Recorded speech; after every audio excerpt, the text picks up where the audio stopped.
Hey guys, this is Star. What if? How are you all? Please support and subscribe this channel for watching new interesting stories.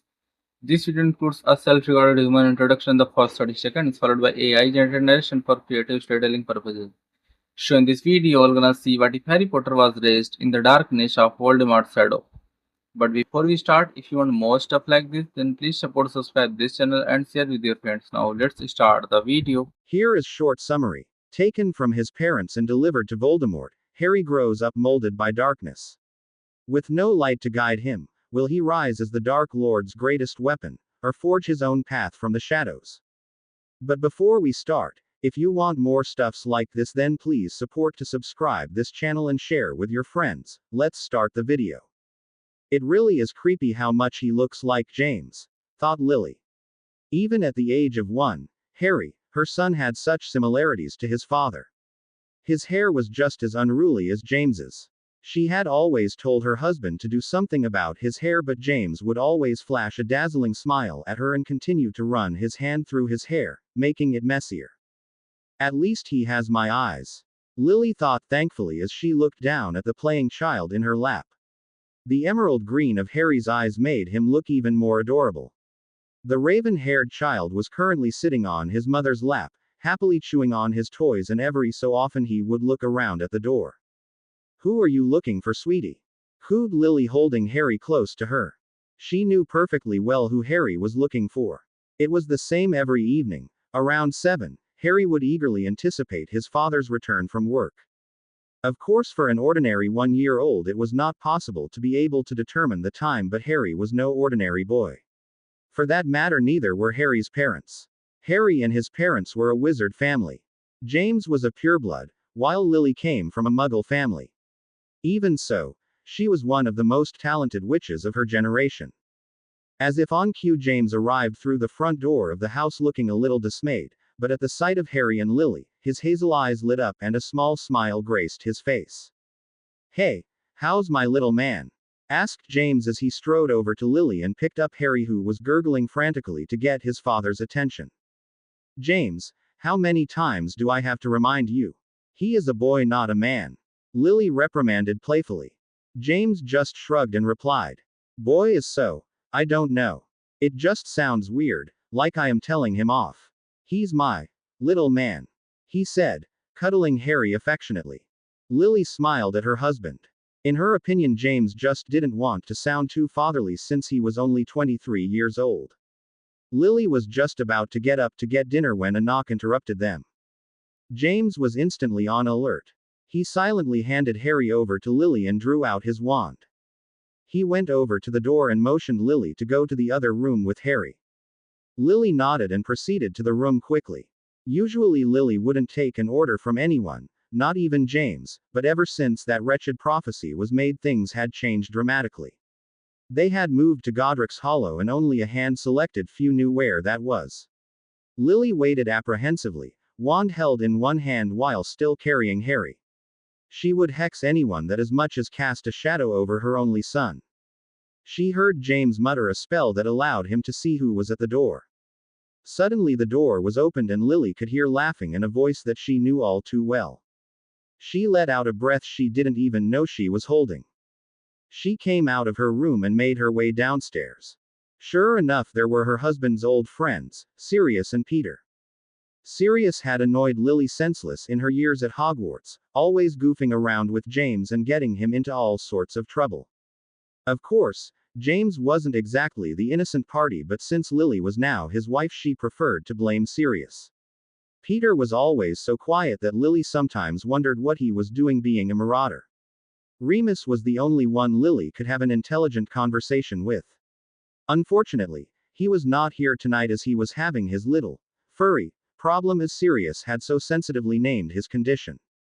"You could let us know you're dropping by, Padfoot," Lily remarked as she handed Harry over to his godfather, who enthusiastically reached over and cuddled him as close as he could. "Where is the fun in that?" he inquired as he gave Harry his trademark bark-like laugh. Harry was already waving his arms around and giggling at Sirius and his antics. Lily looked on affectionately at her son. He really was fond of his godfather. Peter was also looking on, and Lily wasn't sure if she was just imagining it or not, but a look of regret flickered on his face. An almost pained expression was evident in Peter's eyes. Peter, are you okay? She asked, putting a hand on his shoulder. Peter quickly looked away and shifted a little uncomfortably. Yeah, I just had a long day. That's all, he mumbled, looking positively sick. Don't talk to me about having long days. James joined in. I have had the most supremely awful day. Oh, what happened? Sirius quickly asked while still letting Harry pull on his shoulder-length, dark locks. Well, with the attacks coming in left, right and center, I don't know how much more we can take before it all goes pear-shaped. James had a sad look in his usual sparkly hazel eyes. James loved being an Auror, even though he had admitted he had only become one since that was the career path Sirius had chosen, but he quickly became very fond of his role as a fighter for the light side. However, after the prophecy was made about Harry, James was increasingly becoming more and more paranoid. He didn't like the idea of his child being faced with such a huge responsibility. Saving the world, that was his job, not Harry's. So James, being James, was working day and night to eliminate Voldemort's forces.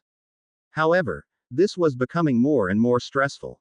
Voldemort always seemed to be one step ahead of the Aurors. Sirius looked a little disheartened by the look on his best friend's face.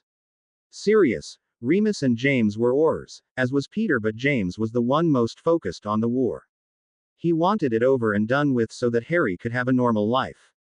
Lily sighed and lifted the playing form of Harry from Sirius and, gently rocking him, took him upstairs to his room.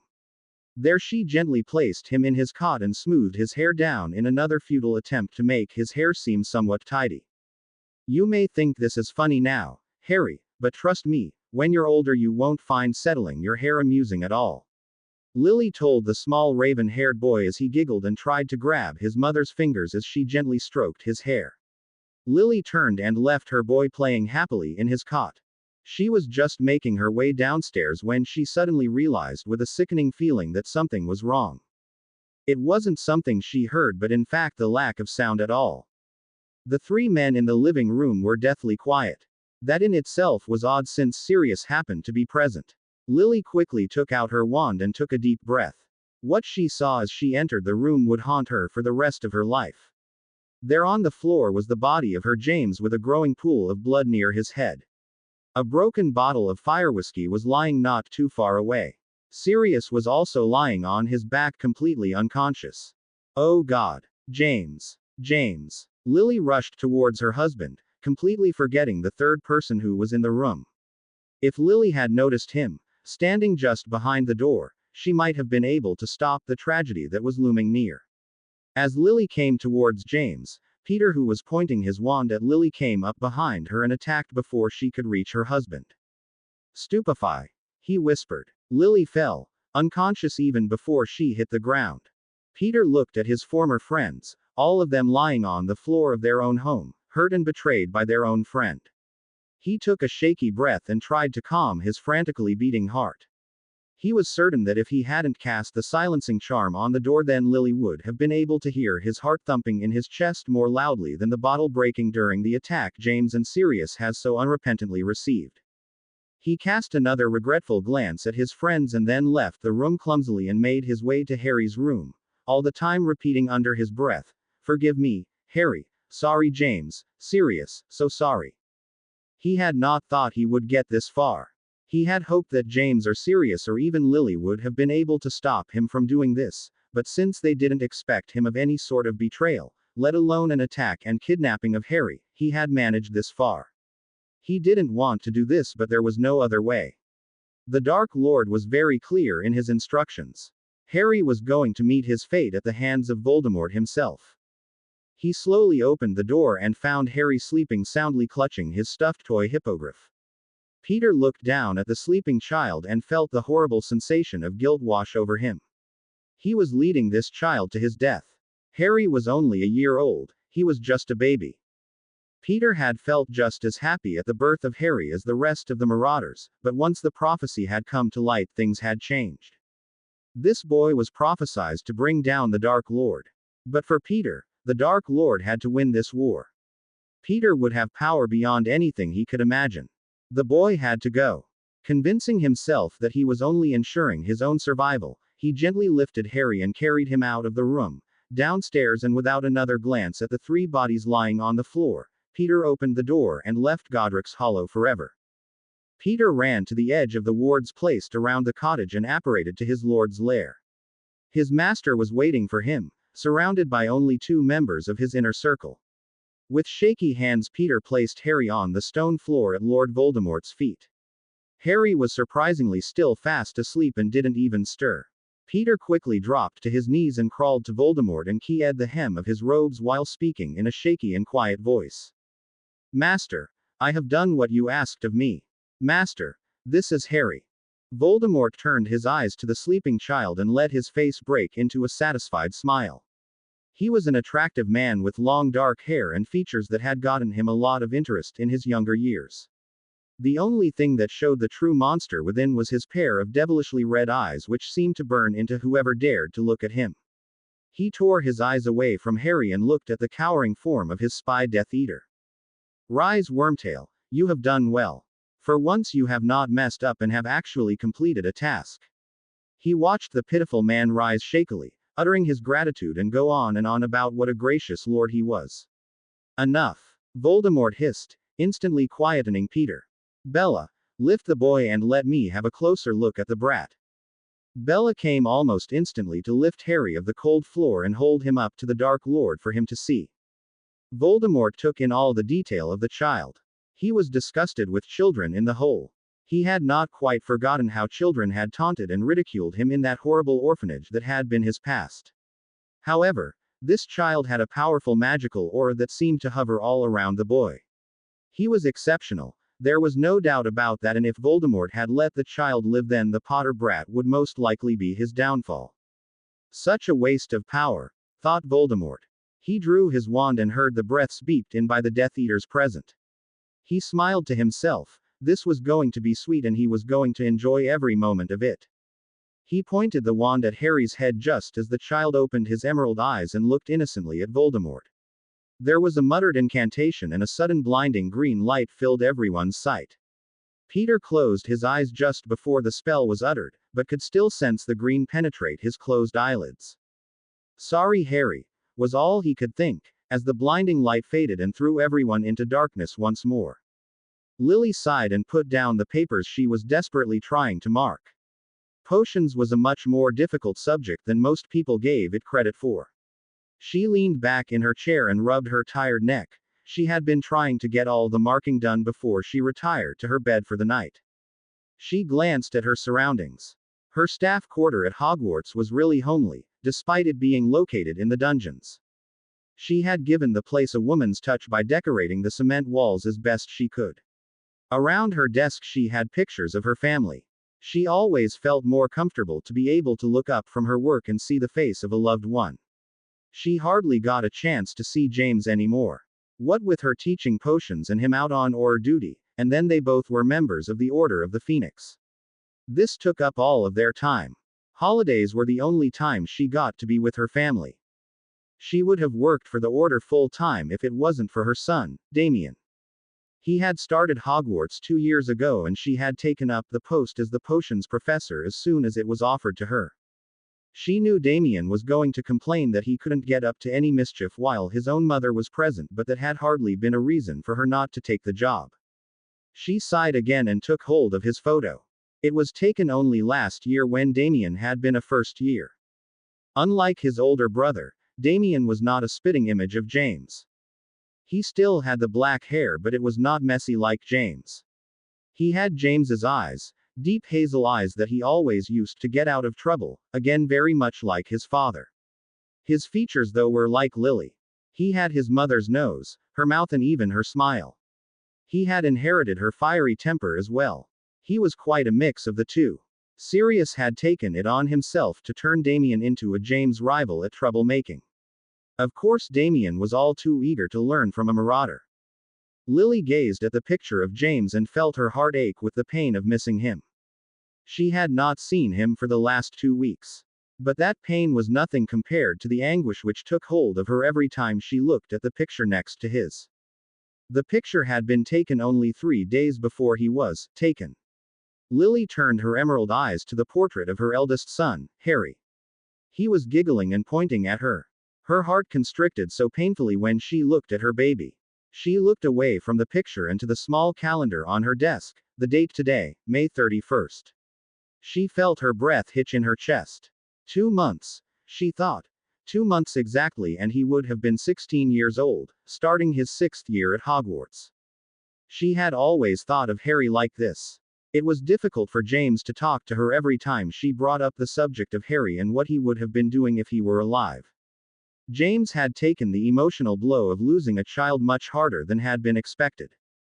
After all, it was his friend that had stolen Harry from right under their roof and had handed him over to a monster. James had vowed to take revenge on both Peter and Voldemort for killing Harry. James had been lucky not to have been killed in the attempt that Peter had made. He had lost a lot of blood and the blow to his head had him knocked out for a whole fortnight. He had always blamed himself since he was not able to protect his son. It took him months to finally utter something other than, "I am sorry, Harry, forgive me son, couldn't protect you." 2 years later, Damien's arrival gave James a second life. Only with Damien in his life did James become himself again. He was very protective of their second son, even more so than Lily. He still let Damien have his fun though, and even Lily had to admit that there was probably no other child quite as spoilt. Still, Damien was a good boy, and he never took too much for granted. Lily tore her eyes away from Harry and rubbed them wearily. She got up and made her way to the small living quarter that held her four-poster bed. She was just about to snuggle into her bed when a gentle tapping alerted her to the window. She looked out of her oval window and saw a small brown owl gazing at her. Lily smiled and rushed to the window to let the small creature in. The owl hooted happily and immediately stuck out his leg presenting a small scroll. Lily took it gratefully and didn't notice the owl taking flight immediately. Lily knew the letter was from James as he always sent ministry owls. She quickly tore the envelope open and started reading the letter. "Dear Lily, how are you, honey? I hope you are keeping out of trouble. Which reminds me, how is our little troublemaker? Hope you're not keeping him in many detentions. Tell Damie that I have got the World Cup tickets and that we will definitely be going to watch it. Bulgaria and Ireland. So excited. Can't wait for it. But ahem, how are you keeping, dear? I will hopefully be coming this weekend to see you. Maybe we can go to Hogsmeade when I'm over. Take care, sweetheart, and give my love to Damie. James." Lily smiled and put the letter aside. James and Quidditch, there was just no separating the two. Damien would be pleased though, he had been going on about tickets to this game for the last 3 weeks. She knew that James supported Ireland while Sirius and Damien had always been Bulgaria fans. This ought to be interesting, Lily thought as she crept into her bed and pulled her covers up. She was so tired that she was instantly half asleep. Her last coherent thought was, I wonder who Harry would have supported. In a darkened room, littered with various books and parchments, sat a tall dark-haired wizard. His blue eyes were fixed on the glass in his hand, as he sat on his sofa chair. He gazed at the amber liquid inside the glass as if expecting it to change color. Truth was that he hardly noticed the liquid. His mind was distracted by another, very disturbing matter. He knew what he was doing was dangerous, very dangerous. In fact, he was certain others thought he was out of his mind to try and pull such a stunt. Blackmailing the Dark Lord was not something to consider lightly. But he knew that if he succeeded in his task, he would have untold powers. He was already in Lord Voldemort's inner circle, part of the elite group of individuals. But the Dark Lord would give him whatever he wanted in exchange for him to keep quiet. He could very well be the most powerful Death Eater. It was worth the risk. Jason Riley's hand shook as he thought again what he was risking. He brought the glass to his lips and downed the rest of his drink, hoping to drive the cold fear out of his chest. Just as the empty glass touched the table, the lights flickered momentarily before going out altogether. The Death Eater sat frozen in his chair as the room was thrown into darkness. He clutched his wand tightly in his hand, his knuckles turning white with the force he was using. Slowly he stood up, his eyes darting to all corners of the room. Lumos, he whispered, and the end of his wand lit, but the light was still not enough to be comforting. Gripping his lit wand tightly in his hand, Jason Riley walked across the room, towards the door. He knew he had come. He was certain of it. Jason opened the door slowly, his mind telling him he should not be this afraid. Standing at the threshold of his door, Jason waited to see if anything happened. He couldn't see anyone. He held his lit wand high above his head, but he still couldn't see anyone. Just as he walked out of the room, he felt it, the sudden change in the air around him. He could almost taste the magic in the air. He stopped where he was and stood still. Fighting down the panic, he spoke, without turning around to face his visitor. "I was certain you were going to come," he said, speaking with his back turned. "And yet, you still weren't prepared," came the reply. Jason turned around slowly to face his visitor. He was trying his best to peer through the darkness to see him. He could just make out his silhouette. "You are here to kill me?" Jason asked, fear pulsing through him. The figure stepped forward so the light from Jason's wand could wash over him. Jason took in the appearance of the wizard standing before him. Clad in dark robes, face hidden behind a silver mask which only exposed the emerald green eyes, stood the one who all the Death Eaters had come to fear, the Dark Lord's son, the Dark Prince. "You betrayed Lord Voldemort. Your punishment is death." The words were spoken with a hiss of anger. Jason noticed that although the boy before him was holding his wand, he wasn't pointing it at him. He tried to use this to his advantage. "If you give me another chance, if you could only give me a chance to apologize." "I didn't mean to. Avada Kedavra." Jason made a sudden move, firing the killing curse at his opponent. The silver-masked wizard leapt out of the way, missing the jet of green light. Jason quickly took aim and tried once again to kill him. Before the words left his mouth properly, his wand was suddenly wrenched from his hand. The force of the nonverbal disarming spell was so sudden and powerful, it caused the wand to be ripped away from him. The room was plunged into darkness once more as Jason's wand extinguished when it hit the floor. The Death Eater took his chance and ducked low to avoid getting hit by any curses. He darted towards the staircase, keeping as low as possible. He had raced down the stairs and darted towards the fireplace, aiming to flow out of here. He had only reached the bottom of the steps when he felt a spell zoom over the top of his head. He ducked instinctively. That was when he felt the tip of a wand press into the back of his neck. Up came the command and the Death Eater slowly rose to his feet. He was a good 3 or 4 inches taller than the Dark Prince, but that didn't comfort him in any way. "Please." Jason tried again. The lights flickered on again and Jason found himself looking straight into a pair of startling green eyes, which to his dismay, had no pity in them. "You're a traitor, and traitors only have one punishment," the Dark Prince hissed at him. Before Jason could do anything, a jet of green light struck him straight between the eyes and the Death Eater fell to the ground, dead. The Dark Prince only took one look at the corpse beside his feet before turning around and leaving. His assignment completed. Lily was not amused. She had been looking forward to seeing James for over a fortnight now, and as soon as he had come, they both had not even been able to say 2 words to each other before Professor Dumbledore had requested an urgent order meeting. James had not even been able to say hello to Damien yet. She sat with her arms crossed against her chest and was trying not to get her foul mood to show. Honestly, a couple of minutes with her husband were all she wanted. Was that too much to ask? Her thoughts were cut short when the room suddenly quietened down. James took his seat next to Lily and gently squeezed her hand. She looked up at him and gave him a half-hearted smile.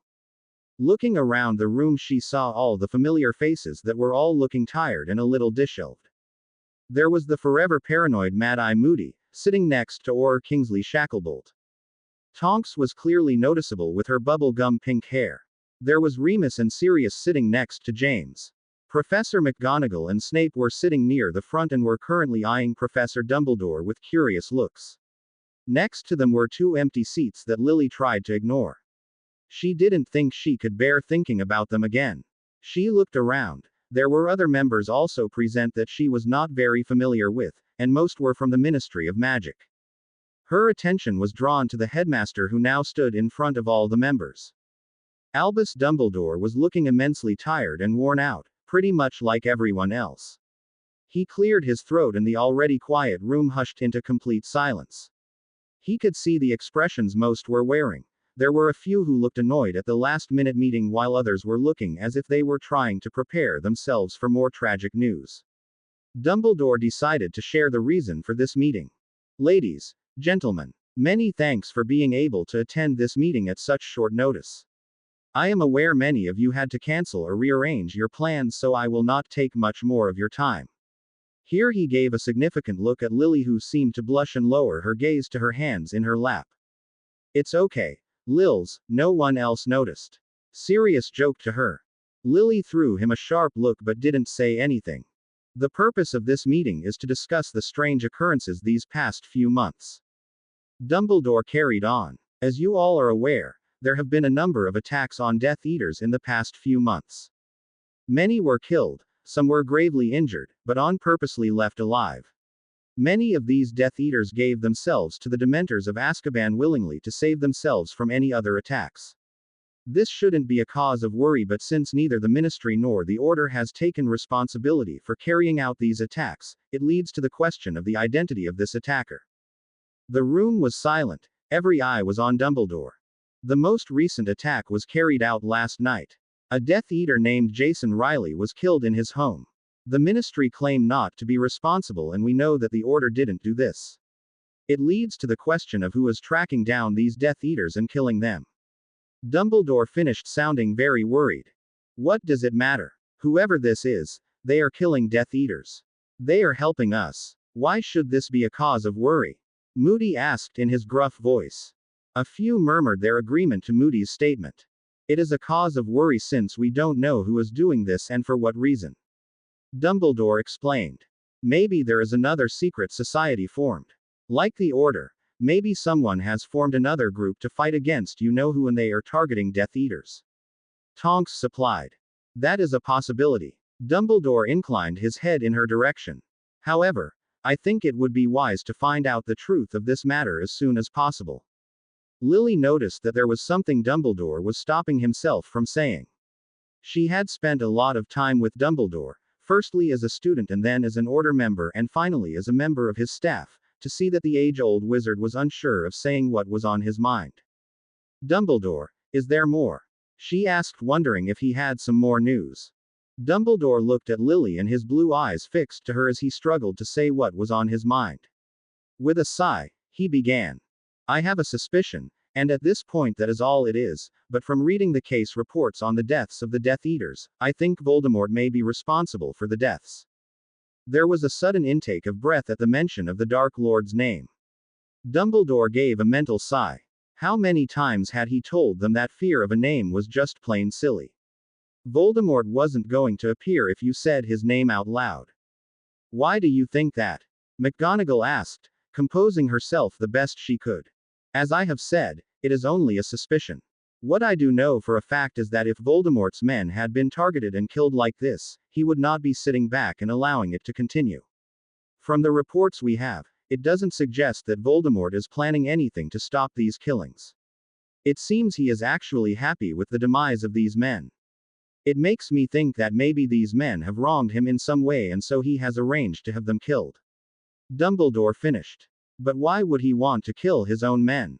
It doesn't make sense. Remus asked. I don't know. This is why I think it is a good idea to find out as much information as we can.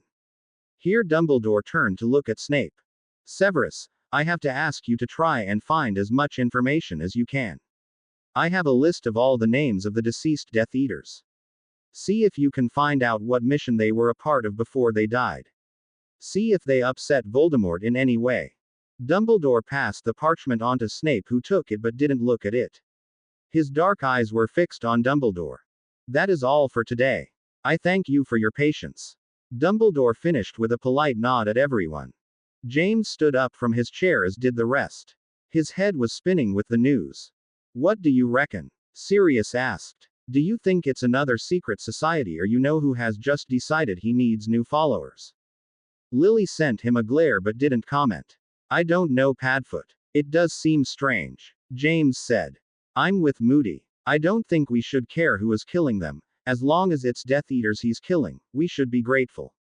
Sirius continued, walking his friend to the fireplace. He had nowhere to go as the headquarters was his home. James didn't say anything. He silently agreed with Dumbledore. If Voldemort was concerned about the death of his men, he would be doing something about it. The fact that he wasn't concerned could only mean that he was the one ordering the killings. Harry sighed and tried again to concentrate. It was already difficult to get a hang on this stupid curse without the annoying pain in his scar that was breaking his concentration. He tried once more to pay attention to Bella as she ranted on and on about how he had to focus on causing pain and actually wanting the bone to break. It was the only way the bone-breaking curse would work. Her talk about pain was making Harry feel his own headache worsen. He threw her an angry glare as she was clearly enjoying the fact that Harry for once was not able to pick up on something that she herself was an expert in. "Ah, what's the matter, Prince? Having an off day, are we?" She sniggered while watching him rub his forehead in frustration. "Lay off, Bella. I'm in no mood for your crazy antics today," he replied while kneading his forehead with his knuckles. She immediately wiped the smirk of her face and ran over to Harry. "Harry, are you okay? Is it your scar again?" "Sorry, Harry, I didn't realize." She was apologizing while prying his hands away from his forehead and trying to determine how much pain Harry was in. Harry tried to block it best he could. He hated this. He was sick of being a mood determiner for his father. When he was younger, Malfoy and other Inner Circle Death Eaters used to ask Harry if his scar hurt before they went in to see Lord Voldemort. If it didn't hurt before, it definitely hurt after they had gone in to see him. Harry gritted his teeth and tried to get away from Bella. He could handle this without her. "Bella, I'm fine. Just leave me alone for now. We can continue with training after Father calms down." "All right, Harry. Just let me know when you're ready." Bella let go of him and made her way out of his chambers. She got to the door and turned around to see him still rubbing his scar. He's too proud for his own good, she thought. "Harry, I will be right back with some pain relief potion, and I don't want to hear about you not needing it." Harry smiled weakly at her and nodded his head slightly. He would not say no to any sort of pain relief just now. He really did like Bella. It was only when she got too motherly on him that it made him uncomfortable. She had trained him the most, along with his father. She was a good teacher and he could see that she cared for him. He wasn't sure if that was wise, as his father had always taught him that feeling of love and care only weakened one's power. He couldn't really complain since he cared about Bella too. She had brought him up after all. He was busy thinking and didn't even hear Bella come back in the room. "Here," she said as she thrust the small vial in his hand. Harry took it gratefully and downed the potion in one gulp. The effect was instant, but the pain in Harry's scar was only dulled a bit. It would only go away completely when his father has got rid of his anger, as that was what was causing Harry such intense discomfort. "Why does he always decide to get immensely annoyed or angry when I'm around?" asked Harry miserably. "Don't be disrespectful, Harry," snapped Bella immediately. Harry managed to chuckle slightly to himself before throwing her a green-eyed glare. "Well, excuse me for not enjoying having my head split in two.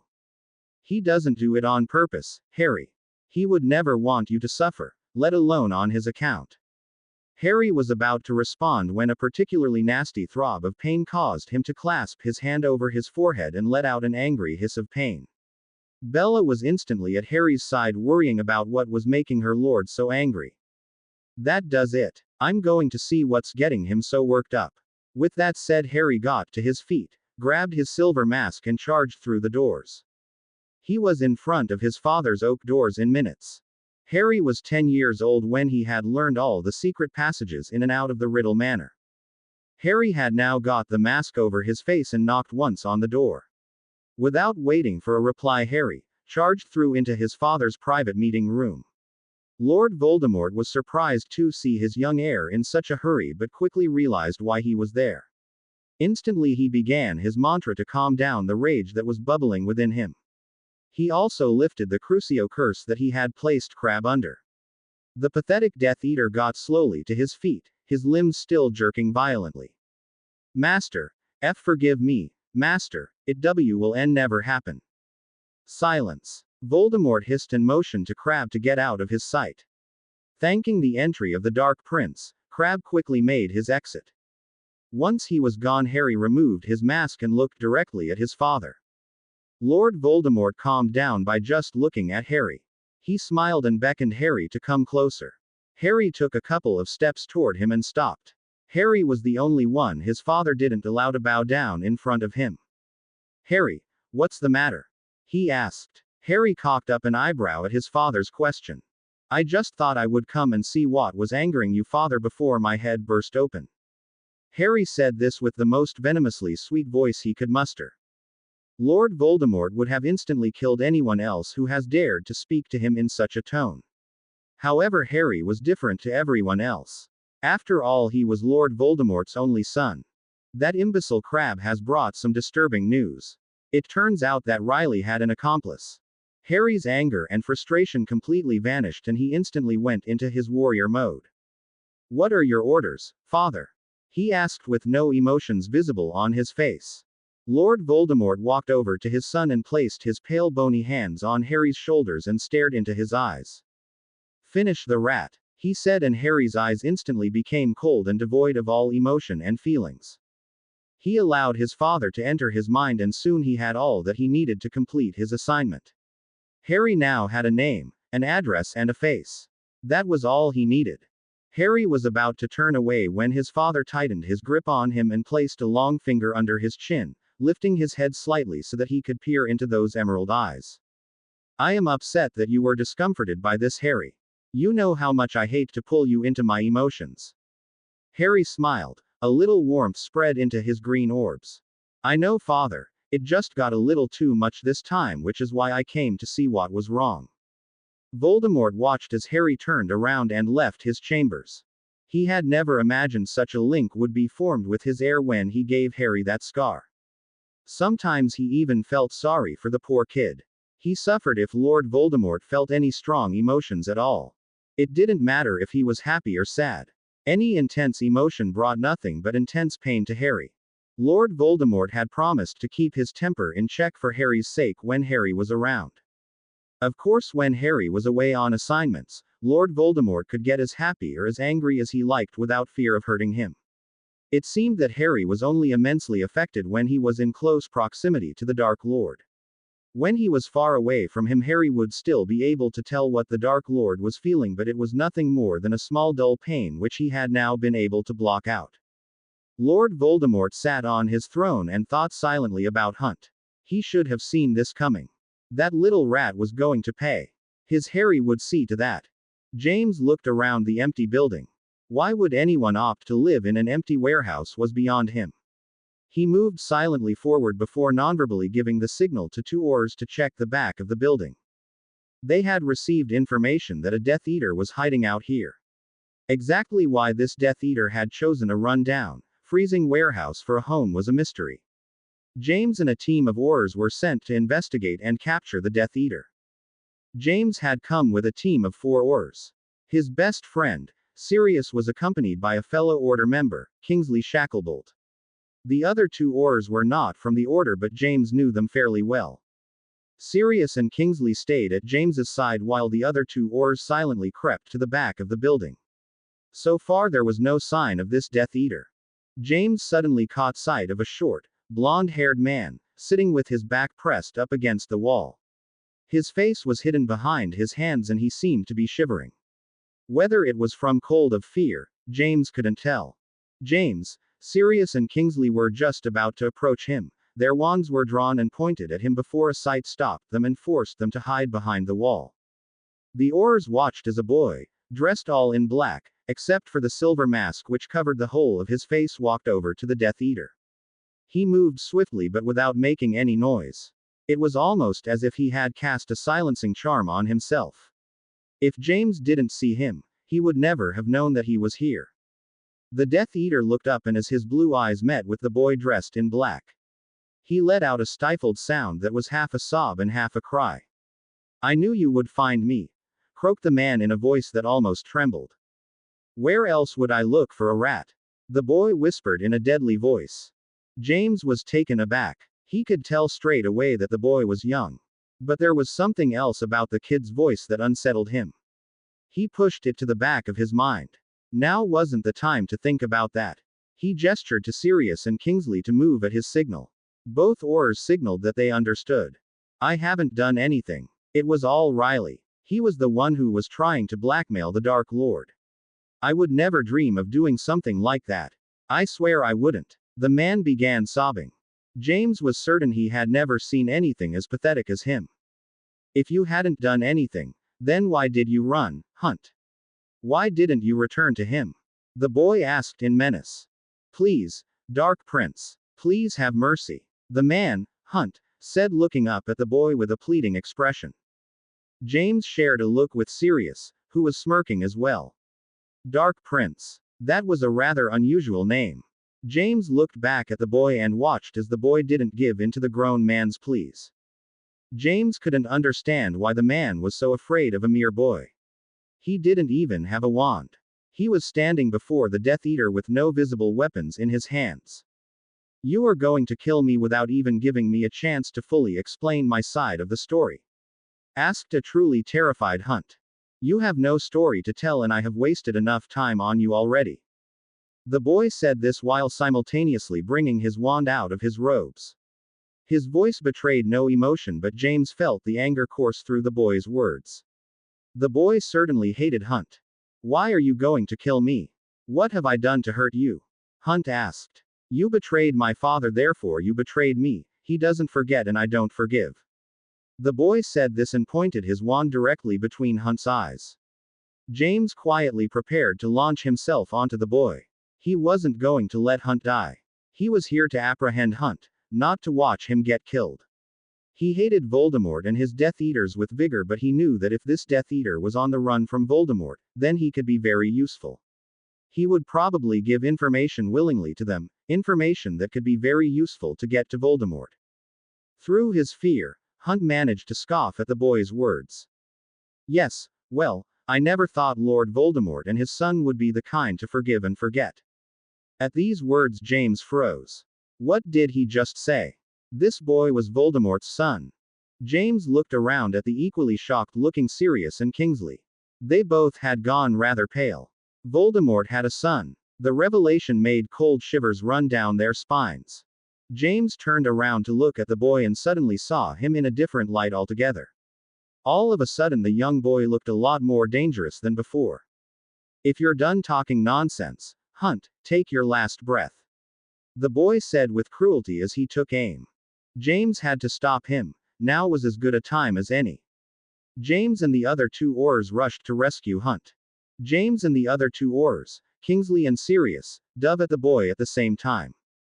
3 sets of red lights sped their way toward the young boy, as the 3 oars yelled, "Stupefy," but the boy turned around and brought up a shield that just deflected the spells.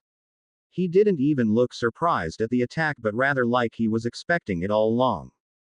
Before James and Sirius could even reach him, the boy spun around and delivered a fantastic kick, straight into Kingsley's chest, as he was the first one to get near him. James gasped as the impact sent Kingsley flying in the other direction. He quickly recovered from the shock and fired a spell at the boy. "Stupefy!" he yelled, but the boy just sidestepped it as if it was the easiest thing in the world. James was utterly shocked. The boy was a wonder. He was facing 3 fully grown oars and had not even broken out in a sweat yet. "Incendio!" the boy yelled, aiming straight for an oncoming Sirius. James watched in horror as the hem of Sirius' robes caught fire. "Sirius!" he yelled, but Sirius had calmly put out the fire with a flick of his wand. The other 2 oars that James had sent to the other side of the warehouse made their move. They rushed towards the boy, shouting out curses. The Dark Prince blocked the oncoming curses with relative ease and moved to face Sirius and the 2 other oars, while James moved toward Hunt, who was rooted to the spot in fear and confusion. "Stupefy! Pertifus totalis!" the boy yelled at the 2 oars. One fell immediately. The other one had time to draw up a shield but was knocked to the ground when the boy delivered another kick, this time in his stomach, and, using the side of his hand, he smashed the oar to the ground by hitting him in the back of the neck. Now it was only Sirius and Kingsley left facing the teenager while James moved quickly towards Hunt. James grabbed a hold of the Death Eater, who seemed too afraid to move. "If you want to live, I suggest you come with me," James said to him. Hunt's eyes moved over to see the fight happening between the Dark Prince and the Aurors. He numbly turned to face James. We want to arrest you. He wants to kill you. Choose. James said icily. That seemed to snap him out of his fear-induced daze and he quickly got to his feet. James grabbed a hold of him from the collar of his robes and ran across to the exit. He knew that the warehouse had anti-apparition wards as he had tested that before entering the building. Hunt was probably trying to protect himself. James had almost made it to the door when he heard a spell he was not familiar with and then a terrible pain-filled scream. He turned around to see Kingsley on the ground supporting what looked like a broken arm and leg. Sirius was physically fighting with the boy now. Sirius was a fair bit taller than the boy and for a moment had easily held onto him. He had grabbed a hold of his wand arm and with his other hand he had grabbed him around the neck. Sirius then twisted him around so that he was holding the boy in front of him almost like a shield. He wrapped his arm around the boy's neck as if attempting to suffocate him. The boy wasn't even struggling much with Sirius. As James watched in awe, the boy threw back his head and it smashed into Sirius' face. The back of the boy's head has slammed hard in Sirius' face and had caused Sirius to let go of him. The boy swung around and smashed his fist into the side of his head. Sirius staggered to the side but tried to fight back. He sent a stinging hex at the boy but he had his shield brought up so fast that Sirius took a step back in puzzlement. The boy then fired a hex at Sirius which he only just managed to dodge.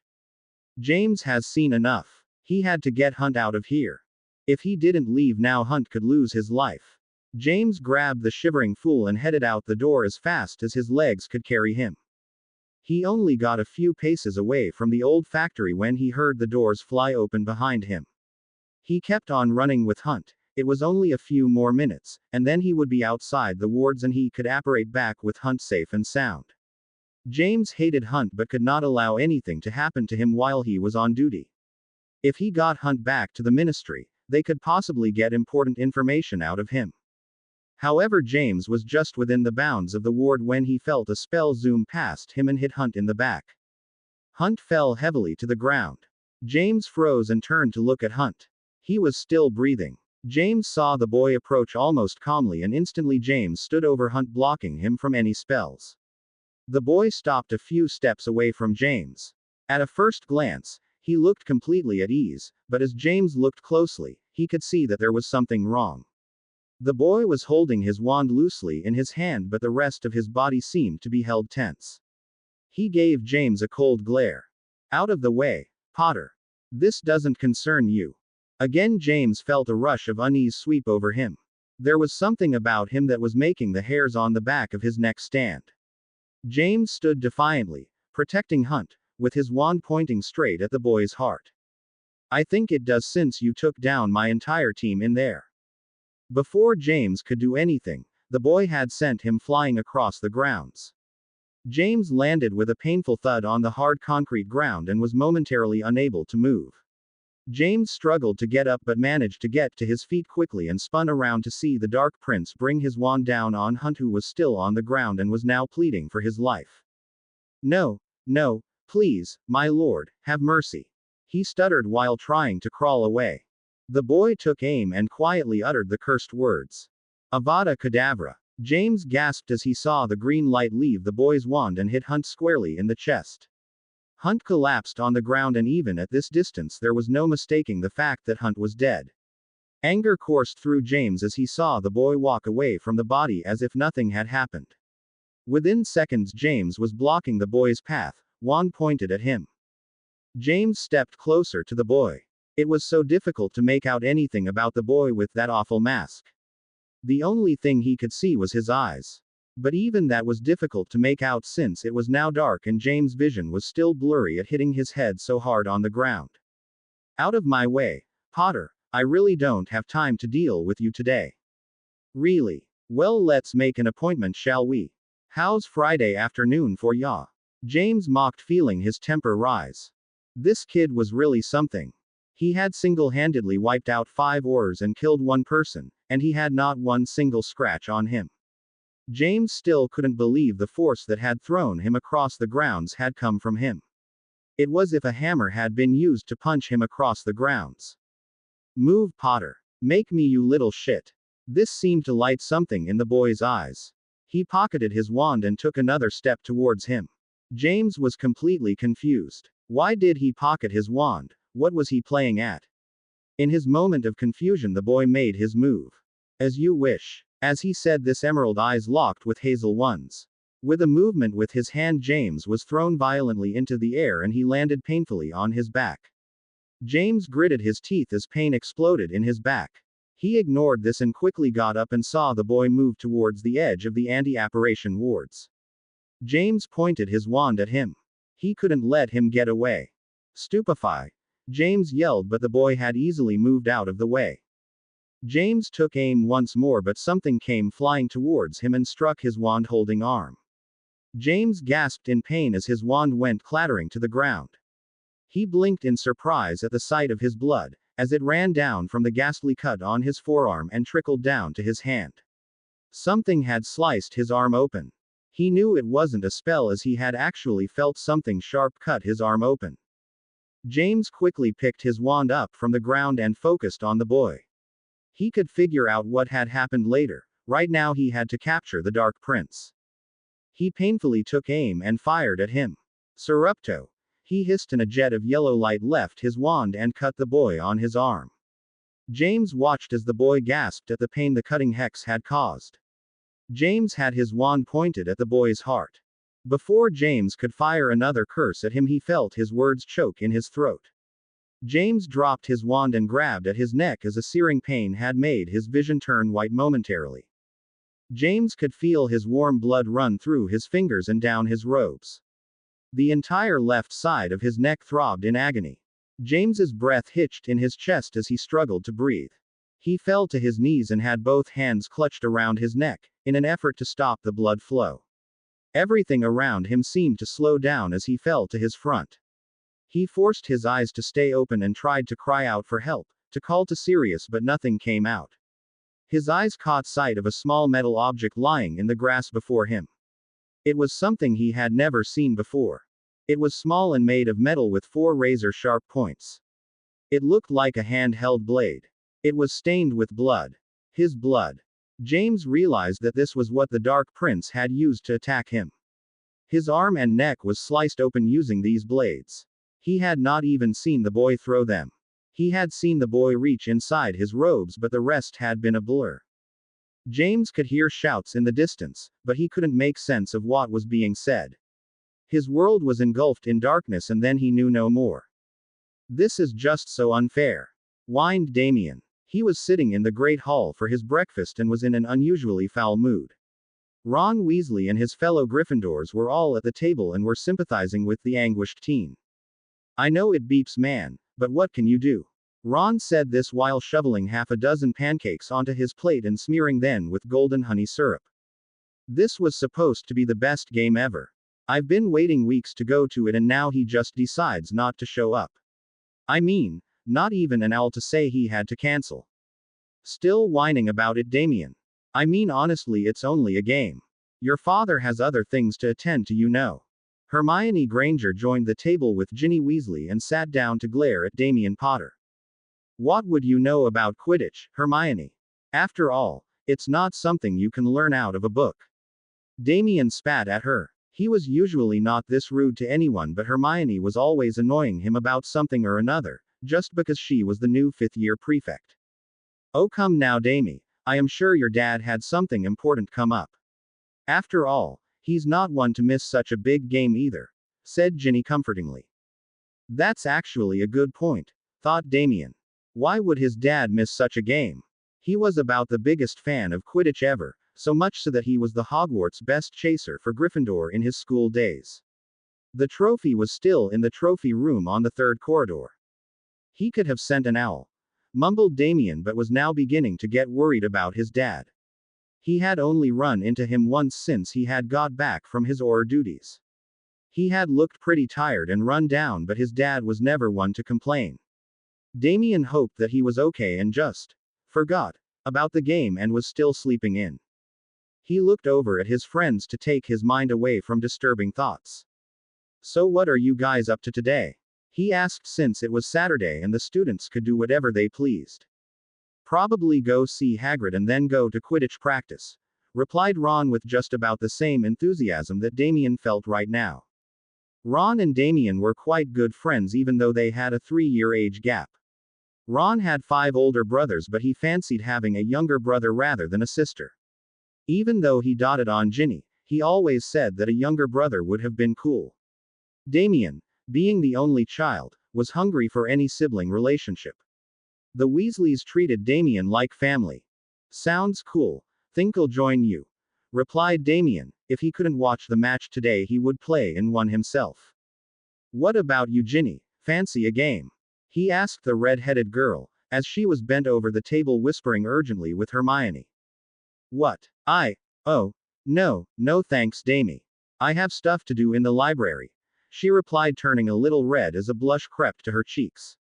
Damien shared a look with Ron and both boys sighed and rolled their eyes. Ginny, girl, give it up, you are not going to find him. Ron tried to tell the stubborn girl. Whatever, Ronald. Just mind your own business, she snapped at him. Ron sighed and turned to Damien. Both boys had their fun at ridiculing and teasing the girl senseless for the last 2 months, but now they were starting to feel sorry for the clueless girl. Just over 2 months ago Ginny had had a near-death experience. It was when she had gone to Hogsmeade on her school trip. Her family were also visiting Hogsmeade and were all meeting up for lunch. Suddenly, while they were in the Three Broomsticks having drinks, there was frantic shouting and commotion outside. It turned out the several Death Eaters had come and were terrorizing the people of Hogsmeade looking for someone. Ginny was told by her family and teachers to get back to Hogwarts along with all the other students. Her 2 eldest brothers along with her father had run outside to fight off the Death Eaters. Ginny was doing just as she was told but was cornered just as 5 Death Eaters had burst into the pub and began terrorizing their way through the students and adults. Ginny did the most sensible thing she could. She ran along with Hermione and some other kids to the back of the pub and out into an alleyway. They ran hand in hand, no idea where they were heading as long as it was as far away from the Death Eaters. Unluckily they ran straight into a group of 4 Death Eaters. They had grinned wickedly and decided that the 2 girls were perfect for having a little fun. Ginny and Hermione ended up running into an old building and began climbing the stairs to hide from the horrid men. Unfortunately they had been followed by these men and the 2 girls were forced to run to the top of this old abandoned building. It had something like 20 floors and the poor girls were completely exhausted when they reached the top. They quickly realized that they were trapped on the roof of this tall building by the Death Eaters. They had laughed and ridiculed the girls. Both were near tears and didn't know how they could survive. Both had their wands and had taken them out in a feeble attempt to protect themselves. Even Hermione, being in 5th year at Hogwarts, didn't know any defensive spells that could protect her or the younger girl. Just as both girls were losing any hopes of survival, the doors burst open and Charlie Weasley followed by 3 other young boys came to the rescue, and started dueling the Death Eaters. It was then that Ginny was almost hit by a spell that had gone off track. Ginny had managed to dodge the spell, thanks to her training in Quidditch, but lost her balance and since she was backed up against the edge of the roof she went toppling over it.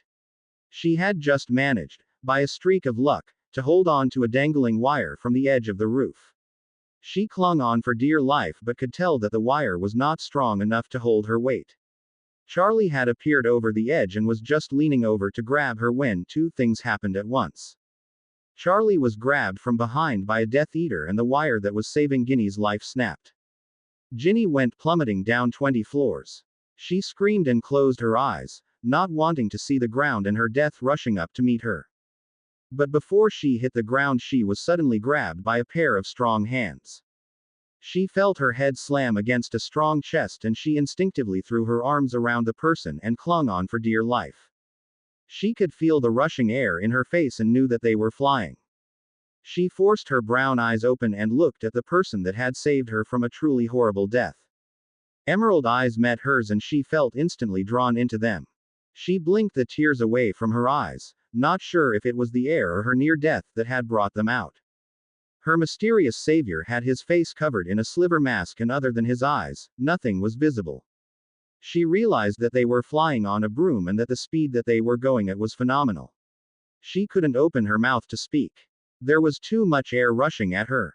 She moved her face away from the direction of the wind and instead buried her face into this mysterious guy's chest. She felt oddly comforted by this person. He has one strong arm around her waist and one on the broom, flying exceptionally well. Ginny only became aware of her surroundings when she felt her feet hit the solid ground and she was shakily taken off the broom and placed gently on the ground. She looked up and realized she was sitting just outside the gates of Hogwarts. She could see some teachers, in the distance, hastily make their way towards her. She looked up at her savior again. He had mounted off his broom and was leaning over her as if to make sure she was okay. Ginny became aware that she was trembling and silently thanked the fact that she was sitting down, otherwise she would have collapsed onto the ground. You okay? Ginny gasped slightly, the voice sounded so young. She had thought this person was a lot older, with the whole saving her thing and flying like a professional Quidditch player. His voice was gentle but also strong at the same time. He can't be more than a year or two older than me, Ginny thought. Before she could reply, the boy looked up and saw the Hogwarts teachers running toward them. Without another word, he mounted his broom and kicked off the ground. Wait! Cried Ginny, but it was too late. The boy with the brilliant emerald eyes was gone. Ginny wasn't even aware when Professor McGonagall and Professor June reached her and led her back up to the castle. Since then, Ginny had become obsessed with her savior. She had spent hours just talking to Hermione, and anyone else that would listen to her, about him, about how beautiful his eyes were, how strong his arms were, how softly spoken he was. Hermione had felt so sorry for her. She could see how infatuated Ginny had become with this mysterious boy, and why shouldn't she? After all, he had saved her life. She decided that she would help her in any way that she could to try and find out the identity of this green-eyed wonder. Ginny was convinced that the boy must have come to Hogwarts at some point since he was only a little older than her and must have had an education. Also, she was convinced that she had seen those green eyes before. Maybe he was an older student she had seen in the corridors, or someone who had gone to school in the days of Bill or Charlie and had come over to the burrow once. She was becoming more and more desperate in her search to find him, and was spending every available moment going through the old yearbooks in the library looking for him.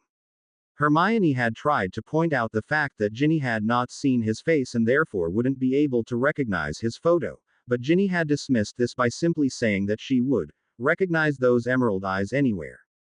Ron had not been at Hogsmeade that day, since he had taken a bludger to the head the previous day, and was recovering in the hospital wing. Therefore he had not seen the severity of the situation and had relentlessly teased Ginny about her mystery bloke. Maybe he's just really ugly, which is why he was wearing that mask, he would say to her, causing Ginny to dive for her wand and hex him into the next century. However, now, 2 months later, Ginny was still as determined as ever to find him, and Ron was beginning to feel sorry for his sister. Come on, Gin, look at the day outside, it's perfect for a game, you can continue your pointless search later on, he said, obviously thinking that this was the right way to convince her. Ginny fixed him with a death glare before motioning to Hermione that they better get going. Before they had left the hall, though, a very puffy-eyed and worried-looking Lily Potter had entered the hall looking frantically over to the Gryffindor table.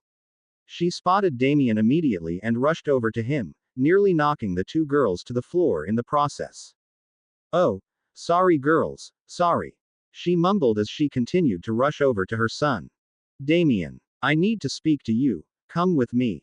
She spoke quickly to him, completely ignoring the rest of the Gryffindors that were eyeing her suspiciously. Good morning to you too, Mum. Damien replied cheekily, but stopped as he took in his mother's very worried face and tear-stained cheeks. Mum, what happened? He asked as he rose out of his chair. Professor Potter, is everything okay? Asked Ron, who was also now standing up and looking at his friend's mum with a bewildered expression on his face. Lily, however, either didn't hear him or completely ignored him. Damien, come with me now. And with that she gripped Damien's arm and led him out of the hall. Once they were in the main hall, she stood with Damien facing her and quickly pulled out a small colorful ball. Portus, she whispered and told Damien to hold on to the ball. Damien did as he was told and 3 seconds later felt a familiar pull at his navel as he and his mother used a port key to leave Hogwarts. Damien felt his feet hit the ground and momentarily lost his balance. He pulled himself up to his feet and looked around his surroundings and felt his heart plunge into his stomach. He was standing in St. Mungo's Hospital. Mum, what's going on? Why are we at St. Mungo's? Mum. Damien was trying not to panic, but the tears that had just appeared in his mother's eyes and her shaky breathing was making Damien very nervous. Damien, Jay just come with me. Lily managed to croak out and took her son's hand, gently this time, and led him to the lifts on the other side of the hall. It's your dad, Damie. He was hurt last night. Damien felt his entire world crash around him. His dad had been hurt before. Being an Auror, it was an occupational hazard, but never before did he end up in the serious injuries caused by illegal curses ward. He had never seen his mum this upset either, which made him think that his dad might be badly injured this time. What happened? He asked as they made their way up to the 7th floor. They were alone in the lift.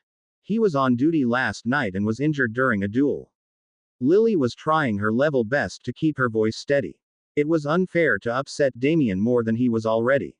What duty? Damien asked, knowing his mother would understand his real question, or order. The first one.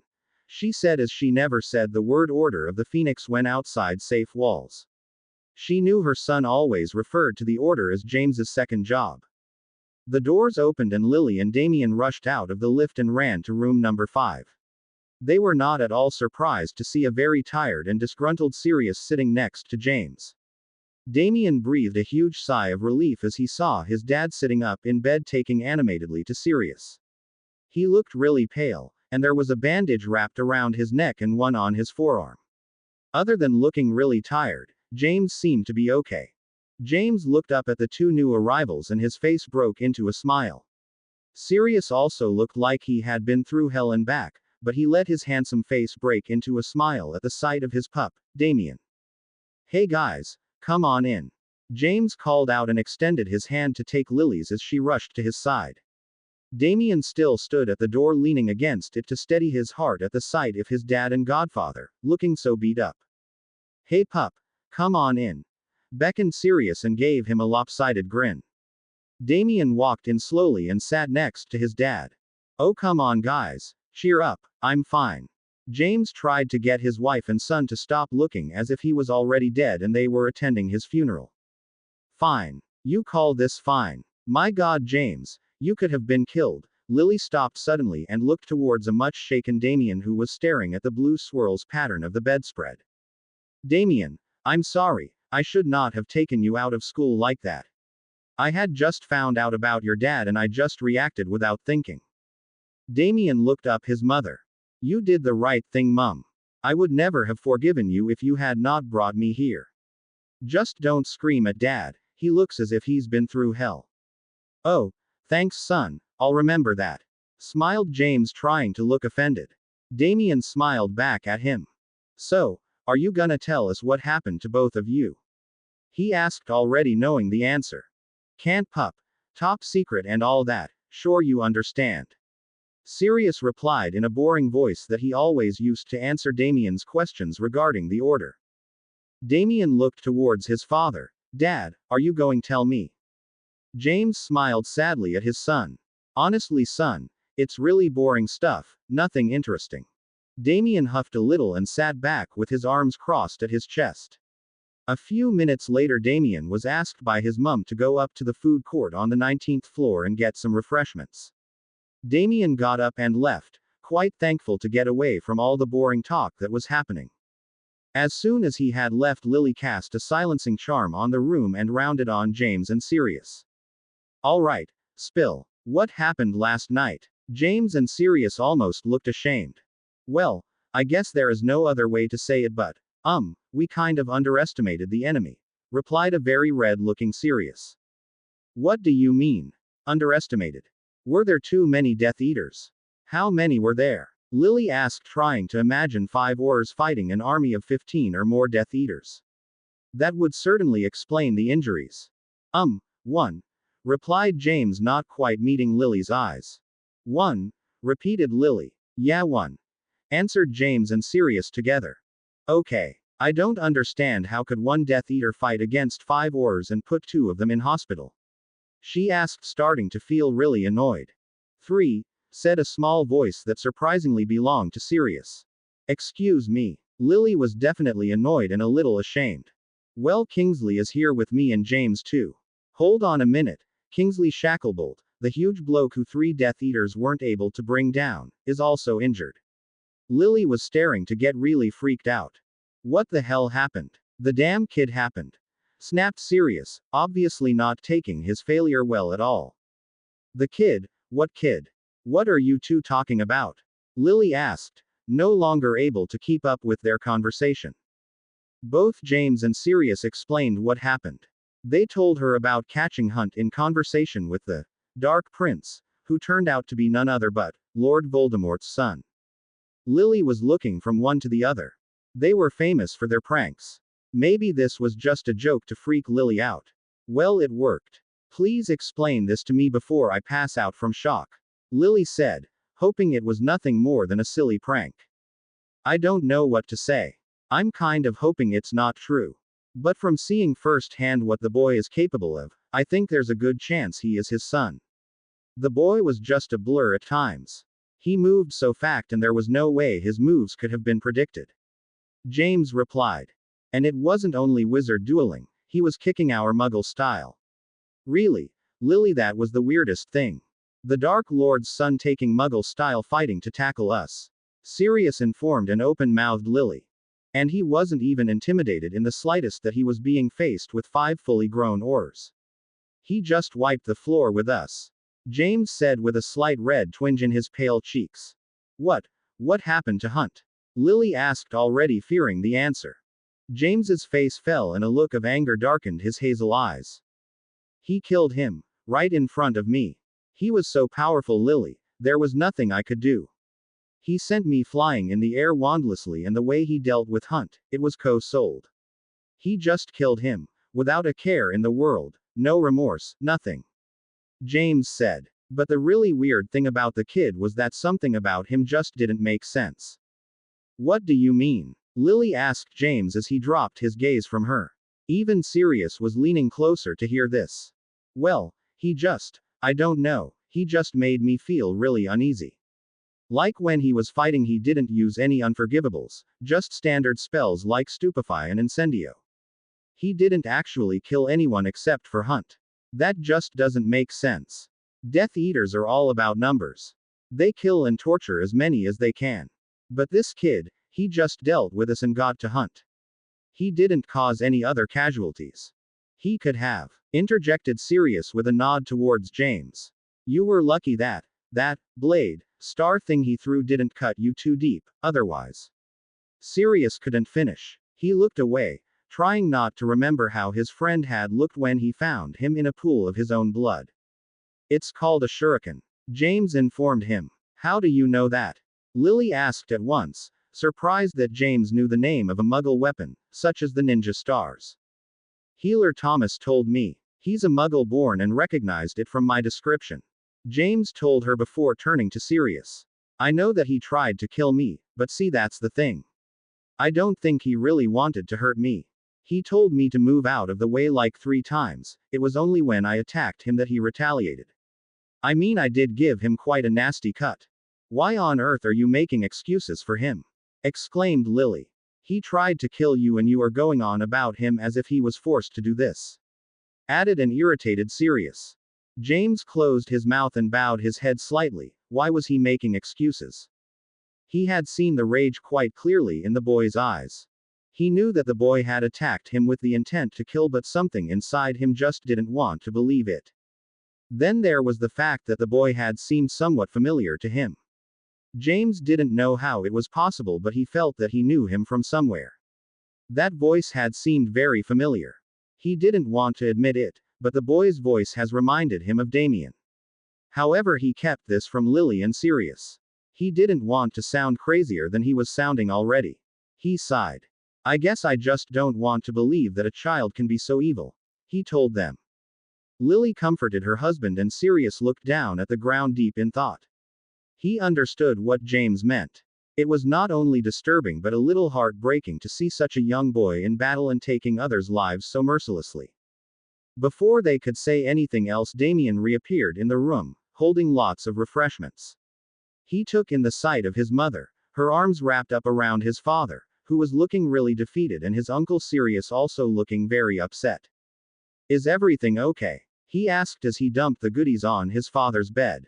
Well, it is now that you got chocolate frogs and sherbet pops, said his father while taking one each of his favorite candy and looking at Damien as if he were Father Christmas. Damien sighed and ripped open a chocolate frog of his own and watched it jump up and down on his dad's bed. Honestly, he didn't think his father would ever grow up. Harry walked steadily over to his room, his mind and body thoroughly exhausted from the lesson he had just had with Lucius Malfoy. At least he had managed to finally get to grips with the Lacerate curse. It was a very difficult hex, but he had managed in the end. Harry's room was located in a secret location of the castle that was Lord Voldemort's home. Harry had always known his self-importance but had never quite given up the urge of exploring. However, an incident when he was 7 years old had taught Harry the hard way to keep himself a secret. So his father had an entire wing of the castle dedicated to Harry. As a child, he had spent many hours exploring his surroundings and had endless adventures here.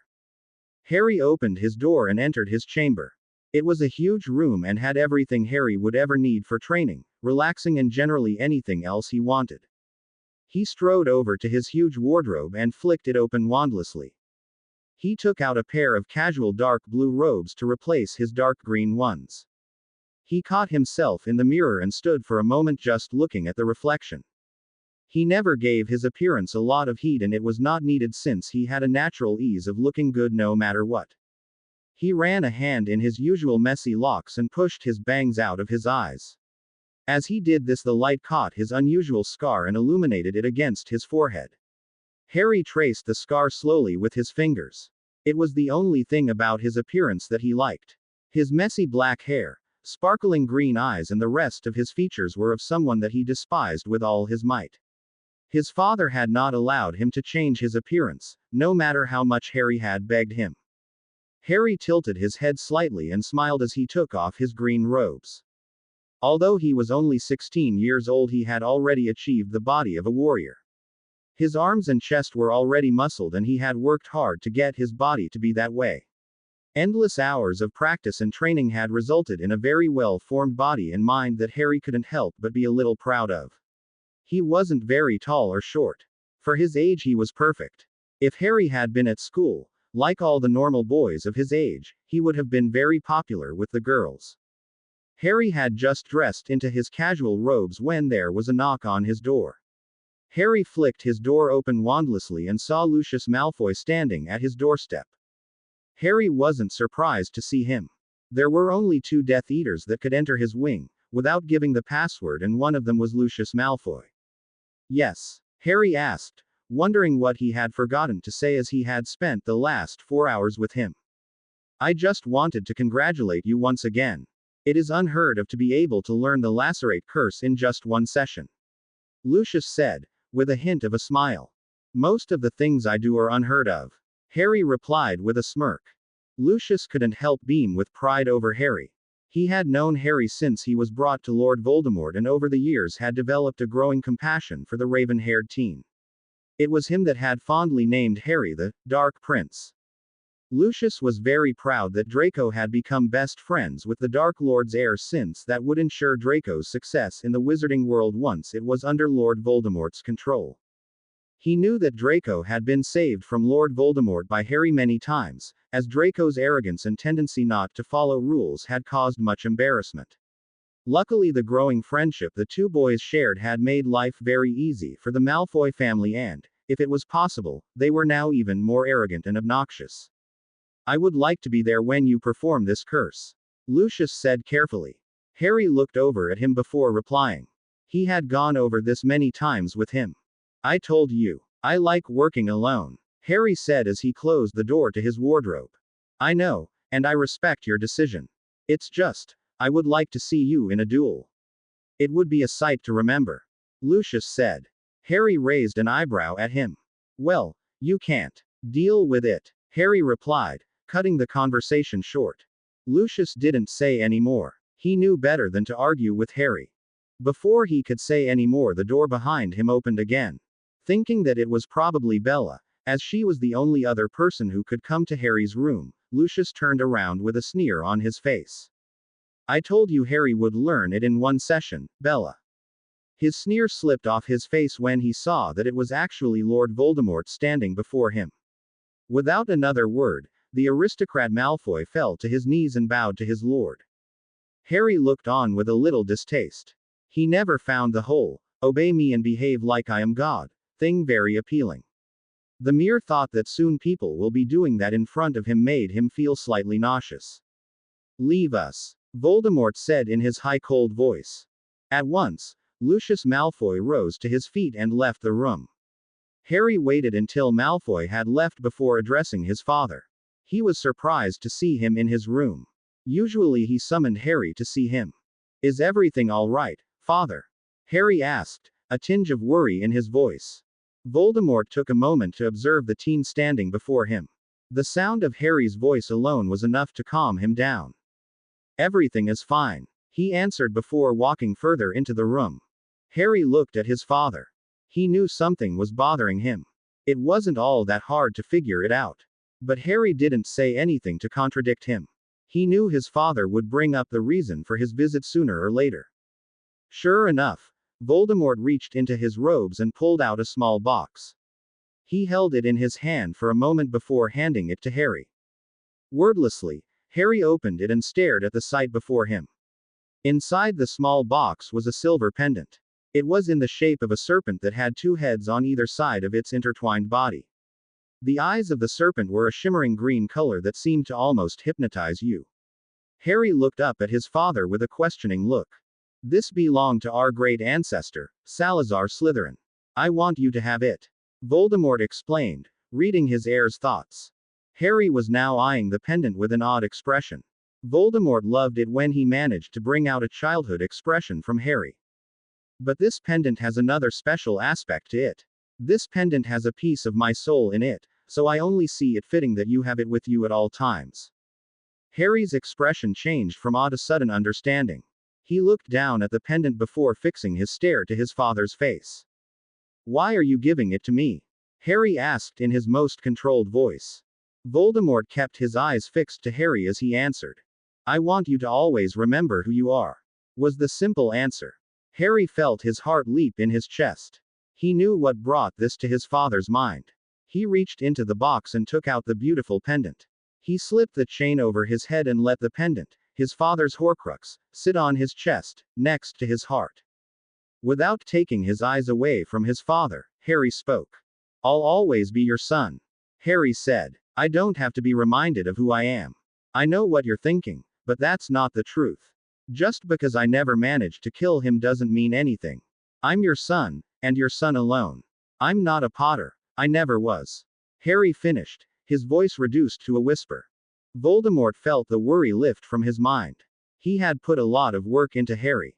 It was frightening to think that after all he had done and all the effort he had put into raising Harry, he could still have any compassion for the Potters. Voldemort walked over to Harry and placed his hands on his shoulders. You are always going to be my son, I know that. No one is ever going to take you away from me, he said carefully. Harry looked a lot more relaxed. He looked down at the pendant and a look of panic crossed his face. My assignments, what if something happens to this on one of my assignments? What if? Don't worry, the pendant has many charms placed on it, including a non-breakable one. Only you or I would be able to take it off once you are wearing it. No matter what happens, it can't be taken from you.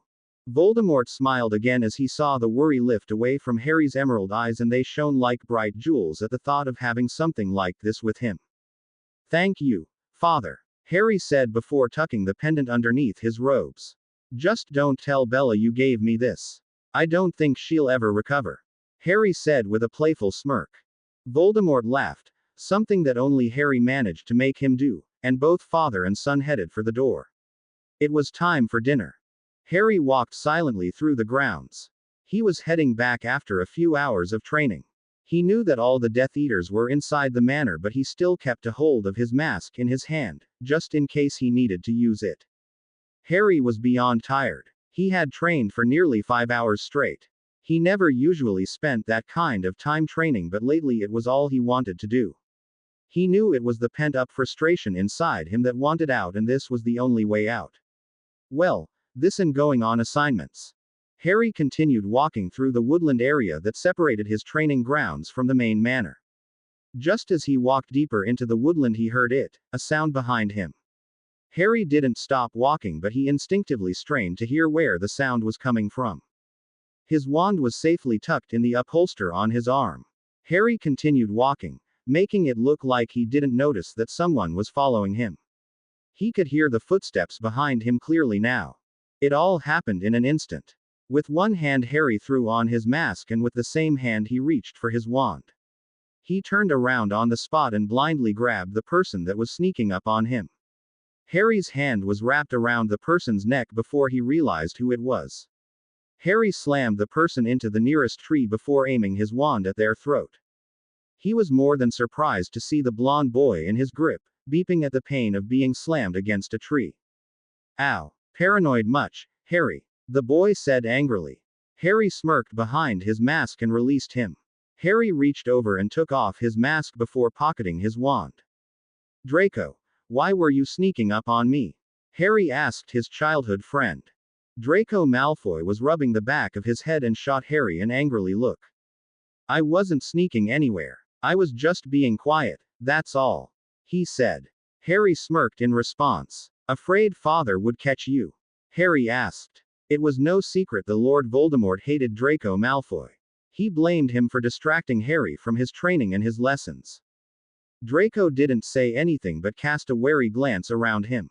See, this is why you should come over to my house, Draco told him. Harry laughed in response. They started walking towards the manor. Draco was a lot more relaxed now. If he was with Harry, then he was fine. Even facing Lord Voldemort was possible if Harry was by his side. If he was alone, then there was the chance that he wouldn't make it back home. So, when did you get back? Harry asked as they trudged their way up the hill. I got back ages ago, but father thought it was best to stay away for a while. He said you were busy with things, so I had to sit around and get bored senseless for a few weeks.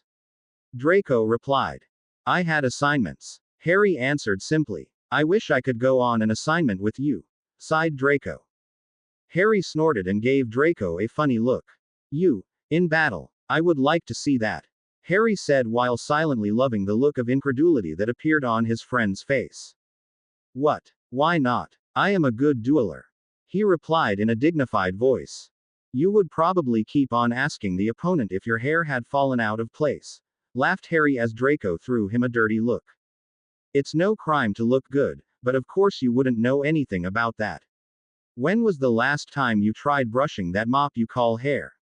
Draco asked while shooting Harry a half-hearted glare. Harry just shrugged and ran his hand through his hair while replying. Not everyone is as high maintenance as you, Draco. Harry watched his best friend fumble around trying to find a good enough insult to throw back at him. He had gone quite red. Yeah, well you're a what? Asked a high cold voice. Draco spun around to see Lord Voldemort standing behind him. His red, merciless eyes were fixed on him. Draco fell to his knees at once as he was brought up to do. I hope you were not about to insult my son, were you? Voldemort asked, dislike lacing his words. No, my lord, I would never, Draco started. Leave, Voldemort ordered him. Draco stood up and without as much as a backward glance at Harry, he made to leave. Lord Voldemort stopped the very pale and scared-looking Draco and looked at him up and down with plain disgust on his face. Young Malfoy, I understand it that you have come home for the holidays. I want to remind you that this is not your home, so I don't want to see you here. He paused here to look over at Harry, who was watching the entire scene with a curious look on his face. You may come here only when Harry wishes you to be here, otherwise stay away. Understand? Why yes, master. Draco managed to stutter out before hastily leaving, not even looking back to see Harry glaring at Lord Voldemort. Once Draco had disappeared from view, Lord Voldemort turned towards the dark-haired boy to see him glaring at him. Harry never disrespected his father in front of company. He always waited until they were alone to do that. What? Asked Lord Voldemort as Harry continued to give him an icy glare.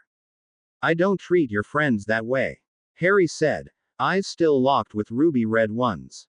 That is because I have no friends. I have no need for them and neither do you, especially no good cowards like that young Malfoy. Harry folded his arms around his chest and looked at his father. I don't need Malfoy, but it is nice to talk to someone who isn't decades older than me. Lord Voldemort smiled at Harry's comment and walked over to him. He placed his hands on both of Harry's shoulders and for a moment just stood over him. Harry looked up into his father's face and felt some of his anger fade away. He always does that with one look, thought Harry as he looked into his father's face. Why do you have a problem with Draco? Asked Harry in a more hushed tone. I don't have any problems with him.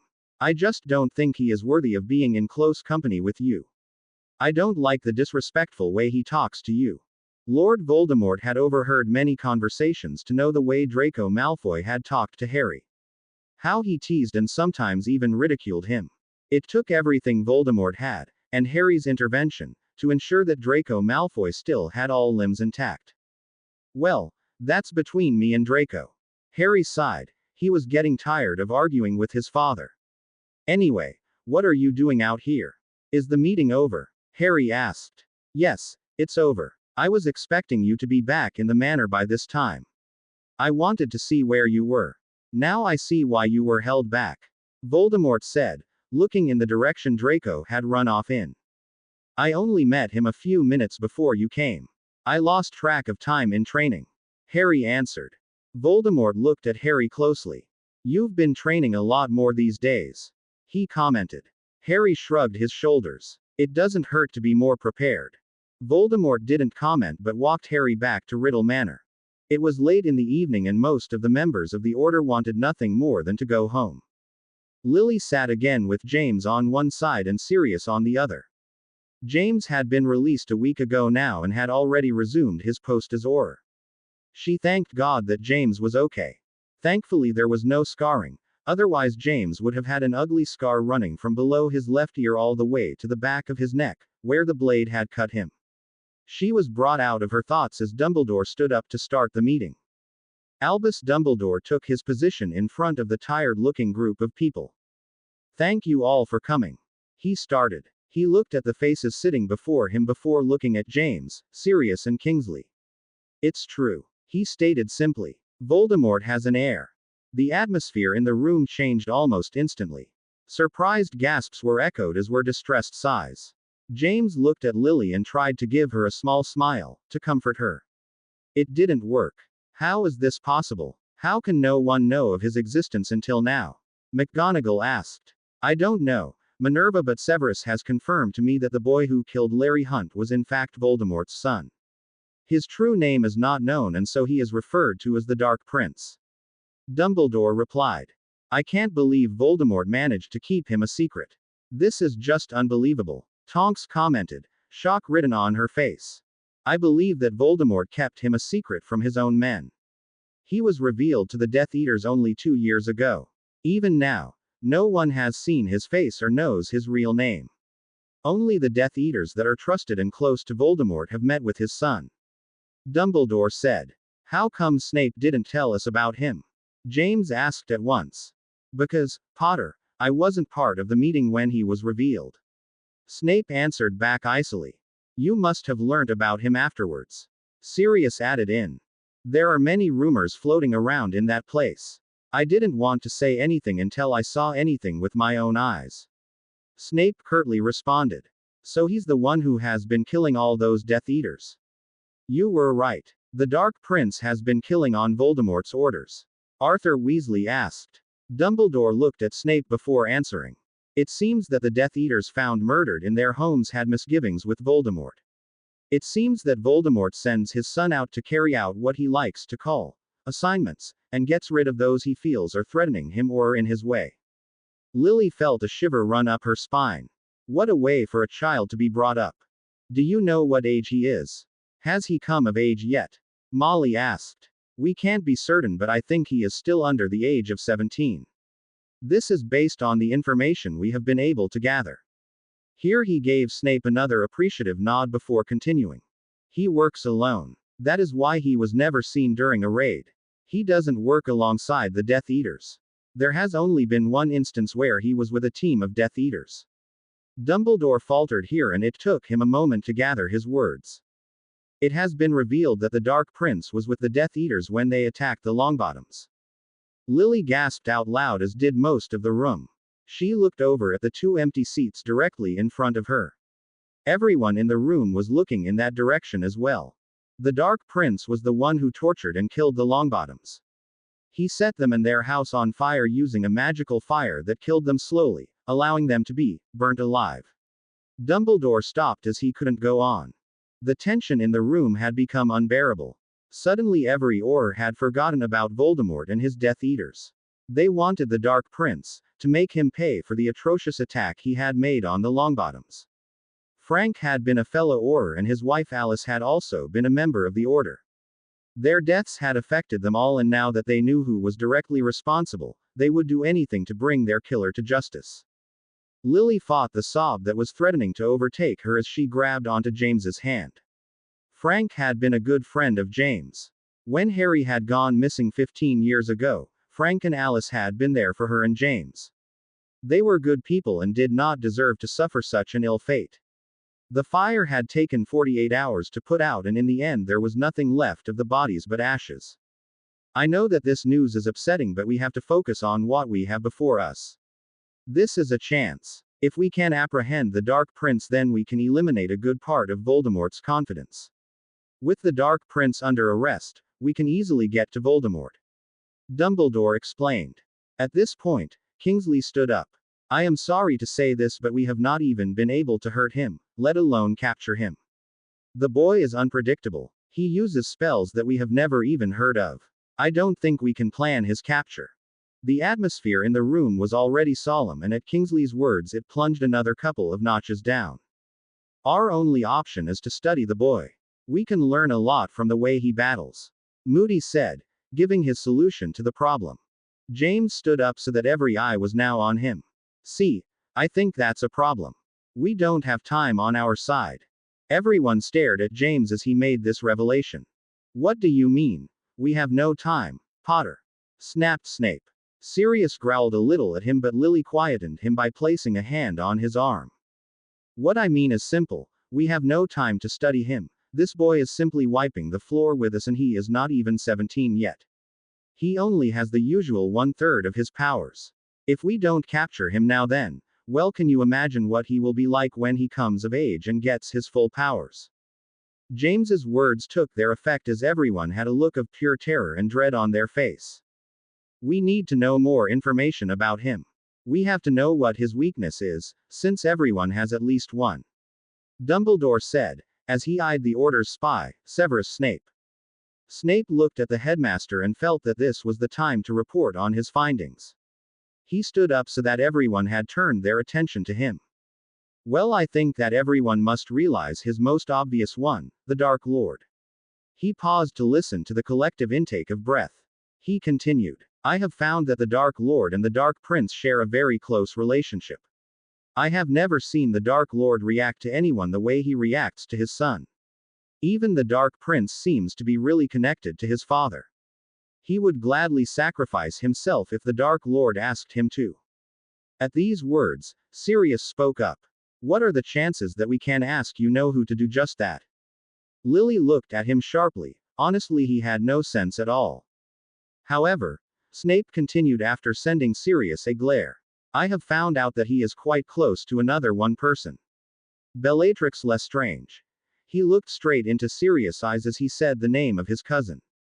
Sirius' eyes darkened and a blush crept up onto his cheeks. He and Bella had been very close when growing up, but as they became young adults, Bella fell into the Black family's tradition, and took the dark mark. Sirius had to literally flee his home in order to save his life from his own family. James looked over at his best friend and noticed his jaw clenched and his fists in tight balls. He glared back at Snape. He could have worded that differently. he thought. Slimy git. Snape had a satisfied smirk on his face.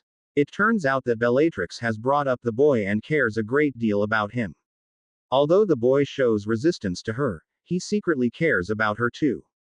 I had to spend considerable time as a certain inner circle Death Eater to get this information.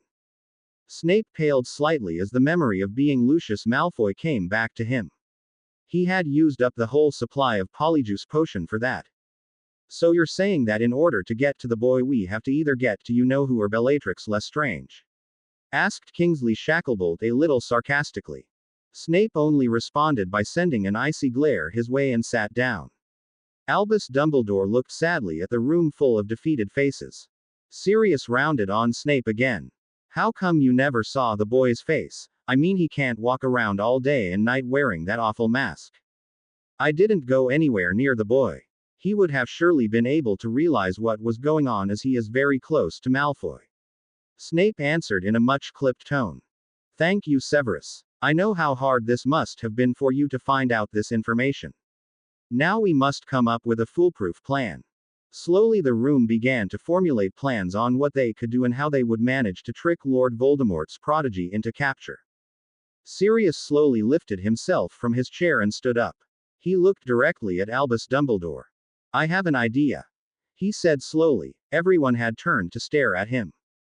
But I don't think you're going to like it. Harry was not having a good day. He had woken up to a splitting headache, thanks to some Death Eater who had delivered some unfortunate news to his father. He then had spent most of the morning looking for Bella only to be told that she had gone on a raid. Typical, he said under his breath. It was getting colder now as it was approaching the middle of August. Harry pulled on the sleeves of his robes to cover his hands as he set off towards the middle of the grounds. His silver mask was sitting in the inside pocket of his robes.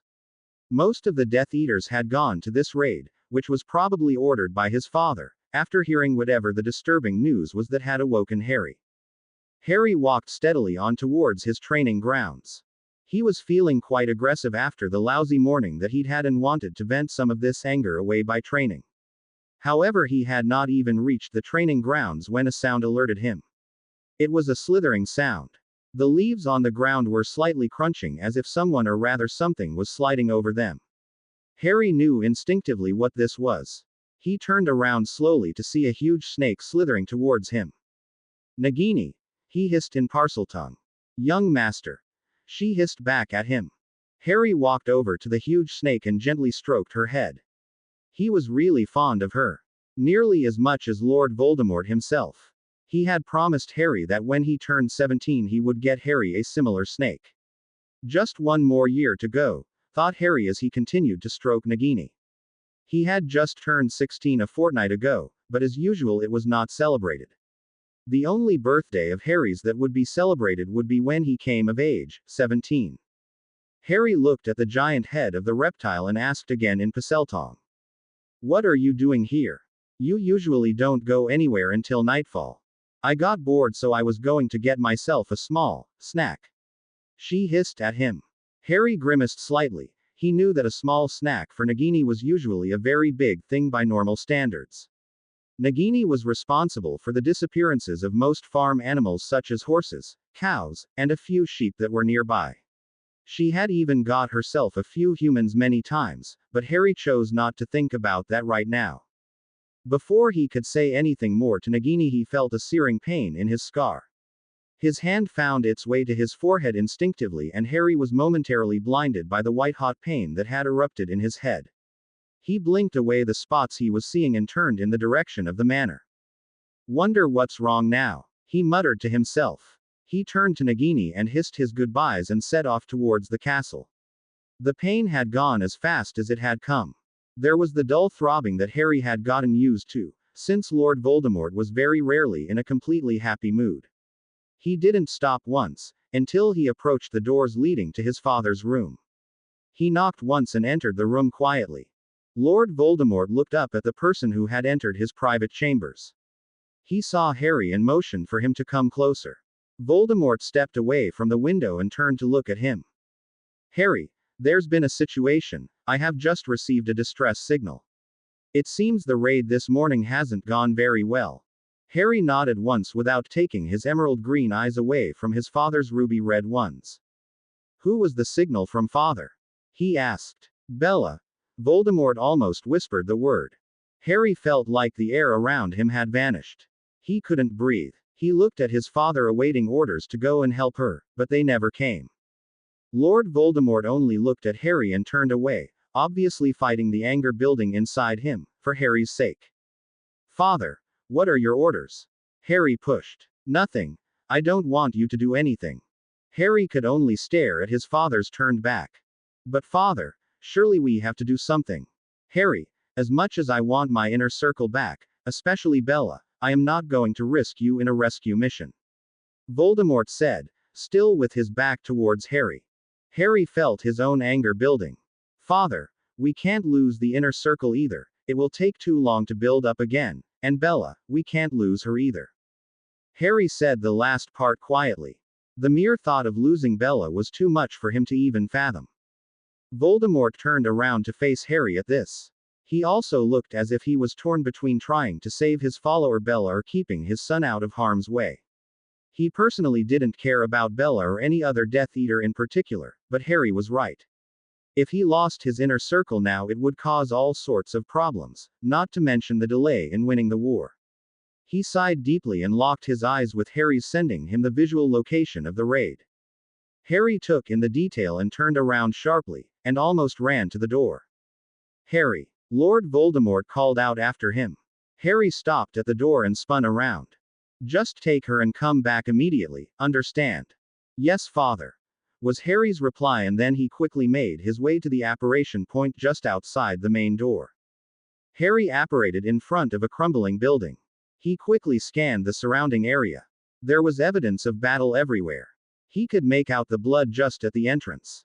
He made his way into the abandoned building, which may have been a warehouse at some point, but now was nothing more than a crumbling wreck. With his mask firmly in place, Harry entered the building. He walked in cautiously, even though it seemed that the place was empty. He could hear voices shouting in the distance, maybe on the upper floor of the destroyed building.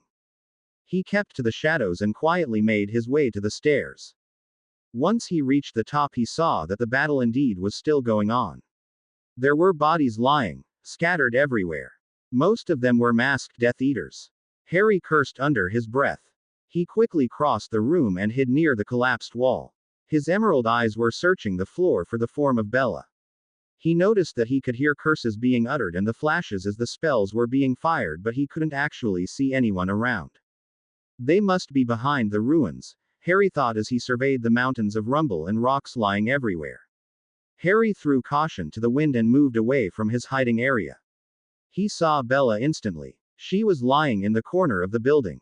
Her robes were ripped and blood streaked her usually pretty face. Harry felt the anger inside him bubble. He was shaking from suppressed rage. He got up quietly and made his way to the fallen body. He reached her without anyone realizing. He knelt down beside her and gently placed a finger on her neck. Please don't be dead, he whispered to himself. He felt the pulse and breathed out a huge sigh of relief. Bella, he whispered as he tried to wake her up. Bella opened her eyes and to Harry's surprise gave him a wide grin. Hey gorgeous. Harry whipped away from the body. The face was Bella's, but the voice was that of a man. A voice Harry had heard many times. The fake. Bella sat up and smiled at the look of shock on Harry's face. Harry stood up, but before he could raise his wand he noticed that all the voices that had been shouting curses had now stopped and he was completely surrounded by the previously fallen bodies. Lord Voldemort sat on his throne. He had Nagini next to him, but he was ignoring her at the moment. He sat massaging his temples, eyes closed, repeating a silent mantra to calm himself down. Trying to concentrate all the anger he was feeling away from him. His concentration was broken by the sound of his door being knocked on and the sound of many voices. With a sweep of his hand he opened his doors and sat shocked as the entire inner circle came through. They were all wearing triumphant looks and were smiling at their Dark Lord. None of them looked even remotely hurt. As they all knelt before him, his gaze fell on the Death Eater nearest to him. His only female Death Eater smiled at him as she stood up to greet him. Master, the raid was a complete success. We now have the She broke off as she noticed her master looking at her with disbelief. My lord. She gasped as Voldemort had stood up and appeared in front of her in a flash. He stood looming over her. Voldemort stared into Bella's eyes and realized with a sick jolt that he had been fooled. Bella had not sent out the distress signal. There had been no complications. He had sent Harry into a trap. No, no, Harry, whispered Voldemort. He took a step back and then without warning he lunged forward and grabbed Bella around the arms and shook her like a rag doll. Get him back. Get Harry back now. He snarled at her. Bella could only nod her head as terror gripped at her. She saw the images flash before her as Lord Voldemort entered her mind and showed her how Harry had left to allegedly save her. She turned and wordlessly ordered the rest of the inner circle to follow her. She and Lucius led the way out of the chamber. Lord Voldemort stood and watched, all the while channeling his anger away from him. If Harry ever needed total concentration, it was now. Harry looked around him and saw at least 10 Aurors surrounding him, their wands pointing directly at him. Most of them had removed the Death Eater masks and black robes to reveal their Auror robes as Harry realized that he had been fooled by the bodies on the ground. The fake. Bella laughed a bark-like laugh. Harry felt his insides burn with anger. Before his very eyes the face and body of Bella changed slowly into the tall dark Sirius Black. Harry could only glare at him as the famous Auror shook his dark locks out of his eyes and gave Harry another wide grin. Well, Prince, nice to see that you turned up. I thought I was going to have to dress like my dear old cousin for the rest of the day. He took out his wand and pointed directly at Harry's chest. Now, be a good boy and put your hands where we can see them. Harry ignored him and instead twisted his body around to show that he was surveying the surrounding Aurors. Well, 11 against 1. Never thought you had it in you, he said to Sirius in a mocking voice. He saw with pleasure a few faces turn red and their wands shook slightly. Harry smiled to himself. He was slowly making his concealed second wand move down his arm towards his hand. He was going to need it. So, care to explain how you did it? Harry asked Sirius, to distract him while he non-verbally muttered the Accio curse for his wand. How did I do what? Asked Sirius with an annoying look of triumph on his face. Harry clenched his teeth in anger before hissing at him. How did you fake Bella's distress call? Oh that, well it's a piece of cake really, when you have this. He held up a small ring. Harry looked at it closely and realized it was identical to the ring Bella had. Harry was confused for a moment but then, upon examining the ring again he understood what had happened. The ring had the Black family crest on it. It was obviously given to Bella by her family. Harry knew that when a distress call was made it generally doesn't have much detail, since it is a distress call, so the person making it doesn't have much time to give a lot of detail. Usually the place and nature of distress is all that can be given. The identity of the caller is usually made by the registered wand or by an artifact with a distinguishing mark, such as a family crest, that the caller has with them at the time of making the call. Since Bella's wand is not registered, as are all of the Death Eater's wands, the ring would have been used to identify the caller. His father would not have expected Sirius to have the ring nor use it in this manner, so he had assumed the distress call to belong to Bella. So you stole her ring. Can you stoop any lower, Black? Harry asked while enjoying the red blush creep onto the older man's cheeks. Actually, I didn't steal anything. This ring belongs to me. Being her cousin and all, I got the ring as well, just didn't have a use for it until now. Sirius finished while glaring at the teen before him. And the polyjuice potion. Just happened to have some stock left over. Glad I kept it from the last time I pretended to be her. That didn't work out as well as this though. Sirius now had moved a couple of steps towards Harry. Now that your questions are answered, I think we should move on to the arrest, don't you? Harry didn't answer. Come now, boy. Don't try anything stupid. You know you can't take all of us. Mad Eye Moody said while inching nearer to the boy. Harry turned to face him and felt his hand close around the wooden stick. He smiled again behind his mask. Can't I? He mocked before whipping out the second wand. Before anyone could react, Harry pointed both wands at the ground and bellowed. Momentum EXPUR. The entire ground suddenly shook as if an earthquake had hit it. The oars were certainly not expecting that, and most of them got knocked off their feet. James, Kingsley, and Sirius were the only ones who managed to stay upright, although the shaking ground had meant that they could not point their wands at the boy standing before them. They watched as the Dark Prince kept one wand on the ground, sending waves of energy through the ground so that it kept shaking, while using the other wand to draw a circle around him. The wand was emitting a red beam, and as the baffled oars watched, it cut a perfect circle in the ground. In front of their eyes, the Dark Prince disappeared to the floor beneath. He had cut a hole in the ground and had made his way to the ground floor in 3 seconds flat. The ground had stopped shaking, and the 11 oars looked at each other in shock as they hastily got to their feet and jumped through the hole to the ground below.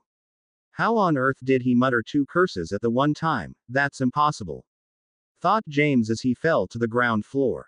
He scanned the ruined building and spotted the boy making his way towards the door. He was soon joined by the rest of his team, and they started shouting curses at the boy. Harry threw himself behind debris of crumbling plaster. He leant against it and started to take out his ninja stars. He placed his wand back in the upholster attached to his upper arm. He grabbed a hold of 2 stars and carefully moved so that he was in clear view of the oars. At once he was forced to duck back behind cover as a rain of red and yellow curses came flying his way. It had only taken a moment, but Harry had seen the locations of 2 oars. He took a deep breath and flung himself away from the safety of the plaster and threw the blades in the direction of both of them. The blades hit the oars in the chest, and the 2 men instantly fell to the ground, the blades embedded deep into their chests. Harry barely made it back to the shelter of the crumbling plaster while more curses rained down on him. He heard a cry amongst the oars. "Don't do that. We need him alive, only stun him, understand? Don't kill him." Harry recognized the voice belonging to James Potter. Harry heard the footsteps inching closer to him, and he knew that he wasn't going to be able to hide here for much longer. Harry's eyes darted around him, trying to find something that would help him. He then saw a door leading out to another section of the building on his left.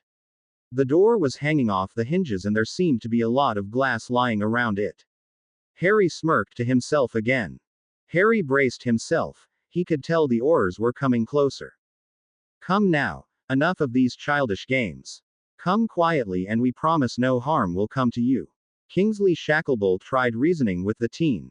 Harry snorted and replied loudly, "You're the ones playing games. I'm showing you how to win." With that said, Harry spun around and darted across the room while throwing curses at the 3 oars who were standing the closest to him. Sirius and James watched as 3 curses left the boy's wand simultaneously and hit their mark. The 3 oars fell to the ground screaming as the acid spurt spell made their bodies erupt in horrible blisters. Harry kept on running. He could hear and feel the footsteps behind him. Harry moved to the right just in time as a stupefy spell came whizzing by him. He then turned sharply to the left as another body bind curse came flying by. Harry was now approaching the door with the shattered glass. "Accio glass shards!" Harry yelled while still running towards the door. He instantly threw himself to the ground as the sharp glass shards flew towards him. The glass shards missed Harry and instead flew straight into the 3 oars who were running behind him. Harry heard the screams as the 3 oars hit the ground.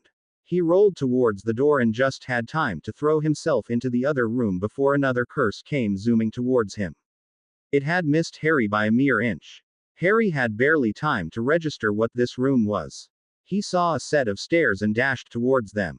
There were still 4 oars left, and the ones injured would probably still pose a threat. He knew he had to get out of there as fast as possible. He came back to the floor that he had found Sirius pretending to be Bella. He noticed an identical staircase to the one he had just climbed and began making his way towards it. He began climbing it and was nearly at the top when he felt a hand grab onto his foot, making him fall onto the hard stairs. Harry whipped his head around and saw a dark-haired Auror, Kingsley Shacklebolt, pulling him down. Harry grabbed onto the stairs and twisted slightly so that he could raise his other foot. He saw the Auror point his wand at him. Harry used his free foot to smash onto the Auror's face. Harry repeatedly smashed his foot onto Kingsley's face until he felt the grip loosen and Harry wriggled away from him. Kingsley fell to the ground, blood gushing out of his broken nose. Harry made it to the top and immediately ran towards a door at the far end. He heard heavy footsteps and a lot of shouting behind him. Harry ran through another door and found himself in what must have been the back of the building. It seemed that some time ago there was an attempt to renovate this crumbling wreck. Harry could see the abandoned scaffolding and large gaps in the floor. Harry looked behind him as he heard the oars approaching him. He knew that the best thing he could have done would have been to keep to the ground floor, as his only chance of escape was to go outside and past the anti-apparition wards. However, he was forced to come to the top, and that is what he had done. Harry heard commotion downstairs and he peered out. What would have been a window, he saw some 10 masked men enter the building and start dueling fiercely with the remaining oars. Harry breathed a sigh of relief. The Death Eaters were here. Harry had some help now. He only had to find a safe way back downstairs. He felt another spell zoom by him and Harry ducked to save himself. He turned to see Sirius Black pointing his wand at him. "Nowhere left to go now, kid. Just lower your wand," he commanded. Harry in response gripped his wand tighter and took a step nearer to Sirius. Before Sirius could respond, Harry lashed out at him, swinging his right foot straight into Sirius's abdomen. Sirius felt like a hammer had just hit him. He flew to the other side of the building and fell hard onto the ground. Sirius felt the unsteady floorboards shake a little as his weight hit them. Sirius stood up as Harry approached him. Harry caught Sirius off guard and smashed his fist into his face. He then swerved his right foot aiming at Sirius's chest, but Sirius caught his foot with both hands and twisted it, causing the boy to lose his balance and fall to the ground. Sirius then kicked the fallen boy hard in the ribs, causing the boy to cry out. Sirius felt his heart leap in his chest. He felt strangely guilty at hurting him. He put it down to the fact that he was dueling and hurting a 16-year-old boy, which was causing the guilt. For all intents and purposes, the Dark Prince was still only a child. In a moment of hesitation, Harry had jumped back onto his feet. "You'll pay for that, Black," he spat at him. He moved with incredible speed and had knocked Sirius to the ground again. Harry stood over him pointing his wand at Sirius's forehead. Before Harry could even utter a single word, he felt a stabbing pain in his ribs. He staggered away from Sirius while clasping a hand over his side. He removed his hand to find it covered in blood. He had been hit with a stinging hex. Harry quickly blinked away the pain and looked around to locate the hexer. He found it was James standing at the entrance. He was pointing his wand at him and moved slowly towards him. Harry sighed again. "Don't you ever learn, Potter? Stay away from things you can't handle. Some habits die hard," James replied, not daring to take his eyes away from the boy. "Apparently, so do you," Harry said, and as quick as a flash Harry had whipped out another ninja star. James had only just managed to sidestep it as it came flying out of Harry's hand. It still managed to scratch James's arm as it went flying past him. Harry saw the crimson liquid seep out of James's arm and stain the blue robes James was wearing. Harry had his wand pointing at James, but before he could attack, 3 jets of light came speeding at Harry. "Rectempra!" came a shout in unison, and Harry found himself hurtling through the air and smash into the ground a few feet away. He turned and saw 3 oars standing with their wands pointing at him. Harry cursed under his breath. Sirius, Moody and Kingsley stood with their wands pointing at Harry as James went to join them, ready to curse the hell out of him if they had to. Harry stood up gingerly and turned to face his group of enemies. "All right, do your worst," he said in a low and dangerous voice as he prepared to bring up his shield. He deflected the 4 jets of light quite easily. He laughed softly at the looks of shock and disbelief on their faces. The shield that Harry had conjured covered Harry completely. He was standing within a shimmering blue bubble. There was no way any spell would be able to touch him. Harry brought the shield down momentarily to send 2 jets of incendio to the stunned oars. What happened next, nobody had quite prepared for. As Harry's curse hit Sirius and Moody, they deflected it with their shields, and the 4 oars had turned their attention to the one boy standing before them. Seeing the shield down, the 4 oars unknowingly attacked at the same time. Harry tried to block the 4 spells of Rectempra, but the intensity was too much and he was sent hurtling through the air. Harry smashed onto the far wall and landed in a heap on the crumbling floor. As Harry made contact with the shaky floor, it trembled and gave way. As the four oars watched, transfixed in horror, the boy went smashing to the floor below him, which coincidentally didn't hold up either, and Harry fell through onto the concrete floor at ground level. The four oars stood still, frozen in complete horror at what they had done. James was the first one to rush down and find him buried under the rubble. He began moving the bricks and wood to find the boy. He was soon being helped by the other three oars as they frantically searched for him. Please don't be dead. Oh, please don't be dead. He thought, terrified at the thought of killing a teenager by deception. He found the boy buried under a particularly heavy piece of the rubble. Wingardium Leviosa. He and Sirius shouted, and both of their wands lifted the debris away from the unconscious boy. James held a trembling finger at the masked boy's neck and let out a breath he didn't even know he was holding. He's alive, he informed the others and saw them share a look of relief. Suddenly there was an outburst and they saw three Death Eaters shrieking and running at them. What have you done? One of them bellowed. James could see the long blonde hair and knew it was Lucius Malfoy under the mask. James and Moody rushed to their feet and blocked the way to the fallen boy. They started dueling with the Death Eaters. The other two oars rushed to their side and joined in. Take Prince and go, shouted Malfoy to another Death Eater. James and Kingsley managed to block the approaching Death Eater while dueling furiously with the others. Sirius, take the boy and head to the headquarters. Now, James shouted over to his best friend. Sirius nodded his head and swooped down to pick up the boy. The boy beeped in his unconscious state, causing Sirius's heart to plunge into his stomach. He hated this guilt-ridden feeling. Sorry, kid, he muttered while throwing the boy's broken body over his shoulder. Sirius managed to make it out of the building since the other oars were covering him, making sure no one would attack. It seemed pointless anyway since the Death Eaters were too afraid to attack in case they hit their master's son. Sirius got outside and held onto the boy tightly as he apparated from there straight to the headquarters of the Order of the Phoenix. Dumbledore's office, Hogwarts. He stuck in his head and waited for the swirling to stop. Soon enough he was staring out into Professor Dumbledore's office. Albus. Albus, are you there? Sirius asked urgently. He didn't want the boy to wake up soon. Sirius, my boy, what is the matter? Came Dumbledore's reply as he kneeled down to see Sirius's head sitting in the flames. Albus, we got him. We captured the Dark Prince. Sirius realized how excited his voice sounded. Well done, my boy. Where is he now? Here at the headquarters. I need you to come quickly, along with the nurse, if possible. Sirius cowered slightly at the look in Dumbledore's eyes. How badly hurt is he? Dumbledore asked now without even a hint of twinkle in his eyes. I don't know. He's going to need medical attention, that's all I know. Sirius finished feeling really guilty now. I will be there with Madame Pomfrey as soon as possible. Sirius pulled his head out of the fire and waited until the spinning had stopped. He looked over to the boy and was surprised to see Moody and Kingsley in the room as well. Hey guys, I didn't even hear you come in. Where is James and the rest? At the ministry, they had to accompany the fallen Death Eaters, came Moody's reply, but he was not taking his eyes off the still unconscious boy on the floor. Dumbledore will be here soon, Sirius said as Moody approached the boy. Sirius watched as Moody bent low over the boy and checked his pulse. It's weak, but he's still breathing, he informed the room.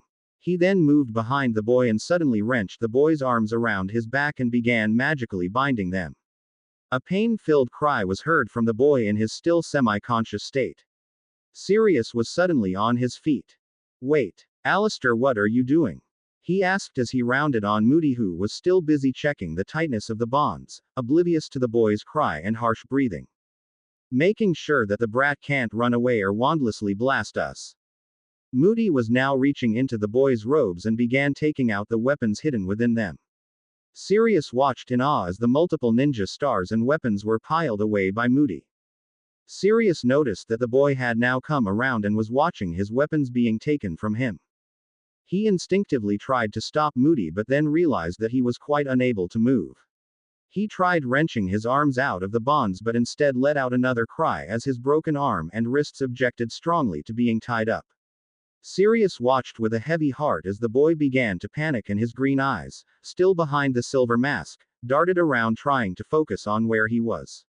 Then his eyes met his own and Sirius felt his heart break as he saw the pain in them. Moody, however, was not showing an ounce of sympathy. He walked around and picked up the small pile of weapons and without warning viciously kicked the boy in his ribs. The boy gasped in pain. He curled up in order to relieve the pain in his already broken ribs. Moody. That's enough. There is no need for that. Sirius grabbed Moody as he prepared to deliver another kick to the fallen boy, and pulled him away. No need, Oh, I think there is. This little piece of shit is the reason Alice and Frank aren't here. This is the monster that burnt them to a cinder. He is the reason for our injured comrades. I am going to kill him. Moody was struggling against Sirius's hold and managed to get away from him. He swept over to the boy and grabbed him by his hair and roughly pulled him to his feet. Sirius saw the boy's eyes flicker with pain. Moody tugged hard and brought his face close to the boy's. I am going to make you pay, boy, if it's the last thing I do, he growled.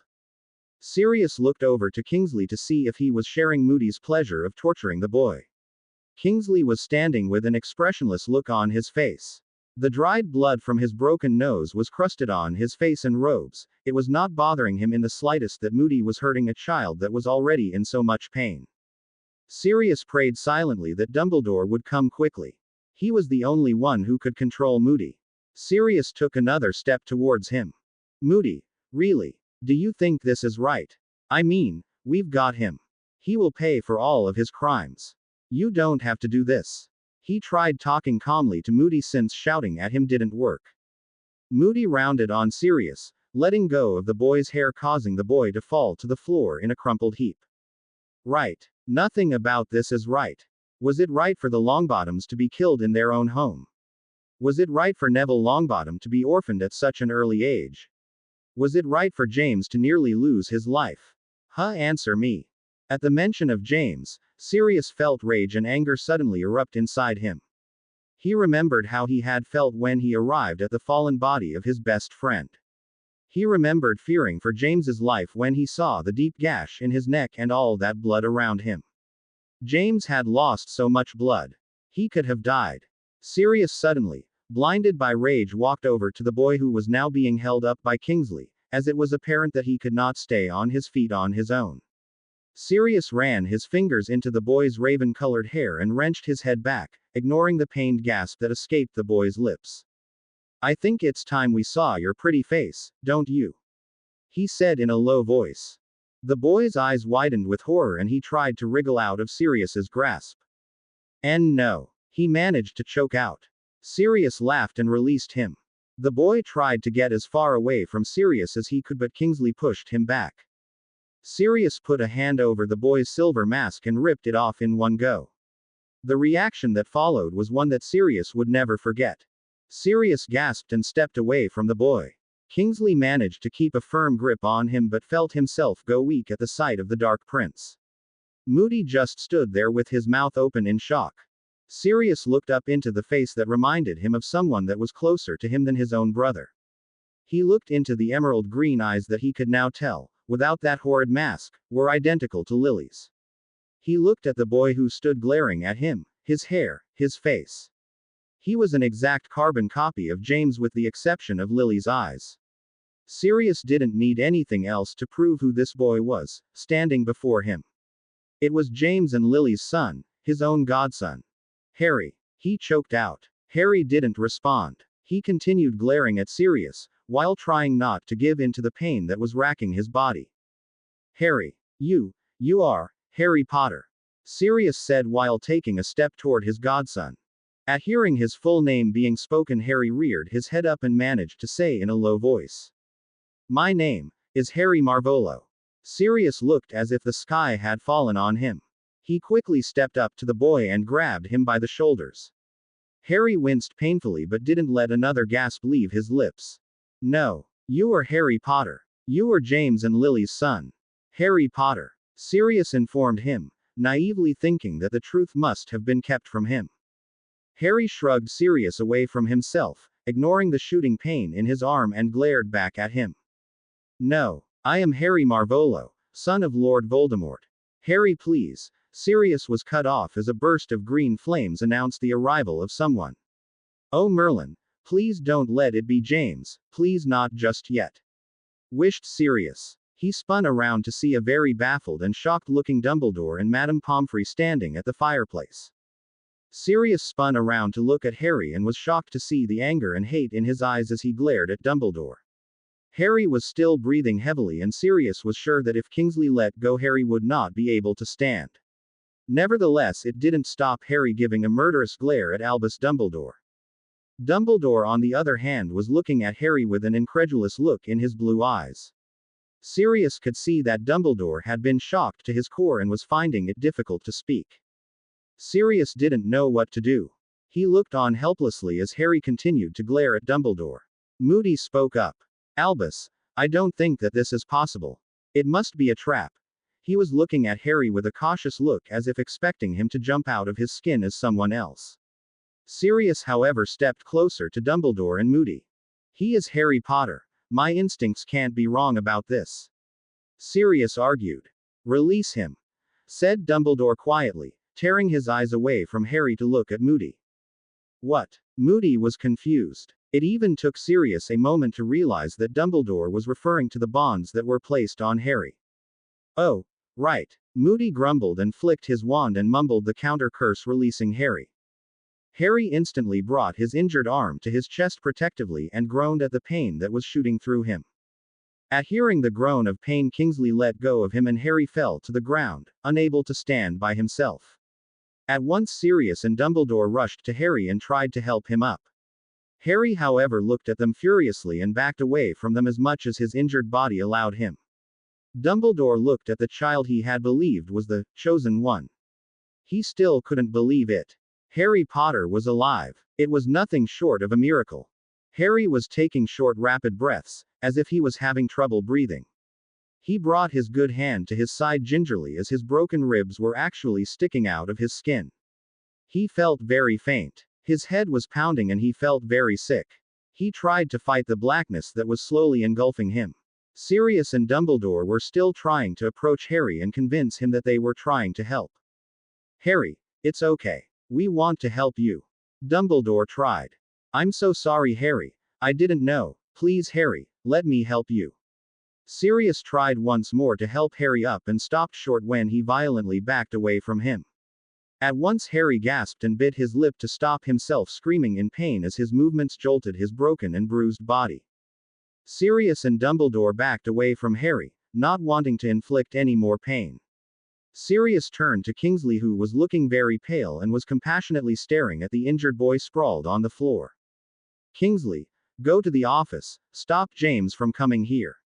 Just tell him anything. Make sure he just doesn't come here. Sirius instructed Kingsley, who seemed glad to get away from the awkward situation. Alistair, keep the ministry away from here. We need to sort out a couple of things before they interfere and want to take over. Dumbledore told Moody, who began complaining how impossible it was going to be to keep the ministry away. No one noticed a very pale Madame Pomfrey approaching Harry and gently supporting the boy, who surprisingly allowed the nurse to help him to the bed nearby and gently lay him down. She brushed away his bangs from his eyes and smiled embarrassingly at him. It's going to be okay, Harry. I'll take care of you, she whispered softly as Harry gave into the blackness that finally engulfed him. Madame Pomfrey ushered Dumbledore and Moody out of the room and told Sirius to block the fireplace in that room so that she could not be interrupted. Sirius did so and left immediately to join Dumbledore and Moody in the main dining room. Sirius watched numbly as Dumbledore repeated his instruction to Moody to go to the ministry and buy them some time. Moody grumbled under his breath how futile this would be and stumped frustratingly out the door. They both sat with their heads hung down, deep in thought. Sirius desperately asked, Albus, what are we going to do now? What do you mean? Sirius tried not to reach over and shake the old fool. What do I mean? I mean, what are we going to do now? We can't just hand Harry over to the ministry. They will order the Dementor's key without trial. We can't hide him forever. Not that he would willingly stay with us, and we sure as hell can't send him back to that monster Voldemort. Dumbledore gave Sirius a stunned look. That was the first time Sirius had said Voldemort's name without stuttering.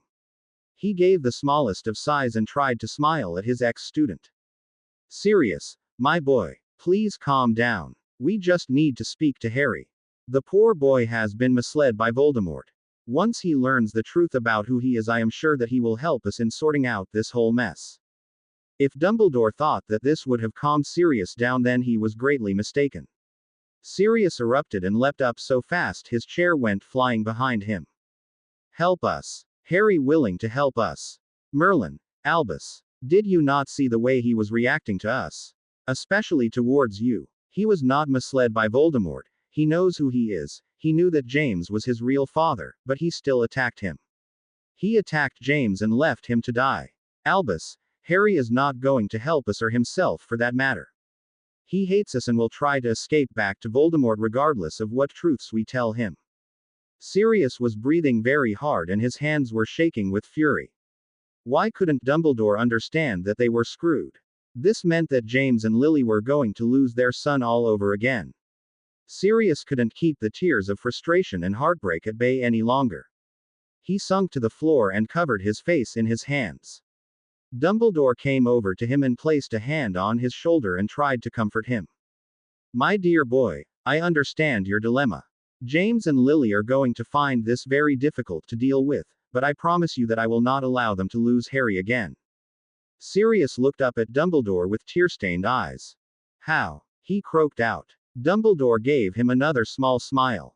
You probably didn't notice, but when Poppy laid Harry down on the bed, she pushed his hair away from his forehead and I saw something that will probably save Harry. What? What did you see? Sirius almost whispered to him, still sitting on the ground. He has been marked by Voldemort. Sirius gasped and looked positively horror-stricken. He marked Harry with the dark mark. He asked with a shaky breath. No, he has marked him in another way. Dumbledore looked straight into Sirius's eyes and recited part of the prophecy that the entire order had learned by heart. The Dark Lord will mark him as his equal, he said slowly and let the understanding sink in. Sirius looked at Dumbledore with a confused expression.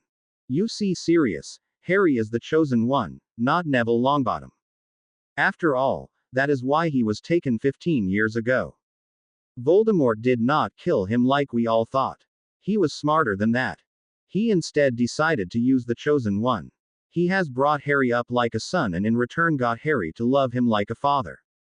Harry does not realize that the love Voldemort shows him is in fact a survival technique, since Harry now cannot even think of hurting Voldemort.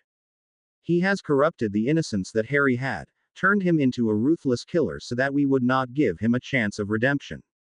You see, Voldemort had made a good plan. Harry is a very powerful wizard and Voldemort has been using that power to finish off his enemies, but he also was making sure that if Harry was ever caught, then the light side would annihilate their savior by their very own hands. Tell me, Sirius, if this boy was anyone other than Harry, what fate would he have suffered by now?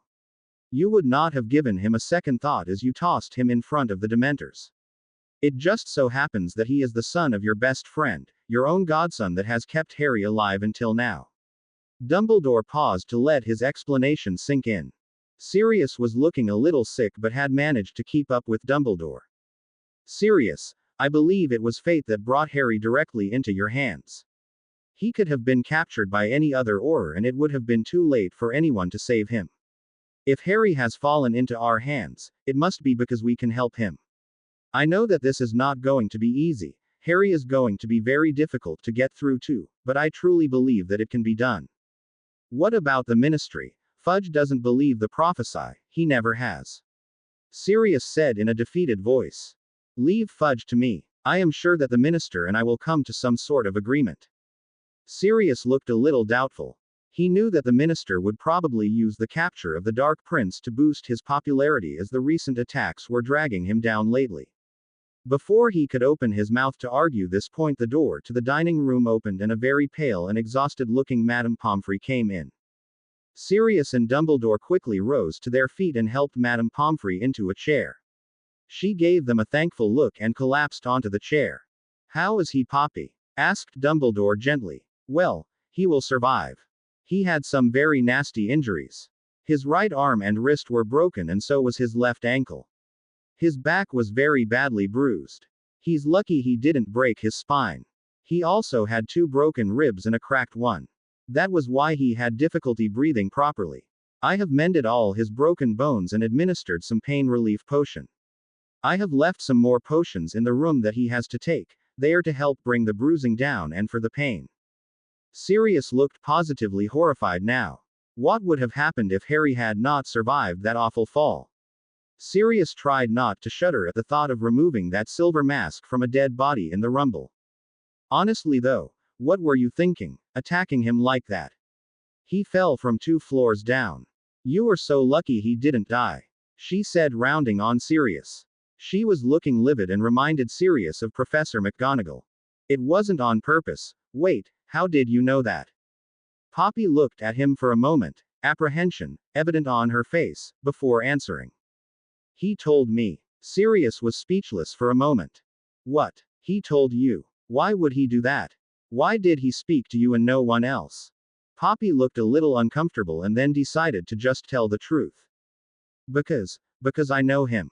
What? Exploded Sirius. You know him. How do you know him? Sirius was instinctively reaching for his wand when Dumbledore stopped him. Poppy, please explain this. He looked really tired and wary now.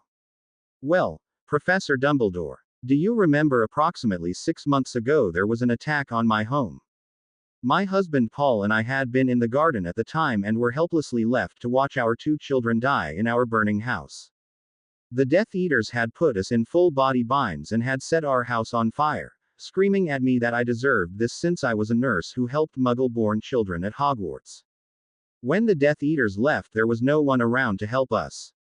Even our godforsaken neighbors had been terrified of helping us for fear of the Death Eaters. Then out of nowhere, this young boy arrived and just rushed into our burning home. He saved Jenna and David from burning to death and also released Paul and me from the spell binding us. He asked me what had happened and I told him about the Death Eaters. I still remember the rage in his green eyes. He told me not to worry and that the Death Eaters would never harm us again. Before he left, I asked him who he was and he just smiled at me and told me that he was called Harry. I never saw him again, until today. She finished with tears in her eyes. Sirius was speechless. Harry had saved 2 little children from dying. But why? Harry had saved them from people on his own side. Harry risked his life at the age of 15 for 2 small children of his enemies. Poppy, did you see his face clearly? I mean, it was definitely Harry. He wasn't wearing any mask to cover his face, was he? Sirius asked cautiously. No, he was not wearing any sort of mask.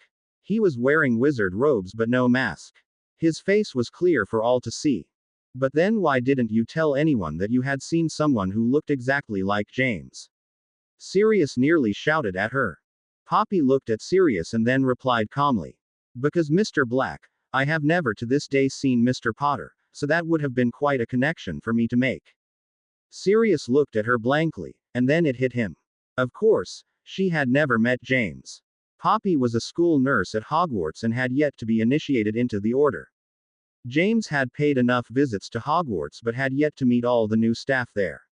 Sirius felt like a complete idiot and mumbled his apology to her. She dismissed it with her hand, saying it was fine. Dumbledore was however smiling and turned to Sirius. Well, it seems our Harry has a little saving people thing. Sirius paced in his room. Dumbledore had left to meet the minister to discuss Harry. Sirius was left alone while Madame Pomfrey stayed in the same room as Harry, in case he woke up. Sirius was panicking. How the hell was he supposed to tell James about Harry? Why did it have to be Sirius who told James? Sirius had been there the night Harry had been taken by Peter. He remembered James recovering in hospital and how James had fought against the depression that the loss of Harry had brought to him. Sirius doubted that James had ever gotten over Harry, as it was plain to see that James showered the love, which would have been for Harry, on Damien. Sirius sighed again. What would Damien think of this? He didn't even know that he had a brother who had supposedly been murdered at the age of 15 months. And what about Lily? Only a fortnight ago she had locked herself in her room for the entire day, as it was the day of Harry's 16th birthday. Damien and James had been away from home the entire day as Damien would get suspicious of the absence of Lily around the house.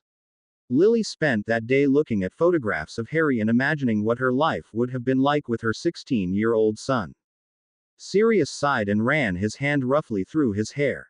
It was cruel to show Lily and James their son and then to abruptly snatch him back again. Sirius wasn't sure how safe Harry was with them.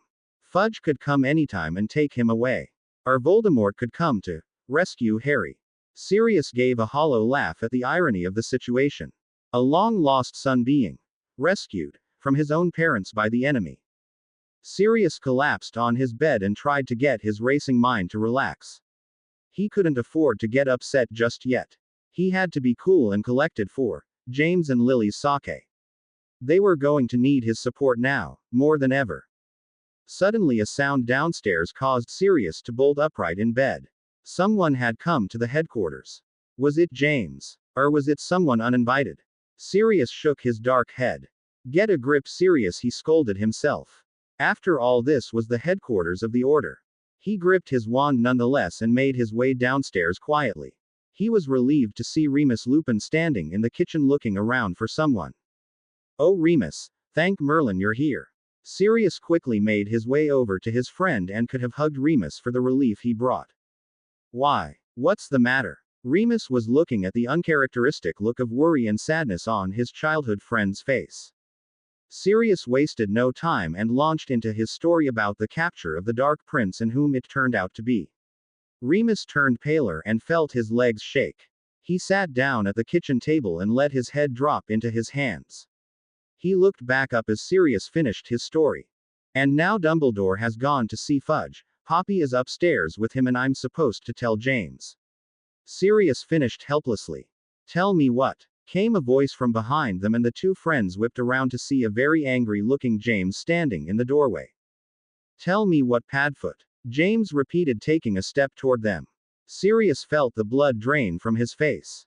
Oh crap, why was James in such a foul mood? Did he find out already?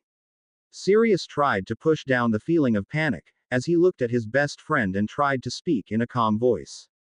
James, I didn't hear you come in, he said, while trying not to stammer. James looked at Sirius and Remus's pale faces. He knew something was wrong. Padfoot, Moony, what's the matter? You look really freaked out. James came into the kitchen and sat in a chair facing his friends. Oh, nothing, just tired. What happened to you? You look really annoyed. Sirius didn't think distracting him was going to work, but he really needed to calm James down before dropping the bombshell of truth on James. An annoyed look of anger flashed in James's eyes again. That Kingsley, I mean honestly he couldn't pick a worse time to annoy me. I mean I just got back from the raid and all he wanted was the damn paperwork completed. He demanded that all the paperwork for each Death Eater captured was completed before I left the office. Can you believe that? Sirius growled a little. He had asked Kingsley to keep James away from the headquarters, but he didn't think Kingsley would anger James in the process. Idiot, thought Sirius. So, anyway, I've been dying to get back. What happened? Where is he? Did you find anything out yet? James was watching the reaction of his best friends carefully. With each question they seemed to pale even more and diverted their eyes away from him. Yeah, he's upstairs and James the first need to explain something, to you. Sirius cursed himself mentally for stammering so much. James looked at Sirius with a confused expression. Padfoot, what's wrong? The boy is okay, isn't he? I mean we didn't do too much damage, right? James was thinking that maybe they had killed the boy, which is why his two friends were looking so glum. Even if the boy was a Death Eater, killing a 16-year-old wasn't easy on your conscience. He broke quite a few bones and he's pretty badly bruised, but he's going to be fine. Madame Pomfrey is with him right now, Sirius answered glumly. James cursed under his breath. He didn't like having that on his conscience either. Well, I better go and have a word with him then. James slowly rose out of his chair but stopped as his two friends jumped up and grabbed him before he even got to his feet properly. No, James, just let him be for now. James, he's not in any fit state to talk yet. What the hell is going on? Since when do we care if Death Eaters are fit enough to interrogate? James eyed Sirius suspiciously. Sirius and Remus shared a look and let go of James at the same time.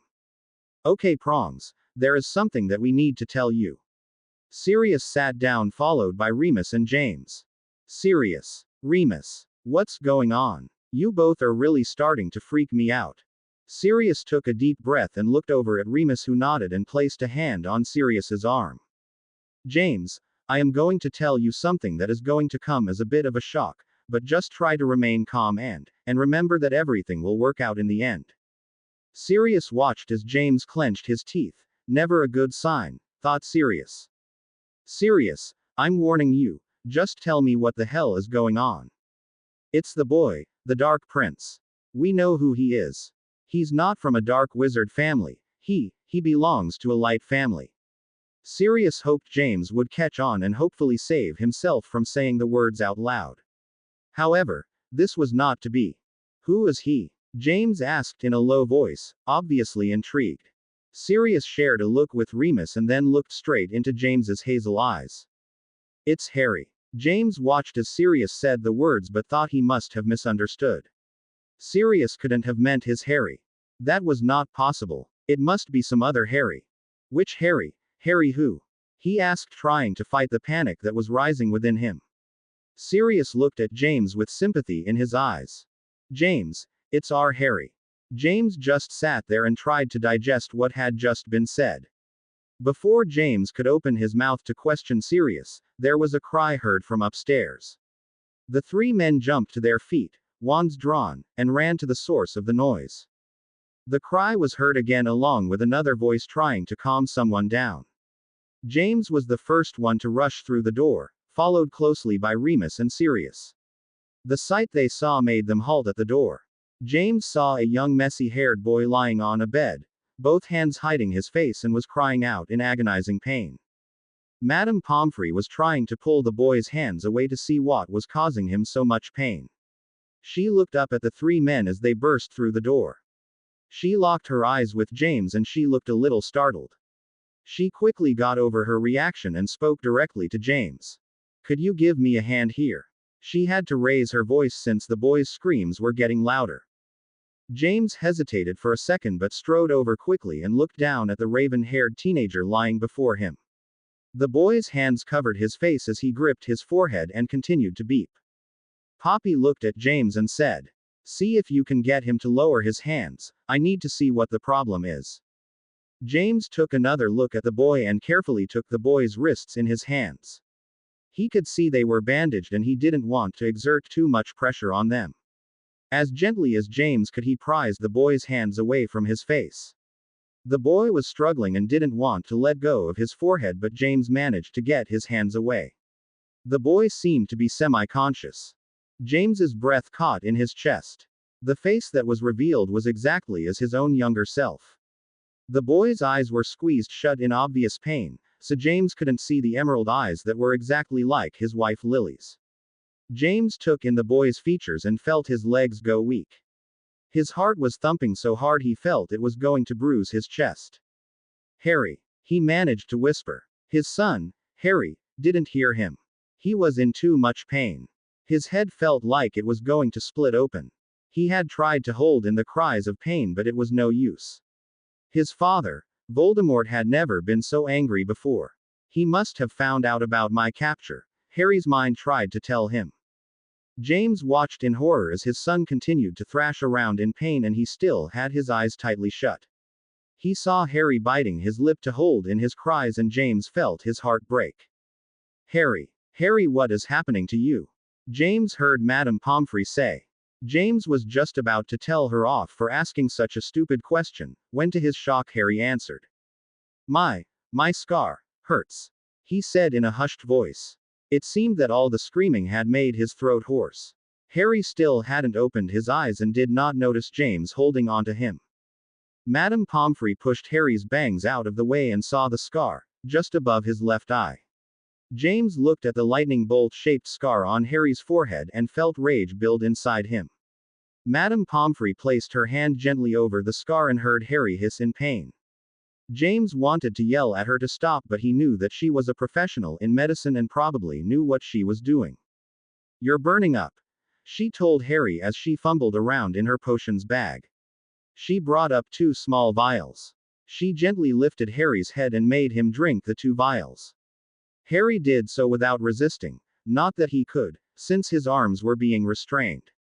After a moment or two, Harry seemed to relax and drifted off to sleep. What was happening to him? James asked as he entered the kitchen with Poppy and the other 2 men. "Well, I'm not entirely sure. I think that what he has is a curse scar. They are very rare but are known to act up from time to time." Poppy answered him while conjuring up some tea for everyone. She desperately needed some. "What had caused it to start hurting?" asked Sirius. "I don't know. He was sleeping quite soundly and then all of a sudden he grabbed his forehead and started screaming," explained Poppy. James was still sitting in his chair holding his cup of tea with no intentions of drinking it. His head was spinning and he couldn't get the image of Harry thrashing around in pain out of his head. He didn't even hear Poppy go back upstairs. Sirius came and sat next to him. He took the untouched cup of tea out of James's hand and looked at him. "You okay, mate?" he asked while trying to steady his own heart. James lifted his head and looked at his friend. He shook his head sadly. "No, I'm not okay."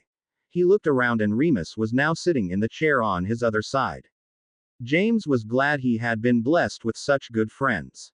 They never left his side, regardless of what the situation was.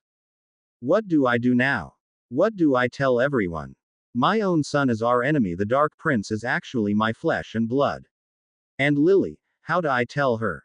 And what about Damien? Oh Merlin, this is a damn nightmare." James let his head drop into his hands and furiously tried to bite back the tears that were bursting to come out. Lily would not be able to take this, he thought to himself. "Prongs, you should tell both of them before they find out from someone else," Remus said in a small voice. James lifted his head and looked at Remus. "How? What do I say? This is something that Lily and I have always dreamt about, a miracle that brings back our son, but I had never imagined it to ever be like this." James made no attempt to hide the tears that were now flowing freely down his cheeks. Sirius was at a loss at what to do. He had only seen James cry once, and that was when Harry was taken away. Sirius tried to comfort his friend but found that James just pushed him away. Remus also tried to comfort his broken friend. "Prongs, he is still your son. That innocent Harry that we all loved and cared about is still alive. He's just been forced to grow up differently and really quickly, that's all," Remus said. James sat with his head hung low. He was trying to make up his mind as to how to tell his wife about Harry. He decided that it was going to be done tonight. Harry awoke feeling as if every bone in his body was on fire. He looked around and started to panic as his surroundings were unfamiliar. It took him a moment or two to remember what had happened and how he had ended up here. His insides began to burn at the anger of being captured. He tried to get up but realized that he could barely lift his head before his body erupted in shooting pains, forcing him to lie back down again. He beeped softly and felt his voice crack as his throat felt like sandpaper. Madame Pomfrey heard Harry beeping and rushed to his side. "Harry, oh good, you're up." She came by his side and started lifting different vials of potions. "How are you feeling now? Probably still sore after that dreadful incident." Harry watched her quietly, amused how she would ask a question and then answer it herself. "Where am I?" Harry managed to croak out. "Don't worry, Harry, you're safe. I need to get back home." Harry tried once again to get up, but lay back down quickly as the pain erupted in his back. "Just lie back down." Poppy laid a gentle hand on Harry before he tried to get up again. Harry gave up his futile attempt to get up and instead gave in to Poppy's fussing. He looked around the room.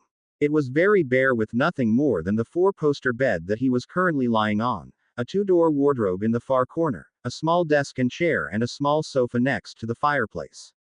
He asked once more. "Where am I, Poppy?" "You are currently with Sirius Black in his home," Poppy replied, trying not to meet Harry's eyes. Harry felt the anger bubble in him once more. "I need to get away from here. Please, Poppy, you have to let me go." Harry tried pleading with her since he knew he was in no fit state to do anything else. I am sorry, Harry, but you cannot travel anywhere yet. Just try and rest and then we can speak about this later, okay? Harry nodded his head and tried to close his eyes and sleep, but the anger was still burning within him. He was in an enemy's house, at their mercy. This is not good, he thought as he fell into an uneasy sleep. Lord Voldemort sat on his throne, but looked very different than he usually did. His body was not held high but was crouched low. His head was hung and he seemed to be in a deep mantra. Bella stood not too far away with silent tears running down her cheeks. She kept on repeating to herself under her breath, "Please let him be okay. Please, please don't let them harm my Harry, please." Lord Voldemort lifted his head and looked directly at the Death Eaters in his chamber. He eyed Bella and Lucius angrily and then instantly repeated his mantra to calm himself down. It had taken a good 20 minutes to calm himself down. He didn't want to let his anger hurt Harry again. Merlin knows what kind of state he was in. He had lost his temper when Lucius had told him that the order had hurt Harry gravely. Injured his son. Lord Voldemort had never felt such rage. He spoke to both Death Eaters, who stood glumly in front of their master. "You know what I want, you know what to do. Do not show your miserable faces to me until it is done." Lord Voldemort ordered them with quiet venom. "Yes, master," came the reply in unison. Lord Voldemort stood and left for his private chambers. He would not lose Harry, not now. Whatever the cost, Harry had to be back with him and he had to be back soon. James sat holding hands with Lily, watching her try to digest the truth. Lily had sat in complete silence as James had told her everything that had happened that day. Damien had been flowed to the Burrow and told that he was to spend the rest of the summer there with the Weasleys. Damien would normally have been ecstatic at this news, since he always complained that he was bored during the summer and that he should spend most of it with the Weasleys. However, Damien could tell that he was being sent to the Burrow because something was wrong. He had tried to ask his tired and very crabby dad what was wrong but just got told that he was expected at the Burrow that very night, so he had to leave immediately. Lily was glad that James had sent Damien to the Burrow. She could not have dealt with him asking awkward questions at this moment.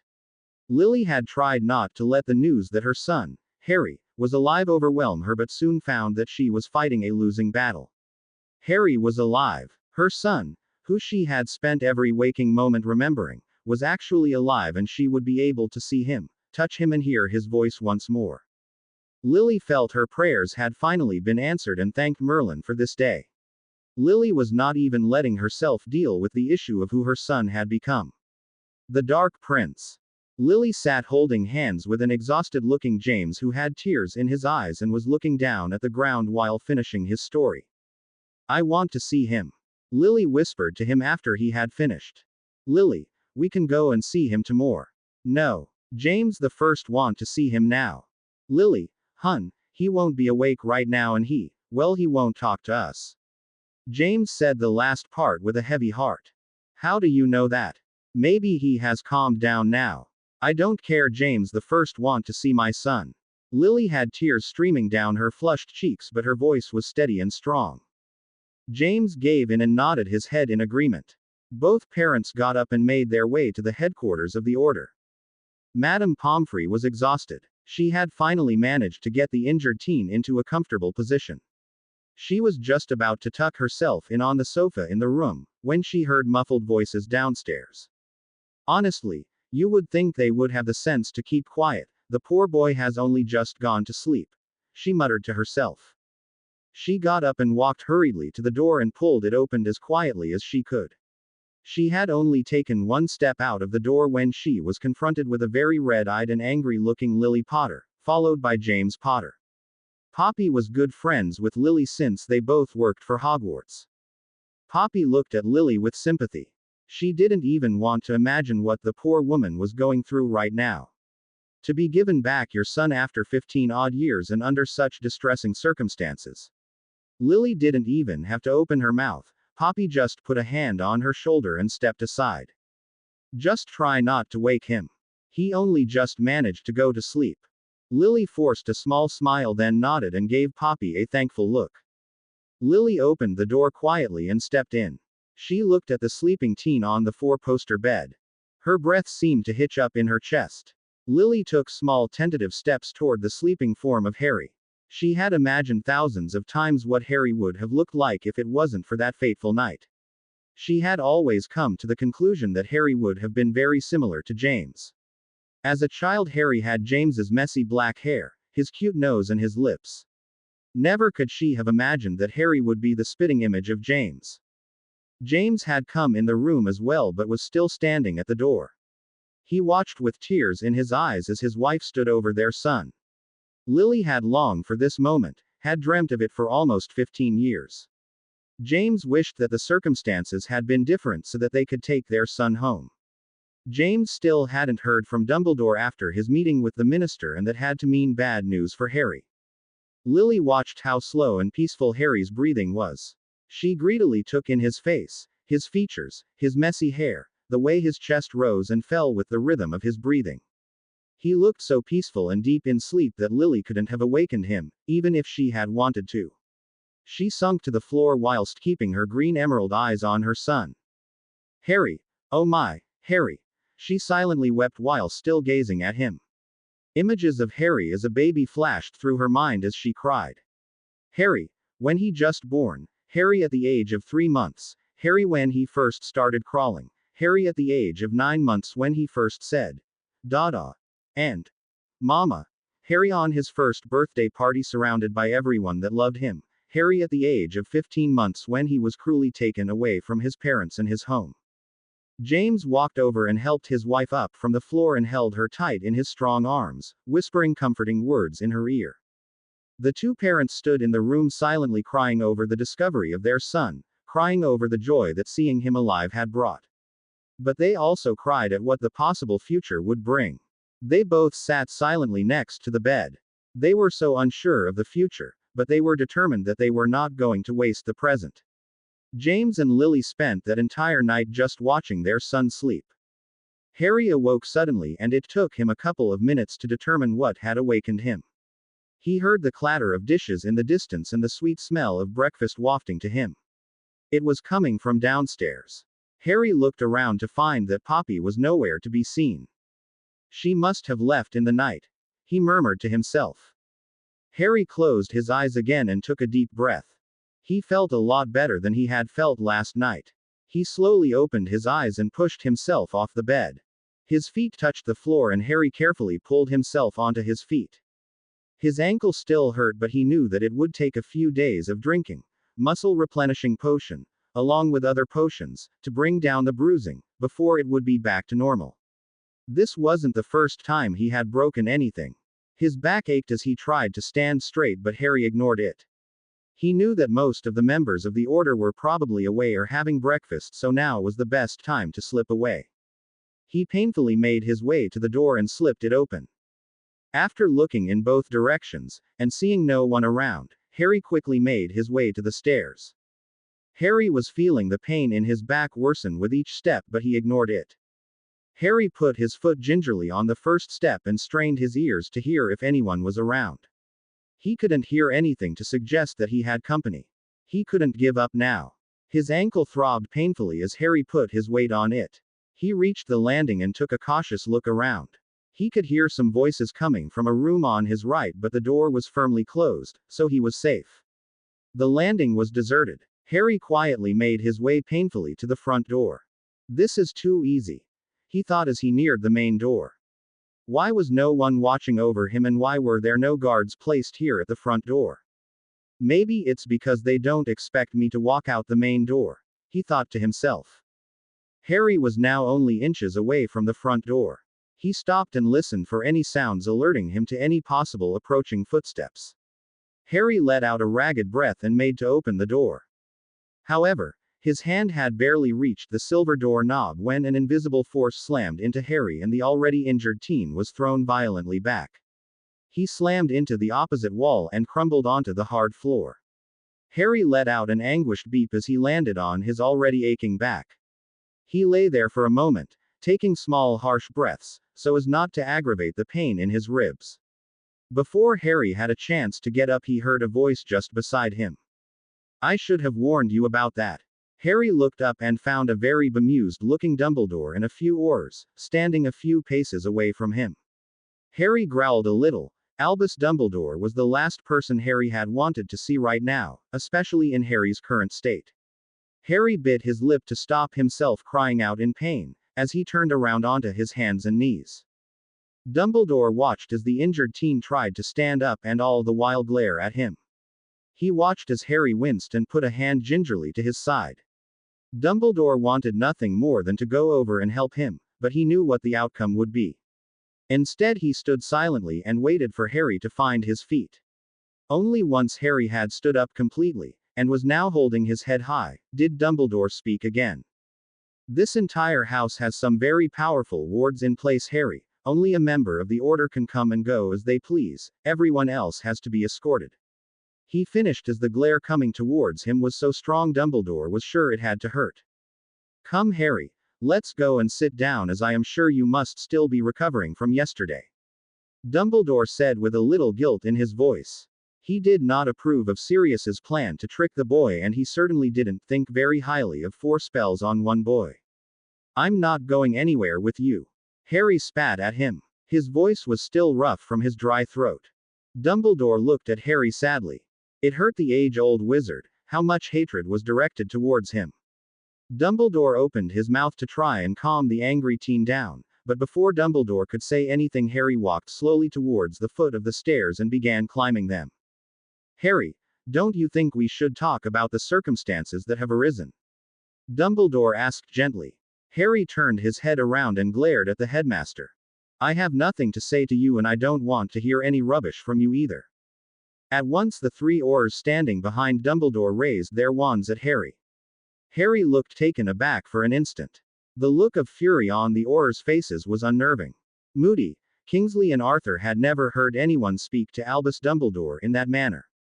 Dumbledore, however, raised his hand and motioned to the oars to lower their wands. Dumbledore had expected this from Harry. Harry at once turned and left without another word and slammed the door to his room. Dumbledore returned to the dining room, with the 3 oars following, his head bent low, caught in thoughts of how he was going to get through to the angry teen. Harry had no choice but to return to his bed. He gingerly sat on the end of the bed and let out a deep sigh. He was in trouble now. Any time now the Ministry would come and make his arrest. He would probably be in Azkaban by tonight. He had to get out of here, but how? He was not ready to face the wards again. He didn't think he would be able to get back up again. He was brought out of his thoughts by someone knocking and entering his room. Harry opened his mouth to hurl abuse but stopped when he saw Poppy enter, looking a bit tired. Harry managed a weak smile when he saw her shriek and come running towards him. Harry, what in the name of Merlin are you doing up? Lie back down this instant. She pushed Harry under the covers and started fussing over him. She checked over him, and once she was done, listing all the injuries that were still worrying her, she sat back on her chair, looking exhausted. Harry sat up in bed and smiled at her. Finished, are we? He asked. Yes, came a weary answer. Good. Now tell me, how am I going to get out of here? Poppy looked over at Harry with sad eyes. Harry, please, you know you can't leave. Poppy, you don't understand. I can't stay here. It's not safe for me. If I don't leave now, by tonight I will be in Azkaban.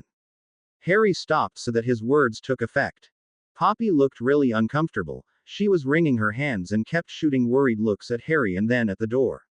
Finally she got up and walked over to him. Harry, if it were up to me, then I would help you. I owe it to you. But the fact of the matter is that even I can't help you leave. I'm not a member of the Order yet, so I can't escort you out. She looked at the sad face of the injured teen and felt her heart break.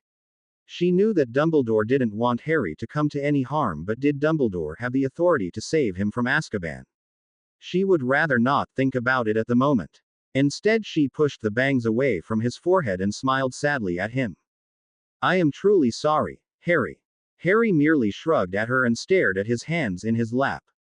He would have to come up with a different plan. Dumbledore sat with the members of the Order around him. Most of them had been eagerly awaiting his return to find out the fate of Harry. All Dumbledore could tell them at this point in time was that the minister would get back to him regarding Harry's fate. Tonks and Molly were still trying to clear away the breakfast dishes, while Arthur was busy talking with James, Sirius and Remus. Dumbledore sat speaking gently to Lily, who still had red, puffy eyes and seemed to be now sitting in a daze. Moody and Kingsley were sitting in one corner, apparently lost in their own thoughts. Lily looked around her as Dumbledore left her side to speak to Molly. She sat thinking hard about what Dumbledore had said to her. He was trying to reassure her that Harry would come to no harm. As long as Harry learnt the truth about whom he is and who Voldemort is, then Harry would surely come back to the light side. Lily didn't particularly care about this right now. Her main focus was to go upstairs and see her son. She had been practically dragged from the room by James so that she could rest.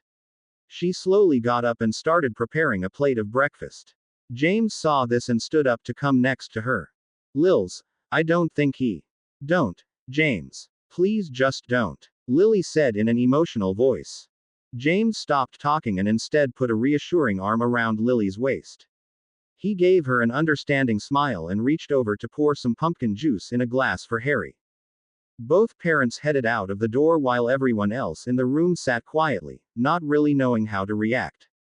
Moody growled a little and then went back to his quiet thinking. Everyone else decided to ignore the breakfast in bed situation and went back to what they were doing. James and Lily made their way quietly up the stairs. Both were nervous to speak to Harry. They stopped outside his door and gave each other a nervous look. They pushed the door open, but stopped, as both their hearts had just missed a beat. They saw Harry sitting up in bed talking to Poppy. What's in this one? Harry was saying as he held up a small vial containing a black-colored potion. Wings of dragonflies, crushed beetle legs and... Poppy started. Okay. Don't tell me. Then why do you ask? Just curious. Harry gave Poppy a cheeky smile as he downed the black-colored potion in one gulp. He gave a dramatic shudder. I hope you realize how awful that was. He said, looking at Poppy. Lily and James couldn't help but smile. This was the first time that Lily had heard her son's voice. She was momentarily taken back at how similar it was to Damien's voice. James had of course heard Harry's voice before, but it was always in a confrontational tone. This was the first time he heard Harry speak in a somewhat normal tone. James and Lily had opened the door and had now stepped into the room. Poppy and Harry both turned to see who had joined them. Poppy gave both James and Lily a bright smile, but Harry's expression darkened, and after glaring at both James and Lily he looked away from them. Poppy noticed Harry's reaction and quickly excused herself, saying that she had to rush downstairs for a moment. Harry didn't even look at Poppy, as she hastily left the room. James and Lily were both feeling immensely uneasy. Harry didn't even look at them. He continued to gaze at his own hands, which were lying in his lap. Lily took a brave step and allowed her shaky legs to carry her over to the bed. James followed her reluctantly. Lily put the plate of food on the bedside table and looked longingly at Harry. The raven-haired boy didn't even spare her a glance. Now that Lily could see Harry's eyes, she felt her heart swell with happiness. He definitely has my eyes, she thought to herself. James had joined Lily at this point and placed the glass of juice next to the plate of breakfast.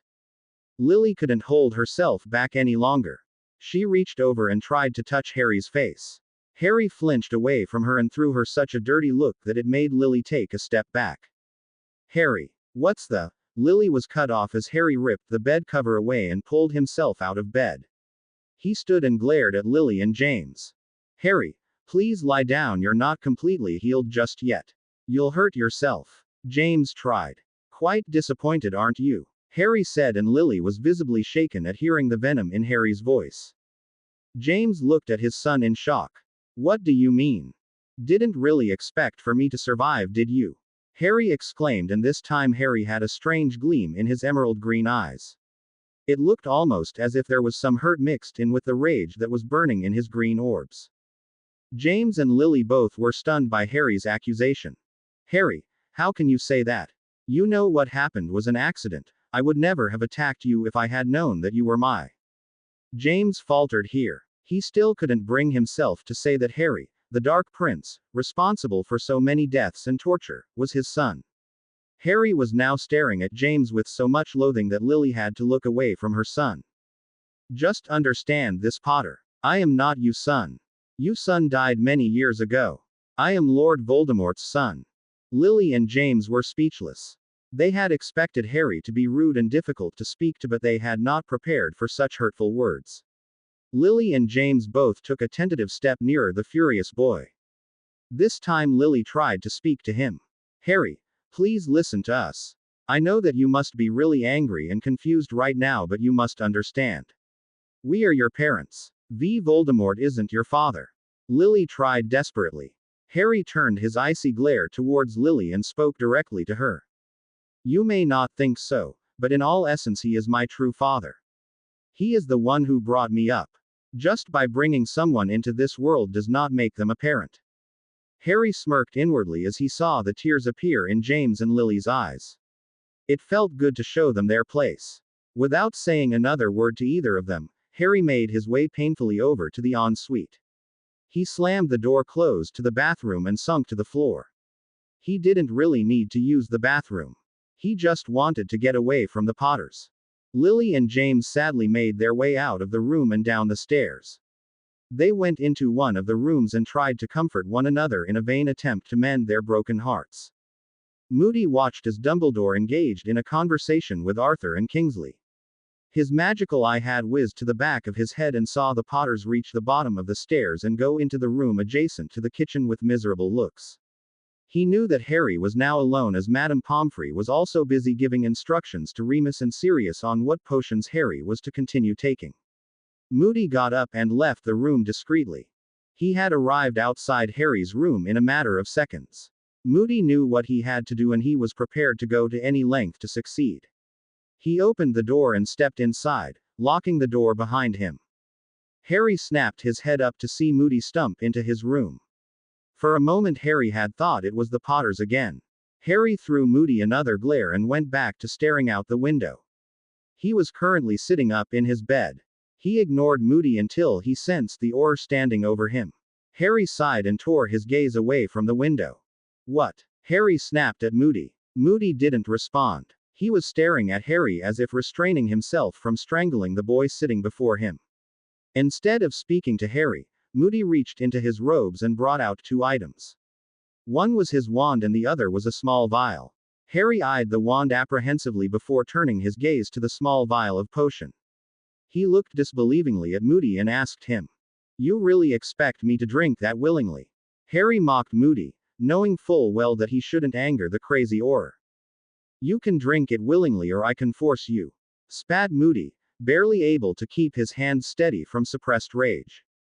Harry felt the anger inside him reach boiling point. He once again climbed out of his comfortable bed and stood face to face with Moody. "Think you're a great powerful Auror because you can exert force on an injured teenager. You had to tie me down before you even tried to hurt me, so excuse me for not being remotely afraid of a coward." Harry kept his voice down, even though he wanted nothing more than to scream abuse at this Auror. Moody was shaking now with anger. He leaned forward so that his face was barely inches away from Harry's. "You'd better be careful with that mouth of yours, boy. I'm not like Dumbledore. I'm not going to let you speak to me in that tone. You may be James's son, but to me that makes no difference. You're a bloody heartless murderer and that is how I am going to treat you." The words had barely left Moody's mouth when Moody reached over, and in a flash, he grabbed Harry around the neck. Harry gasped and at once tried to free himself. He turned around so that he was facing away from Moody and elbowed him in the stomach. Moody gasped as the air was forced out of him.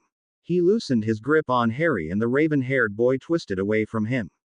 Once free, Harry turned around and focused all his attention towards Moody. The Auror stood up, still gasping for air, and saw Harry make a swift hand gesture. Moody felt an invisible force slam into him and he was lifted off his feet. Moody was thrown across the room. Moody was now positively pissed. He got up and pointed his wand at the boy. "Reducto!" he bellowed, and at once a jet of light left Moody's wand and hit Harry straight in the chest. Harry felt himself fly across the room and land painfully on the desk in the far corner of the room. Before Harry could blink away the red spots in front of his eyes, he felt Moody's hand grip around his throat again, and Harry was forced over to the bed and thrown onto it violently. Harry felt bonds across his wrists and ankles at once, as he was restrained. Harry looked over at Moody with fury. He couldn't blast Moody or protect himself without the use of his hands. He watched helplessly as Moody came nearer to him and opened the vial. Harry didn't even have to guess what he was going to be forced to drink. Vertiserum, the truth potion. Harry found himself breaking into a cold sweat. He knew what questions were going to be asked.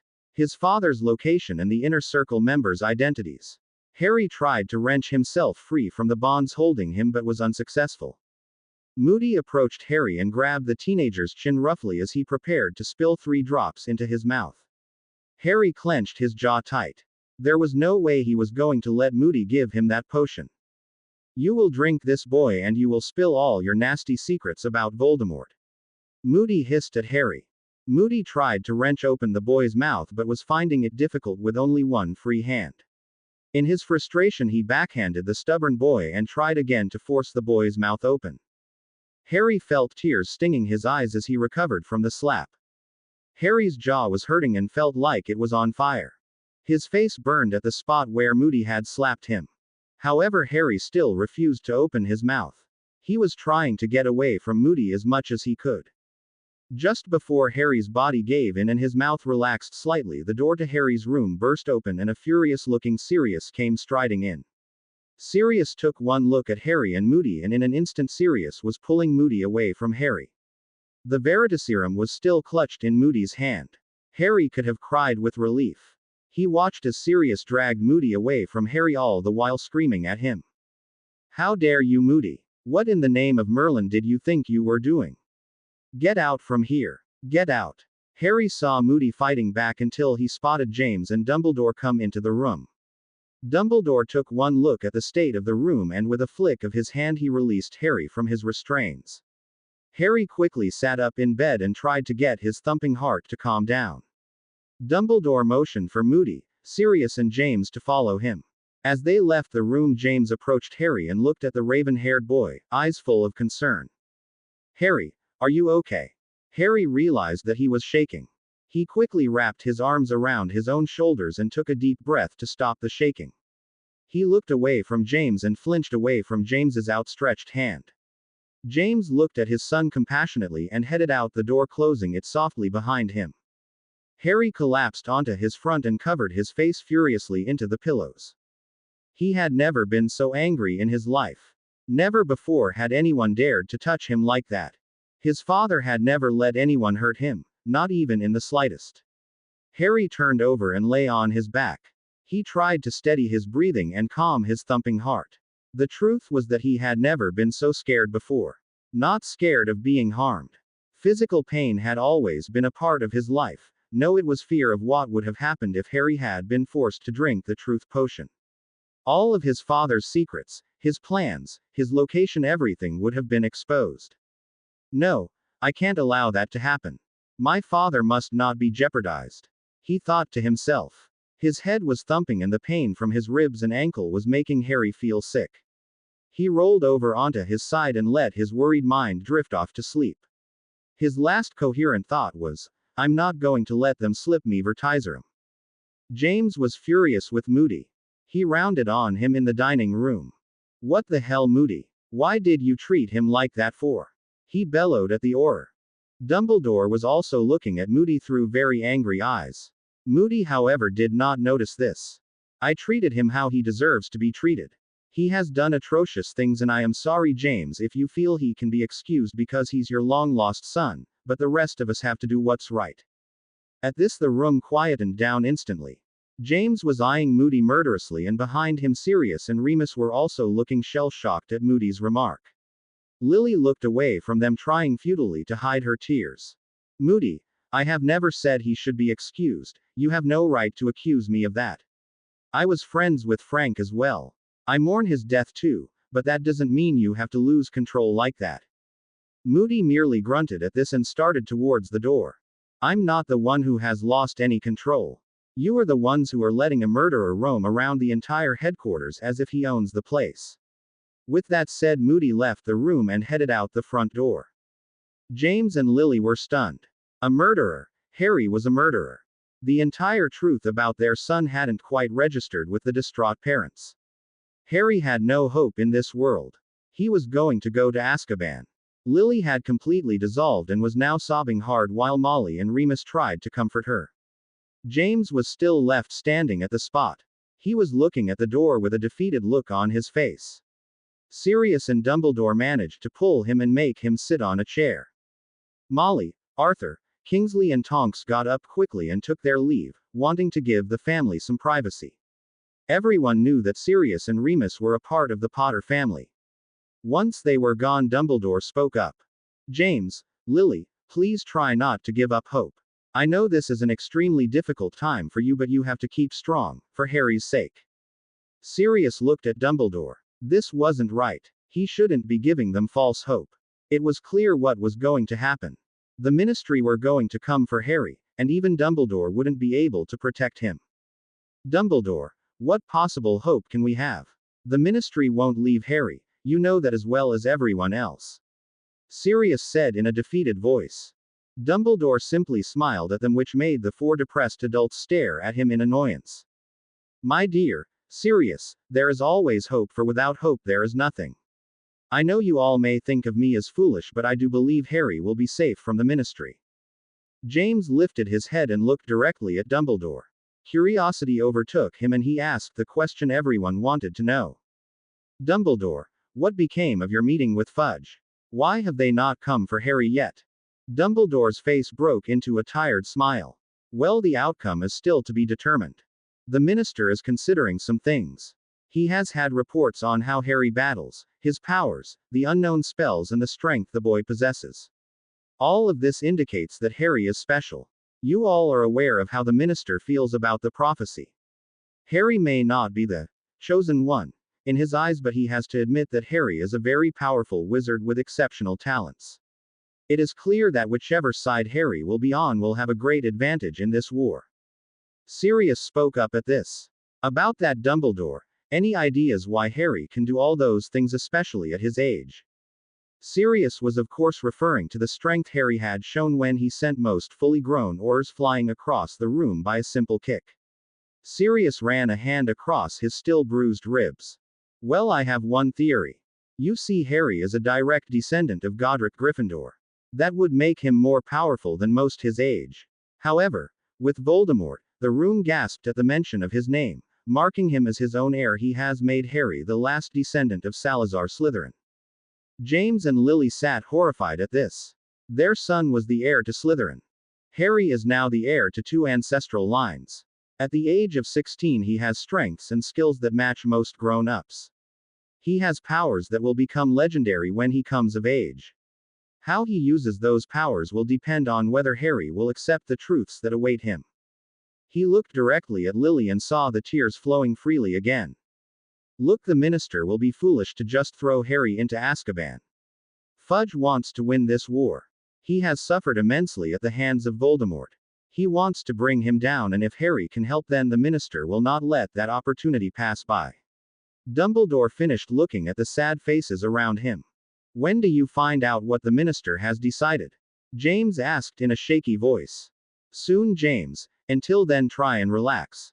Get Harry to open up any way you can. It is imperative Harry realizes that we are not the enemy. HMMPH. Well, Moody gave us quite a helping hand there. Sirius whispered as Dumbledore got up and made his way out of the room. James turned around to see who had entered the dining room. He saw Lily appear holding yet another plate of untouched food. James sighed. Still no luck? He asked in a defeated voice. Lily just shook her head and set the plate on the table. It had been 3 days since Harry had come to the headquarters, and since then he had not touched any food or drink. Lily and James would take his 3 meals of the day to his room and come back with the food untouched. Harry had not spoken to anyone after the disastrous incident with Moody. Harry had confined himself to his room and refused to speak to anyone. James, it can't go on like this. It's been 3 days and he has not had as much as a single drop of water. He's going to get ill and he's not in great health to begin with. Lily was getting hysterical. She had just spent the last 45 minutes trying to get Harry to eat something. At first, Harry used to respond with, "Leave me alone," or "Get out." But lately he just ignored everyone and just sat on the stone floor of his room. Lily had noticed the dark circles under Harry's eyes and the look of exhaustion on his face but couldn't convince Harry to come over to the bed and lie down. James looked over at her wearily. "What do you want me to do, Lily? Do you want me to go upstairs and force feed him? Do you think that's what we should do?" James didn't want to snap at Lily, but he knew that the situation with Harry was getting out of control. When Harry had first rejected his food, James had disregarded the situation by saying, "He will eat when he gets hungry." However, it was 3 days later and Harry was not showing any signs of defeat, and James was getting increasingly worried. "Don't snap at me, James. This isn't the time to turn on each other. We have to solve this problem together," Lily answered him hotly. James let out another sigh and got out of his chair. He walked over to Lily and wrapped his arms around her. "Sorry, Lils, but I am just at a loss as what to do about Harry. The minister still hasn't got any word back to Dumbledore. The Death Eaters are causing havoc trying to find Harry, and we have a suicidal teen upstairs who just won't listen to anything we have to say." He finished, and both parents sat on the couch and were lost in their thoughts. Just then a very worried-looking Sirius came into the room. He looked over at James and seemed to pale. "Padfoot, what's wrong?" James had instantly sat up at the look of worry on his friend's face. Sirius walked over at James and sat down, still looking really upset. "Nothing, Prongs. Just tired, I guess." Sirius looked determinedly at the ground as he spoke. James was at once suspicious. Sirius never admitted he was tired, never. "Padfoot, something's up, tell me." Sirius sighed loudly and turned to face his two friends. "Okay, but promise you both won't freak out and make the situation worse." He looked at James and Lily seriously. They both looked on the verge of arguing but then nodded their heads anxiously. Sirius continued. "All right, I went in to see Harry after Lily left. I just wanted to see if I could talk some sense into him. However, I kind of noticed that he looked really ill. I mean, he could hardly keep his eyes open and he wouldn't respond to anything I said. Not even a get out. So I used the Gondom charm, just to make sure he was healing well and that there wasn't any damage that we were unaware of." He paused here, unsure of whether he should continue. "What happened? What did you find?" Lily asked in a hushed tone. Sirius looked at them both and replied sadly. "He's not been taking any of the potions that we have been giving him. There is no trace of any pain relief or muscle replenish in his system and, well, he seems to be sleep deprived. It seems he hasn't slept since the first night B was brought here." Sirius finished awkwardly. James sat with his fists clenched, and the look of fury that was in his eyes made Sirius regret instantly the decision of telling him. Lily gasped and was sitting with her hand over her mouth. She had suspected Harry to be having sleepless nights but did not think for a second that he was deliberately depriving himself of sleep for the last 3 days. Without warning, James leapt of the couch and made his way over to the store cupboard. He yanked it open and pulled out various bottles. He finally found the one he was looking for and furiously made his way to the door. Sirius and Lily were both on their feet and were blocking the exit. "James, where are you going? What are you going to do?" Lily asked while blocking his way. "Something I should have done long before now," James hissed back at her. He tried to go around her but found Sirius blocking him. "Prongs, just relax, mate, you promised you were not going to go all psycho." James just pushed Sirius roughly. "Out of the way, Padfoot, I've had enough. Who does he think he is, torturing himself like that? I'm going to put a stop to this right now." With that said, James managed to get out of the door and raced his way to the top of the stairs. He rushed to Harry's room and slammed the door open. Harry snapped his head up and looked at the blurry image of James. He had been trying to jerk himself awake for a while now, and his eyes were watering with the effort of staying awake. He was, once again, sitting on the floor with his back to the wall, but not touching it. He had on purposely kept himself in an uncomfortable position, since he found staying awake was now impossible in a comfortable position. Every night he had brought himself, painstakingly, to the ground and fought hard against the sleep that was desperate to take over him. Harry was convinced that no sooner would he be asleep that Moody would force the Vertiserum into him. Harry knew that the truth potion would work even if he had been unconscious. He had managed not to eat or drink anything, including the potions given to him, for fear of being drugged by the truth potion. He was determined not to give up any information regarding his father, no matter what the outcome was. Harry watched as James stormed over to him and roughly yanked him up by his arm. Harry winced at the strong grasp on his upper arm and felt himself leave the floor as James lifted him off the floor and dragged him over to the bed. James violently threw him onto the bed and held up the small purple potion that Harry recognized as the dreamless sleeping potion. Drink, he commanded to the exhausted boy. Harry slowly shook his head. James lost the last of his patience. James forcefully pushed Harry to lie flat on the bed. Harry struggled to be free but was overpowered by James. James flicked the potion open and was about to pour it into the teen's mouth when Harry suddenly brought up his hand and knocked the bottle out of his hand. James looked on in fury as the bottle toppled over and the contents spilled over the bed. Lily and Sirius had come through the door at this point and watched the entire scene unfold. James pulled Harry into a sitting position, holding him by the collar of his robes. He shouted at Harry in frustration. "What is the matter with you? Do you have a death wish? Why are you so determined to hurt yourself?" he shouted. James let go of Harry and raised a hand to rake through his own hair, as he did when he was extremely angry or nervous. Harry closed his eyes in reflex and flinched away from him, obviously thinking that James had raised his hand in order to hit him. James stopped in mid-action. He saw Harry flinch away from him. "He thinks I'm going to hit him," he thought in horror. James's insides jolted at the thought. Even Lily and Sirius saw Harry's reaction and felt their hearts plummet into their stomachs. James slowly lowered his hand and felt all the anger leave him as he looked closely at his son. Harry's eyes had dark circles around them. His lips were dry and chapped, since he had not allowed a single drop of water to pass by them. He was very pale and looked on the verge of collapsing. His breathing was harsh and he had a hand on his side, clutching his ribs. James's look softened as he took in the terrible state of his son. He spoke calmly to Harry now, determined to show Harry that he honestly didn't mean any harm. "Harry, please, you need to understand. If you don't eat or drink anything, especially these potions, you will fall very ill." James lowered his voice and spoke softly to Harry, but the teen just ignored him. "If you think that you can blackmail us into letting you go, then you are mistaken. You can starve yourself all you like. I'm not going to send you back to that monster." At hearing his father being called a monster, Harry looked directly at him and gave him a death glare. Harry spoke to James in a dry and hoarse voice. "That's not what I'm doing." "What?" asked James, confused with Harry's response. "Blackmailing you. I know you don't care what happens to me," Harry said quietly. James opened his mouth to argue but was cut off as Lily rushed over to the bed. "Harry, that's not true. We do care about you, all of us do," she said as she stood beside James. Harry lifted his gaze and looked at her with tired eyes. He didn't believe her. It was apparent with the look he was giving to all of them. James tried a different approach. "If you are not blackmailing us, then what are you doing? Why are you making yourself suffer?"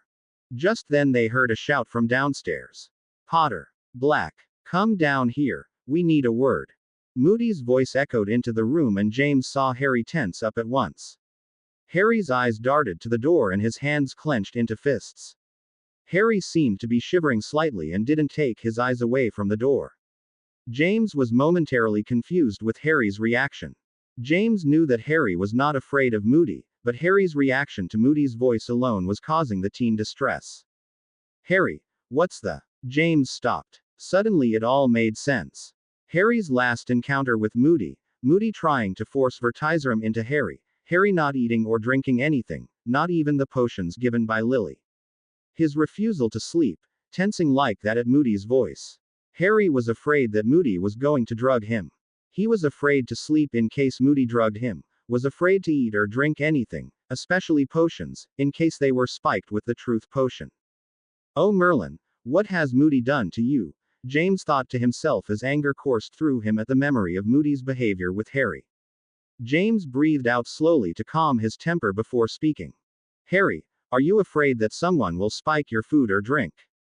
James saw Harry slowly look over at him. James saw the answer in Harry's exhausted eyes. James took a deep breath. Harry, why would you think we would allow anyone to put anything harmful into your food? You should trust us, we are your parents. We are not going to allow anyone to hurt you. Harry gave another mistrusting look at both James and Lily. James decided that he needed to show Harry some proof, so that their son could trust them, even if it was just a little. James removed his wand from his robes and at once saw Harry's body tense at the sight. Even Lily was eyeing James warningly. James ignored both of them and pointed at the door and spoke in a clear voice. Accio Veritaserum Pondali. At once 7 bottles of Veritaserum appeared through the door and landed on the bed that Harry and James were sitting on. Harry looked confused. He backed away a little, unsure of what James was going to do with all these bottles. They heard a gruff cry from downstairs and Moody's voice thundered. What is going on here? What just flew out of my pocket? James then pointed his wand at the bottles and muttered another curse. Reducto. The bottles smashed and the liquid drained the bed covers. Harry looked at James with surprise written clearly on his face. James did a drying spell to dry the wet covers. There, Harry, now there is not a single drop of Veritaserum anywhere in this house. You can go to sleep completely at ease. There will also be no Veritaserum in anything you eat or drink, including potions. If you want, I can do an ingredo spell on your food so that it shouts out all the ingredients that are in them. That way you can have complete peace of mind. James looked at Harry and almost smiled at the look of surprise on Harry's handsome face. Sleep now, Harry. You are never going to heal properly if you don't sleep. I will bring up another vial of sleeping potion to help you. James watched as Harry slid down onto the bed. James turned around and pointed his wand again at the door. Accio Sleeping Draft. The purple potion zoomed into James's outstretched hand. He turned around to give the potion to Harry but found that the exhausted teen was already fast asleep. Things improved slightly after that day. Harry was making a good recovery, now that he was drinking all his potions and eating small meals in the day. He still didn't eat as much as James or Lily had wanted, but it was better than before. Harry still didn't talk much to anyone and stayed in his room. However, Sirius had pointed out the library in the Black Manor and Harry had at once raced to it. Harry had decided that if he was going to be forced to stay here, then he would keep up to date with his reading and studies. James and Lily were so much happier at Harry's behavior, even though Harry was still as bitter to them as before. It had been exactly 7 days since Harry had arrived at the headquarters that the First Order meeting was to commence. Dumbledore had finally got the minister's final decision on Harry's future and it was to be revealed to the entire order that night. James and Lily were worried sick. What was going to happen? What fate would Harry have to face? Was there any hope for him? On top of this, they were feeling immensely guilty about ignoring Damien. They had only once popped their head in the fire at the burrow to see if Damien was okay. Damien had been having a good time with the Weasleys, but was still suspicious about his long summer with them. Damien had tried talking to Mr. and Mrs. Weasley about what was going on, but they had been as helpful as James and Lily. James paced the floor as Sirius and Lupin watched him with somewhat amusement. Prongs, you're going to get dizzy, come and sit down. Sirius joked as James threw him an annoyed look. Lupin chuckled as well but gave James a sympathetic look. They will be here soon, Prongs, have patience. I'm sure that if it was really bad news, Dumbledore wouldn't have decided to announce it in front of everyone, before telling you and Lily. At this, James stopped his pacing and looked at Lupin. He sighed and came and sat down. I guess you're right, but why he couldn't just come now and tell us before the meeting? I mean, we are Harry's parents after all. Don't you think we deserve to know the fate of our son before everyone else? James was raking his hand through his messy hair again. Lily appeared in the room and gave the 3 marauders a quick, nervous smile. She walked over to James. Did you tell him? She asked quietly. James looked lost. Tell who what? He asked dumbly. A look of annoyance flashed in Lily's eyes. Did you tell Harry to stay in his room tonight at the time of the meeting? She asked. Oh, that, well yes, I mean no, not yet. Sirius and Lupin couldn't keep the grins away from their faces. They loved it when James got tongue-tied in front of Lily. But then again, who wouldn't when Lily's green eyes were burning into you? James, you said you would. It is only 10 minutes before everyone starts arriving. Please go and tell him. Lils, sweetheart, do you really think it's necessary?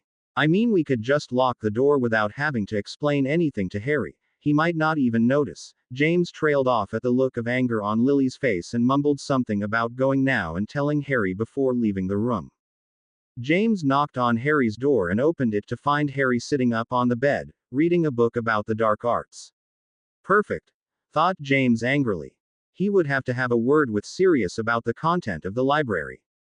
Hey Harry, I just wanted to let you know that there is a small meeting today downstairs. Okay, Harry replied, not even looking up from his book. It is just some people from the Order and I don't want them to know that you are here just now. Okay, Harry replied again in a bored voice. I am afraid I am going to have to lock you in. Right, just until the meeting. After they are gone, I'll unlock it. Whatever. Okay, I'm going to go now. Right, I'm locking you in now. You do that. James could tell from Harry's voice that he was mad at being locked in. Truth be told, so would James, if he were to be put into that situation. James closed the door after looking at Harry one last time. Harry had still not looked up from his book. James closed the door with a sigh. He touched the door with his wand and muttered the spell to lock it. James hated lying to Harry. Most of the Order knew Harry was here by now, but that didn't mean they were happy about it. Most of the Order agreed with Moody. They thought that Harry should not get any preferential treatment just because he was a Potter. James slowly made his way downstairs, lost in his miserable thoughts. Harry was best to be kept out of the way, for Harry's own safety. When James entered the room, which was to hold the Order meeting, he found that most of the Order had now arrived, except the Weasley family. He gave Lily a small smile and a quick nod to show that Harry was safe upstairs. She smiled back at him. However, their smiles were wiped off their faces instantly when the fireplace erupted in green flames and Damien appeared along with the entire Weasley family. Hey Mum, hey Dad. Damien walked over slowly to his stunned parents and gave them a quick hug. What wrong? Aren't you happy to see me? It's the first time in a week. Damien was looking at the astonished looks on his parents' faces. Lily recovered quickly. Of course we are happy to see you. It's just that we were not expecting you, that's all. She quickly pulled him in a hug and planted a key on his forehead. Damien just blushed and muttered something about, not in public. Lily smiled at him. She had missed her youngest son this last week and was glad to see him again, but she felt nervous as well. Harry was just a few feet away from them and Damien didn't even know about him yet. She looked worryingly over to James, who seemed to be in deep discussion with Mr. Weasley. Molly hurried over and ushered the teenagers to the other room. She took them to one of the bedrooms on the second floor and told them that they were forbidden to leave. As she left the 6 teenagers, Fred, George, Ron, Damien, Hermione and Ginny went instantly into a meeting of their own. So, what do you think happened this time? Ginny asked as she and Hermione flopped onto one of the beds in the huge room. It has to be big. Never saw so many people attend a meeting before. Fred was saying as he sat on one of the chairs, while putting his feet up on the table. Yeah, well, they've not had a meeting for a while. Maybe they're just catching up with the recent attacks. Hermione suggested thoughtfully. Nah, this meeting is big. George said with a smirk on his face. What makes you say that? Asked Damien, who was sitting on the other bed with Ron. Heard Mum talking to Dad this morning. She was saying that this meeting was going to determine the future, and that Dumbledore better know what he's doing playing such a dangerous game. Everyone was eyeing George as he playfully took a bow. How did you hear that? Asked Ron, looking at his brother with an odd expression. With these, George held up something that looked like a bit of flesh-colored string. It was really long and looked like nothing anyone had ever seen before. Wow, what is that? Asked Damien as he climbed of the bed and came over to George to take a closer look at these things. Extendable ears, he said proudly as Fred smiled and winked at him. I slipped these under their bedroom door and heard the whole conversation. Well, as much as I could before Perfect Percy came and told me to go away, stupid git. George had a really ugly look on his face now. But you know you shouldn't have been eavesdropping anyway, started Hermione but was cut off by the look on Damien and Ron's face. Decide the future. Dangerous game. Whatever could they have been talking about? Ginny asked with a curious look on her pretty face. Well, sis, why don't we go and find out? Fred got up and took out 5 pairs of the extendable ears and handed everyone a pair. Wow, you came prepared, commented Hermione. Well, the house didn't get infested by pixies, just as the order meeting was going to start by chance. Fred and George were stifling their laughter at the look on the other 4 faces. You did that. Ginny didn't know whether to scowl or cheer. But how are we going to get rid of them? Ron asked. Don't worry. They're temporary. Once they run out of active enzyme, they will just fade away.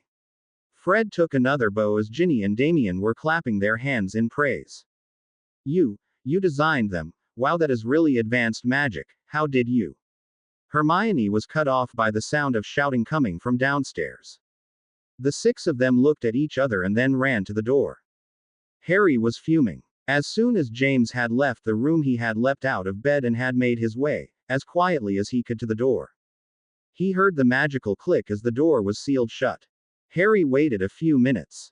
He heard the sound of 6 or 7 people, nosily making their way to the 2nd floor.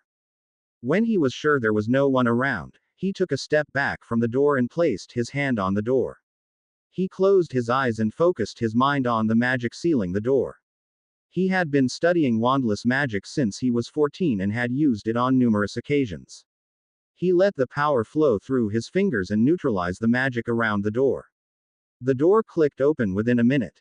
Harry couldn't help but smile. He was going home. He knew that with so many people coming to the order meetings, the wards would be down. He knew for a fact that families of the members usually came to the meetings but were not actively involved in the meeting itself. He had learned this information while studying the order last year. He knew that non-members of the order would not have been able to enter or exit the house with the wards up, so they had to be temporarily brought down. This was the chance Harry had been waiting for. He stepped out of the room and looked around quickly. There was no one around. He quickly went over to the stairs and crept quietly down them. He reached the bottom of the stairs and released the breath he was holding. Harry crept quietly towards the door. He knew he was taking a huge risk. He had no wand, and had not fully healed yet. He paused briefly as he neared the room that the meeting was being held in. He knew that the door probably had the Silencio charm placed on it so that no one could eavesdrop. Harry crept towards the door and reached it within a couple of minutes. He places a trembling hand on the handle and pulled the door open. He nearly cried out with joy as the door opened and he felt the cool air rush to greet him. He had not stepped outside in 7 days, and this feeling of being in the open air was making Harry feel giddy. Harry had placed one foot out of the door when he felt a strong hand grip his shoulder. Harry was pulled inside violently before Harry could even turn around to see who had caught him. The door had been closed and locked with a wave of a wand, and Harry whirled around to end up face to face with an infuriated-looking James Potter. Harry blinked at him in surprise. He had not even heard him approach behind him. How the hell did he catch him? Harry suddenly was filled with fury. James Potter had spoiled his plans to escape. He had stopped Harry from getting home and away from this horrible place. James yanked Harry away from the door and hissed at him. Get upstairs. Now. Harry tried to twist out of his grip, but James was now pointing his wand at him. This did nothing to calm Harry's rising temper. Let me go, Harry shouted. Get upstairs. James grabbed Harry roughly by the upper arm and dragged the boy up the stairs. Harry shouted again and tried to yank his arm out of James's hand. Let go of me. Let me go, Potter. James arrived in front of Harry's room and pushed Harry roughly into the room. James went in and closed the door behind him. Damien and his 5 friends opened the door and stepped out into the dimly lit hallway. They could hear shouting from the floor below. They peered over the banister in time to see James Potter dragging a boy towards a room. Damien watched as his dad roughly pushed a teenage boy into a room before going in himself and slamming the door shut. The 6 teenagers had only seen the back of the boy and in the dim lighting had not been able to make out any features. They looked at each other and quietly crept back to their room. What the hell was that? Asked Ron, looking at Fred and George as if they had planned this. Who was that boy? Ginny asked a little worriedly. Yeah, and why was your dad being so rough with him? It looks like he was hurting him. Hermione asked a very puzzled Damien. I don't know. My dad would never hurt someone on purpose, I don't understand. Damien replied in a small voice. Well, there's only one way to find out. Damien, did you bring the map? Fred asked. Damien pulled out a blank piece of parchment. He tapped it with his wand and whispered. I solemnly swear that I am up to no good in the Black Manor. The blank piece of parchment suddenly filled with a detailed map of the Black Manor. The only section of the map that remained blank was the room that the meeting was taking place in. When Sirius had given this map to Damien, he had explained that it was vital that everything about the Order was kept a secret, including its members. The 6 children quickly scanned the map in the hope that the identity of this mysterious boy would be revealed. They saw the room where they were all standing. There were 6 little dots with their names next to them. They scanned to the room below them and spotted the 2 dots standing in the room. Damien felt the world stop as he read the name next to his father's. The 6 teenagers stood in shock, reading and rereading the name over and over again. Harry Potter. Who's that? Ron asked quietly. Everyone looked at Damien. The 13-year-old stood with his mouth slightly open and his hazel eyes fixed on the name.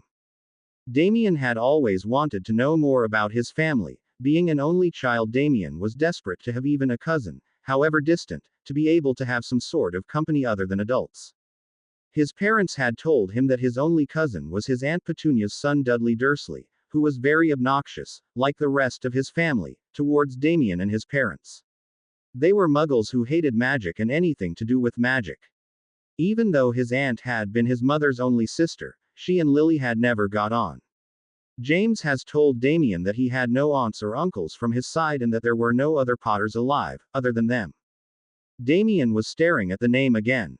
Who was this? And if he was a Potter, then why was his dad being so hostile towards him? Damien finally tore his eyes away from the map and looked at his friends. We need to find out who he is, he said quietly to them. Fred and George's expression suddenly changed from curious to mischievous. The mock saluted him and rushed to the door. The other 4 hurried behind them. When they reached the first floor landing, George hushed orders to everyone. Okay, here's the plan. Ron, you and Damien take these and carefully slip them under the door. Hermione and Ginny, you both play spy and go downstairs. At this, both girls started to object, rather loudly. Shish, in the name of heaven, girls, keep it down. We need you 2 to tell us if someone is coming upstairs. We will tell you everything word for word, promise. Fred sent the 2 complaining girls away and turned to see that Damien and Ron had slipped 4 ear strings under the door. Perfect. The 4 boys quickly stuck the earpiece into their own ears and began listening to the fierce argument coming from the room. Sneaking out in the middle of the night. I mean, honestly, Harry, do you have a death wish? James's angry voice was ringing in their ears. The only wish that I have is to get out of this miserable hellhole and back home. Damien felt his heart skip a beat. That voice was oddly enough like his own. He felt the hairs on the back of his neck stand up. This is so creepy, he thought to himself.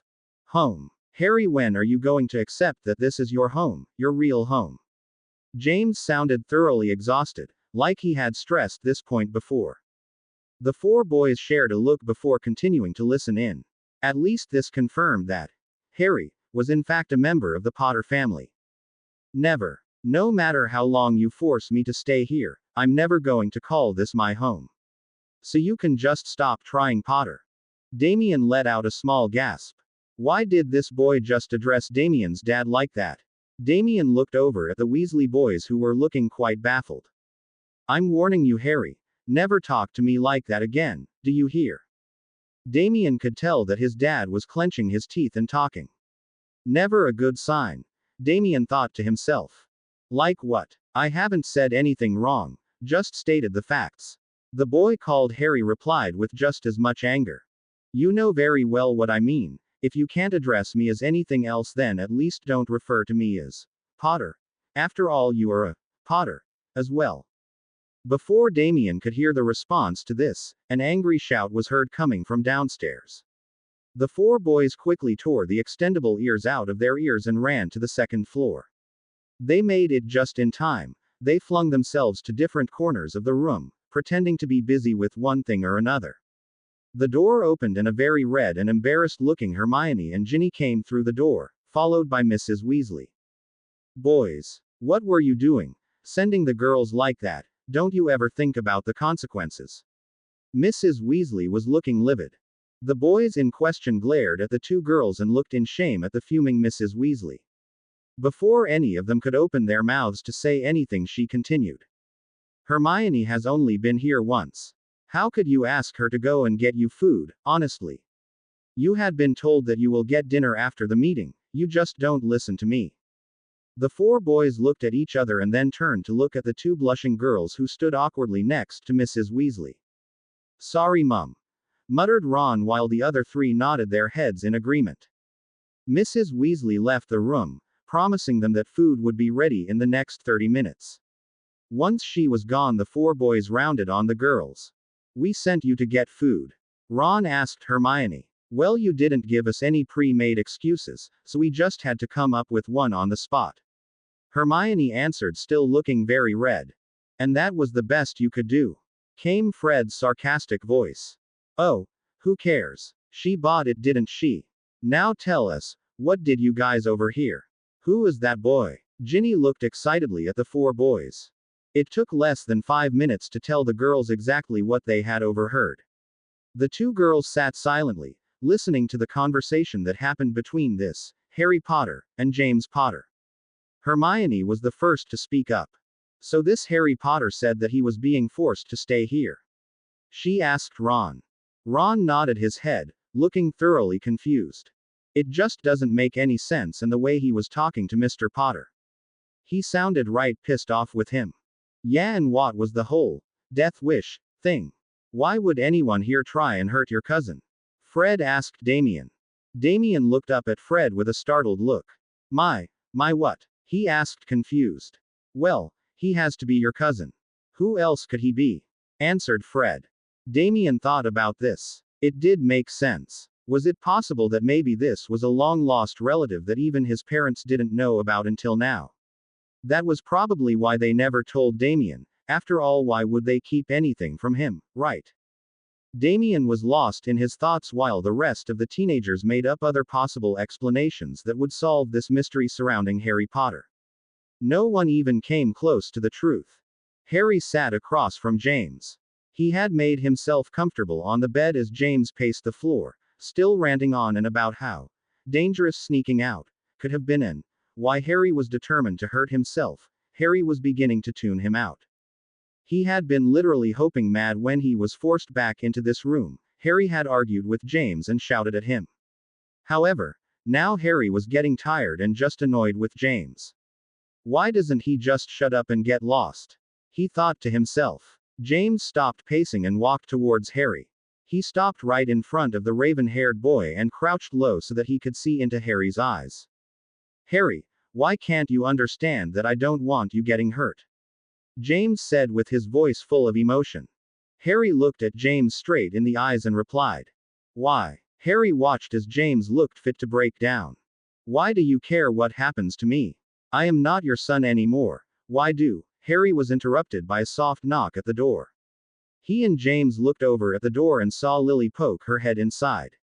What happened? She asked as she saw the hurt look on James's face and the annoyed look on Harry's. James straightened up and looked at his son through glazed eyes. Nothing. Just talking over something. Harry looked at James, wondering why he was lying. Harry looked away and started to gaze out of the window. He wished the Potters would just go away. He hated this act they did, pretending to care about him, telling him outright lies of how much they had missed him and how they wanted to protect him.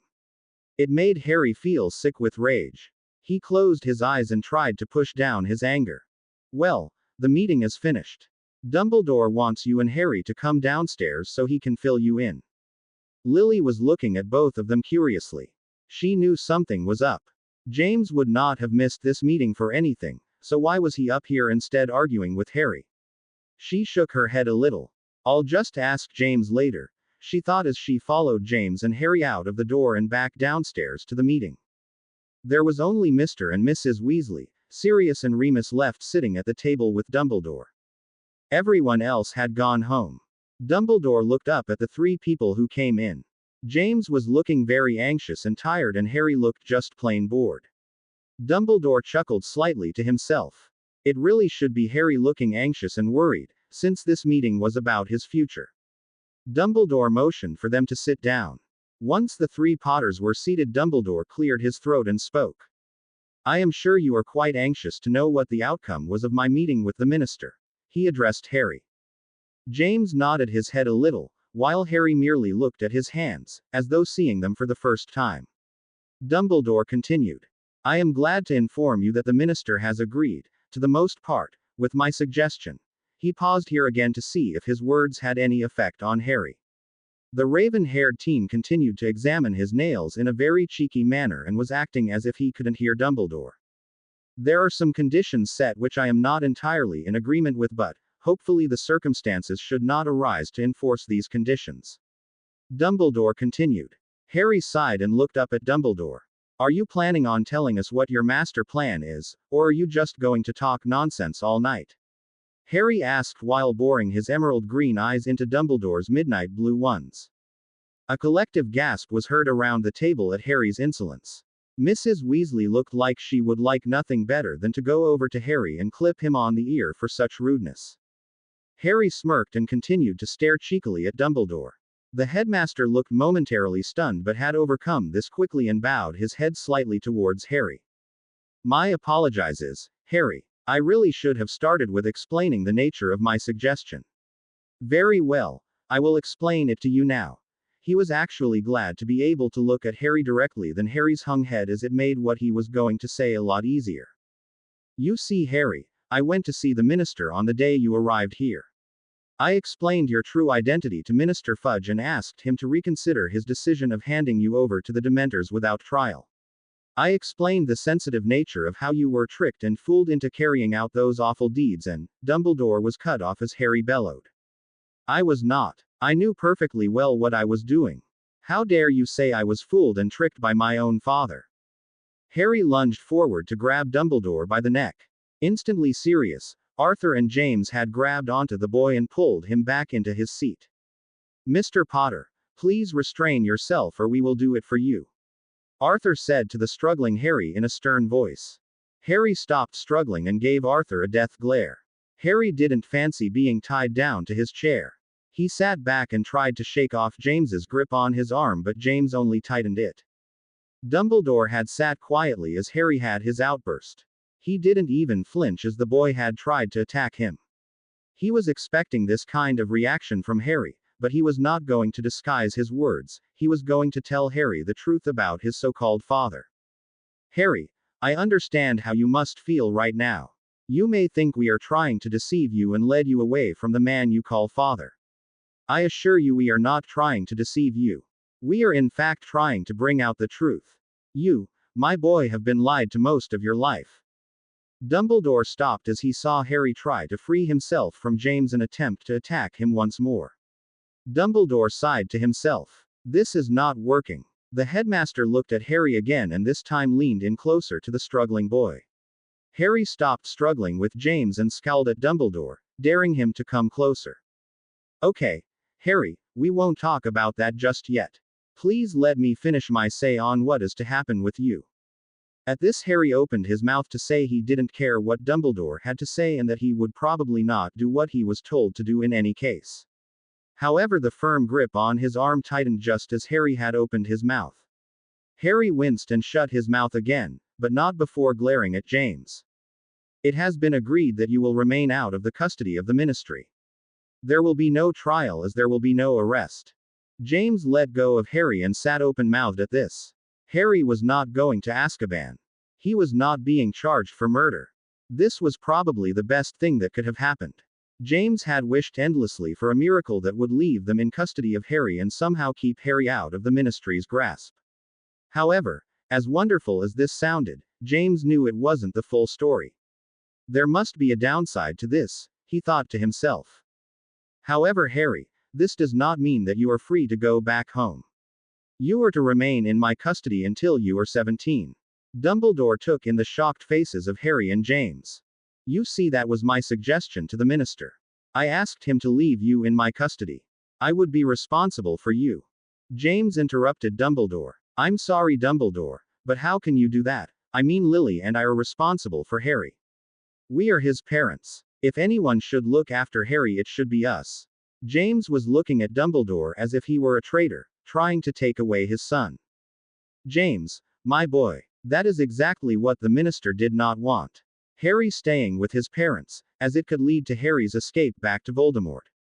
I am still going to go back home, whether I stay with you or them. Harry hissed at Dumbledore. If I can't get back home, then my father will come looking for me. Dumbledore smiled at him and said in a very low voice. That is why, Harry, you are coming to Hogwarts. Harry sat in shock. What was this old fool thinking? Harry couldn't go to Hogwarts.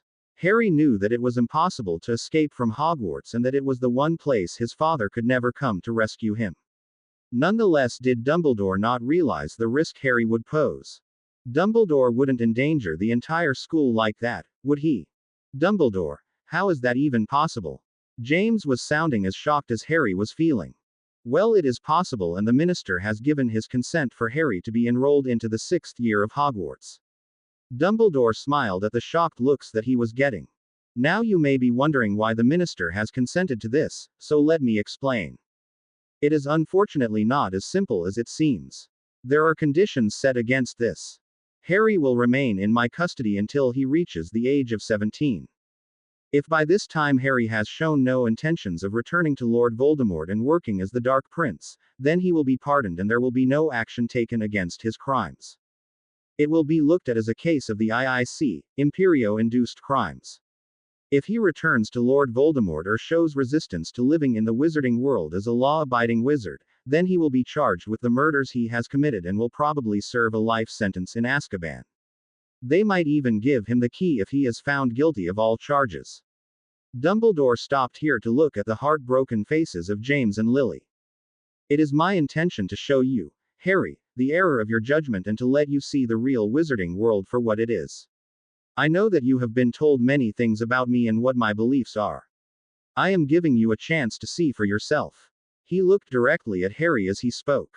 Harry was looking at Dumbledore with a questioning look. Why are you so intent on showing me your ways? What makes you think that I will even listen to you? Harry asked him. Because, Harry, you are not what you seem. I can see beyond the mask you wear. I can see the true you in the Dark Prince. You are not evil even if you wish for us to believe that you are. Harry snorted and glared at Dumbledore before answering. Whoever said that I'm evil? He looked at the confused expressions all around the room before continuing. There is no good and evil, Dumbledore, there is only power. Power is what everyone is really after.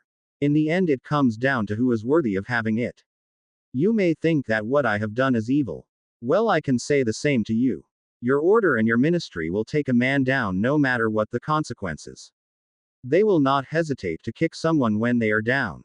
They are just as ruthless as any Death Eater. He finished and looked directly at Sirius, who was blushing furiously. He knew that Sirius was remembering the first day of Harry's capture. How he and Moody had tormented Harry. How Moody had viciously kicked Harry in his already broken ribs.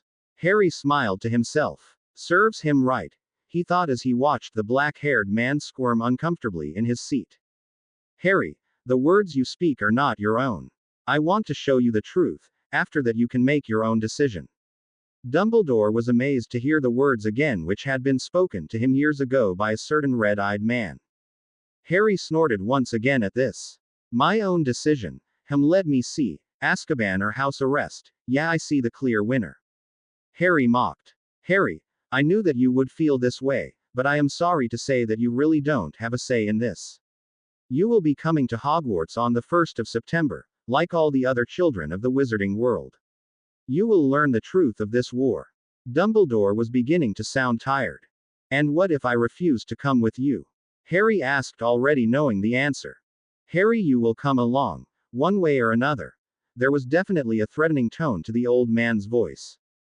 Fine. But how are you going to stop the other kids from protesting against me being in the same school as them? And what about their parents? Surely no sane parent would want their child being in such close proximity to the Dark Prince. Harry was sure that he had Dumbledore cornered. Dumbledore merely laughed and replied, "Well, that is not a problem, as you have done us all a favor by being hidden behind that silver mask. No one has ever seen your face, so they will not know your identity. A few students who must be informed of your past will be instructed to keep that information secret, otherwise face expulsion." Harry looked at the headmaster in complete disbelief. He was ready to kick out children from their own school if they told anyone about Harry. He imagined the face of his best friend. Draco would probably strut around the entire school singing, "Harry is the Dark Prince," and that he is the Dark Lord's heir, and his best friend. He shook his head to clear his thoughts. What if I told someone my true identity? He asked, thinking that he couldn't possibly suffer be the same fate as the other children. Oh, I am sure that you will be able to keep that a secret. As I am sure you feel the same as most do when it comes to the Dementor's key. I don't want that to be your fate, Harry, but if you leave me no choice, I will be forced to hand you over to the Ministry, who will subject you to the key without hesitation. Dumbledore smiled back at Harry as he threw him the dirtiest look he could muster. Well, if that is all, then I best be going. I shall send you your book lists and other documents soon so that you are fully prepared for your school year. Dumbledore stood up and made his way to the fireplace. Before Harry could say anything, James stood up and called out to Dumbledore. "Albus, wait, I have a question." Dumbledore turned around to face James and smiled at him. "Will we be able to bring Harry home? Even if it is just for a day of two, over Christmas or something?" he asked in a small voice. He couldn't bear the thought of not seeing Harry again for so long. He had just got Harry back and now his son was going to be taken away again. Of course, Harry can come home for Christmas, if that is what he wants. I am sure you all can discuss it with him as a family at Hogwarts. Dumbledore replied with a twinkle in his eyes. "What do you mean?" asked a confused James. "Did I not mention it, James? You are coming to Hogwarts as well." Dumbledore replied. Lord Voldemort was not pleased. It had been 7 days since his son had been taken by that wretched order and there were still no improvements in rescuing him. Voldemort had been told that Harry was being held at the headquarters of the order. This was worrying the Dark Lord to no end. It would have been easier to rescue Harry if he had been held at the Ministry of even Azkaban, but if Harry was being held by the order, then it was near enough impossible to get to him. Voldemort thought about Albus Dumbledore and felt the anger burn inside of him. He pushed all thoughts about the old fool away. He had to get to Harry. He needed his son back with him. Lord Voldemort hadn't realized how much he had depended on Harry. Not only for the assignments but for his company as well. When Harry was much younger, he would annoy Lord Voldemort in his childish ways for attention. At those times, Voldemort could barely restrain himself from cursing the ignorant child. But now, Voldemort realized that somehow Harry had managed to crawl into Lord Voldemort's heart and had made himself a part of the Dark Lord. Harry had become someone Lord Voldemort needed in his life. If the Dark Lord was to ever lose Harry, there would be hell to pay. Voldemort was brought out of his thoughts with a knock at the door. With a wave of his hand, the door opened to reveal a Death Eater with long greasy hair. The Death Eater kneeled in front of Voldemort and waited for the command to rise to his feet. Lord Voldemort greeted his spy, Death Eater. "Severus, I hope you have brought me some useful news about my son." Severus Snape gave an involuntary shudder. "Damn that Dumbledore for sending me in with such news," he thought to himself. Snape picked himself up from the floor and tried to find the courage to tell his master his news. "I have news about the Dark Prince, my lord." Snape started. Lord Voldemort stood up from his throne and silently walked over to Snape. He stood towering over the Death Eater. "What news do you bring, Severus?" "My lord, the Dark Prince is going to be moved to another location." Snape hesitated for a second, silently cursing Albus Dumbledore. "My lord, the Dark Prince is going to Hogwarts." Snape closed his eyes and bit back his cries of pain as the Cruciatus curse washed over him. He had felt the curse many times before at his master's hand, but it had never been as intense as it was this time. Merlin, I hope Dumbledore knows what he's doing, was the last thought to cross Snape's mind as he plunged into unconsciousness. Mrs. Weasley climbed to the second floor to announce that dinner was ready. The 6 teens in the room were still deep in conversation. They made their way downstairs quickly. They all stared at the second room on the first floor as they passed it, wondering if the mysterious Potter was still inside or not. Damien was hoping that he wasn't. He was really hoping that this new family member was going to be introduced to everyone at dinner. He had convinced himself that due to the order meeting taking place today, his parents weren't able to introduce him earlier. Surely this Harry will be joining the family for dinner. He was, however, disappointed when he entered the dining room. Other than his parents, Sirius, Remus and Mr. Weasley, there was no one else present. Damien exchanged a dark look with Ron. Both boys had quietly decided to confront their parents about the hidden boy upstairs. Damien sat across from his dad. He took a good look at his dad's tired face, which looked a lot older all of a sudden. James was deep in talk with Sirius, and Damien could swear he heard Hogwarts being mentioned a couple of times. James and Lily exchanged a nervous glance with each other. They both were worried about Harry. James was going to come to Hogwarts as Harry's guard. James was going to keep an eye on Harry at all times, an agreement to which Harry had very audibly and aggressively made his feelings clear. Harry had only stopped screaming abuse at James and Dumbledore because of a sudden pain in his head. Harry had clutched his forehead and had cried out in obvious pain. Before anyone could help him, though, Harry had took off and had stumbled his way back to his room, refusing help from anyone. Damien tore his eyes away from his anxious-looking parents. Damien watched as the Weasley children and Hermione ate enthusiastically, but he felt like his appetite had disappeared. He had decided to speak to his parents in private, but decided on the spur of the moment that no time was like the present. Dad. Yeah, Damien took in a breath as he calmed his beating heart. Who's Harry Potter? The table hushed into complete silence. It was eerie since there were so many people seated around the table. Everyone had stopped eating and was now staring at either James or Damien. James was stunned with Damien's question. He finally managed to find his voice as he asked. What? I asked who's Harry Potter. Damien couldn't understand why all the adults were looking at him solemnly. Where did you learn that name? Damien was getting increasingly agitated. He had asked a simple question, and instead of getting a simple answer, his dad was acting like Damien had uttered an unholy forbidden word.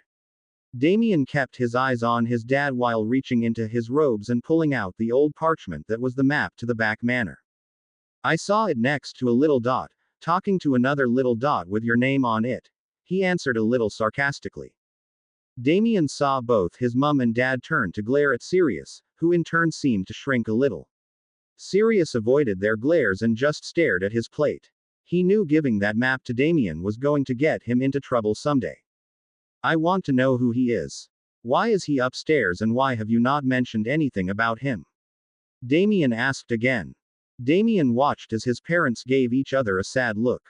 Damien, we wanted to talk to you about this when we had a little more time. Unfortunately, a lot has been going on and we never got a chance to tell you. Lily stopped and seemed to be fighting for words.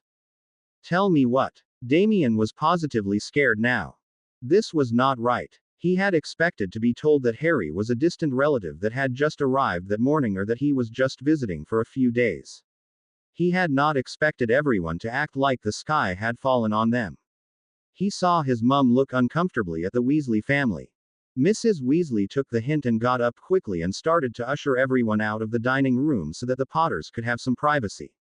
Everyone got up and left, but complained loudly that they wanted to know what was going on as well. Once there was no one else in the room except for James, Lily and Damien, the truth about Harry was revealed. Damien sat in shocked silence as James and Lily explained everything. How Harry was Damien's older brother, how he was abducted at the age of 15 months, how he was feared dead. They tried to explain the harsh circumstances in which Harry must have been brought up, how he had been brainwashed into becoming the Dark Prince, and how he has committed terrible crimes. They knew that Damien must be going through hell just now. It was one of Damien's deepest desires, to have a sibling, and now that his wish was granted, there was a possibility it might be horribly taken away from him. They also told him about Harry saving Madame Pomfrey's children and the deal Dumbledore had made with the minister. They wanted to give Damien a bit of hope with Dumbledore's deal. A slight chance that all of them might end up as a happy family. James doubted this at this point in time, as Harry was not showing an ounce of positive feelings towards them. James and Lily finished with the future plan of Harry coming to Hogwarts with James as his guard. James watched Damien for his reaction. The 13-year-old sat in his chair looking at his hands. He had a shocked look on his young face and hadn't interrupted once. Lily looked over at James worriedly. "Damie, I know this all has come as a shock and you are probably very angry with us for not telling you sooner, but we really didn't want to say anything to you until we knew what the future was going to be like for Harry. We were only just informed at the order meeting today about the plans for Harry and your dad to go to Hogwarts." Lily looked at Damien as he slowly lifted his head and looked directly at his mother. Without a single word, he stood up and made his way towards the door. "Damien, where are you going?" Lily asked after him. "Upstairs to see Harry," Damien said simply, without looking back. James and Lily rushed to their feet and were blocking Damien's way before the teen had even reached over to turn the doorknob. "No, Damien, you can't go upstairs," both of them shouted at him. "Why not?" Damien shouted right back at them. "Damien, he's not safe, not right now." Lily was finding it hard not to burst into tears.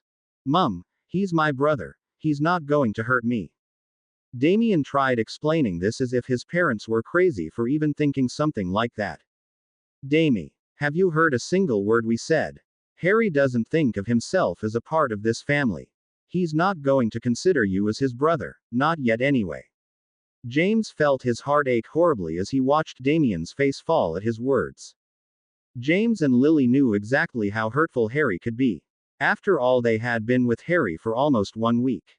They knew that if Harry was treating his parents like dirt, then he would probably do worse with his kid brother. Damien pushed away the hurt he felt at his dad's words.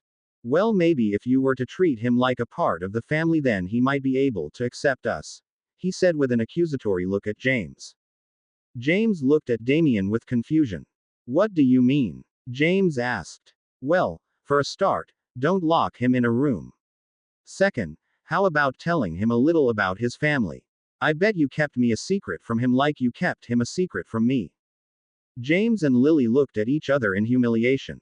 They had not mentioned Damien to Harry at all, and now that Damien had mentioned it, it did seem really cruel to lock Harry in his room.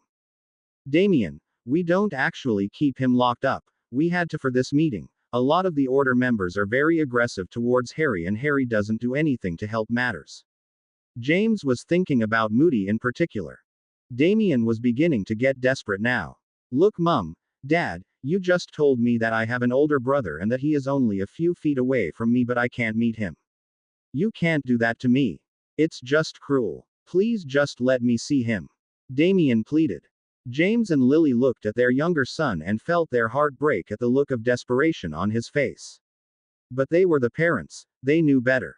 Harry was in a towering rage at being told he was going to be forced to stay in Hogwarts under the constant eye of James. Now was not the time to be meeting anyone. Lily took a deep breath and looked at Damien straight in the eyes. "No, Damien, and that is my last word. I don't want to hear any more about this subject. Finish your dinner and then return back with the Weasleys. You can meet Harry later." Damien had never felt such rage at his parents. He looked from one to the other, trying to see if there was any room for further argument. He didn't see any. "When am I going to be able to meet him? In Hogwarts? You really think that's fair? I get to see my brother for the first time in school. You guys must be joking," he finished. "We are not joking, and the 1st of September is only a week away. Now finish your dinner and get ready to go to the Burrow." Lily was turning the same color as her hair, and that was not a good sign.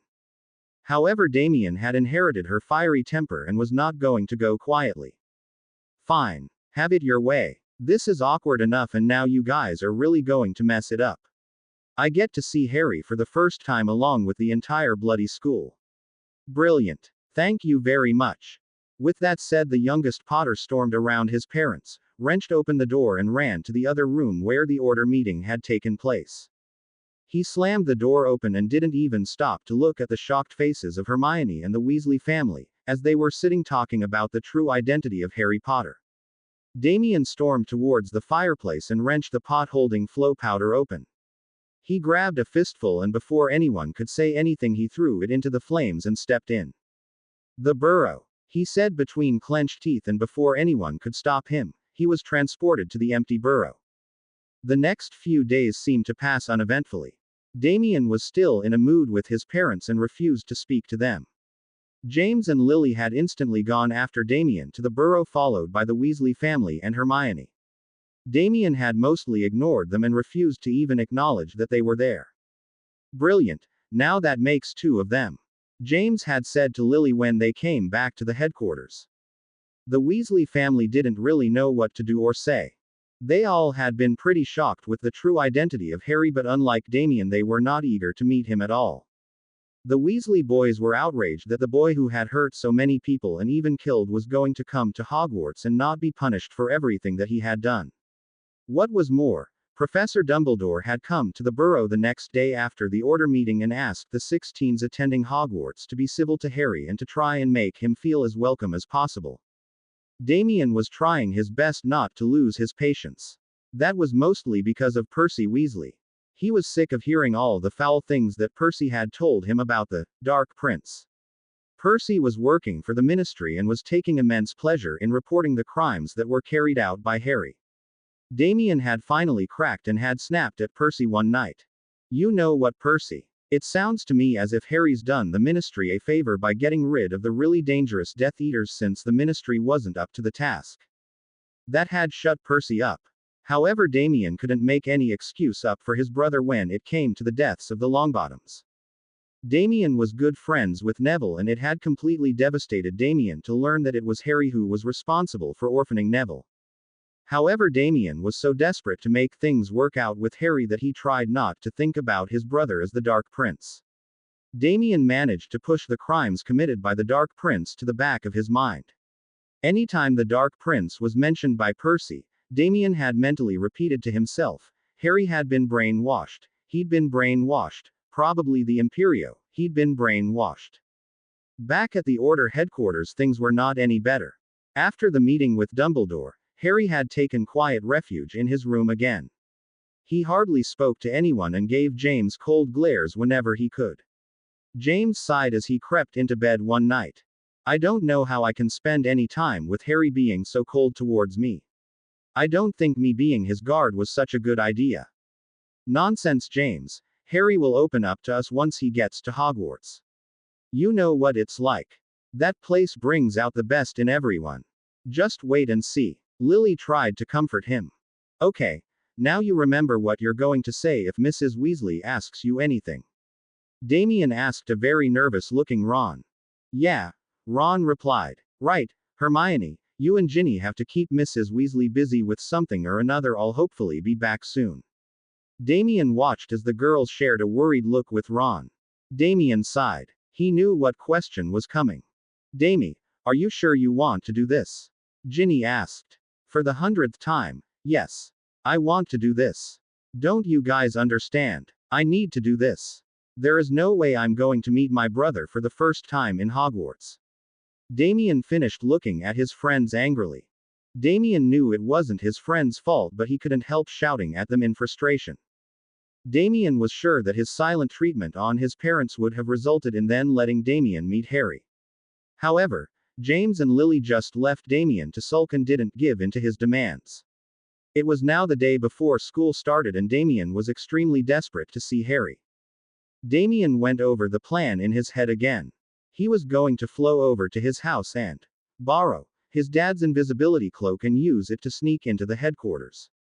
Damien was going to have to wait until his uncle Sirius came over to the burrow. He was then planning to slip away with Sirius to the headquarters. Damien knew it was impossible to enter or exit the headquarters without a member of the Order, so he was going to use the invisibility cloak and sneak into the fireplace with Sirius and flow to the headquarters. Once Damien got inside, he was going to go and meet his brother for the very first time. Damien felt the excitement and anxiety bubble within him. He didn't want to think about what would happen if he were to get caught. His parents would be so angry with him. Damien was sure he would be grounded for life. On the other hand, if he wasn't caught, he would get to finally meet his brother and hopefully speak to him before going to Hogwarts. The thought of meeting his long-lost brother kept Damien from backing out of this plan. His friends were just as nervous as Damien. They kept on pointing out all of the potential things that could go wrong. Hermione had pointed out the fact that Sirius was an intelligent man and would probably notice that there was someone with him in the fireplace. Ron had pointed out that once Damien got inside the headquarters was fine, but how was he supposed to come back out?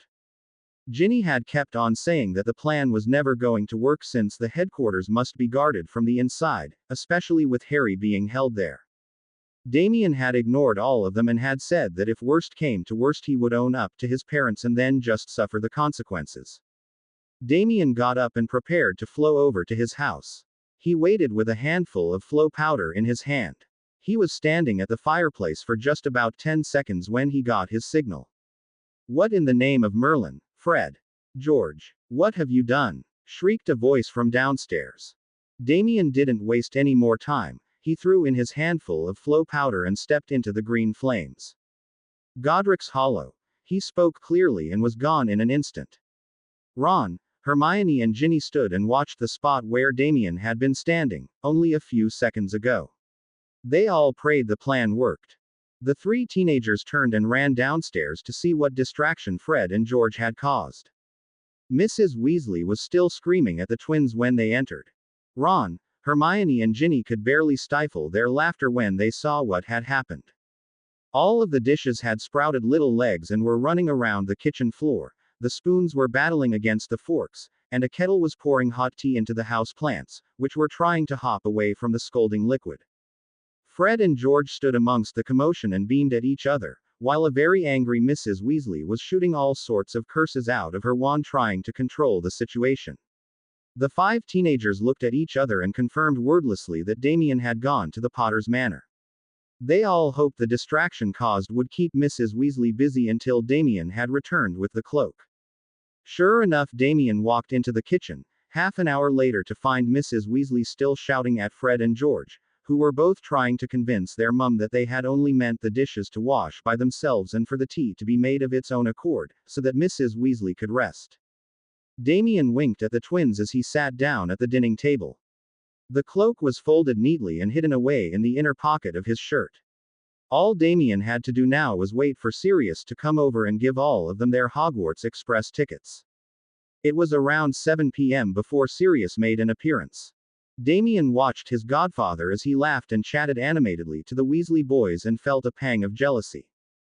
Damien had given his godfather the cold shoulder as well as his parents, since he felt that his relationship with Sirius was so strong that Sirius should have come and told Damien the truth about Harry. Sirius had tried to get Damien to talk to him but had no success. So when he arrived today, he just gave Damien a big smile and made no further attempt to talk to his godson. He figured it would be better for Damien to come and talk to him when Damien felt he had forgiven him. Damien took a deep breath and turned to look at Sirius. "Uncle Siri, could you pass the potatoes, please?" Sirius stopped talking and looked at his godson. Damien had to stop himself from laughing at the look on Sirius' face. Sirius took the tray of potatoes and passed them over so enthusiastically that a few potatoes fell out of the tray and rolled across the table. "Thanks," smiled Damien and took the tray and set it down beside him. Sirius was looking very happy at the fact that his godson was now on talking terms with him. After dinner, all of them piled outside to play a game of Quidditch. Sirius and Damien sat on the front porch and watched the three boys and two girls take off into the sky, yelling at each other to play fairly. "I love Quidditch," said Sirius softly. "Do you know, Damie, your dad and I became friends for the first time on Hogwarts Quidditch grounds?" asked Sirius. "Yeah, I know. You and Dad have told me the story like 1,000 times already," replied Damien, although he was smiling while he replied. "Oh, sorry, it's just a great story. Uncle Siri, have you told the story to Harry yet?" Damien asked, and he kept his eyes on his uncle's face to see what his reaction would be. As expected, Sirius's eyes darkened and the smile plastered across his face vanished. No, I've not been able to get around to that yet. He replied, looking at the ground as he spoke. Got around to what? Telling Harry that story, or just talking to him in general? Damien didn't want to get angry with his godfather, but Damien was finding it hard to control his emotions. Damie, it's not what you think. We all have tried talking to Harry, but Harry just doesn't want to know us. He just ignores us most of the time, and the few times he has exchanged words with me, they have always been things like, get out, or leave. So I don't think he will appreciate any stories anybody tells him. Sirius spoke in a tired voice, and Damien instantly felt his anger fade away.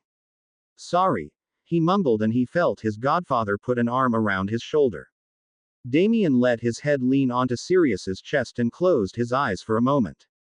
Damien was feeling awful about his plan.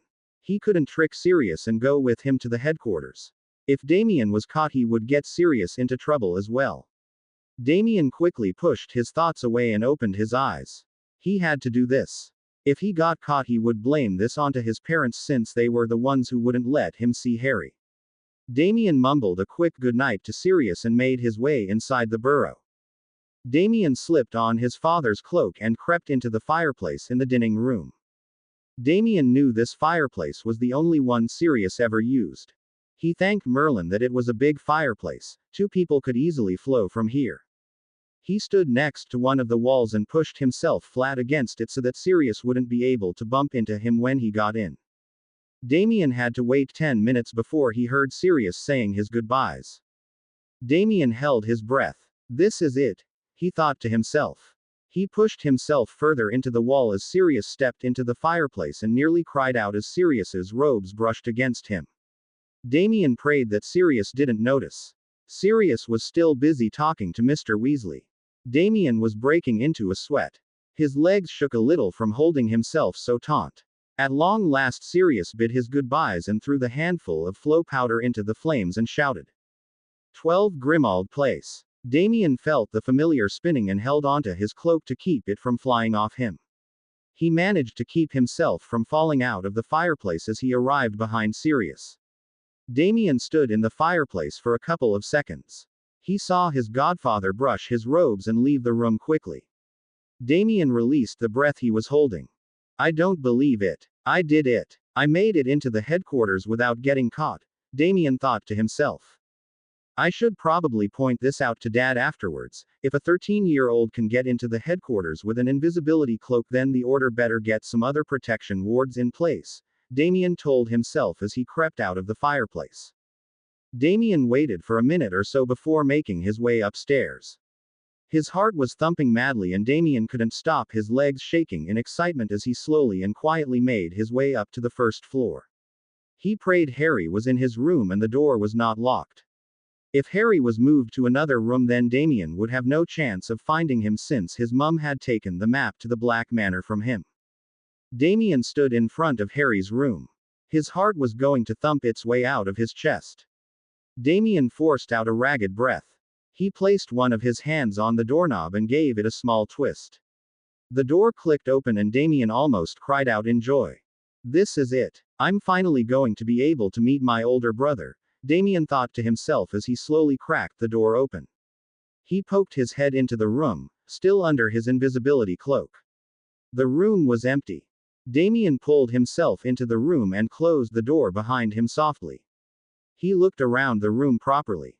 There was no one in the room. Damien slipped the cloak off and let it drop onto the floor. Bollocks. Damien cursed under his breath. Damien couldn't believe his luck. After all that planning and scheming, after all the risk Damien undertook, he still didn't get to meet Harry. Damien almost cried in disappointment. He was about to pick up his cloak and leave when he noticed a few items scattered on the desk in the far corner. Out of morbid curiosity, Damien made his way over to the desk. He saw many books scattered across the desk and many quills and parchments. There was a Hogwarts school robe thrown over the back of the chair as well. Damien picked up a book that was lying open and turned it over to read the front cover. Dark Arts and Forbidden Curses. It didn't look like a textbook for advanced defense against the dark arts. Damien wondered who gave Harry such a book and began flipping through the pages. It contained instructions on what looked like really complex and difficult spells and wand work. Damien started to read the first couple of lines out of curiosity when he suddenly felt a hand grab his shoulder and spin him around. Damien let go of the book instantly and turned around to come face to face with a very angry-looking Harry. Damien just looked into the face of his brother. He felt paralyzed with shock. He watched numbly as Harry let go of Damien's shoulder and give him a calculating look. Harry burned his emerald eyes into hazel ones before asking, "Who the hell are you?" Damien stood staring at Harry. Merlin, he looks just like Dad, he thought to himself. Although he had only seen his dad looking as angry as Harry did right now, only a couple of times in his life. He opened his mouth to answer Harry. Hi Harry, I'm Damien. Harry raised his eyebrows at Damien and replied in a cold tone. That's supposed to mean something to me. Damien blushed. Of course, his parents had taken 13 years to tell Damien about Harry, they were not going to tell Harry about Damien in only 1 week. Sorry. Well, I guess there isn't any other way to tell you this, so, I'm Damien Potter, your brother. Damien finished lamely. Damien wished he had thought this through.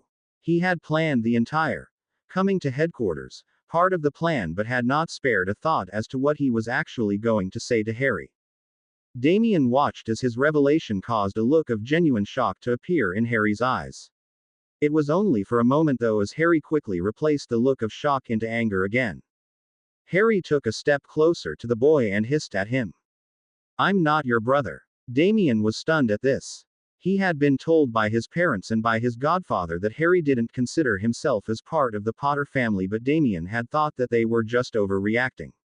However, now Damien realized how much damage was done to Harry and it was apparent that their relationship was going to need a lot of work. Damien took a deep breath and answered Harry. Just cause you feel like that doesn't make it true. Harry just looked at Damien. He couldn't believe the nerve of this kid. Harry continued to stare at Damien for another moment before turning away from him. Harry started gathering his books and spare quills. He figured ignoring the kid would work the best. Hopefully he would go away. Harry felt that blasting him from the room might not work, as he was in no mood to hear another long lecture from the Potters. Damien watched as Harry picked up his belongings and walked over to the bed. Damien noticed a small trunk sitting at the base of the bed. How did I miss that? Damien thought to himself before walking over to Harry. Harry, don't you think we should talk? Harry gritted his teeth. He hated it when anyone told him what he should do. He turned around to face this kid. No, I don't think we should talk, since we have nothing to talk about, so why don't you be a good little boy and sod off? Instead of being hurt or insulted, Damien's face broke into a huge grin. Harry seemed taken aback. Be a good little boy. Oh man, that is so not me. If you think that's what I'm like, then you're in for a real surprise. Damien chuckled. Harry was now turning a delicate shade of pink as his suppressed rage was beginning to boil. Listen, kid, I'm not in the best of moods right now, so if you value your life, you'd get the hell out of here. Harry's voice shook from the anger coursing through him. Damien just laughed again, causing Harry to barely stop himself from throttling the boy. Merlin, Harry, I'm only 3 years younger than you and you're calling me kid. You can just call me Damie, like everyone else does. Harry had heard enough. He walked over to the boy and grabbed him from his upper arm and dragged the stunned boy to the door. Harry yanked the door open and pushed the boy out before slamming the door closed. Harry had only made it to his bed when the door opened and Damien walked in again, with a huge grin across his face.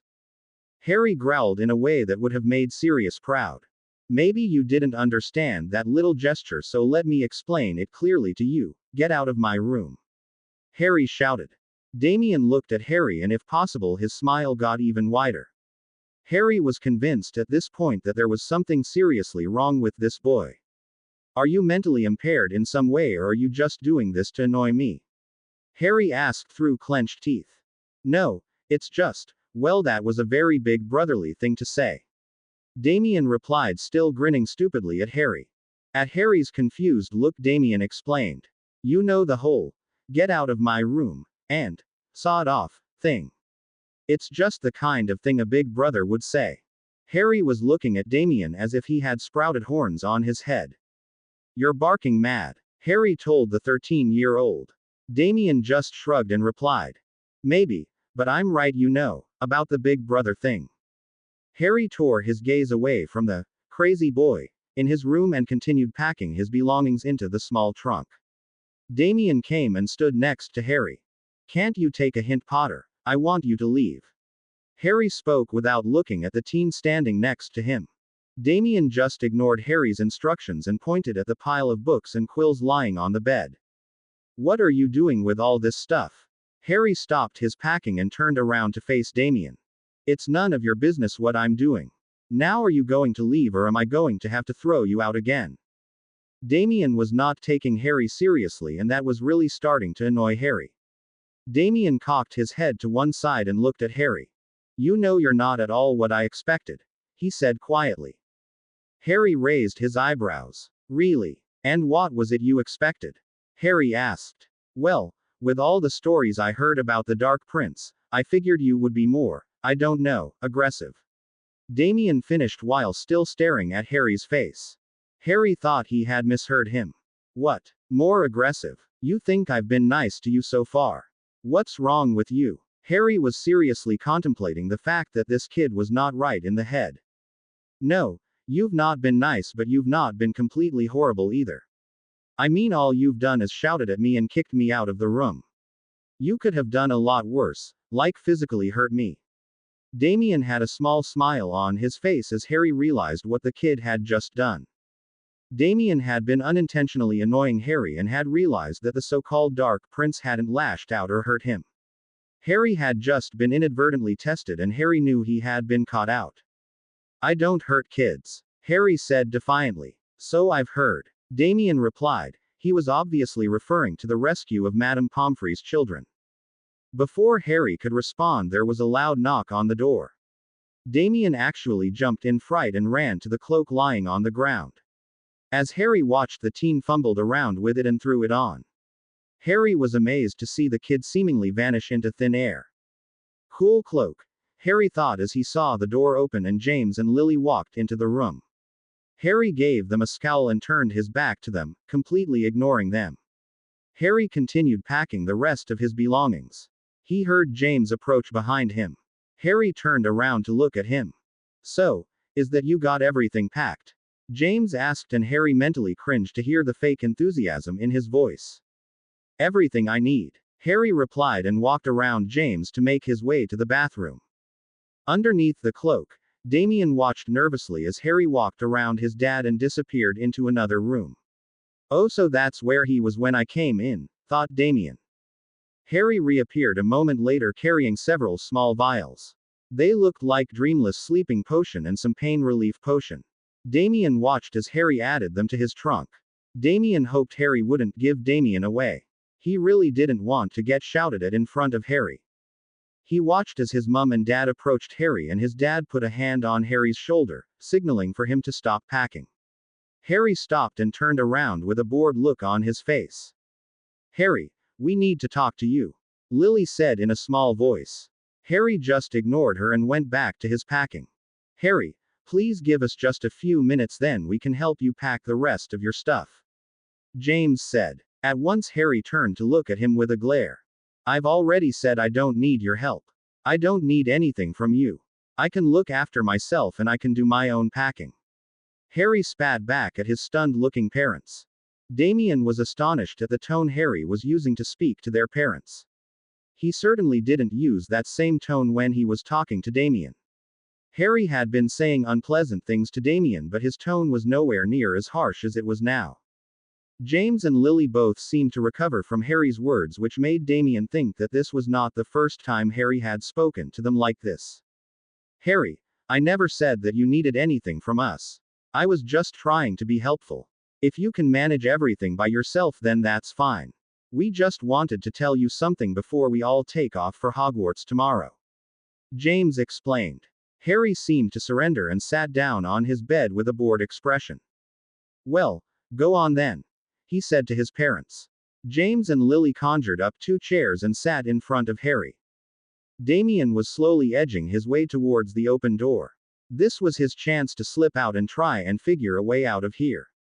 He knew that Mr. Weasley was due to pay a small visit soon and was planning to flow back to the burrow with him in the same manner he had arrived. He had almost made it to the door when he heard his name being mentioned by his dad. Damien stopped a foot away from the door and slowly turned around to listen to the conversation happening between his parents and brother. We wanted to tell you before now, but with everything going on recently, we never got the chance. Harry, we wanted to tell you about Damien. You have a brother, Harry. James stopped here to let Harry have a reaction.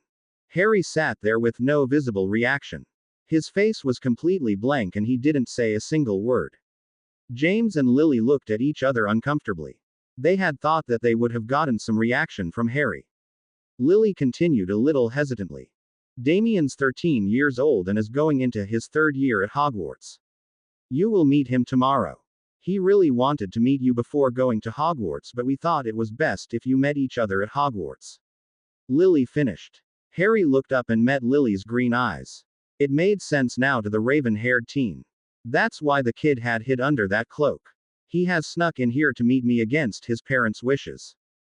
Harry kept quiet and listened to all the things James and Lily told him about Damien. Harry knew that the kid must be listening to this conversation and decided that the opportunity was too good to miss. Sounds like a snotty-nosed, spoilt, little brat to me. Harry said once James and Lily had finished their little speech on Damien. Damien wrinkled his nose and glared at Harry, through his invisibility cloak. Damien knew that Harry was saying that now, since Harry knew Damien couldn't say anything to defend himself.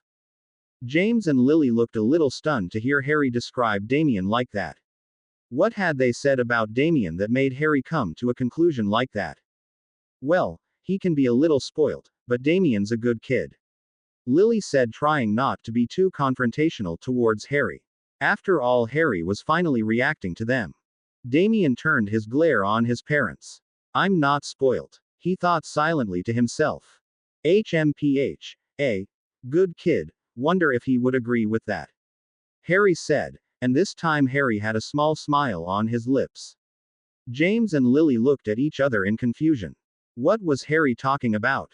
Well, yeah, so, we just wanted to tell you to watch out for Damien. He will probably want to chat to you non-stop. He's kind of excited at having an older brother. Lily said with a smile on her face. You didn't tell him about me? Harry asked, looking directly at James. We had to tell him, but he took it surprisingly well. James told Harry. James silently loved the fact that Harry was so responsive to him and Lily today. Wonder why? He thought, but then cast away his doubt. It was enough that Harry was talking to them, no matter what the reason. I thought you would warn him to stay away from me, after all it's not safe. Harry said with a smirk. Harry's eyes had a strange sort of gleam in them this time. He looked directly into James's eyes. James felt his temper rise, but quickly tried to control it. Harry, he's just a kid. He doesn't mean any harm. We'll tell him not to bother you too much, but we will not tolerate any violence towards Damien. James tried not to sound too threatening, but this had to be said. Harry cocked up an eyebrow and leaned back on the bed. He smirked at James before speaking. Now, Potter, was that a threat? I thought you understood how I felt about threats, and since when did you start not tolerating violence? James was confused. What was Harry talking about? Just because James was an Auror didn't mean he actively enjoyed violence. Before James could open his mouth to ask Harry what he meant, a loud crashing noise caused him and Lily to whip around. Next to the window, there was a large vase that had somehow been knocked over and had smashed spectacularly. James distinctively heard hurried footsteps next to him. It only took him a moment for James to realize what was happening. He stood up quickly and drew out his wand and shouted, Accio invisibility cloak. At once a cloak appeared just in front of the door and zoomed straight into James's outstretched hand. James and Lily saw their youngest son standing in front of them, looking sheepishly at them. Hi everyone. Damien said, with a look that was clear that he was hoping he would live to see tomorrow. Harry rolled his eyes and looked away from the boy standing at the door. Amateur. he muttered softly as James and Lily started shouting uncontrollably at the poor kid. 1 hour later, the shouting had still not stopped, and Harry was staring to get a headache. They were all in Harry's room, and Damien had been forced to sit in front of his furious parents. Harry had found it very amusing at the beginning, but now he was starting to get annoyed. God, he didn't do anything that bad, Harry thought to himself as he watched James shout at the boy. Harry was finding it hard to tune out the angry voices. Never would have expected you to do something so stupid. The Weasleys are outraged at your behavior. You are going to be so sorry. James's voice echoed in the large room. It was the last statement that jerked Harry back from his daze. Harry looked at James's red face as he continued to threaten the boy with punishments. Harry felt a strange anger bubble inside him. Really, enough is enough, he thought. Harry didn't even think about why he was feeling angry. James hadn't threatened him with punishments. Why should Harry care what James did with Damien? For a reason unknown to himself, Harry pulled himself onto his feet and charged towards the sofa where James and Lily were currently with Damien. I think listening to you rant on and on for the last hour should be punishment enough, Harry said to James. James, Lily and Damien all looked up at Harry with similar confused expressions on their faces. James was the first to recover. Harry, you really don't have a say in this, so please, just stay out of this. Harry cocked up an eyebrow at James's response but didn't say anything. James was already finding it difficult to deal with Damien without Harry making him feel guilty. He hated punishing Damien, but after the stunt he pulled today, Damien had to be disciplined. James turned from Harry and looked at Damien. The 13-year-old was still staring at Harry, apparently still in shock that his brother had somewhat stood up for him. Damien, I am really disappointed in you. You took an unnecessary risk in coming here. However, since all of us are leaving for Hogwarts tomorrow, your punishment will be decided afterwards. Dad, I don't think you're being very fair. I didn't take any unnecessary risks in coming here, and it's really your fault that this happened. He gestured to his mum and dad. If you had just let me see my brother, then I would not have been forced to do this. Damien had kept quiet and let his father scream at him, but now that it came down to punishments, Damien felt he should point out that his parents were responsible for his actions. James and Lily looked outraged. They stared at Damien unbelievingly for a second before shouting at him again. Damien just sighed and resigned himself to accept whatever punishment was going to be thrown his way. Harry was also staring at Damien. Harry couldn't believe someone would go through all this just so that they could meet him. When Harry had first seen the boy in his room, he had thought that the kid had been sent in by someone. After learning that the kid was his biological brother, Harry had figured that the Potters had sent him, since the adults were having no luck in getting through to Harry. Now Harry learned the kid had done this all by himself because he wanted to meet Harry. Well, this just confused him. Harry watched as James held hands with Lily and stood up. I don't want to hear any more arguing from you, Damien. Your punishment will be decided tomorrow. Now get downstairs. James made to leave the room but was stopped by Harry. And how exactly are you going to punish him? What are you going to do? Throw him down from 2 floors above as well? James just stood there gaping at Harry. Lily and Damien looked at Harry and then at James, waiting for a denial on James' part. It never came. Harry, I already told you. That was an accident. I would never have done something like that intentionally. James tried to explain. Harry just rolled his eyes at James's response. However, Damien had quickly stood up and was now facing his father. What? You threw Harry down 2 floors? Why? How could you do something like that? Harry was taken aback by Damien's temper. He didn't think the kid would have the nerve to talk to his father like that. However, Damien's rage was nothing compared to the rage of the fiery redhead, who came around Damien and stood with her hands on her waist, glaring at James. Harry had to suppress a smile when he saw James cower slightly before her. You never mentioned that to me, James. You said that Harry was injured in battle. You didn't say how or by whom. Lily said in a quiet, but deadly voice. James looked positively petrified now. He noticeably gulped, causing Harry to look away as the urge to laugh was becoming unbearable. Well, he was injured in battle, but, it was an accident on my part. Oh, come on, Lils, You know I would never hurt someone like that intentionally. James pleaded with his wife. Lily looked at her husband for a moment and then folded her arms across her chest. Tell me what happened, she ordered as she sat down on the sofa again. James looked from his wife to his two sons. Now. You want me to tell you now? Yes, now. James looked at Harry and Damien before turning back towards his wife. Don't you think now isn't the right time or place?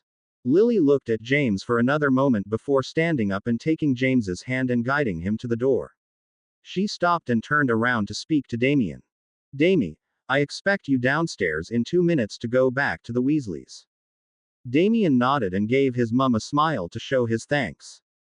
After the parents had left, Damien turned around to face Harry. Thanks for that, Harry, he said with another idiotically big smile. Harry looked at him in confusion again. Harry didn't think he had ever been so confused all his life as he had been in the last hour or so with Damien. Thanks for what? Harry asked. For standing up for me and for distracting them. Damien smiled at Harry before coming closer and asking in a near whisper. He didn't really do that to you, did he? Harry figured that by he, Damien meant James, and the do that was the being thrown from 2 floors high. Harry smirked and leaned in closer to Damien. Of course he did, he replied. Damien looked shocked and actually gave an involuntary shudder at the thought of his father hurting his brother like that. Damien and Harry whipped around at the sound of Lily screaming abuse. You did what? 4. There were 4 of you. He could have died. Harry smiled at the thought of the grief that James was going through. Damien turned around and looked curiously at Harry. Harry at once stopped smiling and glared at Damien. Well, what are you waiting for? Get out. Damien only smiled back at Harry as he picked up his invisibility cloak and headed towards the door. He stopped at the door and turned to look at Harry. I guess I'll be seeing you tomorrow. Thanks again, Harry. Listen, kid, I didn't stand up for anybody. The only reason I said anything was to annoy the Potters and cause the fight that is happening as we speak, so don't go around with any funny ideas in your head.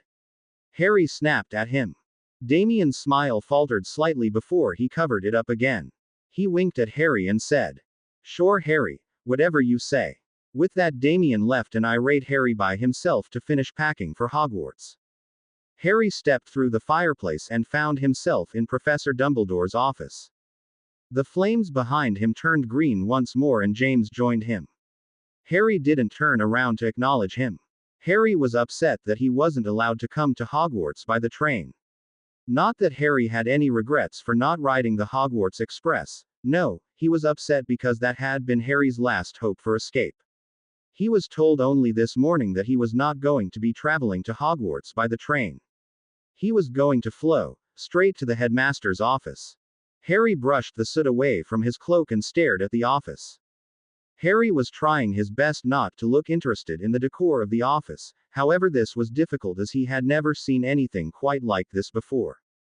Harry observed the many portraits of the previous headmasters. Most of them were pretending to be asleep, even though it was only around 7 p.m. Harry examined the strange-looking instruments that were littering the headmaster's desk along with different assortments of confectionery. He must be something like 150 and he still eats sweets, Harry thought to himself.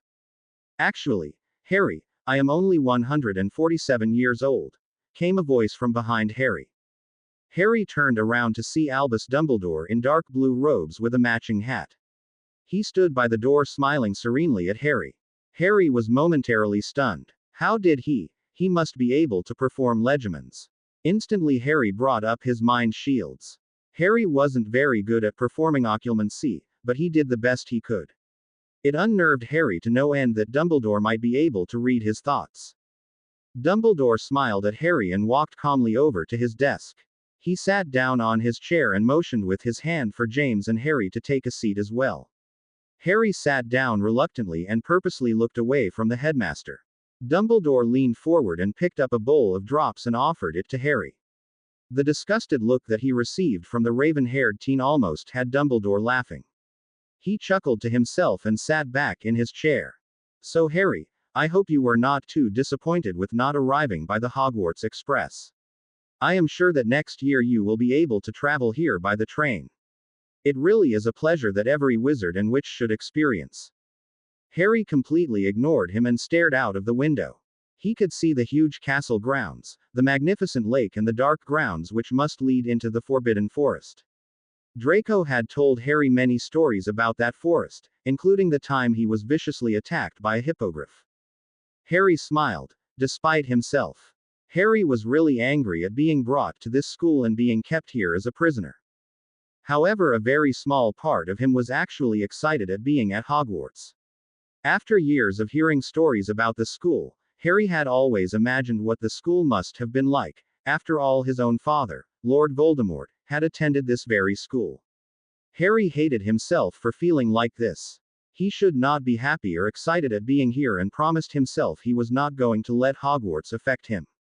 Dumbledore saw the small smile spread on Harry's lips and felt pride surge through him. Hogwarts really did bring happiness to everyone who came to it. Harry, however, was quick to mask his feelings and turned around to glare at the headmaster. I am sure you understand the conditions set against you. You will obey and follow all the school rules like everyone else. You will not disclose your past to any student, and if you cause any trouble to any teachers or students, you will be punished accordingly. Harry's eyes flared up at once at the mention of punishments.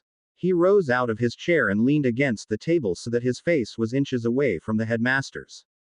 Punishments? I don't think so. I will do whatever the hell I want. I will treat whoever like I want, and there isn't much you can do to me, and you know it. Harry hissed venomously at Dumbledore.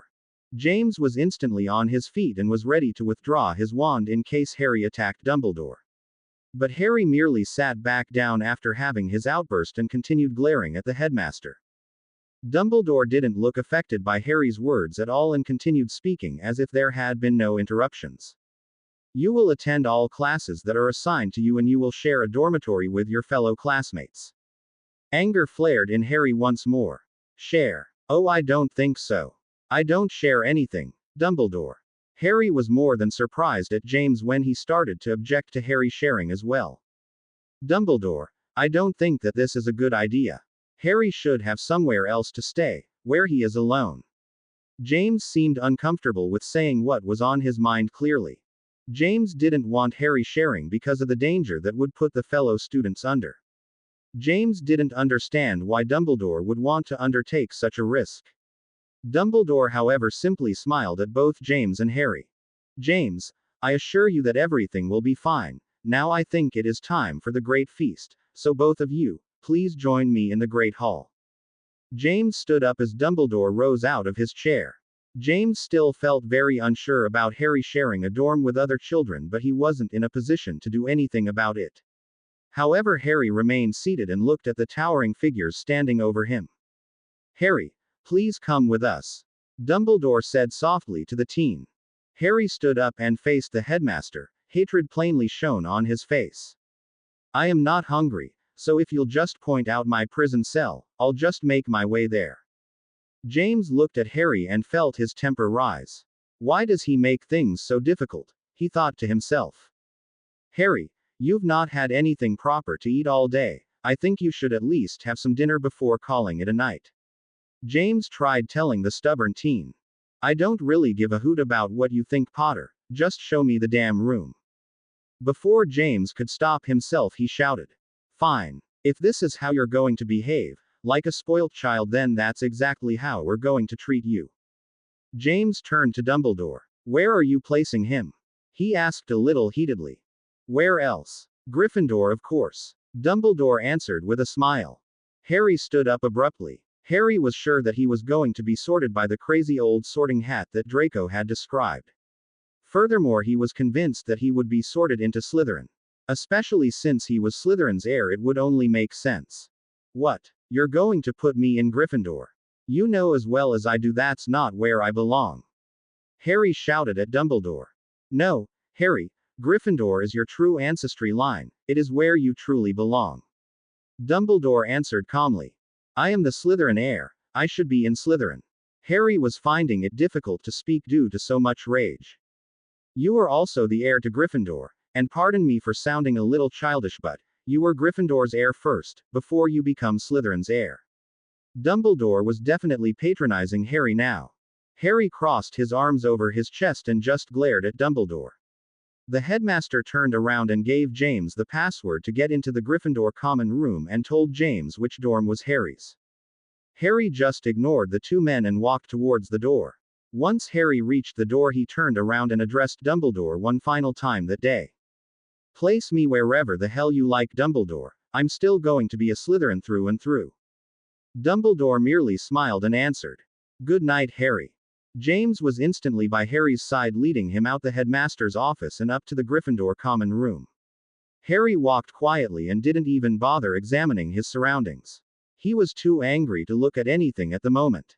How could that old fool put me into Gryffindor? That was the worst thing he could have done to me, thought Harry. Before long, Harry found himself facing of a huge portrait of an immensely fat lady in an awful pink, frilly dress.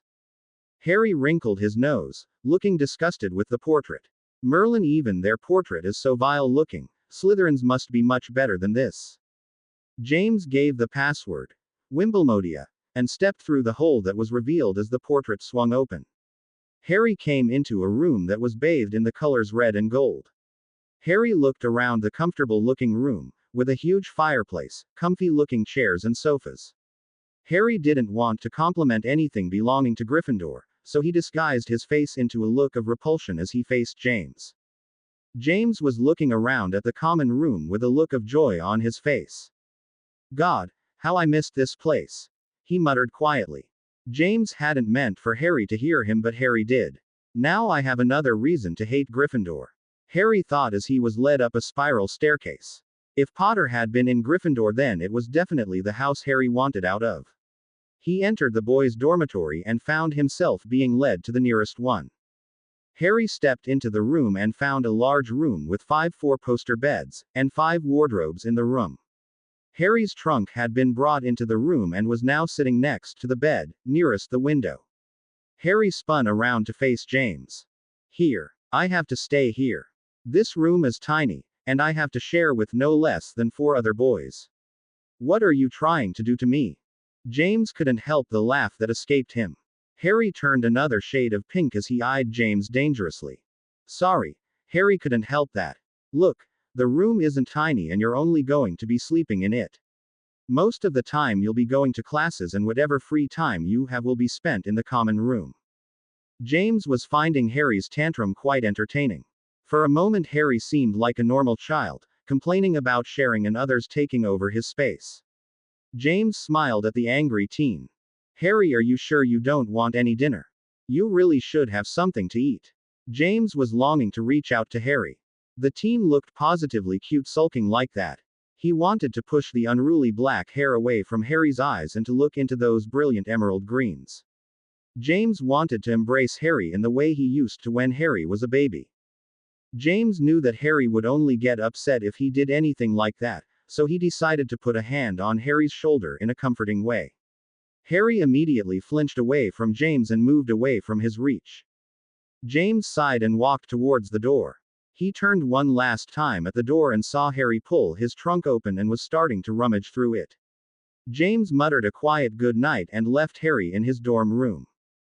Harry heard the good night but just ignored it like he was ignoring the Potter's very existence. He sighed loudly and pulled out the pajamas that Harry had been given by the Potters. For now Harry had no choice but to accept whatever the Potters had given him. Lily had gone shopping, when she went to Diagon Alley to collect Harry's school supplies. Harry looked at the blue-striped pajamas and pulled another disgusted face. "Well, you have no other alternative, Harry, so just get it over with," he thought to himself. He quickly changed and crept into his 4-poster bed. He pulled the drapes around his bed and tried to go to sleep. Harry tried not to feel too miserable about being forced into the Gryffindor house. He had expected himself to be sorted into Slytherin. At least he would have had Draco there with him. Harry was feeling very apprehensive at meeting hundreds of children. This was partly the reason Harry has skipped the Great Feast. The longer Harry could put it off, the better. Harry was feeling very angry at being sorted into Gryffindor. His father had always teased Harry by saying things like, "Harry, your fighting style is too Gryffindor," or, "That was a very Gryffindor thing to do," if Harry had done something particularly stupid. Harry knew of his Gryffindor heritage from the Potters, but that didn't make Harry accept it any better. Harry wanted to buy a pure Slytherin, and his father would always playfully annoy Harry by reminding him of his other heritage. Harry felt his stomach rumble with hunger. Harry turned to his side in an effort to get comfortable and sleep. He knew from experience that sleeping on an empty stomach was not possible for very long. However, his pride was getting in the way of him asking for food.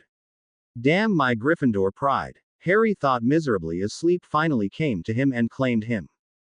Ron, Neville, Dean and Seamus made their way to their dormitory. Ron was the most awake from the four boys trudging their way upstairs. He had been told by Professor Dumbledore, before the feast, about their fifth dorm member. Ron cursed softly under his breath. Professor Dumbledore had asked Ron to make sure everyone was nice to Harry and to make sure that no one found out Harry's past. Ron didn't think anything short of a miracle could pull off this stunt, but had just smiled and nodded his head at the headmaster. He had confided in Hermione later though. "He's bloody mental he is," Ron had whispered to the bushy-haired girl as they led the first years to the dormitory. Hermione had shushed him instantly and had said that if Professor Dumbledore had so much faith in Harry, then everyone else should respect that and listen to one of the most powerful and wise wizards to have ever lived. Ron had then kept his mouth shut, since fighting with Hermione would only mean that Ron would have to take his own notes tomorrow in Transfiguration. The four boys went into the room and saw the hangings pulled around a fifth bed. The boys shared a curious look. Ron had mentioned a little about a transfer student from another school abroad. He had mentioned that he was Damien's older brother who, for security reasons, had been moved abroad when he was very little. Well, it is true to a certain extent, the redhead had thought to himself. Harry may not have been living abroad, but he had been living in a completely different world than most kids his age. The boys whispered among themselves as they got ready for bed. "Should we have a little peek? No, he'll wake up and will probably get mad for us looming over him." "Oh, come on. Just a peek. I want to see what he looks like." Ron heard the silent argument between the three boys. He was really curious as to what Harry looked like as well. When Damien had arrived at the burrow last night, he had tried to explain as much he could about Harry.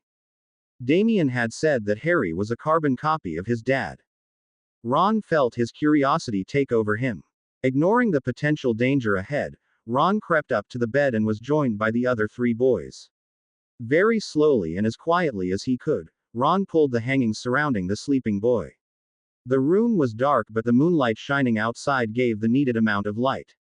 Ron and the other three boys couldn't see the boy's face as he had his back towards them. Before the four boys could creep away, a voice made them jump a foot in the air. "If you guys want to keep your eyes, you better stop staring at me."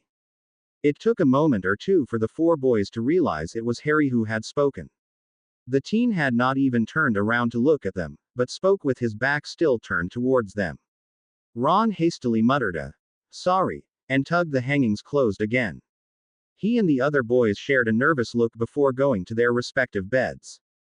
Harry heard one of the boys whisper to another, "Merlin, he seems a bit aggressive." Harry smiled. "You have no idea," he thought to himself as he drifted back to sleep. Harry awoke the next morning as he heard some commotion around him. It took Harry a moment to remember where he was. He had actually had slept quite well last night. Something he had not been able to do since his capture.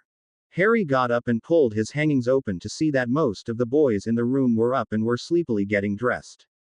Harry felt his stomach flip over as he thought about sharing the room with these boys. Harry slowly got up and pulled himself onto his feet. Nobody had noticed him yet. Harry started pulling his school robes out of his trunk and decided to go to the bathroom to change. As he turned around to make his way out, he came face to face with a red-haired boy. Harry didn't even have to guess who this was.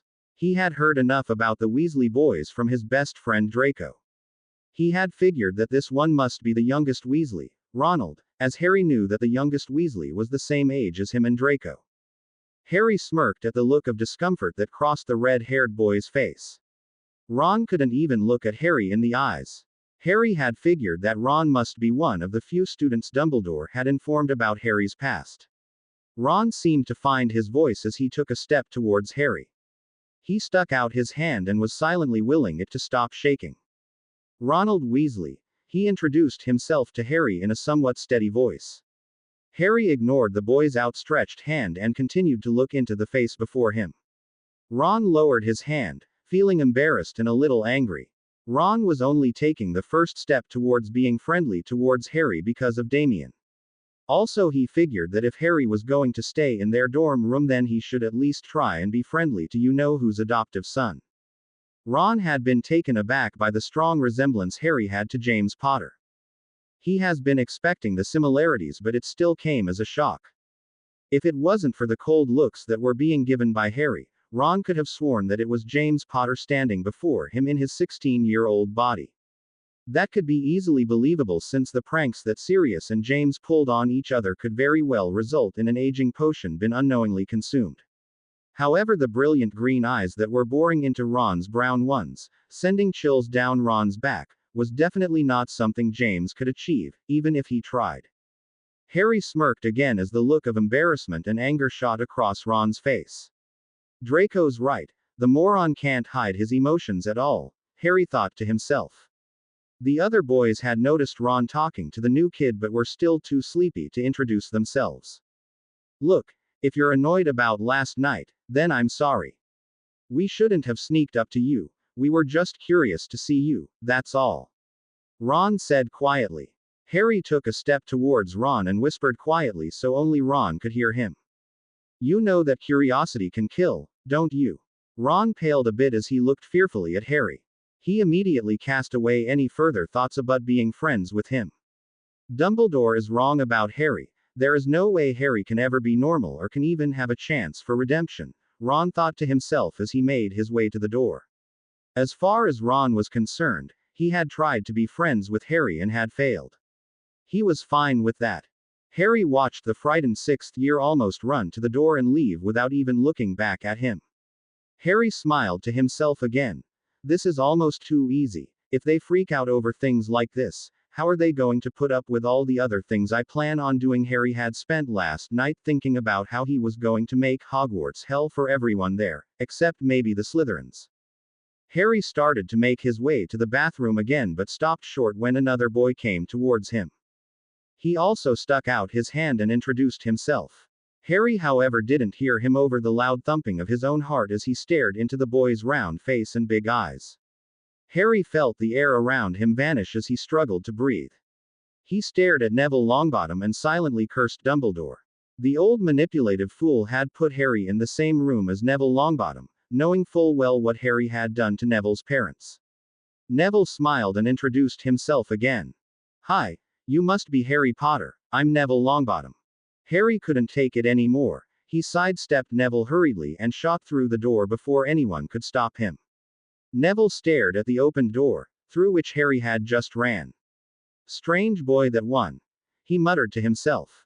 Harry felt rage build in him once again. He quickly found the boys' bathroom and ran inside, locking the door behind him. Harry leaned against the wall and tried to calm his heart to a normal level. How could Dumbledore do that? Harry thought to himself. Then as Harry calmed down, the answer came to him. He wants me to feel guilty about what happened. Harry felt his rage boil again. Don't let Dumbledore W, and Harry told himself.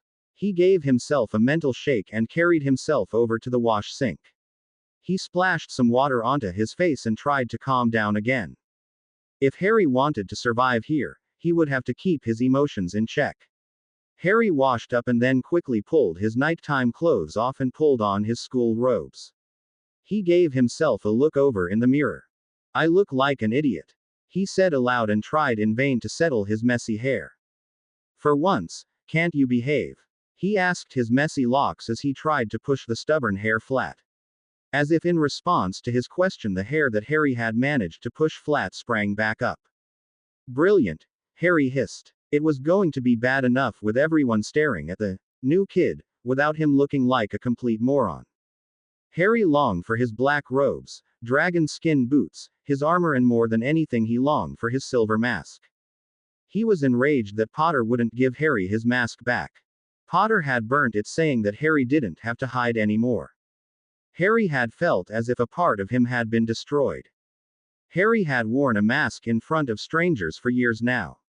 Harry thought to himself that if he ever needed to cover his face, it was now. Slowly Harry pushed himself towards the door, as he could hear many voices coming from behind the door, shouting to let them in. Harry opened the door and came face to face with James. There were a few students who rushed past Harry into the bathroom. James looked at Harry in his school robes. James couldn't help but smile at the raven-haired teen in his new image. Harry stepped out of the bathroom and started walking with James. James didn't talk to Harry until they reached the common room. So, Harry, how was your first night in Hogwarts? Harry continued walking and didn't look at James. James tried again. You look really good in those school robes. I'd say you look almost like a normal teenager. Harry stopped walking and turned to look at James, fury evident in his green orbs. Harry crossed his arms over his chest and spoke in a deadly quiet voice. Don't try and be funny with me, Potter. I can't say much about your sense of humor, but it will surely cause you a lot of discomfort if you can't control it. James only smiled back at Harry. James had realized that the only way to deal with Harry would be to treat him like a normal teenager throwing a temper tantrum. He knew that getting upset with Harry wasn't going to work and that getting himself upset over Harry's words wasn't going to help either. Come on, Harry, I was being serious. You look really good, considering it is your first day at school. James had to hold in his laugh at the look of embarrassment on Harry's face as he continued to glare at him. I mean, I remember my first day, and I was much worse off than you. For starters, I had the worst pair of spectacles you could imagine. They were huge. James stopped talking as he looked at Harry closer. I meant to ask you this before, Harry. You don't wear glasses. While your observation skills cease to amaze me, say, are you always this brilliant at noticing obvious things? Harry asked, sarcasm dripping with each word. James blushed despite himself. I meant to ask if it was a spell or if you never needed glasses. Harry's look of sarcasm vanished and a look of pure loathing covered his handsome face. You really are unbelievable, you know that. Harry hissed at James before turning and walking purposefully towards the portrait door. James caught up with him. Harry, what's wrong? I only asked you a simple question. Harry stopped walking and turned abruptly so he and James were standing with their faces inches apart. James saw the fire of rage burning in Harry's eyes. There was also another emotion hidden in those brilliant green eyes. James wasn't sure, but he thought that he could detect some hurt amongst all the hate and anger. You want to know, Potter? Fine, let me tell you. My father fixed my poor vision. Now I don't need anything for my vision. My father perfected it for me. Harry was breathing a little heavily, due to the anger James had brought out of him. James was utterly bewildered. Why did Harry react to his question like that? James tried not to get upset over Harry calling Voldemort father.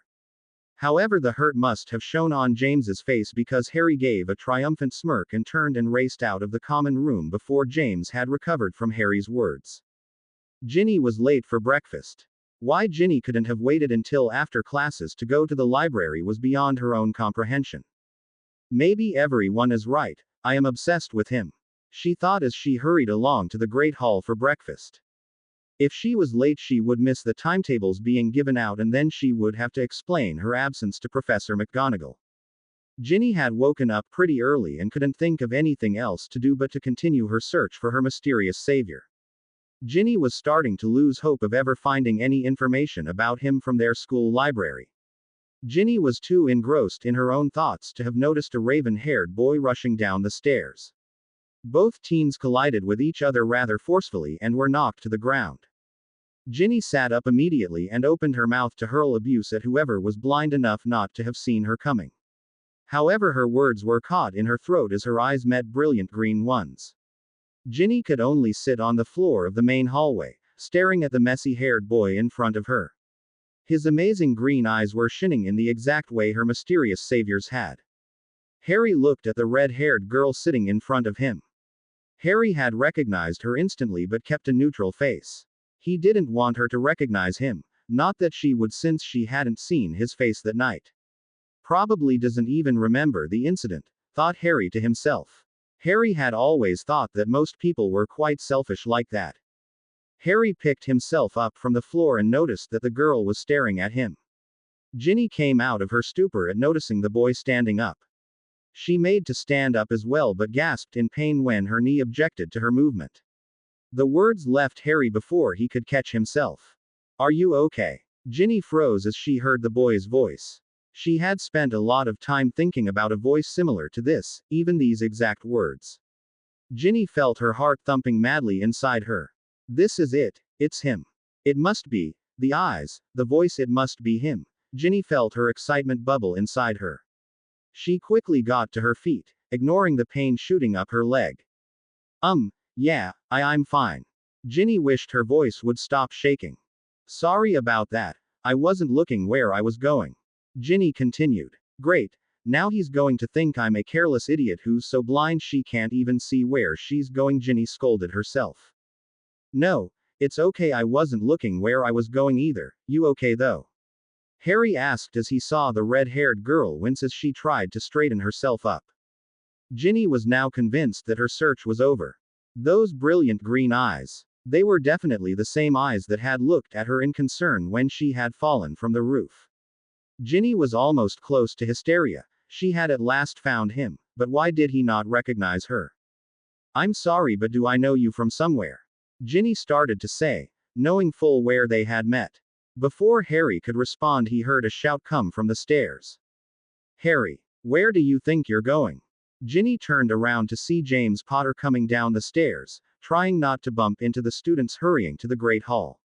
Ginny turned around in time to see the raven-haired boy glare at James, and his handsome features were suddenly twisted in a very angry scowl.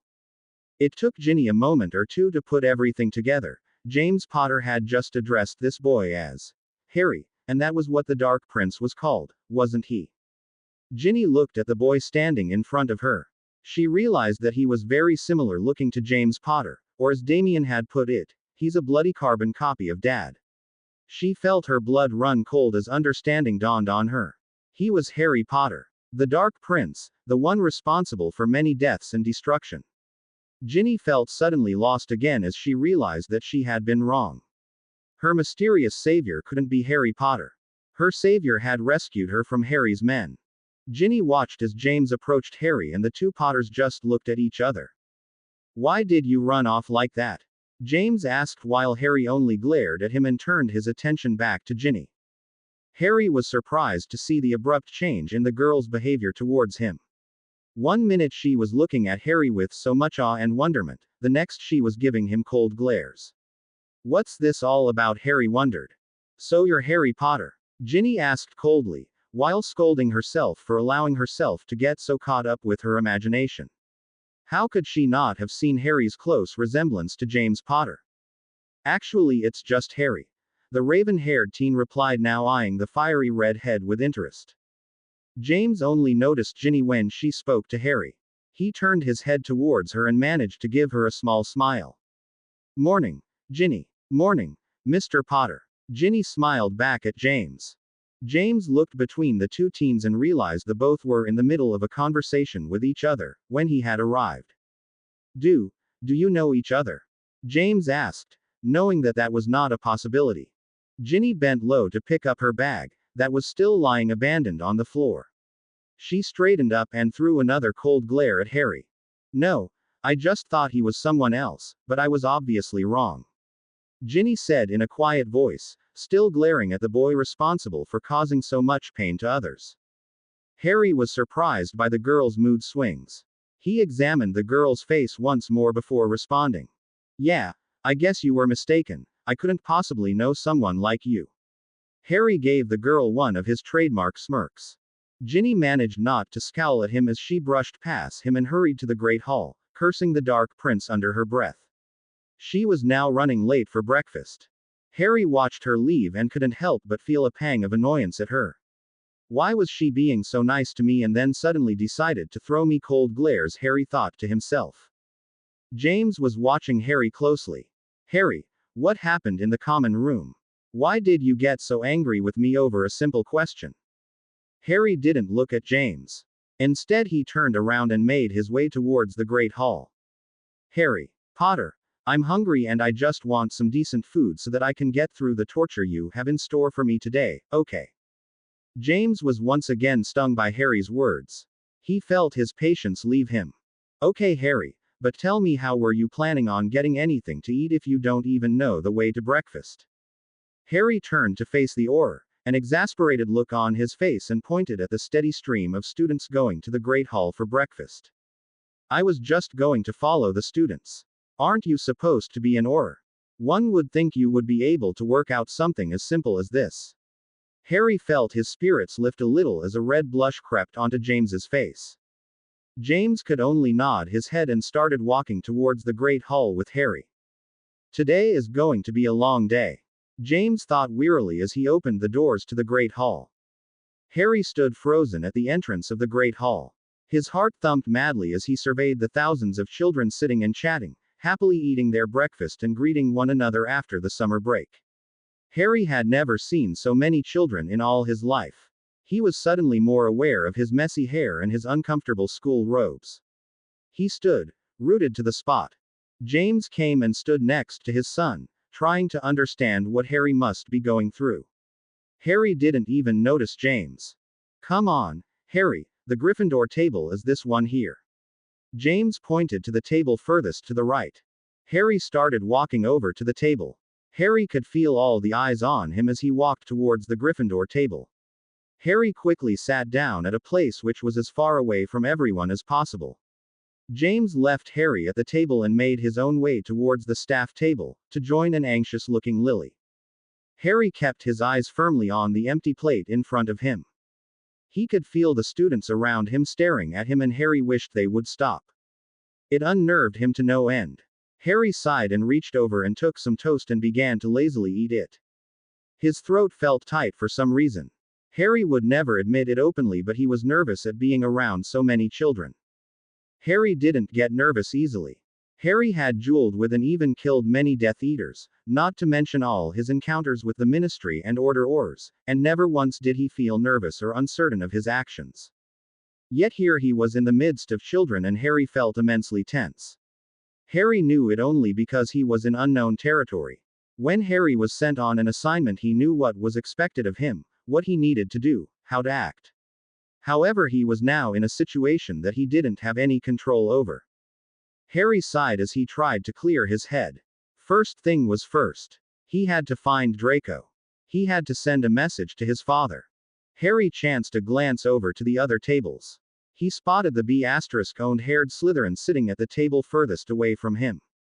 It was obvious that the enmity between the two houses was such that the two tables belonging to the houses had to be situated as far away from one another as possible. Harry watched as Draco talked to a small group of boys and one girl. Draco was not looking in Harry's direction. The B***owned boy was too busy talking to his friends. Harry smiled despite himself. What is Draco going to say when he sees me here? Harry thought to himself. Harry had just turned back to his breakfast when a sudden movement in front of him caused Harry to look up. Damien had just seated himself in front of Harry. Morning, Harry, Damien said in a cheery voice. Harry growled at him in response. So, what do you think of Hogwarts? It's pretty cool, don't you think? Wait till you see all of it. Well, technically that's impossible, due to the sheer size of it, but the parts that you'll see will amaze you. Then there are the Hogwarts grounds as well. Damien stopped when he saw Harry put his fingers on each side of his head and began rubbing his temples. Can't you go annoy someone else? Harry asked the younger teen wearily. Harry, you're new here. Someone needs to tell you all about Hogwarts. Why not me? Damien asked as he gave Harry another dazzling smile. Harry sighed and let Damien drone on and on about Hogwarts. Harry knew ignoring him probably wouldn't work, but there wasn't really anything Harry could right now. He looked at his half-eaten toast. He had lost his appetite. Harry looked over at the staff table and saw James and Lily watching them closely. Harry smiled to himself. Time for a little Potter distress, Harry thought. Harry leaned closer to Damien and beckoned for Damien to come closer. Damien stopped talking and leaned in, curious to hear what Harry wanted to say. All right, kid, how about you give me a tour then? Damien looked at Harry for a second. Seriously? Damien asked, looking very excited. Why not? Someone's got to do it, why not you? Harry replied, mirroring Damien's earlier words. All right then. Oh, but we can't go right now. McGonagall will be handing out the timetables soon. Damien said, looking a little disappointed with the lack of time they had. Well, why don't you show me the way to the boys' room? Since I need a little visit before classes start anyway. Damien nodded his head and both boys got up and quickly made their way to the exit. James leapt out of his chair and tried to rush towards Harry and Damien. He and Lily had been watching Harry and Damien talking and James was getting a little restless. He remembered what Harry had said when James had first told him about Damien. Harry had a strange look in his eyes that day and that had unsettled James. After all, James knew what damage Harry could do, even without a wand. He didn't want Damien, or any other kid to be alone with Harry. However, James was finding it difficult to get through the crowd of the 7th-year students that had just rushed into the hall. He saw Harry and Damien near the door. They had somehow managed to slip past the 7th years. James saw Harry turn around and look directly at him, as he and Damien reached the door. Harry smirked and winked at James before disappearing out the hall. James felt his blood run cold. What was that for? What did Harry plan on doing to Damien? Surely Harry wouldn't dare hurt Damien right under James and Lily's nose, right? By the time James pushed his way through the crowd and entered the main hallway, Harry and Damien were nowhere to be seen. James started panicking and scolding himself. Why had James taken so long to leave the staff table? Why did he not approach the table as soon as Damien had sat down opposite Harry? James took out his wand and whispered, "Point me." His wand spun around but kept pointing in all different directions, left, right, left again, straight ahead, right. James cursed under his breath. It seemed the "point me" spell didn't work in Hogwarts for obvious security reasons. He looked desperately towards the left and right. They had to be around here somewhere. Where could they have gone? How could Damien be so stupid? James intended on giving Damien a thorough telling off, if he could find him first. James started running to his right, palms slightly sweaty, thumping heart and shaky legs carried him forward. James was having a panic attack. Harry had to be doing something horrible to Damie. James could feel it. Just as James was going to turn a corner, he heard the familiar voice behind him. And there's a boys' room on all the floors, but the girls' room is on only 4 floors. What can I say? It seems unfair, but that's just the way it is. James spun around and saw Damien and Harry coming out of the boys' bathroom and walking towards the Great Hall again. Why the hell would I want to know how many girl bathrooms there are? Harry asked a little resignedly. James felt like he could collapse on the floor with relief. The bathroom. Of course, Damien was just showing Harry the boys' room. James felt a little embarrassed over his panic attack. Harry wouldn't hurt Damien while he was stuck at Hogwarts. Harry wasn't that irrational. Well, James hoped not anyway. James made his way over to the 2 boys and suppressed the desire to hug Damien. "Dad, what are you doing here?" Damien asked as he spotted his father walking quickly towards him. James reached his 2 sons and felt lost for words. What was he supposed to say? "I thought Harry was taking you away to murder you." James felt embarrassment rush through him again. Harry also looked at the pale figure standing before him. Harry smiled in triumph as he took in James's worried face. Damien also noticed his father's pale complexion and the tiny beads of sweat on his forehead. "Dad, what's wrong? You don't look too good." Damien asked again. "Nothing, Damie. I'm fine. Where did you 2 disappear of to?" James hoped his voice sounded casual. "Just showing Harry around, before classes start." Damien said, still looking at his father in a worried way. "Yeah, Potter. What did you think I was doing?" Harry asked in a casual way, but James caught the sneer that was disguised in the comment. Harry had purposely freaked James out.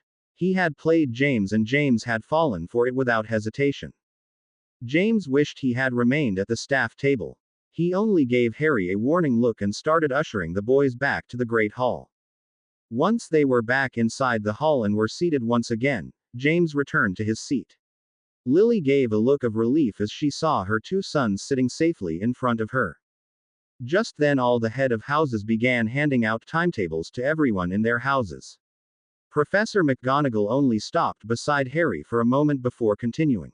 Harry had taken the timetable and had stuffed it into his pocket without even looking at it. What was the point? He was going to be escorted to all his classes by Potter anyway, just let him remember the timetable for classes. Harry noticed two giggling girls staring at Harry. He looked over at them and noticed that by now the entire Gryffindor table was eyeing him suspiciously. Damien quickly started introducing all of them to Harry. Harry kept quiet and didn't even return many hellos.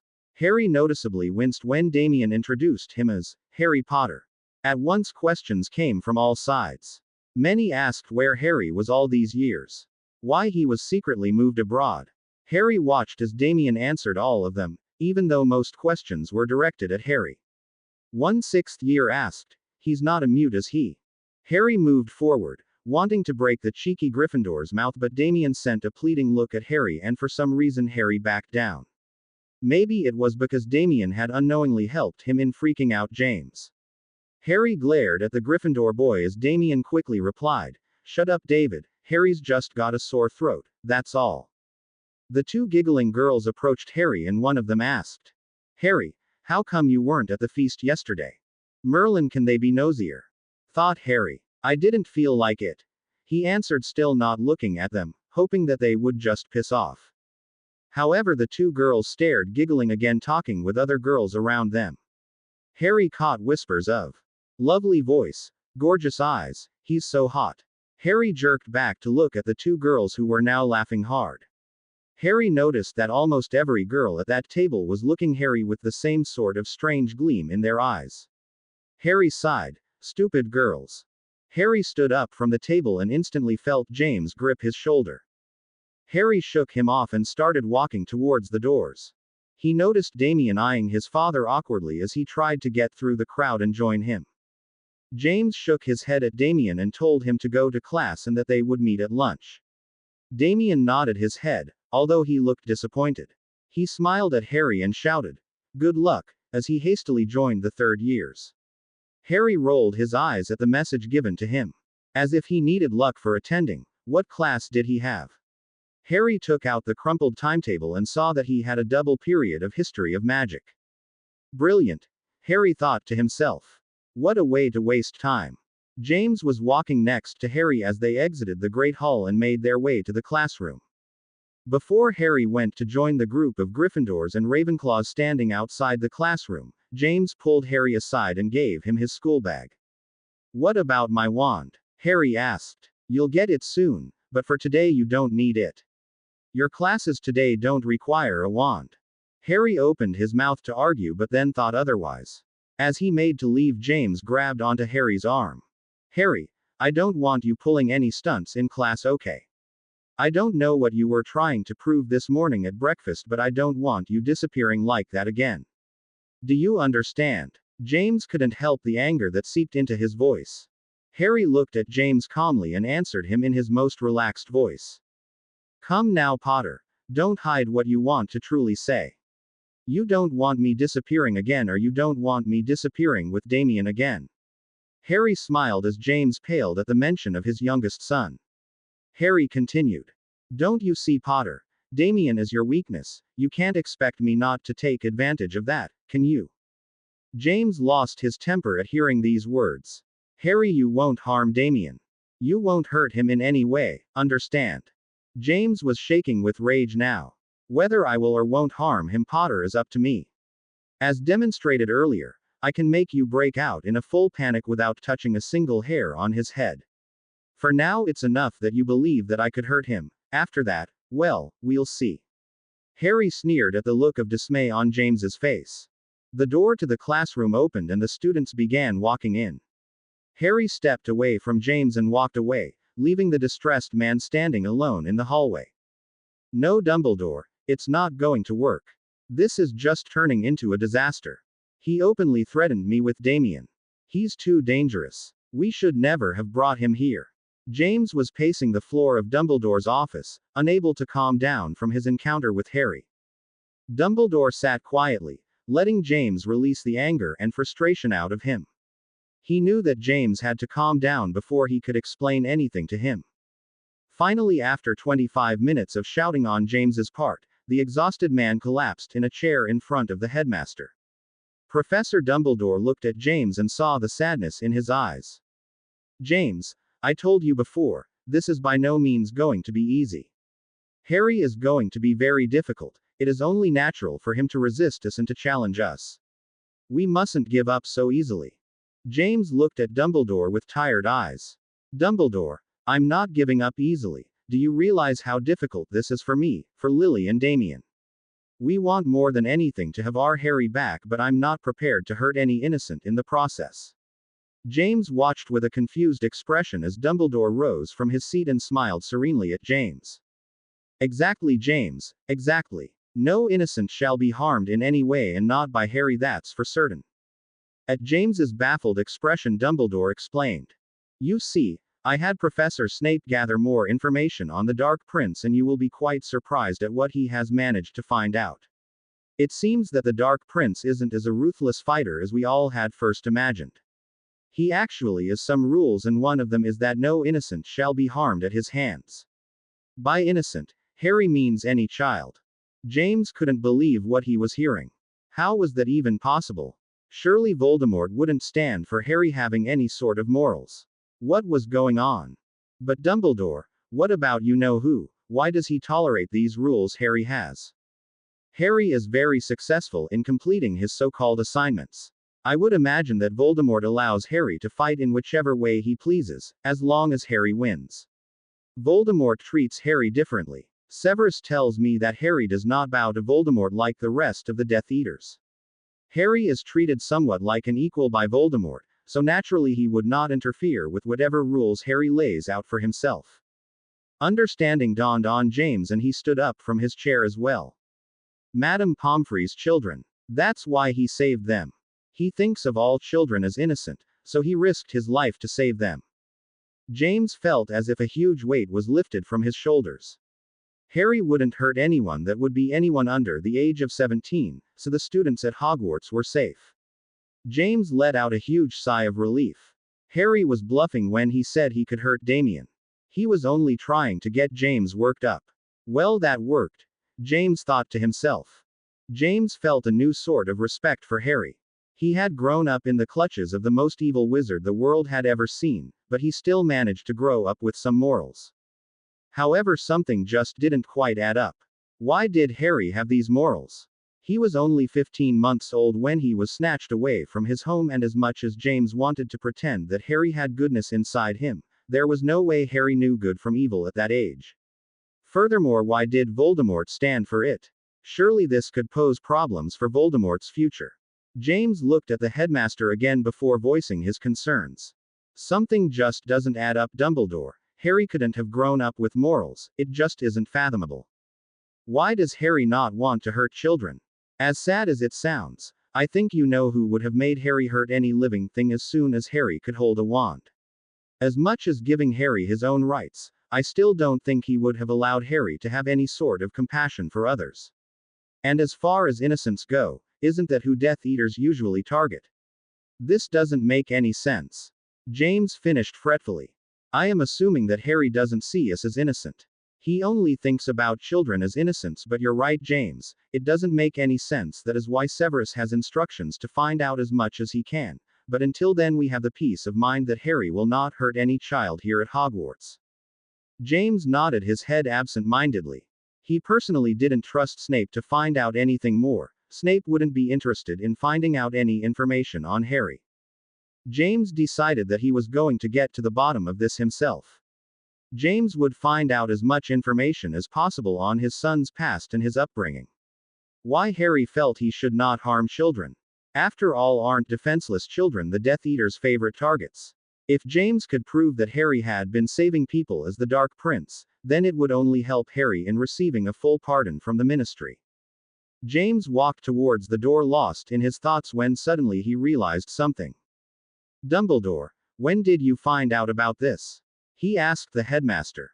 I found out shortly after Harry was captured. Why? James smiled at the headmaster.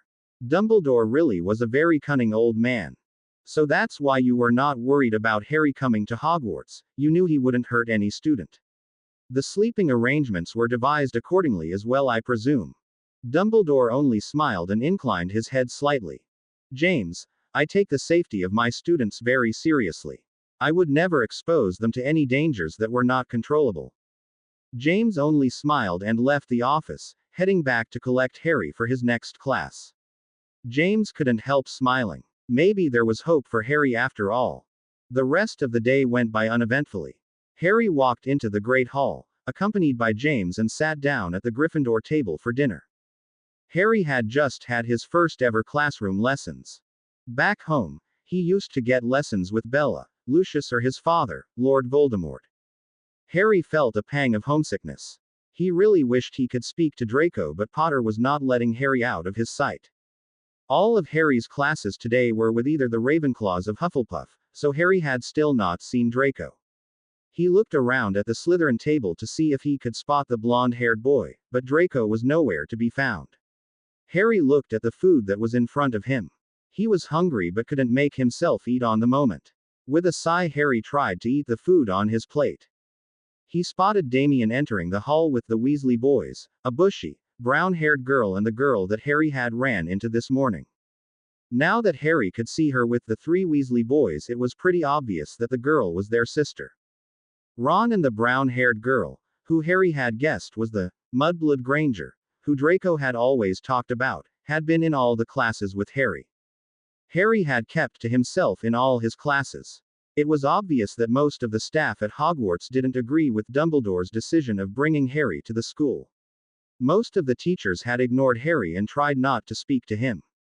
This suited Harry, as he was too lost in his thoughts of how to escape from here, to be paying much attention to lessons anyway. Harry looked away and hoped that Damien and his group of friends wouldn't spot him and sit next to him. He really couldn't deal with them right now. However, Harry's luck was not with him these days, as Damien hurried over to sit next to Harry and had dragged the other 5 teenagers with him. Harry saw the looks of discomfort on the 5 teens' faces as they sat around down Harry.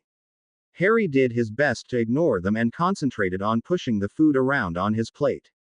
Damien, however, chose to ignore Harry's behavior and started chatting to him. Hey Harry, how were the classes? Probably quite boring. Like usual, huh? Harry hadn't even opened his mouth to respond when Damien pushed on with the introductions of his friends. Oh, these are my friends, by the way. Ron and Hermione you've met already. Harry smirked at the uneasy-looking Ron. This is Fred and his twin George, and this is Ginny. Damien finished with a proud look on his young face. Harry kept quiet as the 5 teens looked awkwardly at Harry and then at Damien. Harry locked his gaze with Ginny.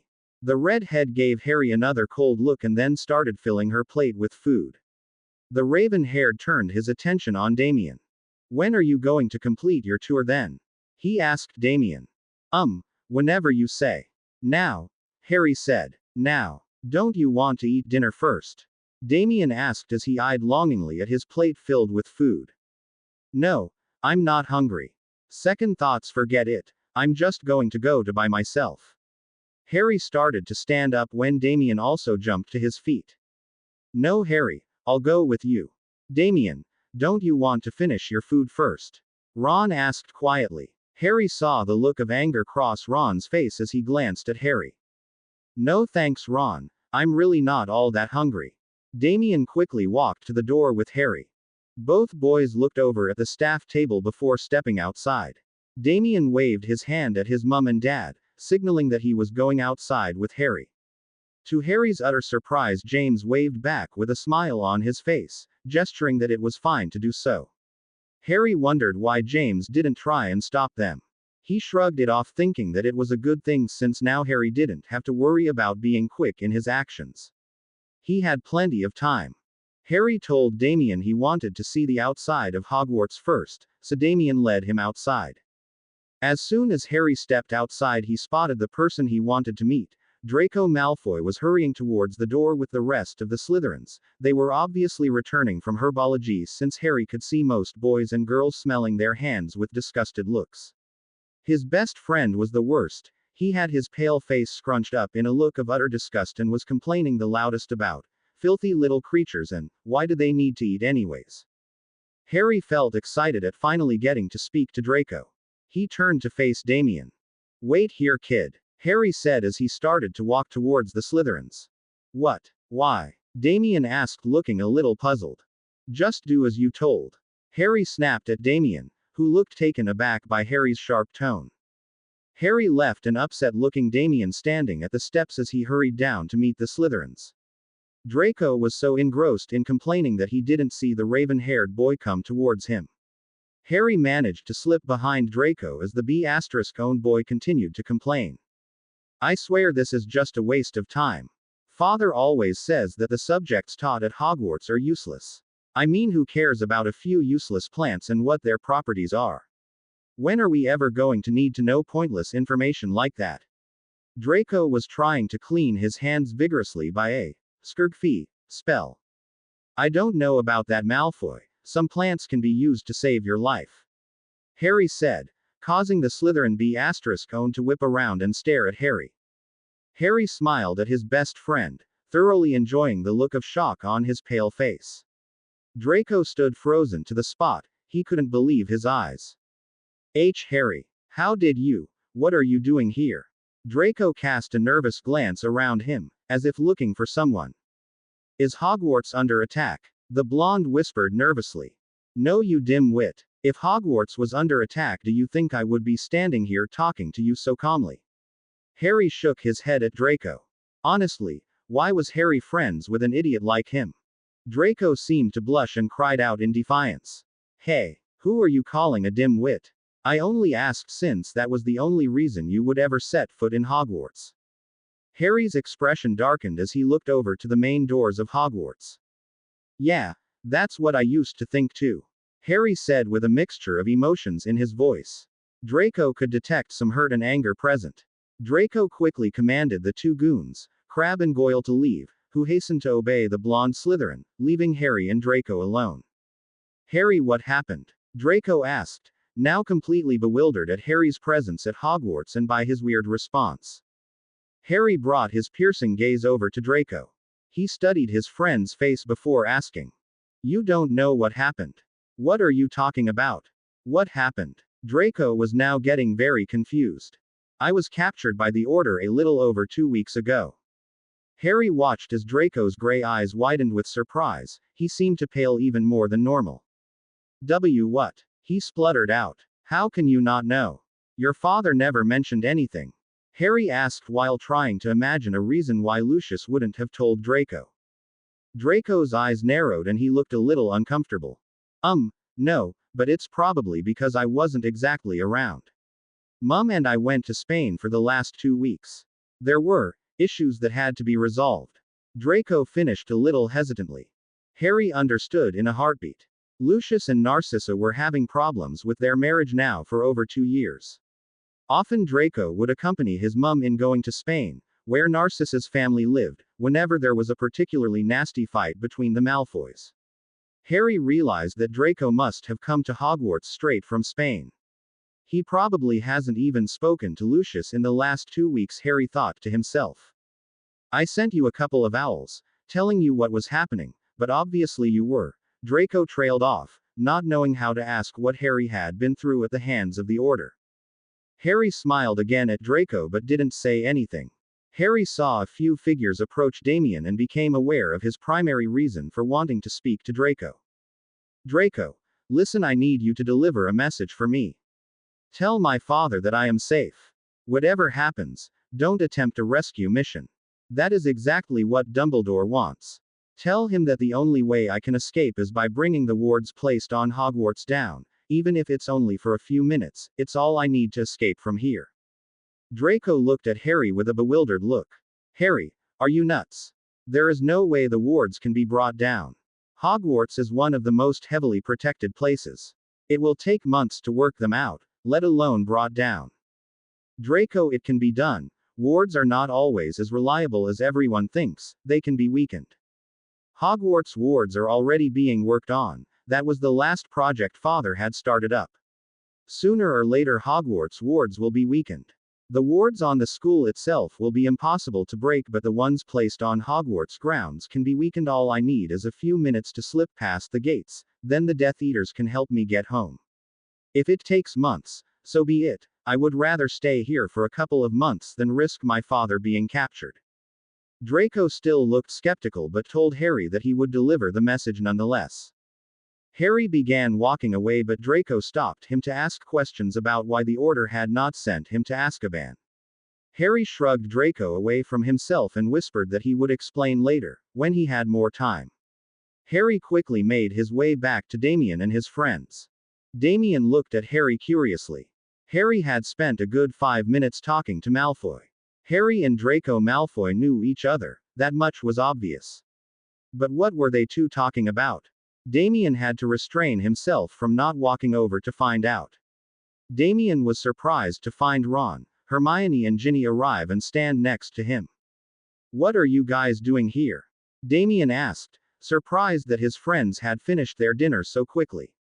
"We weren't that hungry," Ron said, looking around for any sign of Harry.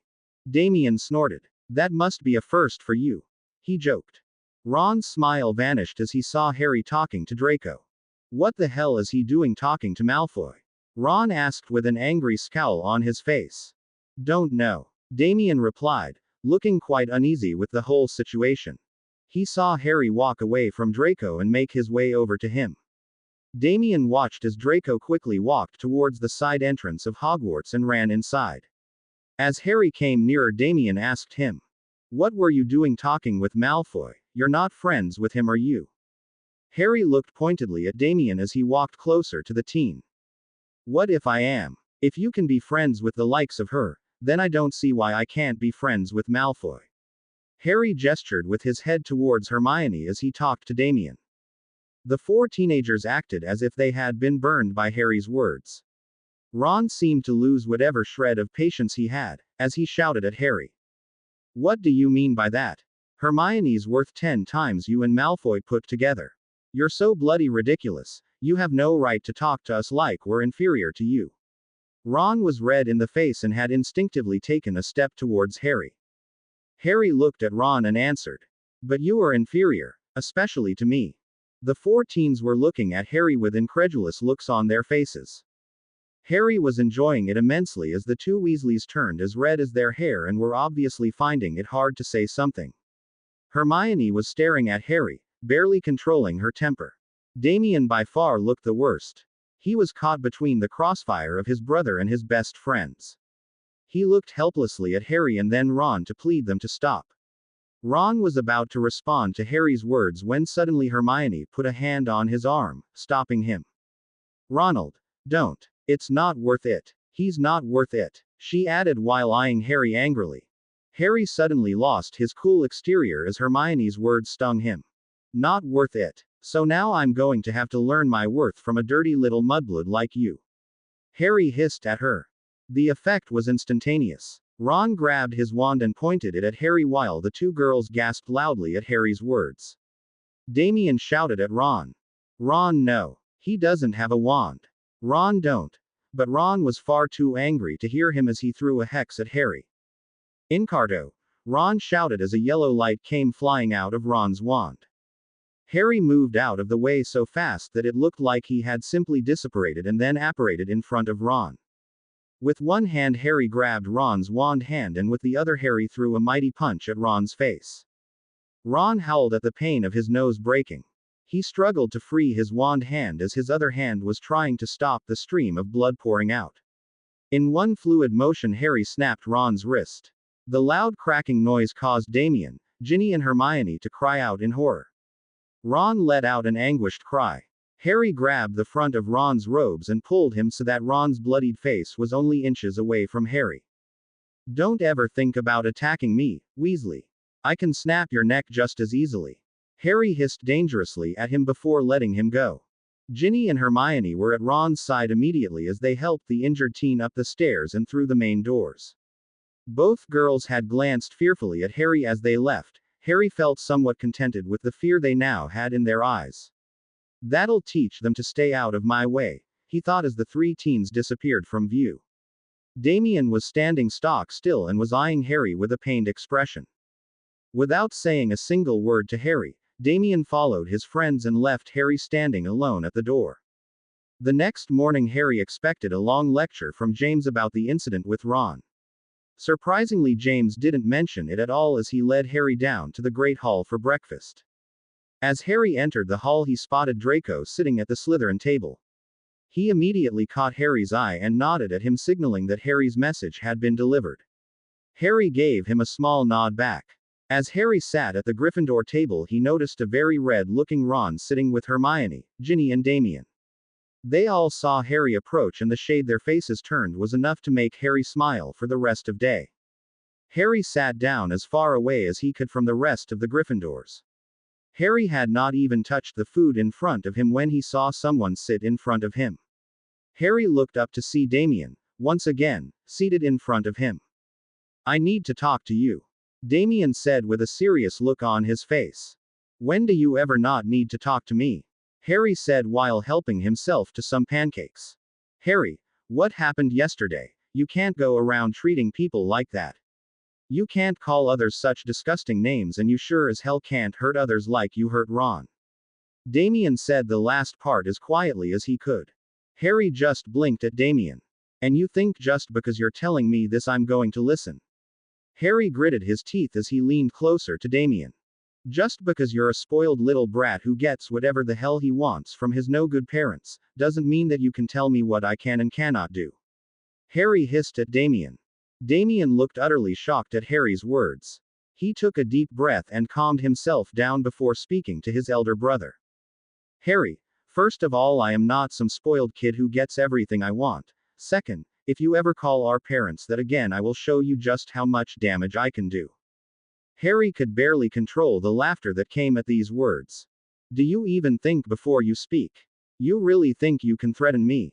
Listen here, kid, I've hurt more people than you've met in your life. I don't know what you've been told about me, but it obviously isn't the truth, since you don't seem to realize how much pain I can cause. If anything, the only emotion you should feel for me is fear." Harry finished. "Well, I don't fear you, not in the slightest. And I know that I should be afraid of you, especially after last night, but I'm not. As for what I should feel towards you, Harry, whether you like it or not, you're my brother and I can't hate my own blood. No matter what you say or do."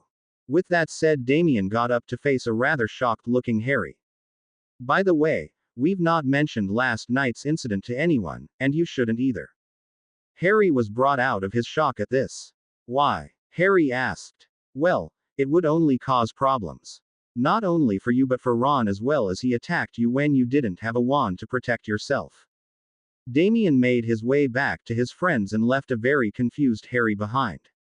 Lord Voldemort stood facing his two most loyal Death Eaters. Lucius had just finished reading the letter his son, Draco, had sent him, delivering Harry's message. Bella stood next to him. Both had their heads bowed and were waiting for their master to give his commands. Bella was furious. "What does he think he's doing? Instructing us not to attempt a rescue mission, huh? Does he really think we are going to leave him at Hogwarts? Especially in the presence of that old, blood traitor, Albus Dumbledore. Just wait for the command, Bella. Then you can go and bring Harry back. Yes, back to Lord Voldemort, where Harry truly belongs." Bella told herself. Bella would march into Hogwarts without a second thought if she had a chance to get Harry back. Bella had taken Harry's absence the hardest. She continuously blamed herself for Harry's capture. If only she had gotten to Harry first, then all of this would not have happened. Bella came out of her thoughts as Lord Voldemort spoke to Lucius. "Lucius, how far along is the project with Hogwarts wards?" Lucius nervously gulped before he answered. "My lord, we have been able to identify 2/3 of them, but we still have to work out how to weaken them." Lord Voldemort's red eyes burned in anger for a moment before he asked Lucius again. "How long, Lucius?" "My lord, if I have to estimate, I would say around 2 or 3 months."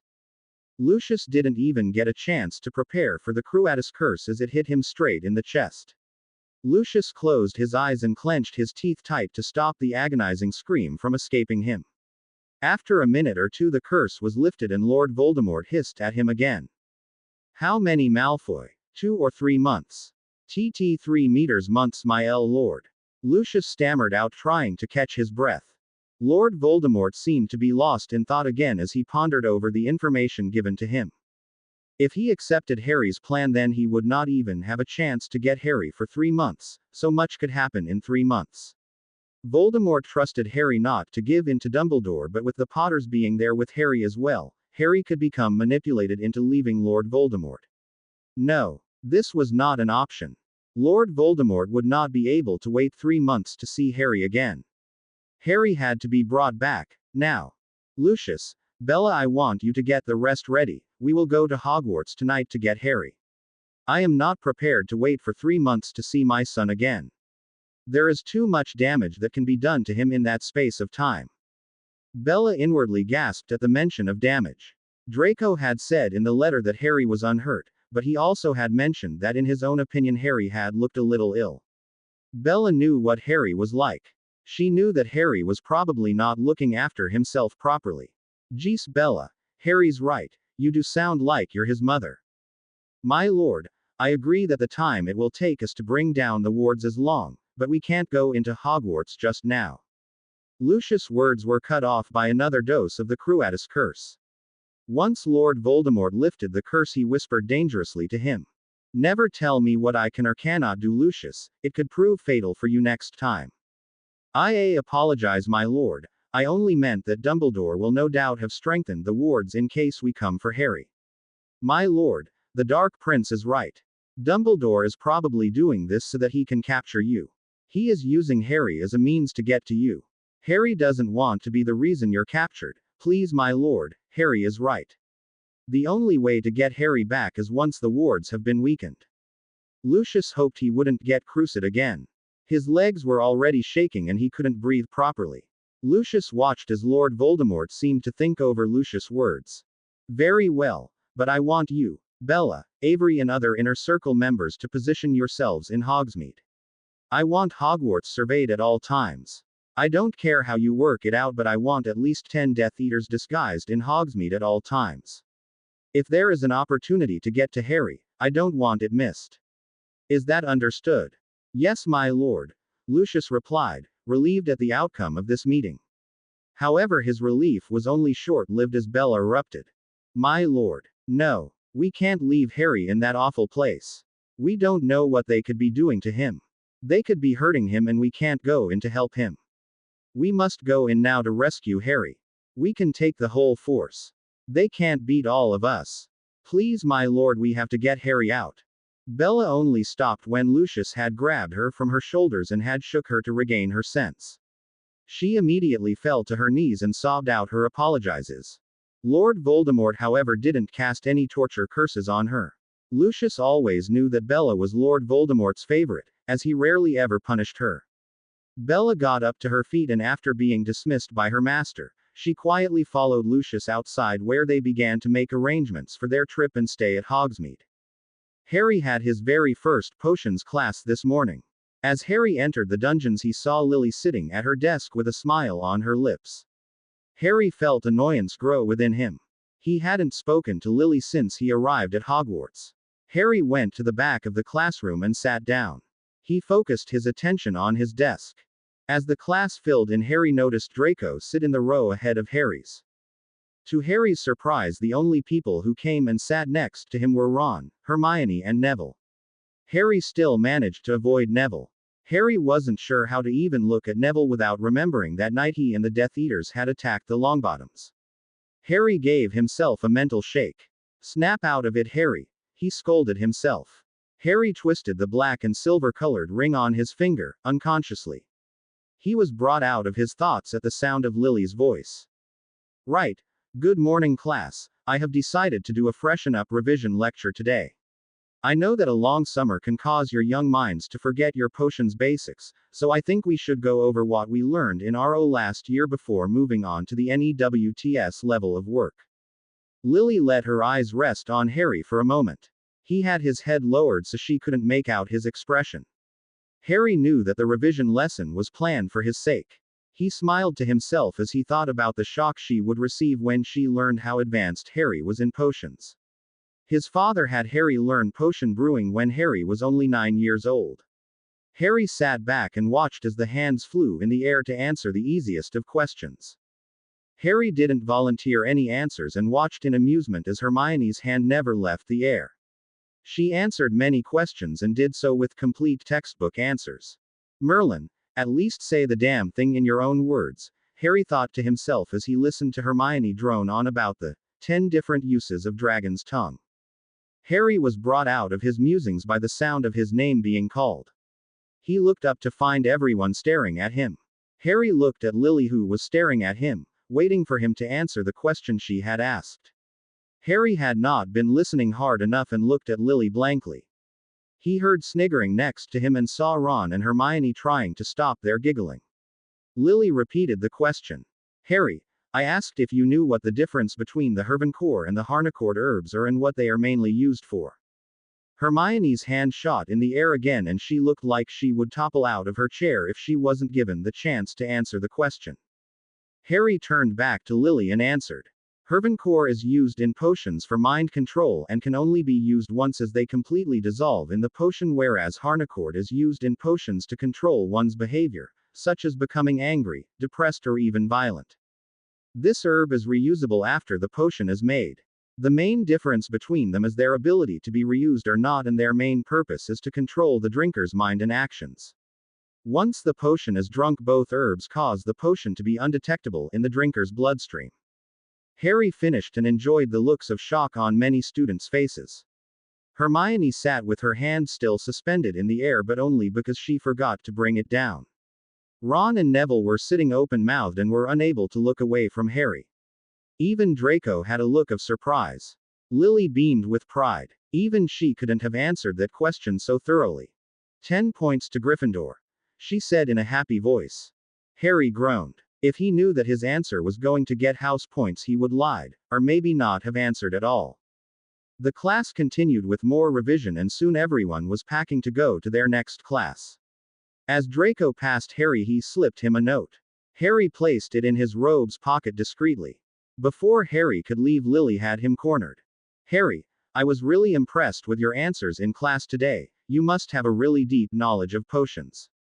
Lily was smiling at Harry, but the raven-haired boy only glared at her coldly. Yeah, I've been taught by the best, Harry said coldly, keeping eye contact with Lily.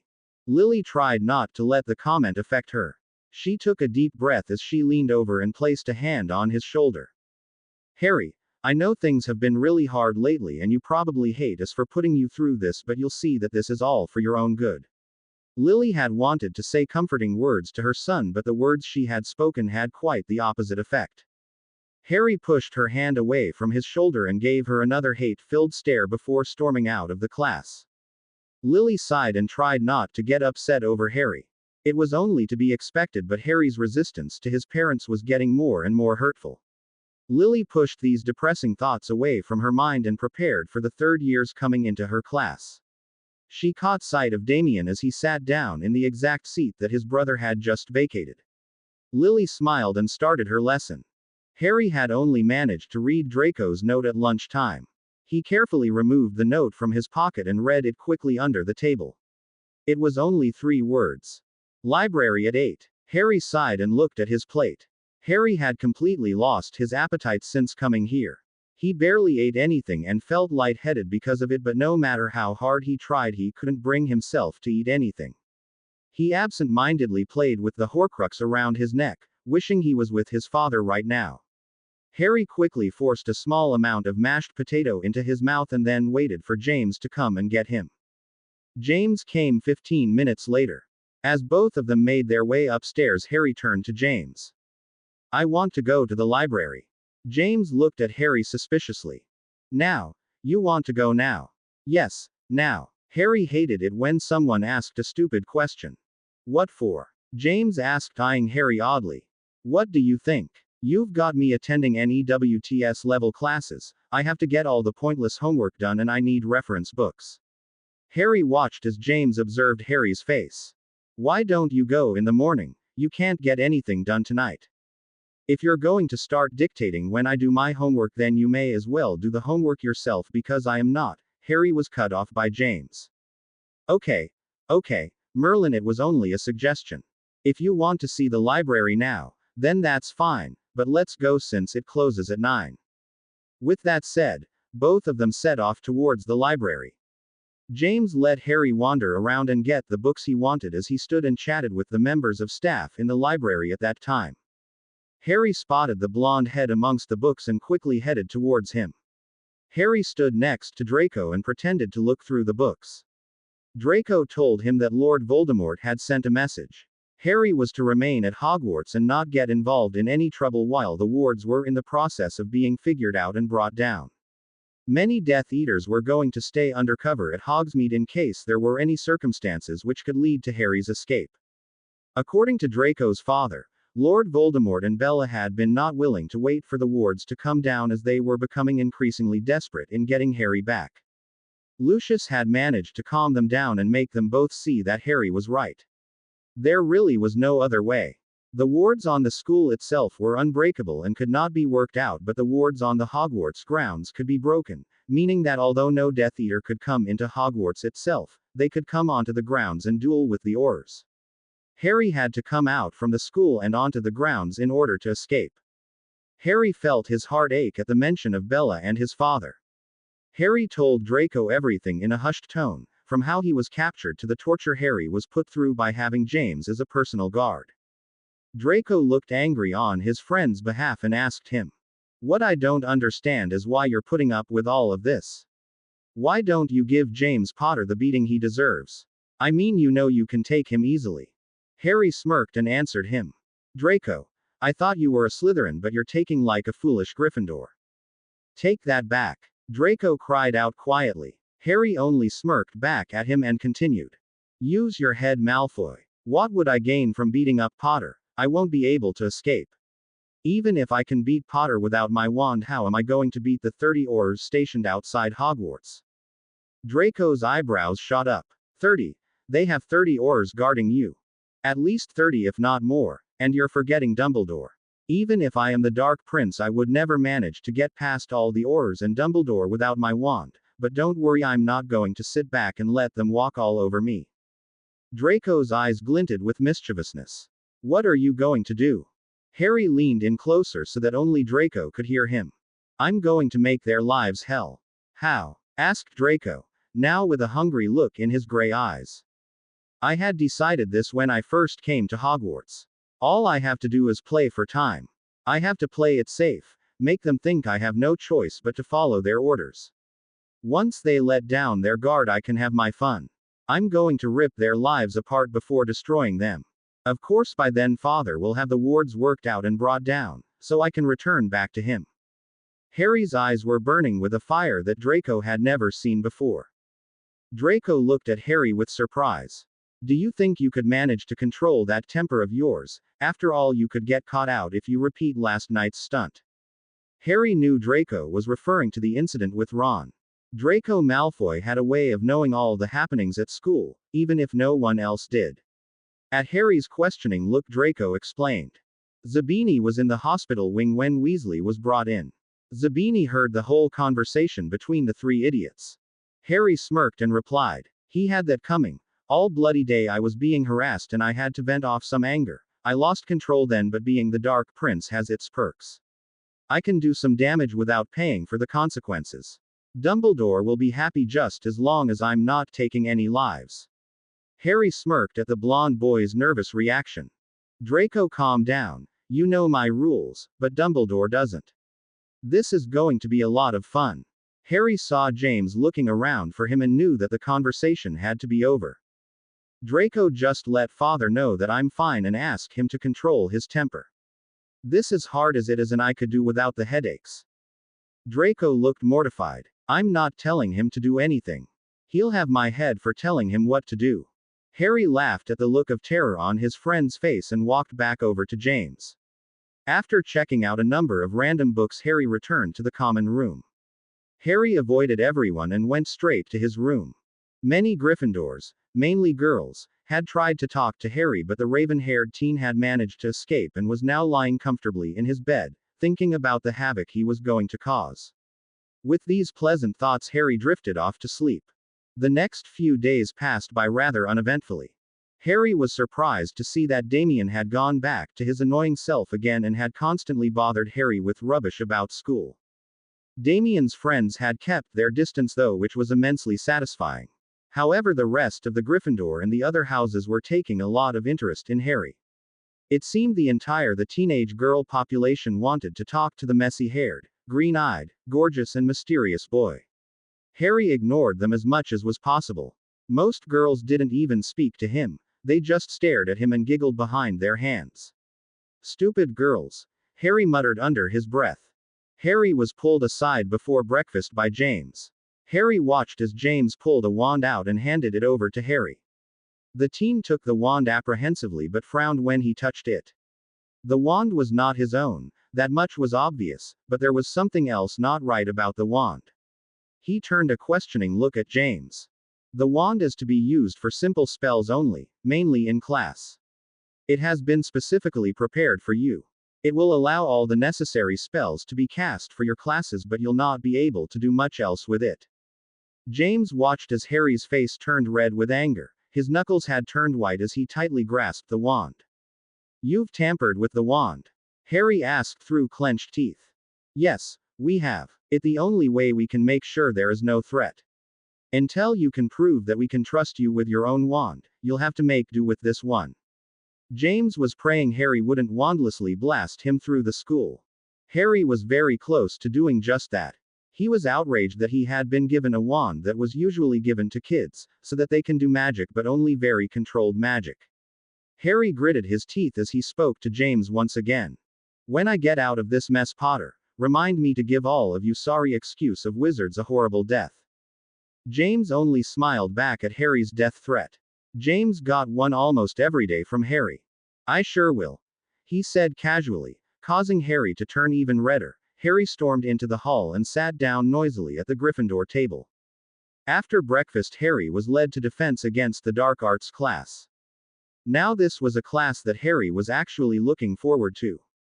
He went inside and sat down in one of the middle rows, and waited for the Dada professor to show up.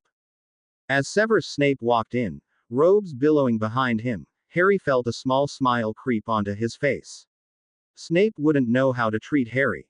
Surely he wouldn't dare to ignore him like the rest of the staff at Hogwarts, but Snape couldn't treat Harry like a normal student either. Harry was going to enjoy Snape's suffering, and since Harry was in such a foul mood today, he needed something to entertain him. Snape stood in front of his class and surveyed the students sitting in front of him. His attention was brought to Harry instantly. Snape, who was usually a composed sort of man, felt his heart thump loudly in his chest as panic took hold of him. If being a spy wasn't hard enough in front of Lord Voldemort, he now had to act like a loyal Death Eater in front of the Dark Lord's crazy killer son. Snape was glad he had drunk that calming potion before coming to class. It would surely help him deal with Harry. Snape pointed his wand at the board behind him, and instantly there were instructions on wand movement for casting a befuddling jinx. Harry watched in complete shock as Snape started explaining the correct incantation and wand movement to befuddle the mind of an attacker. Harry couldn't believe it. The 6th year students at Hogwarts were learning a befuddlement jinx at NEWT level. Harry had that particular jinx learnt at the age of 12. Harry watched as the majority of the class started practicing the jinx. Out of the entire class, only 2 students managed to do the correct wand movement. Harry was disgusted that one of them was Hermione Granger. The other was a blonde-haired Slytherin, whose name Harry didn't know. Snape seemed to dislike the fact that Hermione could perform the wand movement as well as he told her off for showing off. Harry could barely control the laughter at looking at Hermione and Ron's face. Snape was so far ignoring Harry, and Harry decided it was time to have a little fun of his own. After all, any other professor that Harry annoyed would go straight to Dumbledore, and Harry would have to listen to a long, annoying lecture from the headmaster, but Snape was a different story. Snape would be reporting directly to Harry's father, and Harry had always enjoyed annoying his father's Death Eaters. Harry crossed his arms around his chest and leaned back in his chair, waiting for the right opportunity to annoy Snape. Snape continued the lecture and started explaining the correct pronunciation of the spell and asked if anyone had any questions at this point. Usually when Snape asked this question, he didn't expect any answers.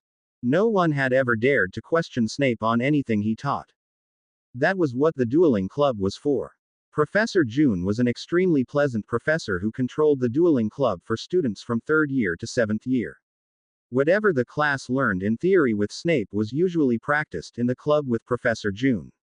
However, for the first time in Snape's class, a student did ask a question. Snape felt the horrible feeling of panic take him as he saw Harry open his mouth to ask a question. I have a question. Why are you teaching a pointless jinx when there are so many other spells that are worth learning?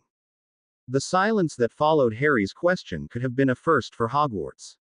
The Slytherins and Gryffindors were sitting with their mouths hanging open. Not only did the new kid ask a question, he actually ridiculed Snape's teaching. The Slytherins mouthed to the rest of the Gryffindors, "He's so dead." Professor Snape's pale face turned red at Harry's question. His inner battle of controlling his temper was not working. He walked over to Harry and couldn't help feeling the hate overtake him as he looked at the face which was so similar to James Potter. "Mr. Potter, you are new here, so I'm going to give you what I haven't given to any other student here, a second chance. If you have questions regarding the casting of a spell, then feel free to ask questions, but if you are going to voice your opinion on my curriculum, then I will have to ask you to keep your opinions to yourself." Snape's face was twisted in a very ugly scowl that would have caused any other student to shrink away in fear. However, for Harry, Snape's expression meant nothing. Harry simply smirked back at the professor and answered in his most polite voice. "Well, I'm sorry for upsetting you, Professor, but I just thought that rather than waste everyone's time, it would be better if you would actually teach defense against the dark arts rather than spells that are completely pointless, not to mention hopeless, if ever to be used in combat. I mean, after all, we are in the middle of war. How is a befuddling jinx going to help against the unforgivables?" Harry actually heard the sharp intake of breath from the students in the room. Truth was that Harry didn't care if the students of Hogwarts were being taught anything of value. After all, it would actually be beneficial to Harry's side, as the new generation of witches and wizards would not have enough knowledge on how to fight and protect themselves. Harry was only saying this to get a rise out of Snape, which was immensely entertaining for the raven-haired boy. Harry kept his green eyes locked with Snape's black ones. Snape seemed to be having difficulty speaking. Harry was sure that if Snape didn't release his anger, then Snape would actually burst. Harry kept a straight face and looked at him with faked innocence as Snape struggled to respond to Harry. The entire class focus was now on Snape. What punishment would come Harry's way? To everyone's utter surprise, Snape seemed to calm down and smile at Harry. The class decided that Snape's smiling was scarier than Snape's angry face. "All right, Mr. Potter. Maybe you would like to stay behind today and give me a list of all the spells that would be more worthwhile learning." "You're giving me detention?" Harry asked, still with a calm voice. "If that is how you want to take it, then yes, I am." "No," Harry said firmly. The students in class actually dropped their wands and were now staring dumbly at Harry's bravery, or as some others put it, his death wish. Snape was livid at Harry's behavior. He put his hands down onto Harry's desk and leaned in so that his face was inches away from Harry's. "What do you mean by no, Mr. Potter?" Snape hissed at him. "I mean, no, I'm not going to attend your detention since I haven't done anything to deserve it.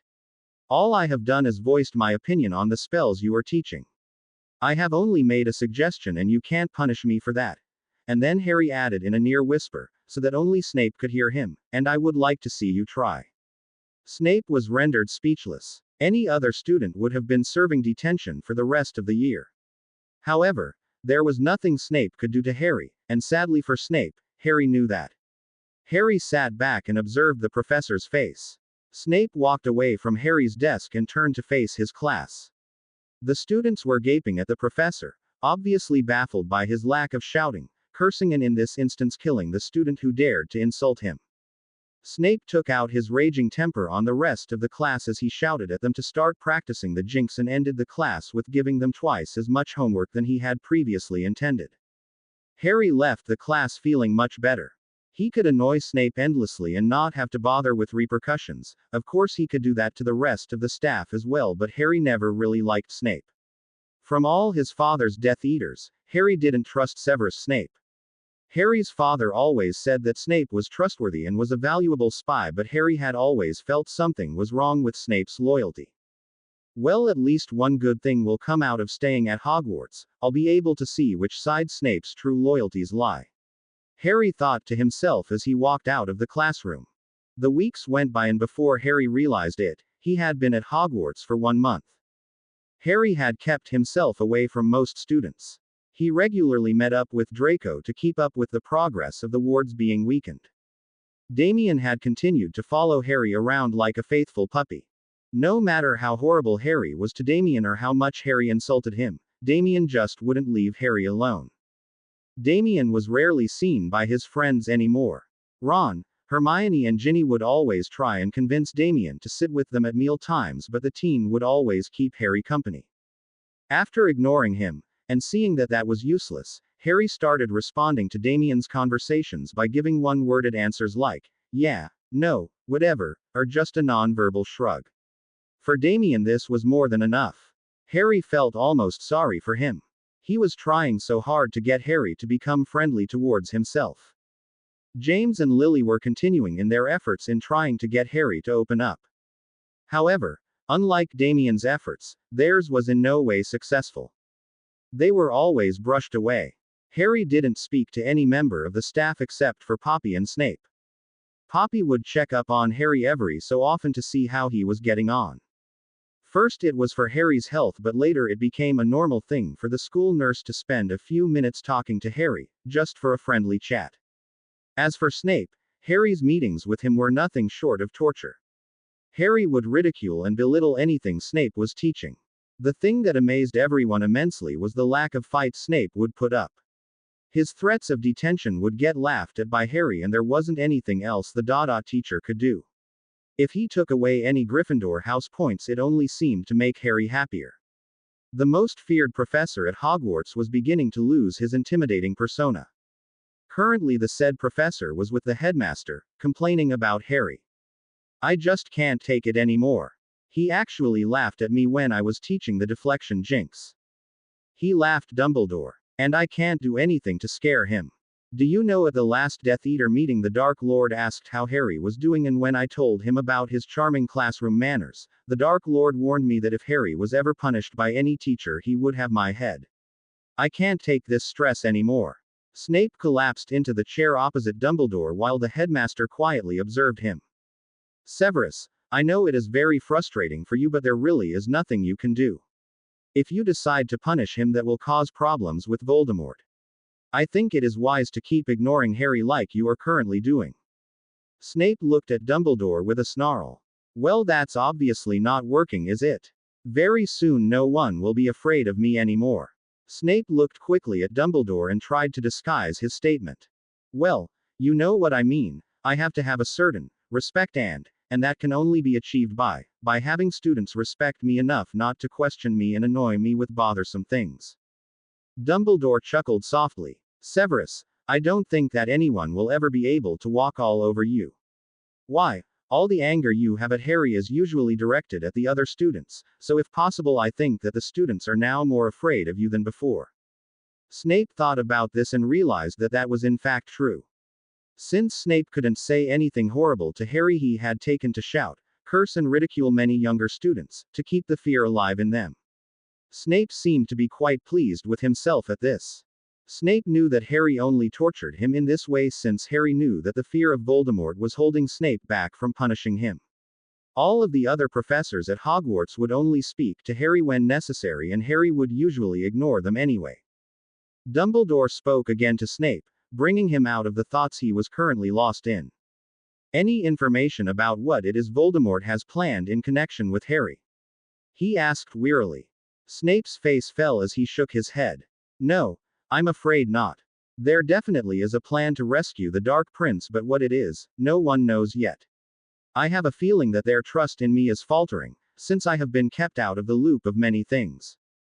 Dumbledore sighed sadly. It may be that, Severus, they have become suspicious of your loyalties. I would tread the ground very carefully, my boy. I do not wish to lose you. Snape only smiled back weakly. If his cover was truly blown, there would be no ground to walk on, as he would probably be buried 6 foot under it. Snape stood up and took his leave. He had a lecture to plan and Harry to deal with in 2 hours' time. Ron and Hermione sat in the common room trying to get through their transfiguration homework. Why would I ever want to turn a perfectly good goblet into a big ugly rat? Ron asked as he struggled to explain the exact wand movements needed in this spell. Hermione sighed as she tried to look up the 5 different reference books and tried to remember everything she had learned in class the day Professor McGonagall had gone over this spell. Hermione had to admit, this was a very difficult spell to cast. She looked up as Damien walked into the common room. They had half an hour before dinner and Damien would probably sit with Harry as he had sat with them for lunch, so Ron and Hermione beckoned him over immediately and decided to spend a few minutes with their friend. Hey, Damie mate, what you been doing? Ron asked as he tossed his half-written essay away. Just finished divination, man that was a drag. How can anyone make any sense of what goes on in that class? Damien replied while he collapsed into the chair nearest the fireplace. Hermione and Ron sniggered at the teen's words. Divination was a real bore and both Ron and Hermione were grateful they had finished with it. Anyways, what are you two up to? Damien asked as he observed the many books scattered around the rug on which Hermione was sitting. Trying in vain to do this stupid transfiguration essay. Ron answered, jabbing the half-written parchment with his quill. Which one is it? Damien asked, genuinely interested. No offense mate, but I don't think you would know the answer to it. Ron said while Hermione glared at him. Ron, if Damien wants to know then you should tell him. It's only very rare that Damien shows any interest in studies. Damien made a face at Hermione but didn't say anything. Ron sighed and read out the essay title. Damien's face broke into a huge smile and he started laughing softly to himself. What? Why are you laughing? What is so funny about this essay? Ron asked as Hermione stared at the giggling boy before her. Nothing. There's nothing funny about it. I was just laughing at what you guys were going to say when I told you that I can help you with this essay. Damien smirked at the looks of incredulity on both his friends' faces. Hermione seemed to recover first. Damie, this is NEWTS level transfiguration. How would you be able to help? She asked softly as not to show disrespect to the teenager. He was only trying to help. I didn't say that I personally knew the answer my own. I said that I would be able to help you get the answer and complete the essay. Damien replied. Well, how are you going to do that? Ron asked, eager to get rid of this homework piece. I know someone who completed that essay 2 nights ago. Who? Hermione and Ron asked at the same time. Damien smiled and replied. Harry. The color drained from Ron and Hermione's face and they both glared at Damien. Are you crazy? You want us to ask Harry to help us? No thanks. I think I would rather get a troll for this essay than ask him for anything. Ron said heatedly. Ron, when did I say you have to ask Harry to help you? Listen, I was with Harry when he completed the essay. I know where he put it. I can just go and get it for you. I'm sure Harry won't mind. Damien said. No, we don't want you to do that. What do you think he will do to us when he realizes that we copied his essay? I don't know about you but I like having my wrists joined to my arms. Ron said, now a little red in the face. Damien tried not to laugh at Ron's comment and continued to convince Ron with a straight face. Ron, honestly he won't say anything, and if you're scared, you should just ask him first. Who's to say that his essay is right anyway? I mean no offense but if Hermione can't get the answer I don't see how anyone else can. Ron continued, not noticing the red blush that had crept onto Hermione's face. Come off it, Ron. You know just as well as everyone how good Harry is at his studies. Any homework he's handed in has always got him an outstanding. How do you know that? Hermione asked a little suspiciously.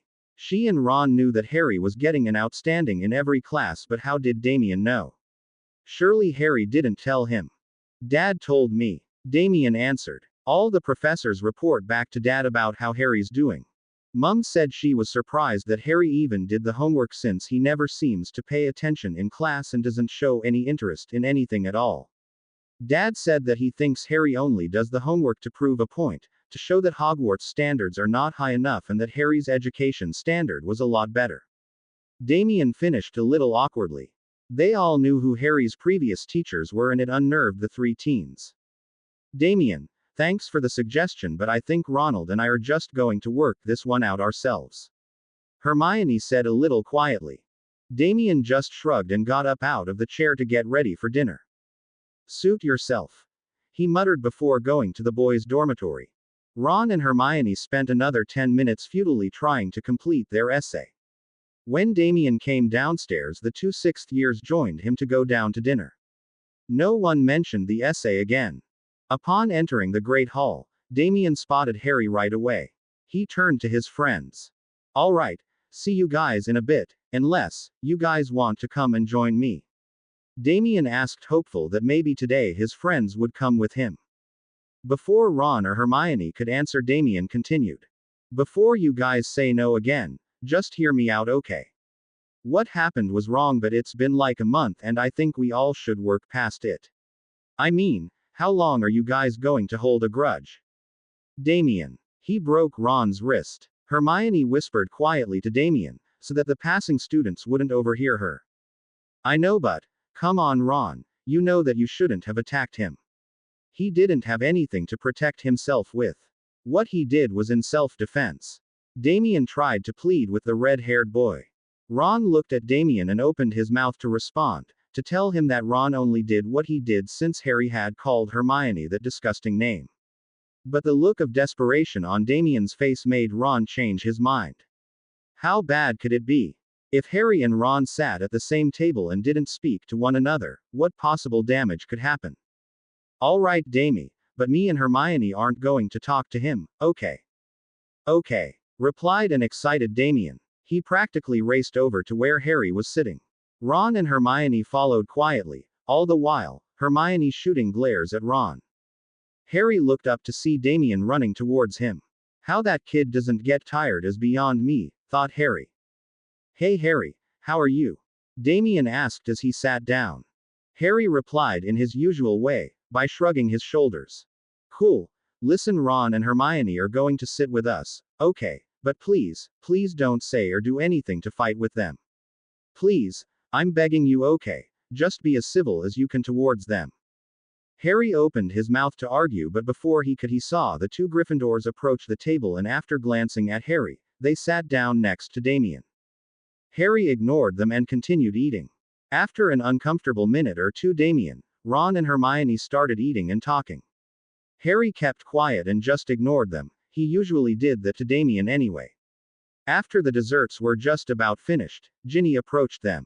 She looked really irritated by the fact that her brother and friends were sitting with Harry. She shot Harry a furious glance before turning to speak to Hermione. Are you still up to meeting with me at the library? Hermione looked really uncomfortable as she replied. I'm really sorry, Ginny, but I really have to finish the Transfiguration essay and I've got Ancient Runes homework to do as well. I promise I'll join you later on in the week, okay? Ginny looked upset, but she quickly forced a smile on her face. That's okay, Hermione, I understand. I'll catch you guys later. With that said, the red-headed girl left the Great Hall to make her way up to the library. Hermione looked at Ron and bit her lip. I feel awful. I said I'd help her until she found him, and now I'm just giving up on her. Ron put a comforting arm around her. My own. Don't worry about it. Ginny has to admit that she's never going to find him. I mean, she didn't even see his face. How in Merlin's name does she expect to recognize him? Harry was trying not to pay attention to the three annoying teens sitting in front of him, but the mention of Ginny looking for someone whose face she hadn't seen brought his attention over to them. Harry had wondered if Ginny had ever bothered to find out who had saved her. Harry had just figured that Ginny would have thought about it for a few days and then she would have forgotten about him. It was now nearly 5 months since that incident had happened. Surely Ginny wouldn't still be thinking about him. No, it wasn't possible. Ginny's probably was talking about someone else. Harry thought to himself. Even if she was talking about him, what difference did it make? Harry was not going to tell her or anyone about that incident. It would only fill Dumbledore and the Potter's head with foolish ideas about Harry turning to the light. Harry returned to finishing his meal and thought about going up to his dorm. He was really tired today. Ron, you want to go back to completing the essay? Hermione asked as she started to get up from the table. Ron nodded at her with a miserable look on his face. I suppose. He sighed. Damien cried out at once. Ron, you said you would come with me to the dueling club today. It's the first day and I've been waiting ages to go to it. Ron looked at Hermione with a pleading look. Hermione was glaring at him and shaking her head. Ron, you know that we have to get that essay done. Professor McGonagall will lose her head with you if you fail to hand in homework again. My own, I promised Damie last year that when he gets into third year and is allowed to join the club that I would go with him. I can't break my promise now, can I? Hermione just huffed at him, and after complaining that she would not let him copy her essay, she stalked out of the hall. Ron and Damien looked at each other for a minute before grinning like idiots. Oh man, I can't wait. I'm going to actually duel with someone, this is so cool. Damien was practically jumping up and down on the spot. Calm down, now I'll explain the rules as we make our way there. Harry had also got up and was planning to go to his dorm, but the mention of the dueling club had once again forced his attention to the two Gryffindors. Harry didn't know that there was a dueling club in Hogwarts. Draco had never mentioned it. Damien turned to pick up his bag and suddenly realized that Harry was there as well. Damn, nearly forget about him, Damien thought, flushing a little with shame. Hey Harry, do you want to come as well?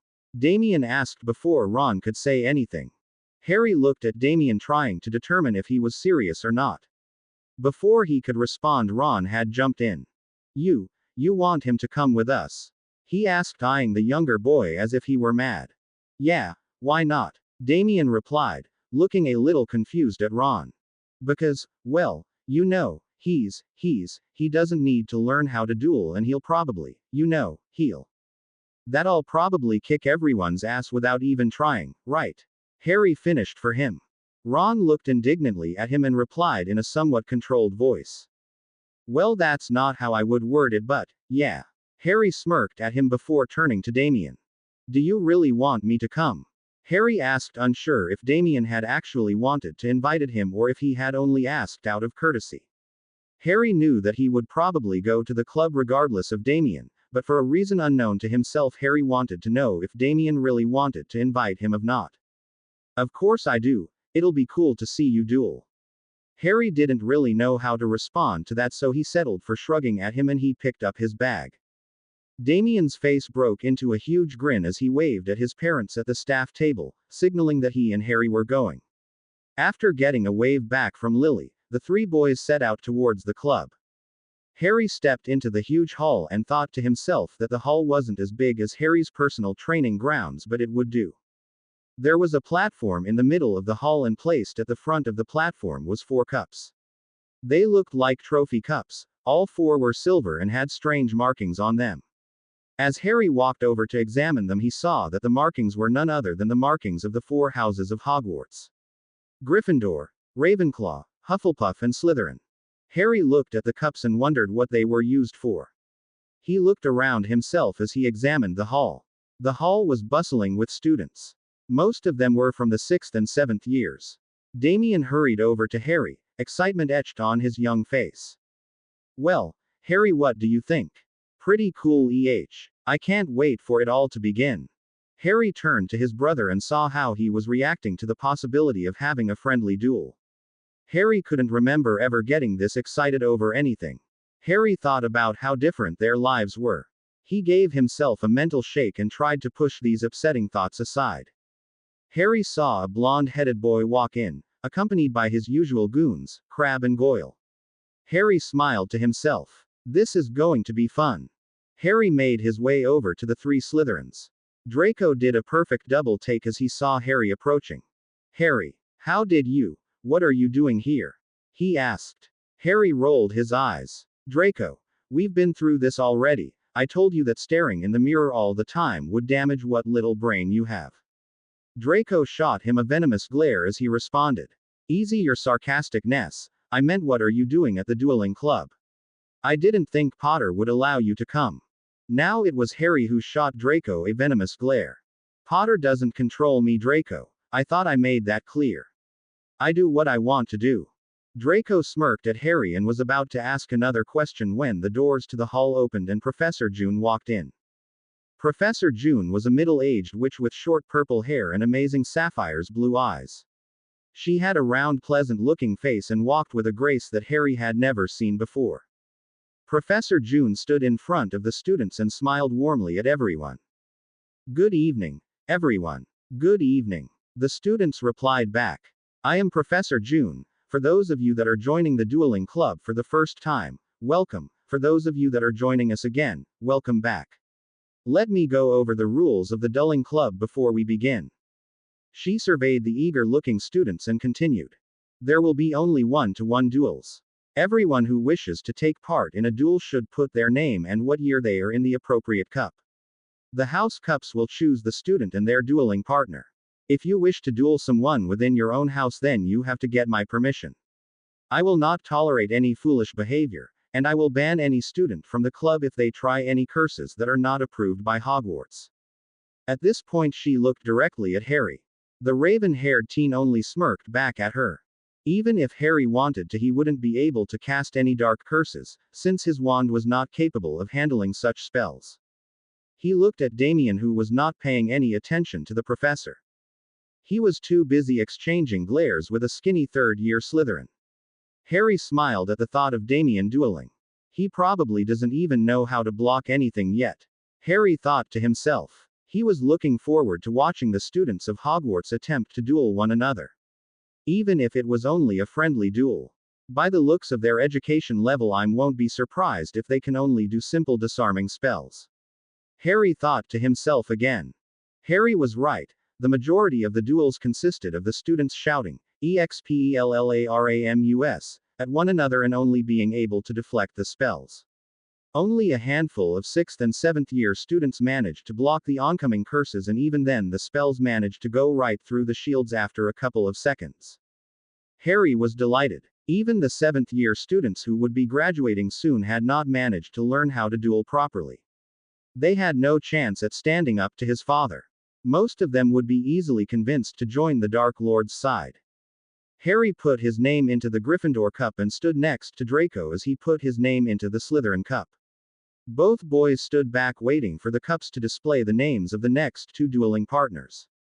"I can't wait to see the poor idiot who gets paired up to duel with you," Draco said with a smirk. "I know. I haven't kicked for nearly 6 weeks.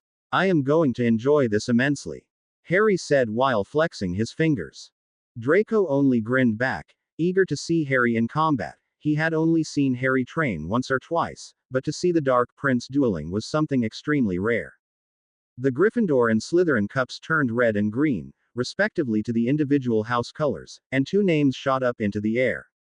Draco nearly choked when he saw Draco Malfoy next to Harry Potter. He looked at the raven-haired boy standing next to him. Harry had a strange look on his face. "Strange. I only wrote Harry on the paper," he said as he turned to face the extremely pale Slytherin. The hall was clapping politely for the 2 6th years. Draco looked around nervously. What was he to do now? He couldn't back out of the duel now, since once the cup spat out your name you had to duel. He couldn't win in a duel with Harry. It wasn't possible, and if he lost he would lose face in front of the Slytherins.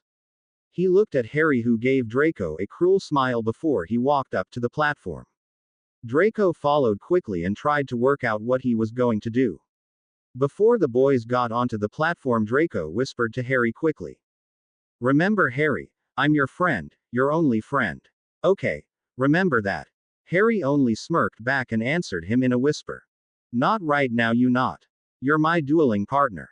With that, the 2 boys climbed onto the platform. Damien and Ron were watching the entire scene, not daring to take their eyes away from the 2 boys on the platform. Damien whispered to Ron. "This is going to be interesting. I'll say." Ron was torn between who he wanted to get a good thrashing. He hated Draco Malfoy with every fiber of his being, but he also wanted to see Harry taken down a peg or 2. They watched along with the other students as Harry and Draco bowed to each other. Harry allowed Draco to take the first shot. Draco concentrated on what Harry had said, before firing a stupefy hex at him. He's just a dueling partner, Not a friend or even the Dark Prince, just a dueling partner. Harry easily deflected the hex and sent the Expelliarmus spell at Draco. Draco seemed to relax slightly as he blocked the simple disarming spell. That was precisely what Harry wanted. As soon as he saw the visible relaxation in Draco, Harry sent a jelly legs jinx at Draco. Draco only barely managed to block the jinx and his gray eyes narrowed in Harry's direction. Harry sent Draco a vicious sneer to match the blonde's own. Draco decided it was time to play like a true Slytherin. Rictusempra, he bellowed and watched as the jet of light went speeding in Harry's direction. Harry waited until the light was only seconds away from making impact and then almost lazily deflected the spell so that it went zooming back to Draco and hit the blonde straight in the chest, causing him to be lifted in the air and thrown back. Draco landed on his back and groaned.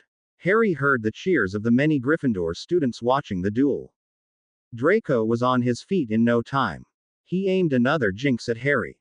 Jabasco. He sent a jinx that would make Harry cough up baby flobberworms.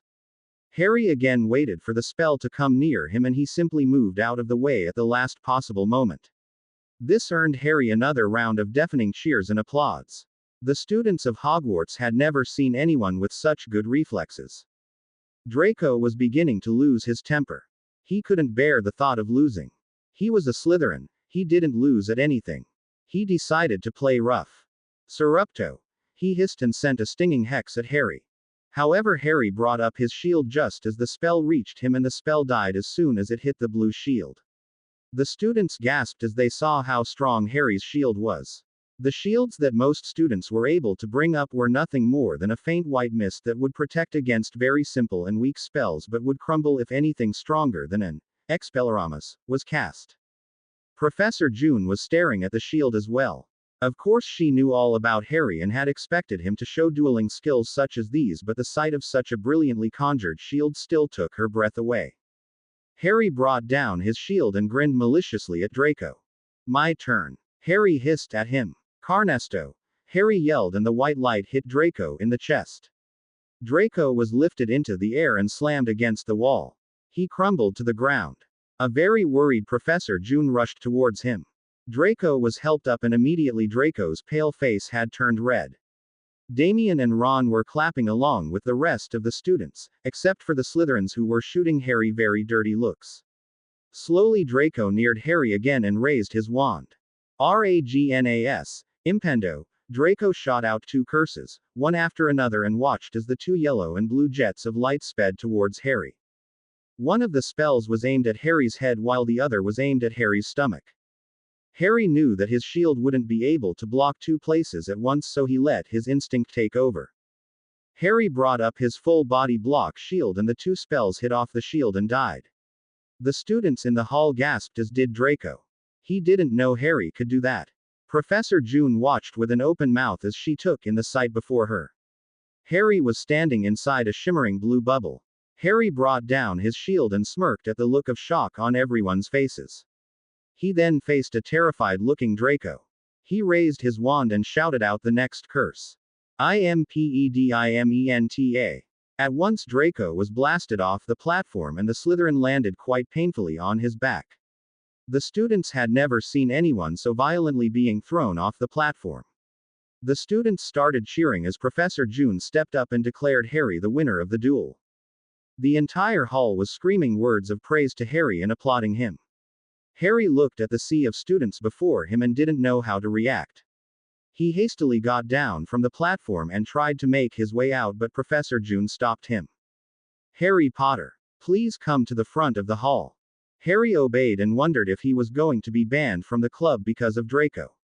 He didn't use any dark curses and what happened at the end was just for a laugh. Harry decided he didn't really care if he was banned, it wasn't much fun if you couldn't use any real curses anyway. Harry stood in front of the purple-haired professor as she looked at him intently. Mr. Potter, I would like to see you perform the blocking spell for me once again. Harry was taken aback. He wasn't expecting that from the dueling teacher. He stood a few steps away from the professor and held his wand out in front of himself, ready for the attack. Stupefy. Harry once again brought up a perfect blocking shield and killed the stupefy hex instantly. Professor June's face beamed with joy. She addressed the students standing and watching them. This is a perfect example of how I wish for all of you to conjure a blocking shield. You can see that Mr. Potter here can bring the shield up very quickly and with much ease. After a few training sessions, I would expect all of you to be able to match Mr. Potter's skill. Harry snorted at this but kept quiet. The idiots at this school have no chance in hell in matching my skills. He thought to himself as he watched Professor June continue her speech. Mr. Potter, I hope you continue in coming to the club every fortnight, as your dueling skills are very advanced and the class could learn something from you.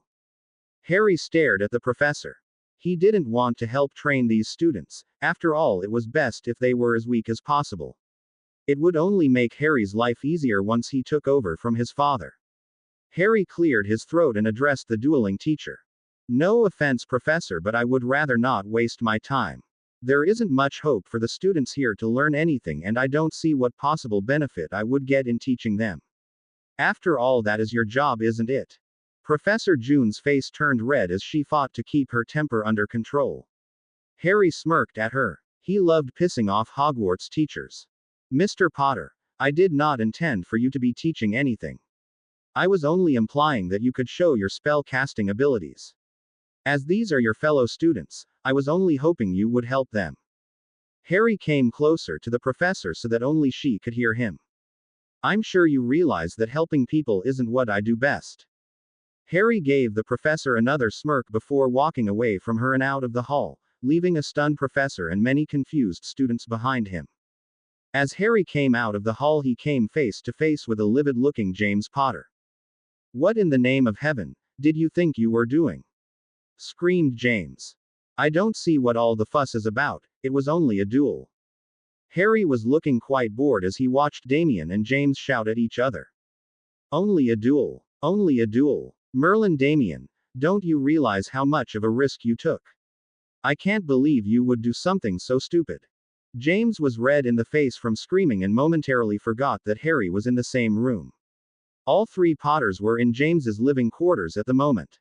Damien was equally angry. He had been dragged from the hall by his dad and was now being shouted at just because Malfoy had gotten a beating. He didn't understand how that was a bad thing. Dad, please stop with all the risk talk, nothing bad happened. Malfoy only got was coming to him. And anyway, Malfoy's the one who threw 2 curses at Harry. If Harry hadn't brought up that awesome full-body shield, he would have gotten really hurt. James stopped talking and looked over at Harry, having only realized that his eldest son was still in the room. You conjured the full-body block again? He asked Harry quietly. Harry only responded by meeting James's gaze for a minute and then looked away again.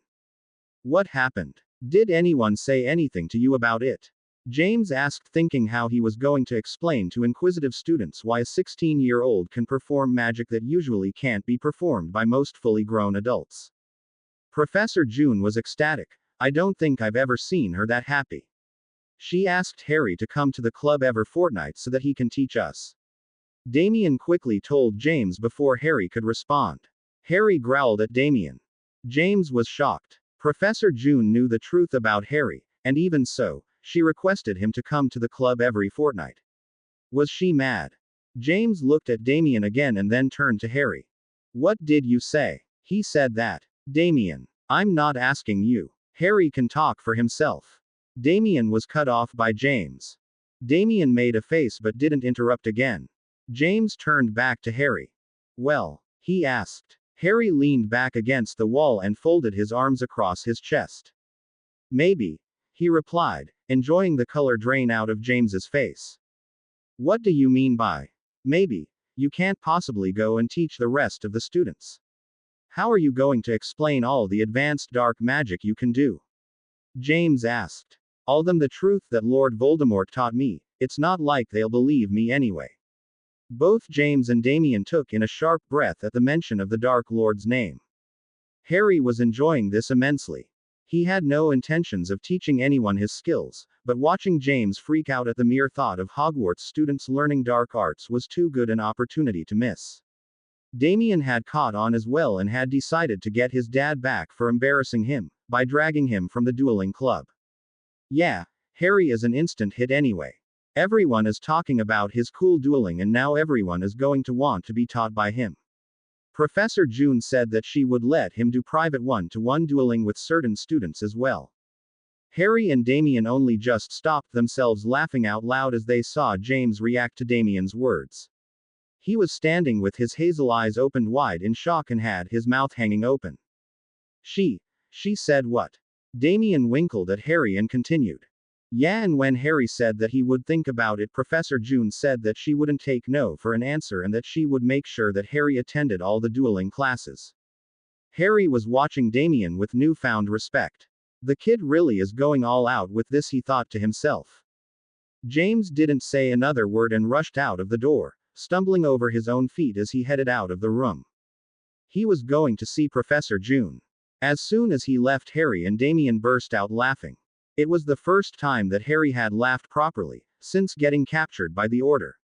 Damien laughed along with Harry and only realized afterwards that this was the first time he had heard Harry laugh. Both boys calmed down and just looked at each other, not quite sure of what to say to one another. That was some white lies you told there. Harry said at last. Yeah, well, he deserved that. Can you imagine what he'll say to Professor June?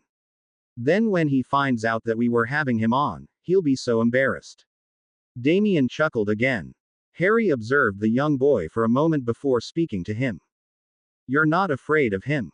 He asked, all the while studying at the boy's face for telltale signs of lies.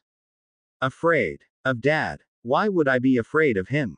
Dad is probably the most laid-back father I've ever seen. I know the last couple of months have been rough, but he usually doesn't even tell me off. He really is a cool dad. Damien replied while looking confusedly at Harry. Damien wondered what made Harry think James was a scary father. Harry seemed to be lost in thought. He looked at Damien once again and Damien felt a chill run through him. It was the first time he saw Harry look at him like that. There was an emotion in Harry's eyes that Damien had never seen before. It almost looked like envy. No, that can't be right, thought Damien. Why would Harry look at Damien like that? Damien was beginning to feel nervous as Harry seemed to be lost in thought again. Harry, you all right? He asked. Harry snapped out of his thoughts and gave Damien a small smile. Yeah, just thinking about something, he replied. Damien was about to say, well duh, but thought better of it. He asked Harry if he wanted to play Exploding Snap, but Harry told him that he was tired and decided to go to his room. Harry and Damien made their way up to the common room so that they could go to their respective dorms. All the while, Damien wondered about the strange look Harry had given him. They bumped into James as they were entering the common room. James just looked at Damien and the two boys laughed at how red James was. That was so not funny, Damien Jack Potter. James yelled, but his face was more relaxed, obviously relieved that Harry was not going to be teaching the students the dark arts. I would have to respectfully disagree, Dad. That was bloody hilarious. Both boys chuckled at the bemused-looking James, before entering the Gryffindor common room. As Damien got ready for bed, he realized that after being with Harry for nearly 1 month, Damien still had no idea what kind of life Harry had lived. What his childhood must have been like. All the things that Damien took for granted must have been very different for Harry. As Damien fell asleep, he promised to himself that he was going to help Harry enjoy the things that he must have surely missed out on, while growing up. What those things were, Damien never got a chance to think about as his mind drifted off into a deep, peaceful sleep. The weekend came and with it came the first Quidditch practice. Damien and Ron hurried down to breakfast and were busy talking over the new strategies that they were going to put in place. Ron was the keeper for Gryffindor and Damien had been made a chaser last year. Their team captain was a 6th-year girl, Angelina Johnson, and their team beaters were none other than Ron's brothers, Fred and George. To keep the Gryffindor Quidditch team an entirely Weasley team, Ginny was the seeker. The 4 Weasleys worked well together and had helped win many games. However, the Quidditch Cup had been won by the Slytherin team for many years now, and every year the Gryffindor team worked harder than the rest to win the cup. This year was no exception. Ron sat down with Damien and helped himself to some cereal while Damien grabbed a slice of toast and started spreading jam on it. Just then they saw a very harassed looking Angelina rushing towards them. "Hey Angie, what up?" asked Damien as he took in her distraught look. "You guys are never going to believe what's happened. We've lost Kelly Adamson." "What?" Ron and Damien exclaimed at the one time. "I know, it's terrible. Her mum and dad have just split up and she's going to be taken away from Hogwarts at the end of next week. Apparently they're going to be moving abroad and she'll be going to another wizarding school. It's just horrible." Damien and Ron didn't know what was horrible: Kelly's parents splitting up, Kelly having to move to another school, or the fact that they were losing one of their chasers. Knowing Angelina, it was probably the losing a chaser thing more than anything else. "We're going to have to cancel the practice and instead at 5 p.m. I'm having tryouts for a new chaser. I want all of you there. It's vital we choose someone the entire team is happy with." Angelina finished looking sadly at her two teammates. Angie, don't you think you've not given much of a notice period for tryouts? I mean, you've not even given one day. How many people do you expect will turn up at one morning's notice?" Ron said a little hesitantly, as Angelina's temper was something he didn't want to risk. "Ron, we don't have time. Kelly only got the owl yesterday and so I didn't have time to announce this earlier. We only have 3 weeks before the first game. This calls for desperate measures." Angelina was a little red in the face as she finished shouting at Ron, who only looked back at her with a terrified look on his face. Damien held in his laugh as Angelina stood up and rushed off to find more teammates to deliver the terrible news. Damien and Ron looked at each other and sighed silently. They knew Angelina was going to get a lot worse before she got better. After breakfast, Damien decided to spend some time with Harry as Ron was dragged up by Hermione to finish some homework that Ron had promised to complete yesterday. Damien saw Harry standing talking to Professor Snape in the corridor. Damien could see Professor Snape looking absolutely livid with Harry. Harry was standing quite relaxed and answering Professor Snape with much ease. "God, I need to learn how to do that," thought Damien as he watched Harry smirk and ridicule Snape. Damien stepped as close as he would dare and caught some of the conversation. "I will not tolerate this type of behavior, Mr. Potter. You should know by now that I am not someone you can scare," Snape was saying with anger and frustration in his voice. "Of course not. Why would I want to scare the defense professor? I mean, if I step out of line, you might befuddle my mind in actually paying attention to your pointless lectures. Now that is true punishment," Harry replied in his fake innocent voice. Damien stifled a snigger. "Mr. Potter, I am warning you to hold your tongue." Snape was actually shaking with rage now as pointed a pale white finger at Harry. "Warning me? What are you going to do, Severus? Put me in detention? Take away house points? I think we've already established what effect that has on me, and now, if you wish to keep that finger of yours, I suggest you put it away." Harry had said the last part with such sweet venom that it brought a shudder to Damien. Snape looked at Harry dangerously and then, without another word, turned and swept down the stairs and was gone. Harry turned around and saw Damien standing a short distance away. "Merlin, Harry, how do you not get scared when he stares at you like that?"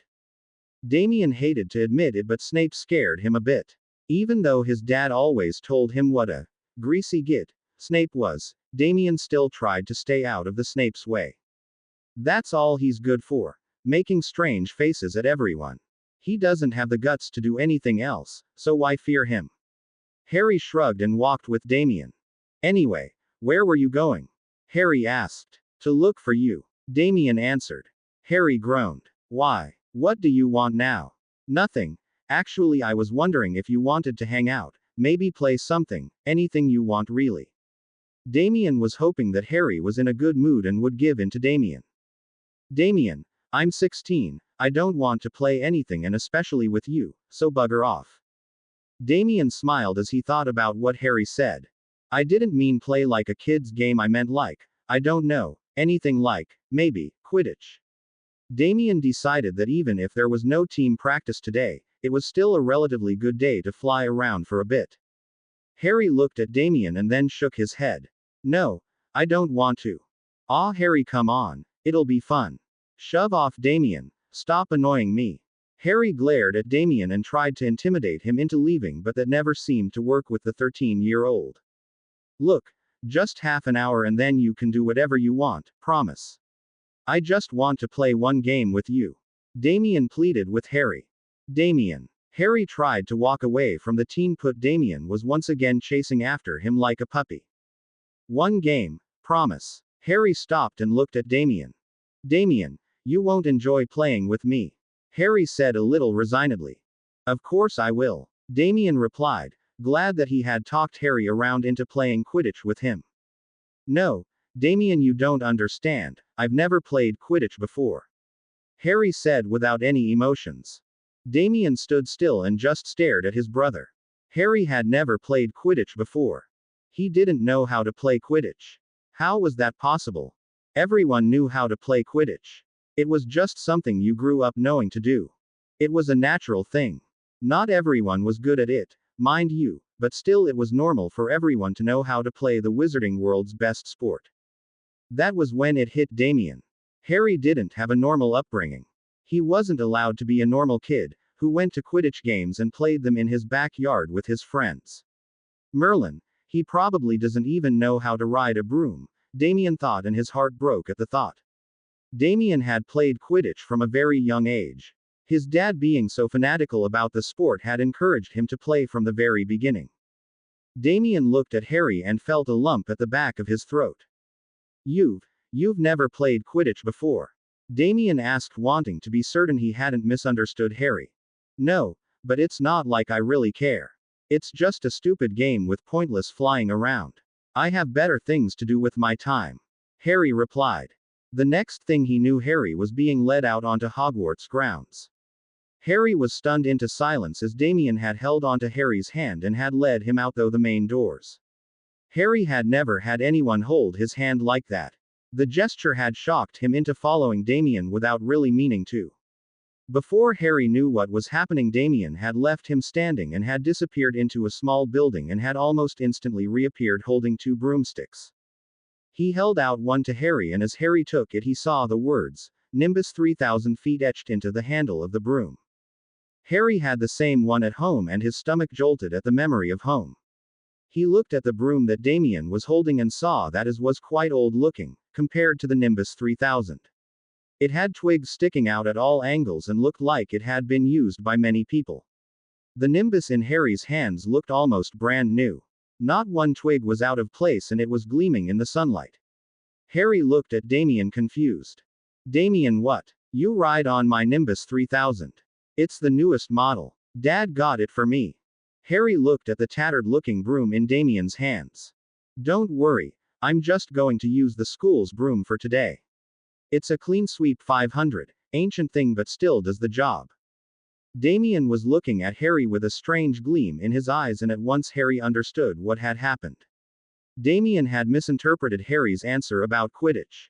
Harry had said that he never played Quidditch before. He didn't mean that he had never ridden on a broom before.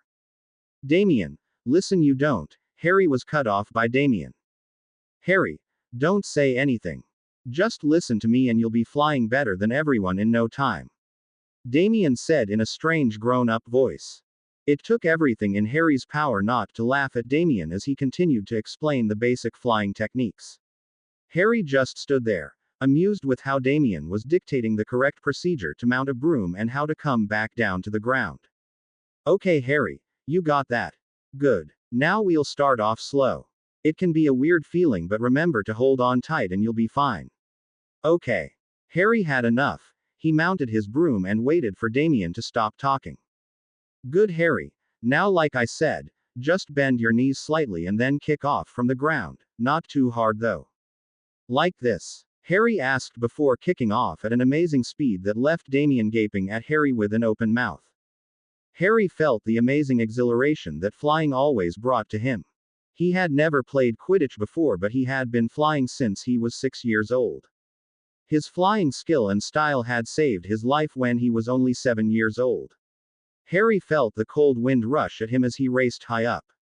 Harry swooped down and did a couple of loops in the air before zooming straight towards the goal hoops on the Quidditch grounds. Harry showed off his flying skills as he looped the goals at an amazing speed. Before he knew what was happening, he felt something zoom beside him. He turned around to see Damien smiling as he came to hover near him. You jerk. You said that you had never ridden before. Damien shouted at him, but he had a smile plastered over his face as he said it. No, I didn't. I said that I had never played Quidditch before. I didn't say anything about flying. You just assumed that yourself. Harry laughed back at him. Damien came towards Harry to playfully attack him, and Harry turned his broom around sharply and zoomed away from him. The two boys played chases, all the while laughing uncontrollably. They had not seen the small group of students that had gathered around to see the amazing flying of one Harry Potter. They also didn't notice James standing a short distance away watching his two sons flying around and laughing at one another. James felt tears sting at his eyes as he imagined that this was what life would have been like for Harry and Damien, if Wormtail hadn't betrayed the Potters that fateful night.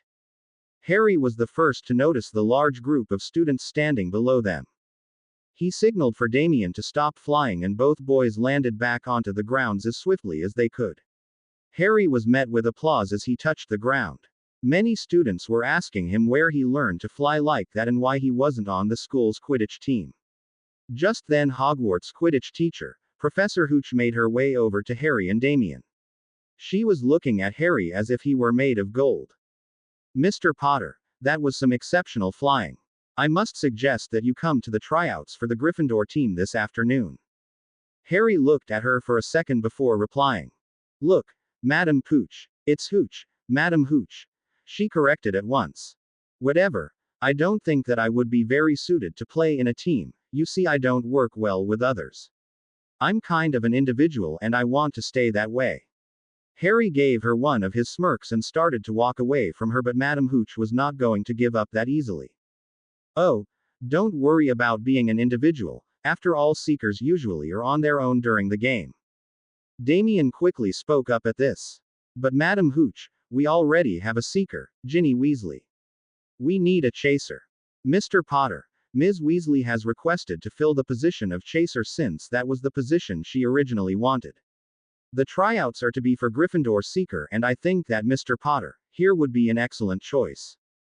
Damien looked at Harry in awe. Professor Hooch never suggested anyone for Quidditch teams.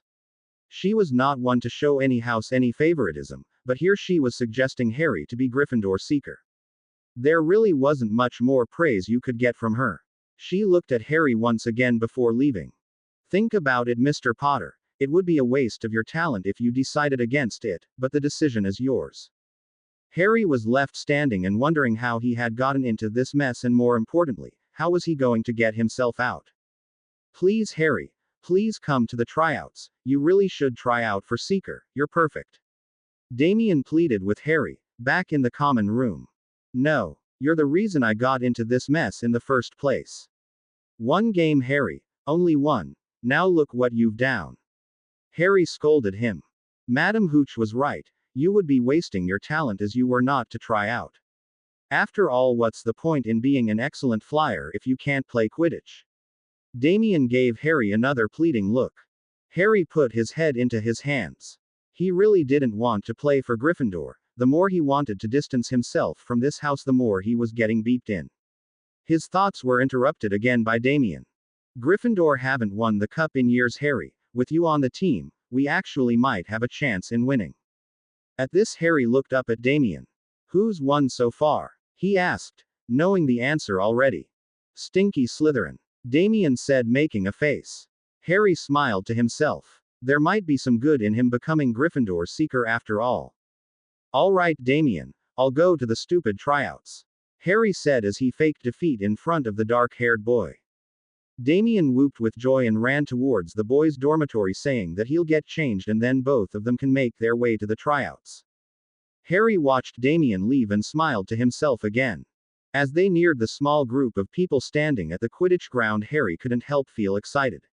All he needed was a couple of minutes and the seeker position would be his. As Harry and Damien approached the stands, Harry noticed the four Weasleys turn a shade of red. What's he doing here? Ron spat at Damien. Harry only responded by raising his eyebrows at Ron, but Damien started explaining right away. Harry's going to try out as seeker. This earned a good laugh from the four redheads, and Damien could feel a blush creep into his cheeks. "Piss off, guys, you really don't have a clue," Damien said, and then went to have a private word with Angelina. Harry sat and watched the other kids fly around pathetically trying to catch the tiny golden ball. Harry couldn't understand why they were all flying as they were in slow motion. It really wasn't that difficult to see the ball. At long last Harry was called, and at once Damien had thrust the Nimbus 3000 in Harry's hands once again. Harry watched as Ron's eyes widened with shock. As Harry kicked of the ground, he vaguely heard Ron say to Ginny, "He never lets anyone touch that broom of his." Harry didn't even try. He caught the golden snitch in record time, 3 times, and came back to the ground, to see everyone looking at him in awe and shock. He saw Ginny look at him with a weird look on her face. Harry quickly ignored her and walked over to Angelina, who nearly had tears of joy in her eyes. She enthusiastically shook hands with Harry, declaring him to be the new Quidditch seeker. Even the Weasleys couldn't argue with her. There was nothing flawless with Harry's flying. Ginny, however, was feeling very uneasy. Harry's flying seemed very familiar, and as she had watched him speed towards the snitch, she had felt her stomach flip at the familiarity of him flying. She shook her head to clear her thoughts. "It's not possible at all," she told herself as she watched Harry shake hands with Angelina. Harry headed back towards the castle with a chattering Damien next to him, going over the team's strategies of how they were going to win the cup this year. Harry wasn't even listening to him. Harry had been made seeker for Gryffindor. Harry was lost in his own thoughts. The fools haven't even realized they've just sealed their fate. If only they knew that they've made the worst decision in letting me play. Let the nightmare for Gryffindor begin. The first Quidditch practice Harry attended was one that he would never forget. James had come to watch Harry practice. As Harry and Damien had walked into the changing rooms, Harry at once knew that his playing in the Gryffindor team was not going to be easy. The 3 Weasley boys were glaring at him, and the twins were holding the beaters' bats threateningly in their hands. Harry only gave them a cheeky wink and went to get changed. They didn't scare Harry in the least. He had dealt with far more frightening things in his life. Just as Harry had taken off his robes and was reaching for his Quidditch robes, which Lily had rushed off to buy in Hogsmeade, the door opened and in walked the team captain and the only other girl player, Ginny Weasley. The 2 girls had obviously been getting dressed in the other changing rooms and had now come in to give the team its pep talk. At first Harry didn't realize what the 2 girls were staring at. Then he realized that he was standing topless, holding his Quidditch robes in his hands. Angelina and Ginny were shamelessly gawking at Harry's well-toned chest and muscles.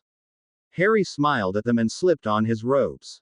Angelina and Ginny seemed to snap out of their gaze at the sight of Harry slipping on his clothes. The girls looked at each other and turned red. Neither girl was able to look at Harry without blushing for the next few minutes. After the pep talk, Angelina led her team out onto the Quidditch field. Harry at once kicked off from the ground. He was once again riding Damien's Nimbus 3000.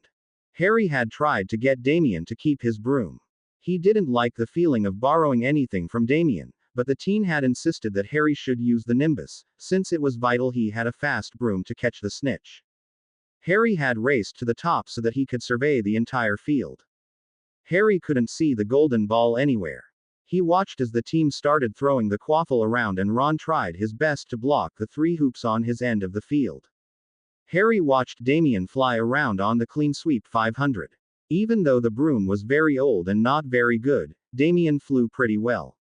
Harry watched him fly and felt a strange feeling rise in his chest. It was a feeling he had never felt before. Was it pride? Harry shook his head. He hated it when Damien made Harry feel any emotions for him. Harry began zooming around trying to find the golden ball. From the corner of his eye, Harry saw something zoom right at him. Harry only managed to fly out of the way as a bludger came crashing towards him. He looked angrily at the person who had aimed it at him. He saw the smirking face of Fred Weasley. Harry cursed. He knew they would be stupid enough to attack him in the middle of flying. How stupid could they be? At once Angelina came flying over to Fred and started shouting at him. Even as his twin was being told off for attacking Harry, George sent the bludger straight for Harry again. Harry was ready this time. He flew forward and turned his broom sharply around so that the tail of the nimbus hit the oncoming bludger and sent it flying straight at George, who only just managed to duck out of the way. Harry sent one of his evil smirks at George, who seemed to go red at his failed attempt in hurting Harry. Harry saw Damien zoom up towards George and have a heated argument with him. Ron and Ginny were also distracted and it seemed that the game had been stopped. Angelina turned around to see Damien shouting at George for attacking Harry. That was enough. Angelina blew the small whistle around her neck and told everyone to fly back down to the ground. Practice was stopped until she could figure out why there was so much animosity towards Harry. Before anyone could stop him, Fred sent another bludger flying at Harry. He didn't really aim at Harry, he was just so mad at being told off by Angelina that he just took a wild swing at the zooming bludger. Harry at once zoomed out of the way, furious that he was being aimed at again. However, nobody quite realized that at that very moment Ginny was flying towards the ground. When Harry moved out of the way, the bludger caught an unsuspecting Ginny and hit her broom, causing her to be thrown off. Ginny screamed as she felt herself being thrown off her broom so violently. She was falling down. She would defiantly break her neck as she was falling from a great height. Harry reacted without thinking. As soon as he heard Ginny scream, he bolted towards her. A sense of déjà vu overwhelming him as he sped towards the falling red-haired girl. He zoomed towards her and the ground, aware that if he didn't catch her in time, he would have quite a nasty accident along with her, as he wouldn't be able to pull out of the dive he was in just now. Harry reached out and grabbed the girl around her waist and at the same time pulled out of the dive, just in time. Ginny had closed her eyes and only opened them when she felt strong hands grab at her waist. She was pulled against a strong chest and her head was at once buried into her savior's chest. Ginny looked up at who had saved her. Brilliant green eyes met her brown ones and Ginny felt her heart stop. Harry was looking at her, in that exact same way he had, 5 months ago. Again Ginny felt tears well up in her eyes. There was no doubt about it now, Harry was her mysterious savior. He was the one that had risked his own life, twice now, to save her. Ginny tore her eyes away from him as they reached the ground. Ginny felt so ashamed at how she had been treating Harry.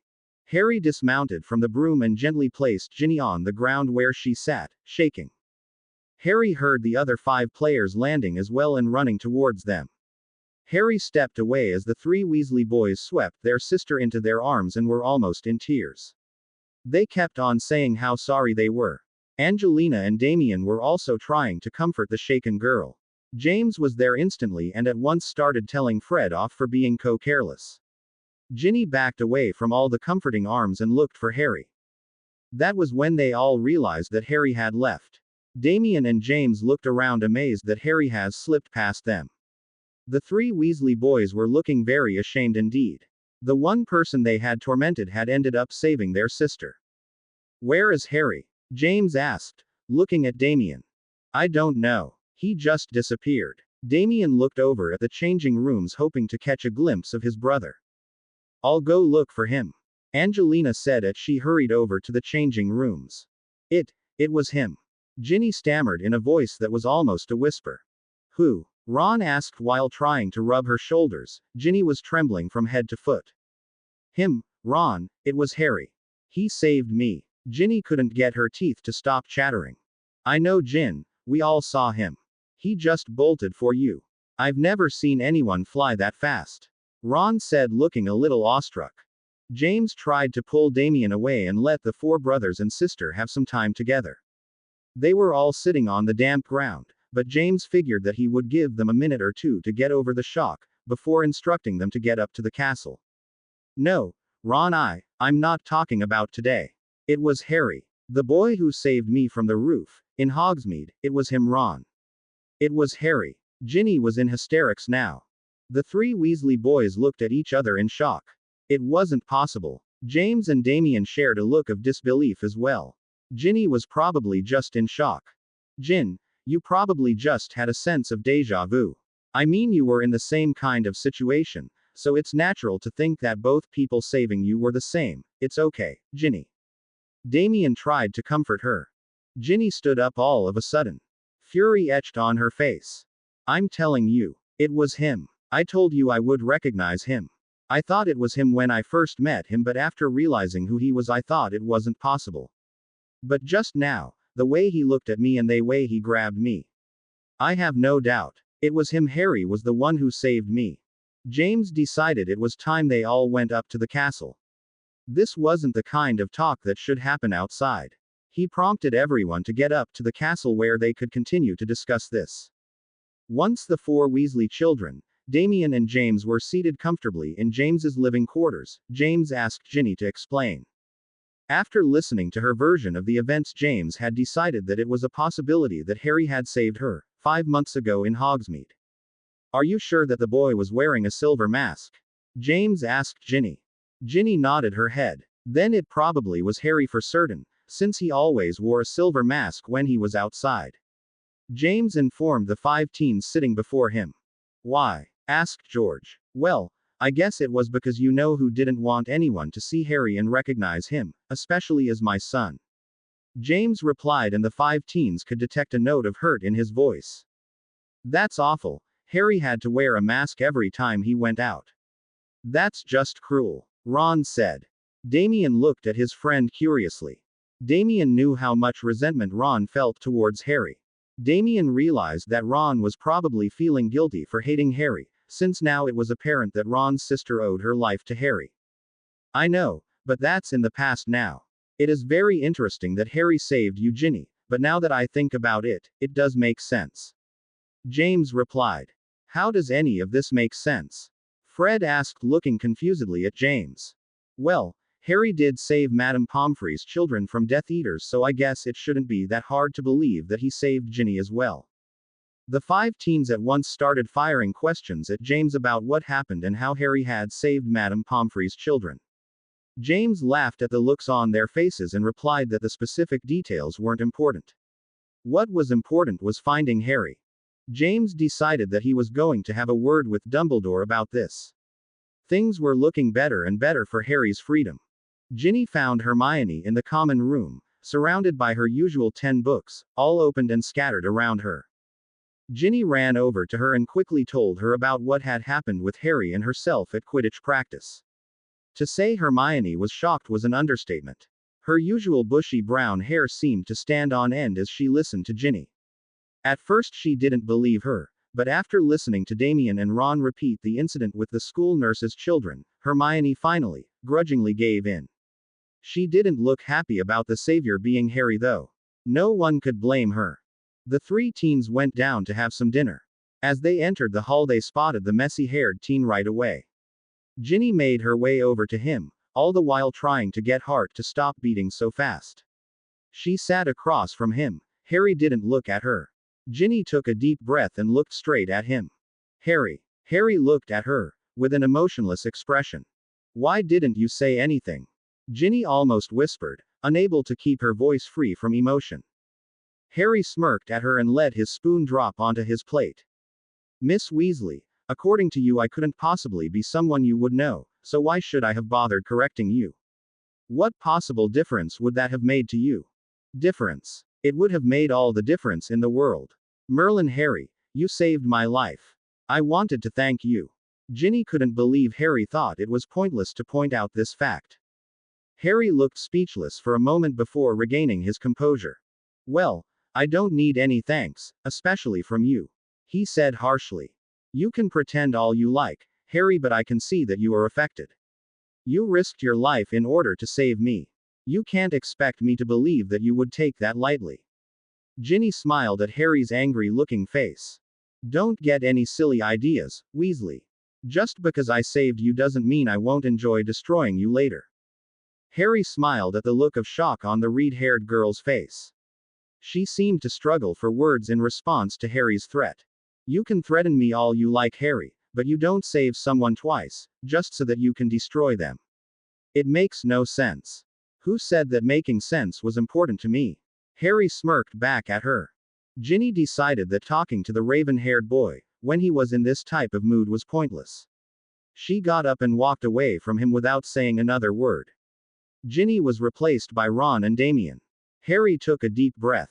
He was starting to get a headache. What? He snapped at the 2 Gryffindors. I just wanted to say that I owe you a thank you for saving my sister's life and. Ron paused and gave Damien a funny look. After getting a nod from the younger boy, Ron continued, and I wanted to say that I'm sorry about the whole attacking you thing. I shouldn't have attacked you. I'm sorry. It was evident that these words had caused the red-haired boy much pain to say to Harry. Harry relished them. He gave Damien a calculating look. Harry knew that this was his doing. But Harry wasn't going to make life any easier for the two boys. Apology. Not accepted. Harry said slowly to Ron. Ron's head snapped up and he looked in surprise at Harry. Damien was the first to speak. Harry, what are you saying? Harry turned calmly to his brother. I'm saying that I couldn't give two hoots about him, his sister, or his ridiculous apology. Just because I didn't want to see her splattered on the ground in a bloody mess, doesn't mean that I have any sort of compassion for her, or any of you for that matter. Harry greedily drank their horrified expressions before getting up and making his way from the table. Now that felt good, Harry thought to himself as he made his way up to his dormitory. The next few days went by. Harry wasn't bothered by any of the Weasley family. When Harry was training for the Quidditch game was the only time he saw Ginny. She would always make a conscious effort to say hello to Harry, which he promptly ignored. He noticed that despite his harsh words, the Weasley boys were still a lot nicer to Harry. Damien was his usual self, constantly annoying Harry. Harry didn't know he had so much patience in him, that he managed not to seriously harm the annoying kid. The first time that Harry met up with Draco, after being made Gryffindor Seeker, was something that Harry would never forget either. He met him in the library, just before dinner, as it was the busiest then.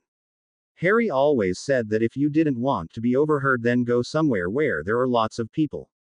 That way everyone is too busy with their own conversations to pay any attention to you. Even with the annoying librarian, Madame Pants, present the library was always surrounded by whispering students. Draco glared at Harry as he sat down next to him. What happened, Draco? Why are you looking so depressed? Forgot your hair gelling spell? Harry teased. Shut up. Harry, how could you do that to me? First the duel and now this. Draco was infuriated as he spoke to Harry. For once, Draco, could you make sense when talking? Harry responded. How could you become Seeker for Gryffindor? I can't believe you. First you give me a thrashing in that duel, even though I'm your best friend. Then, you go and become a filthy Seeker. You know what I think. I think you're enjoying Hogwarts too much, and I think you're enjoying being a Gryffindor as you're doing them proud. Draco instantly realized how far he had gone with that last statement. He looked somewhat fearfully at Harry, all anger vanished from his gray eyes. Harry had his teeth clenched and his hands were curled into fists. Draco could see how hard Harry was clenching his fists, as his knuckles had turned white. First of all, Draco, you should thank God that you are my best friend, otherwise such words would have resulted in your premature and very horrific death. Secondly, the duel is all you're doing. You're the one that tried to hit me with a stinging hex and 2 hexes at once. I only defended myself. Thirdly, don't go around making your own assumptions. You should know me by now. If I became a Seeker for Gryffindor, then you can bet there is a very good reason. Draco looked a lot calmer now and he muttered his apologizes. So, why did you become Seeker? Draco asked. You'll find out at the game. Harry simply answered. No, Harry, please. You've got to tell me. I'm the Slytherin Seeker and there's no way I'm competing with you again, in anything. Draco cried helplessly. Harry couldn't help laugh at the look of utter despair on his friend's face. Don't worry, Draco. Just prepare for the game. Make sure you're on top form. Leave the rest to me. With that said, Harry left the library, leaving a very distraught Draco behind. It was 2 days before the big game between Gryffindor and Slytherin, and all Harry seemed to do was practice. There were practices running near enough every night, and Harry was beginning to respect the team captain for her dedication. Angelina Johnson could be very intimidating at times. Harry was glad that James had stopped coming to the practices, as Harry couldn't stand having him so close by all the time. Harry, Damien and Ron were making their way back from one of the evening practices. Damien was trying to explain all the different tactics that had been used against Slytherin in the past and that were now useless against the Slytherin team. Harry could usually tune Damien out, but tonight was different. For some reason, Harry just couldn't block Damien out. The three boys were just approaching the stairs that would lead them to the Gryffindor common room. Harry could see the portrait of the fat lady in the distance when suddenly he felt the familiar dull ache in his head begin to intensify. Damien only realized that something was wrong when he heard Harry murmur something to himself, something that sounded like, "No, not now." Damien turned around just in time to see Harry grab his forehead and instantly collapse onto his knees. "Harry!" Damien yelled and ran towards him. Ron whipped around at hearing Damien yell and darted towards Harry and Damien. Harry was on his knees as he gasped out in pain. He could hear Damien shouting and asking him what was wrong, but Harry couldn't speak, due to the intense pain. Harry had never felt anything so painful in his life. His scar was on fire. His head was pounding and Harry felt that his head was surely going to split into two. His scar had never burnt so fiercely before. Damien grabbed hold of Harry's arms and tried to determine what was wrong. He could see Harry's eyes were shut tightly and he was desperately trying not to scream out in agony. Damien felt close to panic. What was wrong? What happened? Harry couldn't take it anymore and let out an anguished scream as he felt the pain in his scar worsen. Damien was also on his knees and was facing Harry when he saw the trickle of blood seep down from Harry's nose. That was enough to make Damien's heart leap into his mouth. He turned to face Ron, who was crouching over the both of them. "Ron! Go get my dad! Hurry! Ron!" Ron instantly turned and ran to James's living quarters. Damien was trying to help Harry but was at a loss of what to do. Thankfully, Ron had ran into James at the stairs and quickly told him what had happened. Damien looked up to see James running over to them. He sighed in relief. His dad was here, he would be able to help Harry. As soon as James reached his two sons, he took in the terrible sight of Harry on the floor, blood dripping from his nose. Harry was beeping in what sounded like terrible pain. Harry looked close to passing out. "Merlin, what happened? Harry, are you all right? What happened?" James was leaning over Harry, trying to see what was wrong. "I don't know. He was fine a minute ago and then all of a sudden he grabbed his forehead and collapsed. His nose started bleeding. I don't know how." Damien told his father quickly. James panicked. He had seen this before. The very first time he had seen Harry, after his capture, back at Grimmauld Place. Harry had been in a lot of pain but he didn't have any nosebleeds. James couldn't take the sight of Harry in pain.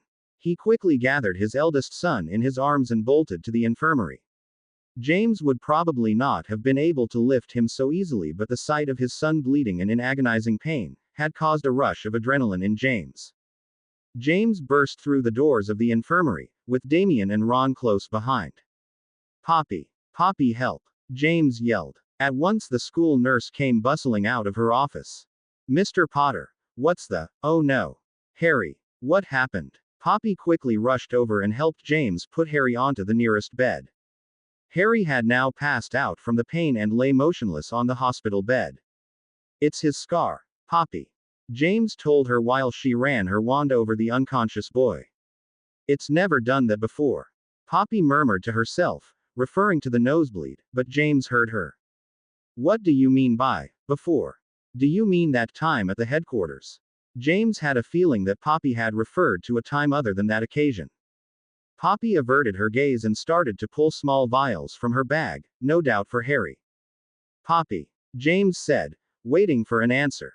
Poppy sighed as she looked up to meet his eyes. "No, I mean by the last 2 times he had come to see me." James stood there, motionless. Harry had suffered more attacks like these before. Where was James at those times? How did he not notice that Harry had been suffering? "When?" he asked, unable to say more as he felt his voice choked with emotion. "The last time was about a week ago. He came to see me both times at night, around 11 p.m. I was surprised he didn't get caught, but he was in too much pain. He came so that I could give him some pain relief potion." Poppy answered as she slipped some blue-colored potion down the unconscious boy's throat. James couldn't believe it. Harry had been suffering and James didn't even know about it. "Some father I am," he thought bitterly to himself. He noticed at that point that Damien and Ron were still standing near the door, unsure of whether they should come in or not. James quickly went over to them and convinced Damien to go and get his mother. Damien and Ron left the infirmary and James hurried over to Harry and Poppy. Harry still hadn't come around and James was getting increasingly worried. Poppy, what happened? Why is he not awake yet? Poppy looked at James with tired eyes. Mr. Potter, I think it's best that Professor Dumbledore does the explanations, he understands better than me. James looked completely lost now. Professor Dumbledore, how would he know what's wrong with Harry? I don't understand. As if on cue, Professor Dumbledore arrived with a very worried-looking Lily. James was glad to see that Ron and Damien were not with them. James, what happened? Damien said that Harry collapsed. What's going on? Lily asked as she hurried over to James and Harry. James put his arms around Lily in a comforting gesture, instantly calming the somewhat distraught mother. They both looked helplessly at Harry as he lay motionless on the bed. Professor Dumbledore spoke for the first time since coming into the room. I think it best we go into the office. Poppy, would you like to join us? Poppy shook her head. No, headmaster. I'll wait here in case Harry wakes up. The two parents along with the headmaster went into Poppy's office. Once they were all seated, James spoke again. What's going on, Dumbledore? Is Harry sick? Poppy said he was in to see her twice since he's been here. What's the matter with him? Professor Dumbledore gave James and Lily a long look, as if determining if they would be able to take the truth. James, Lily, I really wanted to tell you this once I had more information, but the circumstances have meant that you both must be told now. I wish I had better news. At this point, both James and Lily could feel their hearts thumping loudly in their chests. Fear rose inside them. Dumbledore, please just tell us what's going on, Lily said in a shaky voice. Dumbledore brought his midnight blue eyes to Lily's emerald green ones. He took a deep sigh. You remember the prophecy? He asked the two parents. James almost snorted at the question. Of course they remembered the prophecy. That damn prophecy ruined their lives, took away their son, and was responsible for the heartbreak they were going through with Harry every day. You will remember that it states that neither can live while the other survives. Well, I'm afraid Harry's condition is in reference to that part of the prophecy. You see, the pain that Harry experiences originates from his scar, the same scar that was given to him by Voldemort. Now, as I had expected, the scar is what marked Harry as an equal. By giving that scar to Harry, Voldemort marked Harry not only his heir but his own downfall. The Dark Lord will mark him as an equal. But I think the significance of where the actual scar is situated on Harry's body is important. Dumbledore paused here, trying to summon strength to tell the two parents the next part. The scar is on the left side of his forehead. It is not only imprinted on his forehead but his very soul, to his life source. In other words, the scar is directly linked to Harry's heart.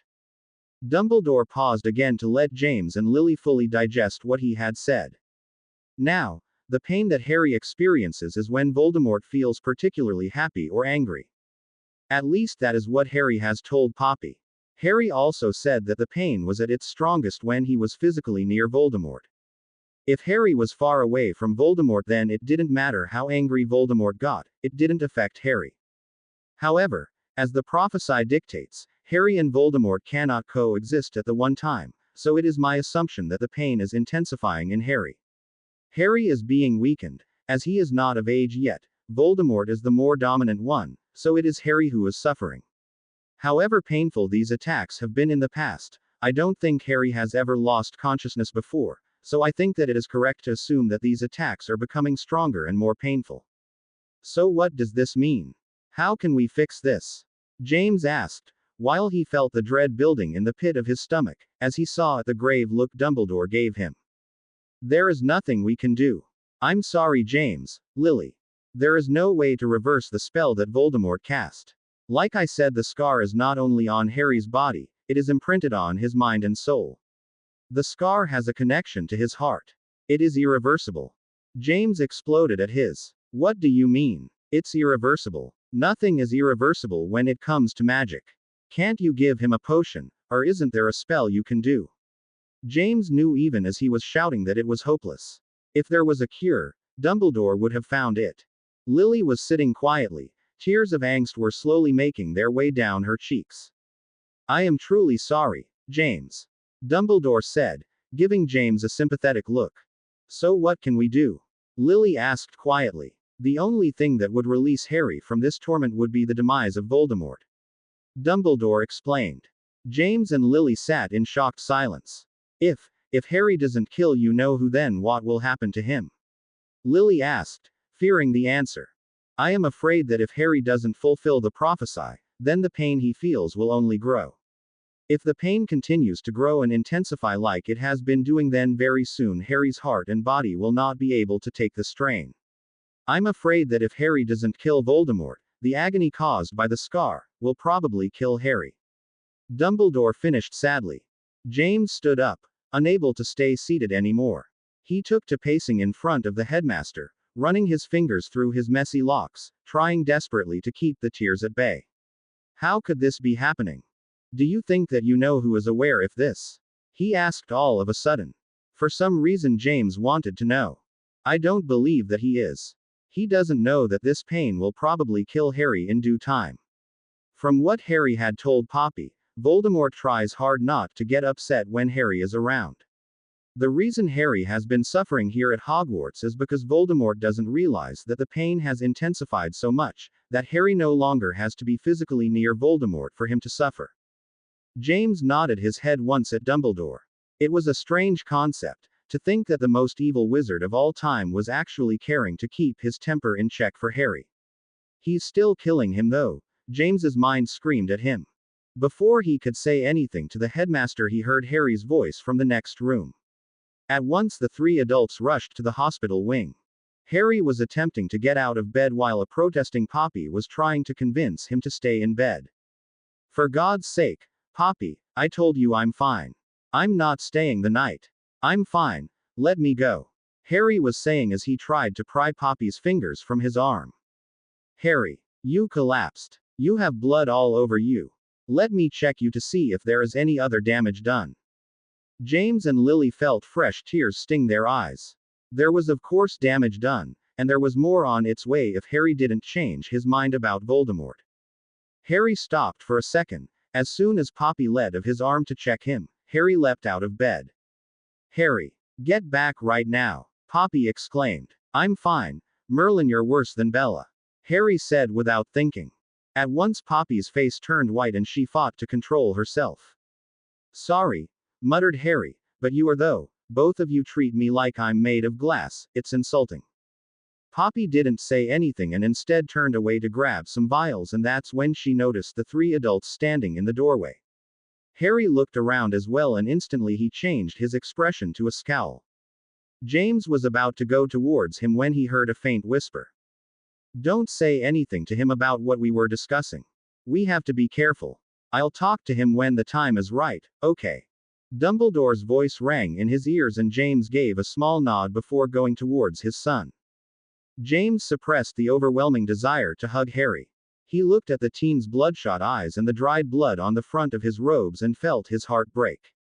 Harry gave James a bored look and made his way to the door, ignoring Lily and Dumbledore. Poppy handed James the pain relief and dreamless sleep potions and gave him a sympathetic look. James went out after Harry, all the while vowing to look for a solution to Harry's problem. He was not going to lose Harry, not again. It was a cold gray morning in late October, as Harry dragged himself from his bed to get washed up.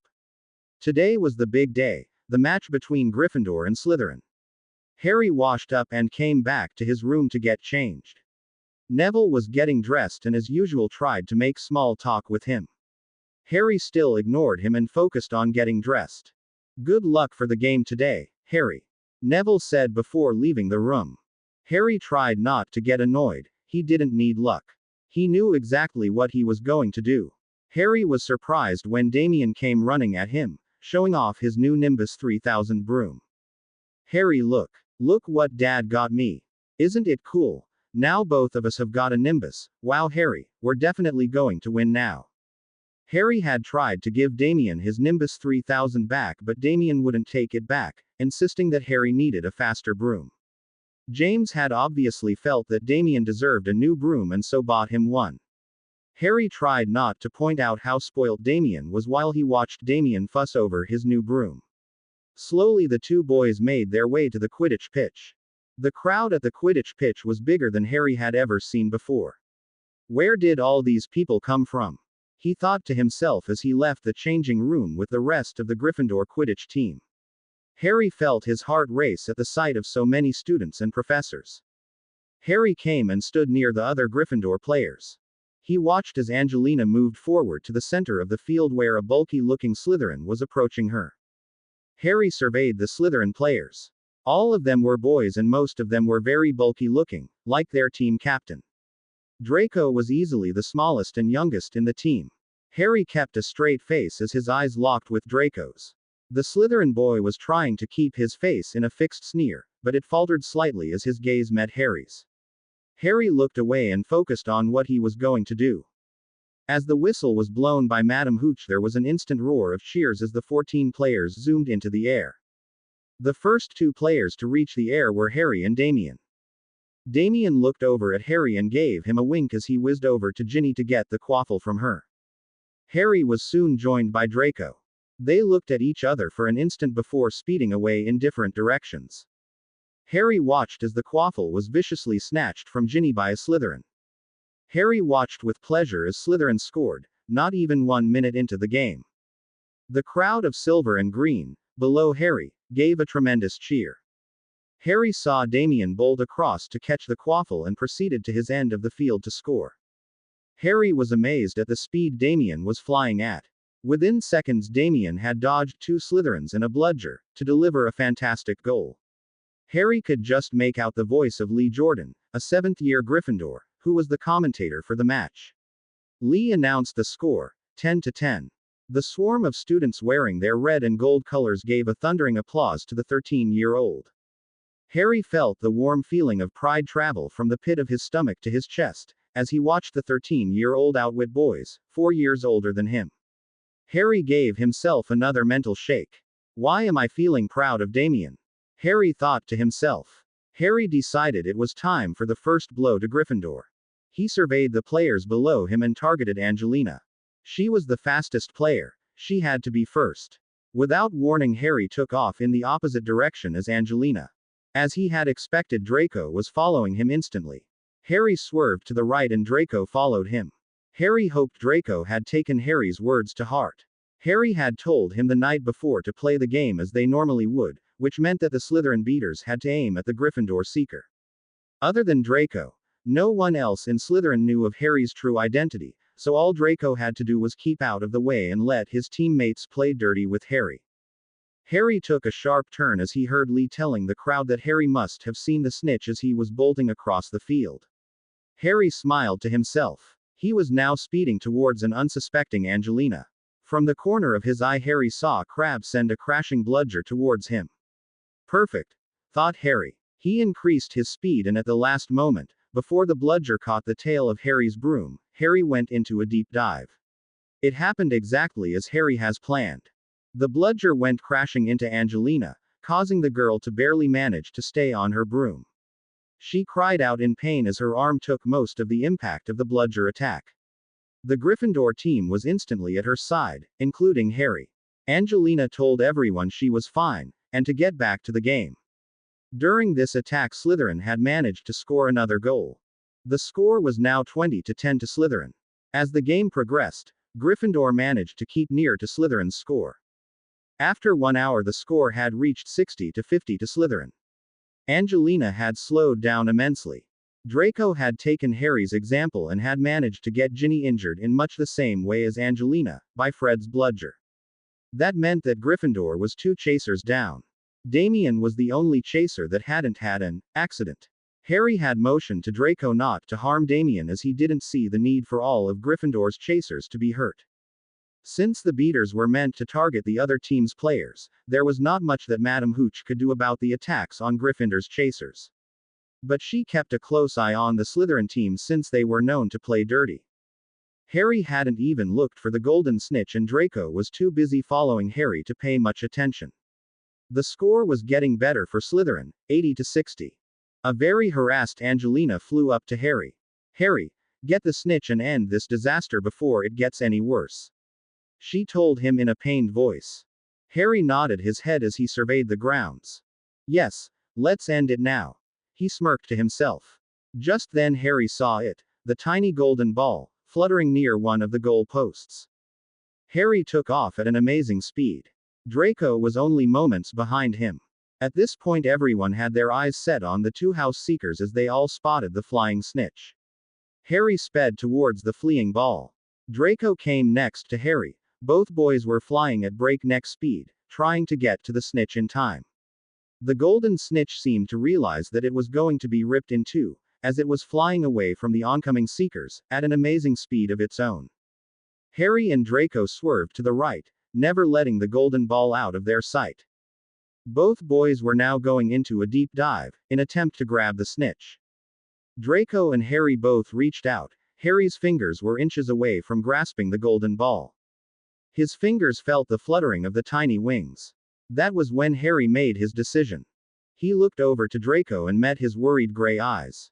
Harry smirked at his friend before pulling out of the dive just as Draco grabbed the struggling ball in his hand. Draco looked almost surprised as he touched the ground and held up his hand, holding the still struggling snitch. Harry hovered in the air for a moment, fully taking in the horrified gasps from the crowd and from the 6 players around him. Harry touched the ground and dismounted from his broom. The Slytherin team were clapping and cheering as the crowd went crazy with joy. The Gryffindors, Ravenclaw and Hufflepuff students looked like they couldn't believe their eyes. Many had seen Harry training with the team and knew that he was brilliant at flying. What had happened? He was so close to catching the snitch. What had made him lose at the last moment? Harry was surrounded by the devastated-looking Gryffindor players. Angelina came storming over to him, accompanied by Fred, George and Ron. What the hell happened? Shrieked Angelina. Harry kept his face neutral. What can I say? Malfoy was just faster, I guess. Dragon shit. Ron yelled. Harry turned to look at him calmly. Malfoy wasn't faster at catching that bloody snitch. You let him. Ron continued to yell.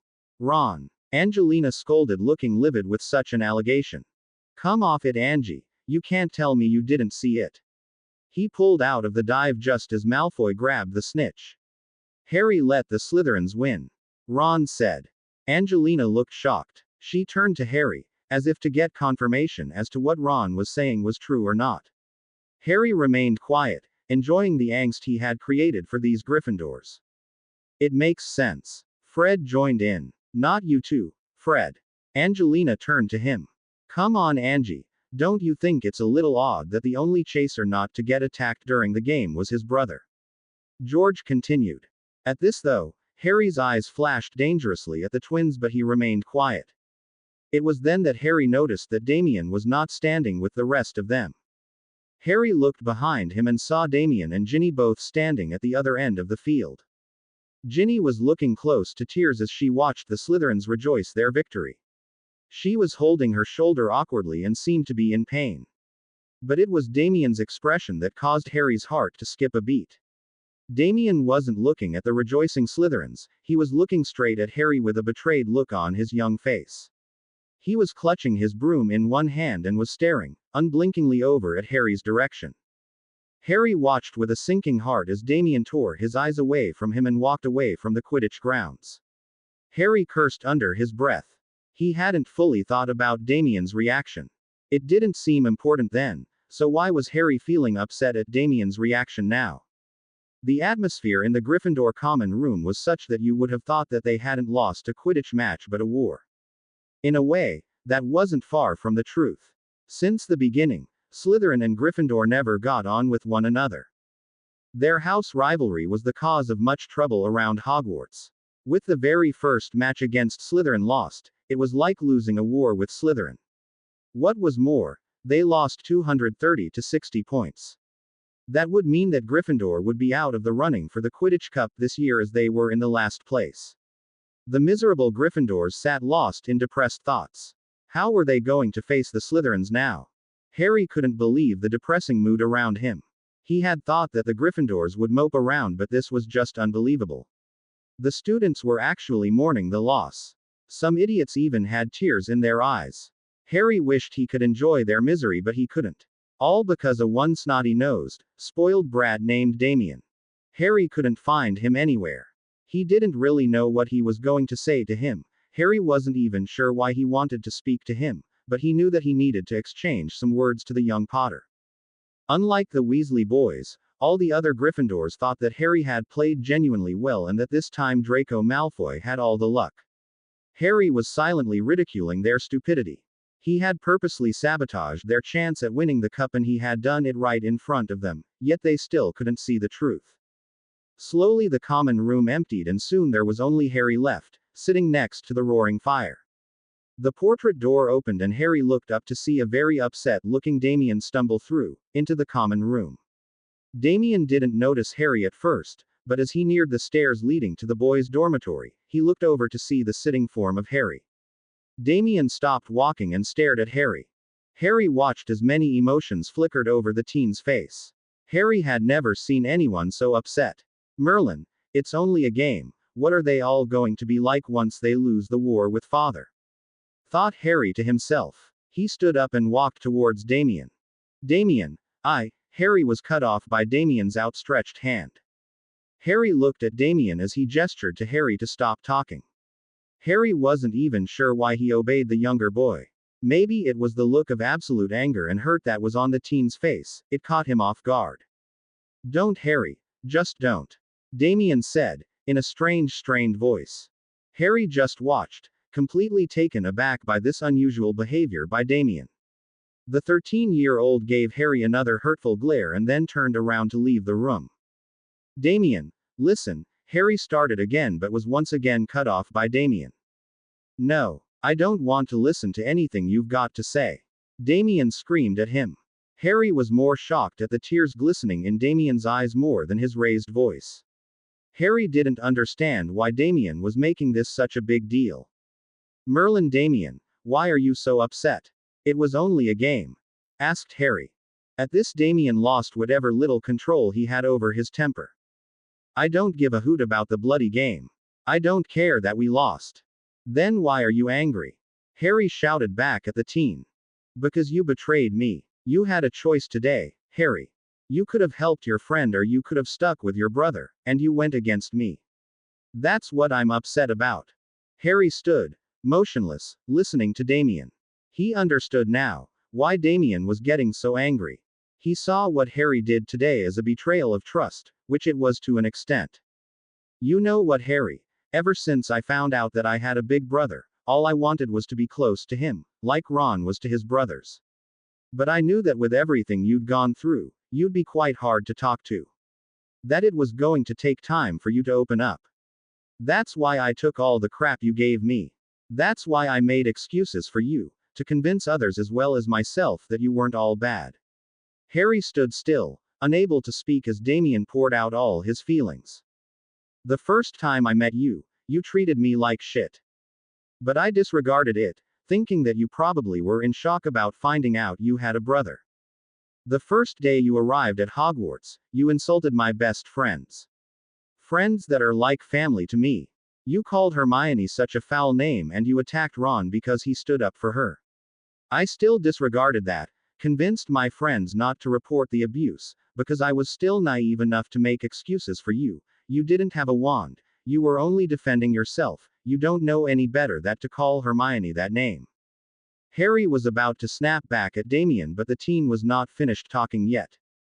And then you constantly called Mum and Dad horrible names and I was still so stupid to ignore all of that. You know why? Because I thought that's what brothers do. They forgive one another, stand up for each other. I thought that once you get used to everything, once you realize that you belong here with your family, you would change. I wanted to help you, Harry. I never asked you to help me. Harry hissed at him, unable to stop himself, as annoyance and anger surged through him. No, you never asked, but I thought that brothers don't need to ask for help. They should just get it from one another. But I should have realized that you're not capable of having such feelings. I should have realized that you'd stab me in the back. You know what, Harry? I'm through with this. It's finished. I can't put up with all this crap anymore. You don't want to be my brother. That's fine because I don't want to be your family anymore. You're on your own now. With that said, Damien turned and left a speechless Harry alone in the common room. Harry had thought that Damien would sulk for a day or two and then he would go back to being his usual annoying self. But Harry found that Damien had stayed true to his word. It was now one whole week since the disastrous Gryffindor versus Slytherin game and Damien had ignored Harry ever since. At first, Harry had thought that it was a blessing in disguise. He had no one to bother him, no one to annoy him, no one to ask stupid questions. But Harry also found that he didn't have anyone to talk to, no one to sit with at mealtimes, no one to tell him useless gossip about the students of Hogwarts. Harry didn't want to admit it, but he felt lonely without Damien. Harry hadn't realized how much company Damien had kept him. Whatever Harry felt though, Harry was stubborn about the fact that he would not approach Damien. Why should he? Damien was the one who had assumed that Harry was going to change. Harry never gave him any reason to think that, so it wasn't Harry's fault that Damien felt let down. Harry ignored the feeling of loneliness. It wasn't the first time that Harry had experienced the sharp stab of solitude. Instead, Harry distracted his mind with the carry-on at Hogwarts. With the game lost, and with it all hopes of the Quidditch Cup, the Gryffindors were in a lousy mood. The Slytherins, on the other hand, couldn't help showing off their victory. Whatever respect Draco had lost with the dueling club incident, was immediately restored by winning the match. Draco boasted his win at every opportunity, and did so mostly with the Gryffindors around. The next match was Ravenclaw and Hufflepuff, and whoever won that match was going to play Slytherin in the next match. So there was no Quidditch practice for Harry, which he was thankful for. He couldn't be bothered with dealing with the Weasleys and Damien. James seemed to be hanging around with Harry more these days as he knew that Damien was now giving Harry the cold shoulder. This was something that bothered Harry to no end. James watched as Harry tried futilely to ignore him and not let his presence bother him, but it was becoming increasingly apparent that Harry couldn't stand James. Finally, James confronted him one evening. "Harry, why are you so upset with me? I mean, I can understand at the beginning you must have felt cheated into capture and everything, but it's been nearly 3 months. Why do you show such dislike towards me?" James had noticed that although Harry was in no way nicer to Lily, he tended to answer her questions with one-worded answers and didn't glare at her as much. Once or twice James even saw a glimmer of hurt in Harry's eyes as he looked at Lily. It seemed that the majority of Harry's anger was directed at James and he couldn't understand why. What had he done? Harry looked up from the book he was reading, and only glared at James. "Harry, I asked you a question. The least you can do is give me an answer," James continued. It was then that James noticed something odd about Harry. The raven-haired boy was sitting on his bed and James was sitting on Ron's bed, talking to him. Harry had been sitting up on his bed reading and had not looked at James's direction the whole time. But at this last statement from James, Harry tensed up. James could see Harry's knuckles turn white, as he gripped the book with his hands. His emerald green eyes turned a shade darker and James could see that the boy had his teeth clenched. James was sure that Harry would give him an answer, now that James had made him mad. Sure enough, Harry lowered his book and turned his fury-filled eyes at James. "Dislike you? I don't dislike you, Potter. I hate you. Just watching you sit there and talk to me as if nothing ever happened, makes my blood boil. If I had it my way, you wouldn't even be sitting here, so don't try my patience." James was speechless. Harry hated him. But why? What did Harry mean by, as if nothing ever happened? Was Harry still mad at being caught by James? Surely not. But then what else could Harry have been referring to? "Harry, I'm sorry, but you've completely lost me." "What do you mean? Are you still mad at being caught by the Order?" "I already apologized about that. What else do you want from me?" James was caught off guard as Harry abruptly stood up and made his way over to the door, in a towering rage. James quickly got up and raced to Harry, stopping him from leaving. James grabbed Harry by the arm, but he instantly pulled his arm out of James's grasp. James stood in front of Harry, blocking the door. "This had to be resolved today. We are going to talk about this. I need to know why you have so much hatred towards me." Harry looked livid. James had never seen Harry this angry before. "You are so pathetic, Potter. You actually want me to tell you why I hate you? You're sick. Harry spat at him and tried to reach for the door. James stopped him, now even more terrified at these strange turn of events. Harry, what are you talking about? Please just tell me why you are so mad at me. James pleaded with the raven-haired boy. Harry looked at James and James's heart skipped a beat as he saw tears glistening in Harry's emerald eyes. Think, Potter. Can't you think of any reason I would have to hate you? Try and remember. Harry prompted quietly and James felt a horrible sensation, like the one you have if you miss a step while going down the stairs. Harry, please, you're scaring me now. Try and remember what? Please just tell me because I don't remember doing anything that would cause you to hate me. James had to be honest. He couldn't think of a single thing that would constitute for this type of reaction from Harry. To James's horror, tears actually came to the teen's eyes, but never fell. Lucky for you, Harry whispered while looking at James with a mixture of anger and hurt. Harry moved a few steps away from James and turned around. He went back to his bed and sat down. He picked up his book and buried his face into it, acting as if the past conversation never happened. James stood still, completely freaked out by Harry's behavior. What the hell was going on? 1 minute Harry was in a towering rage, threatening James's life. The next minute he was all upset, ready to walk out of the room.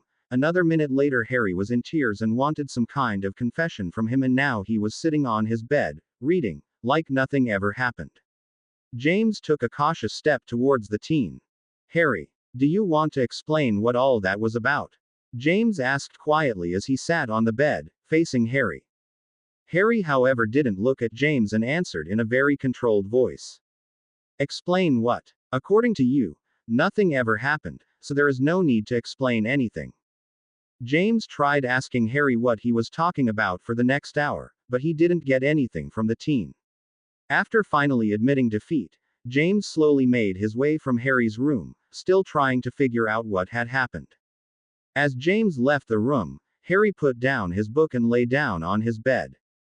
At first, Harry had decided that it was best to leave dealing with Potter until he went back safely to his father. Harry didn't want to risk getting caught.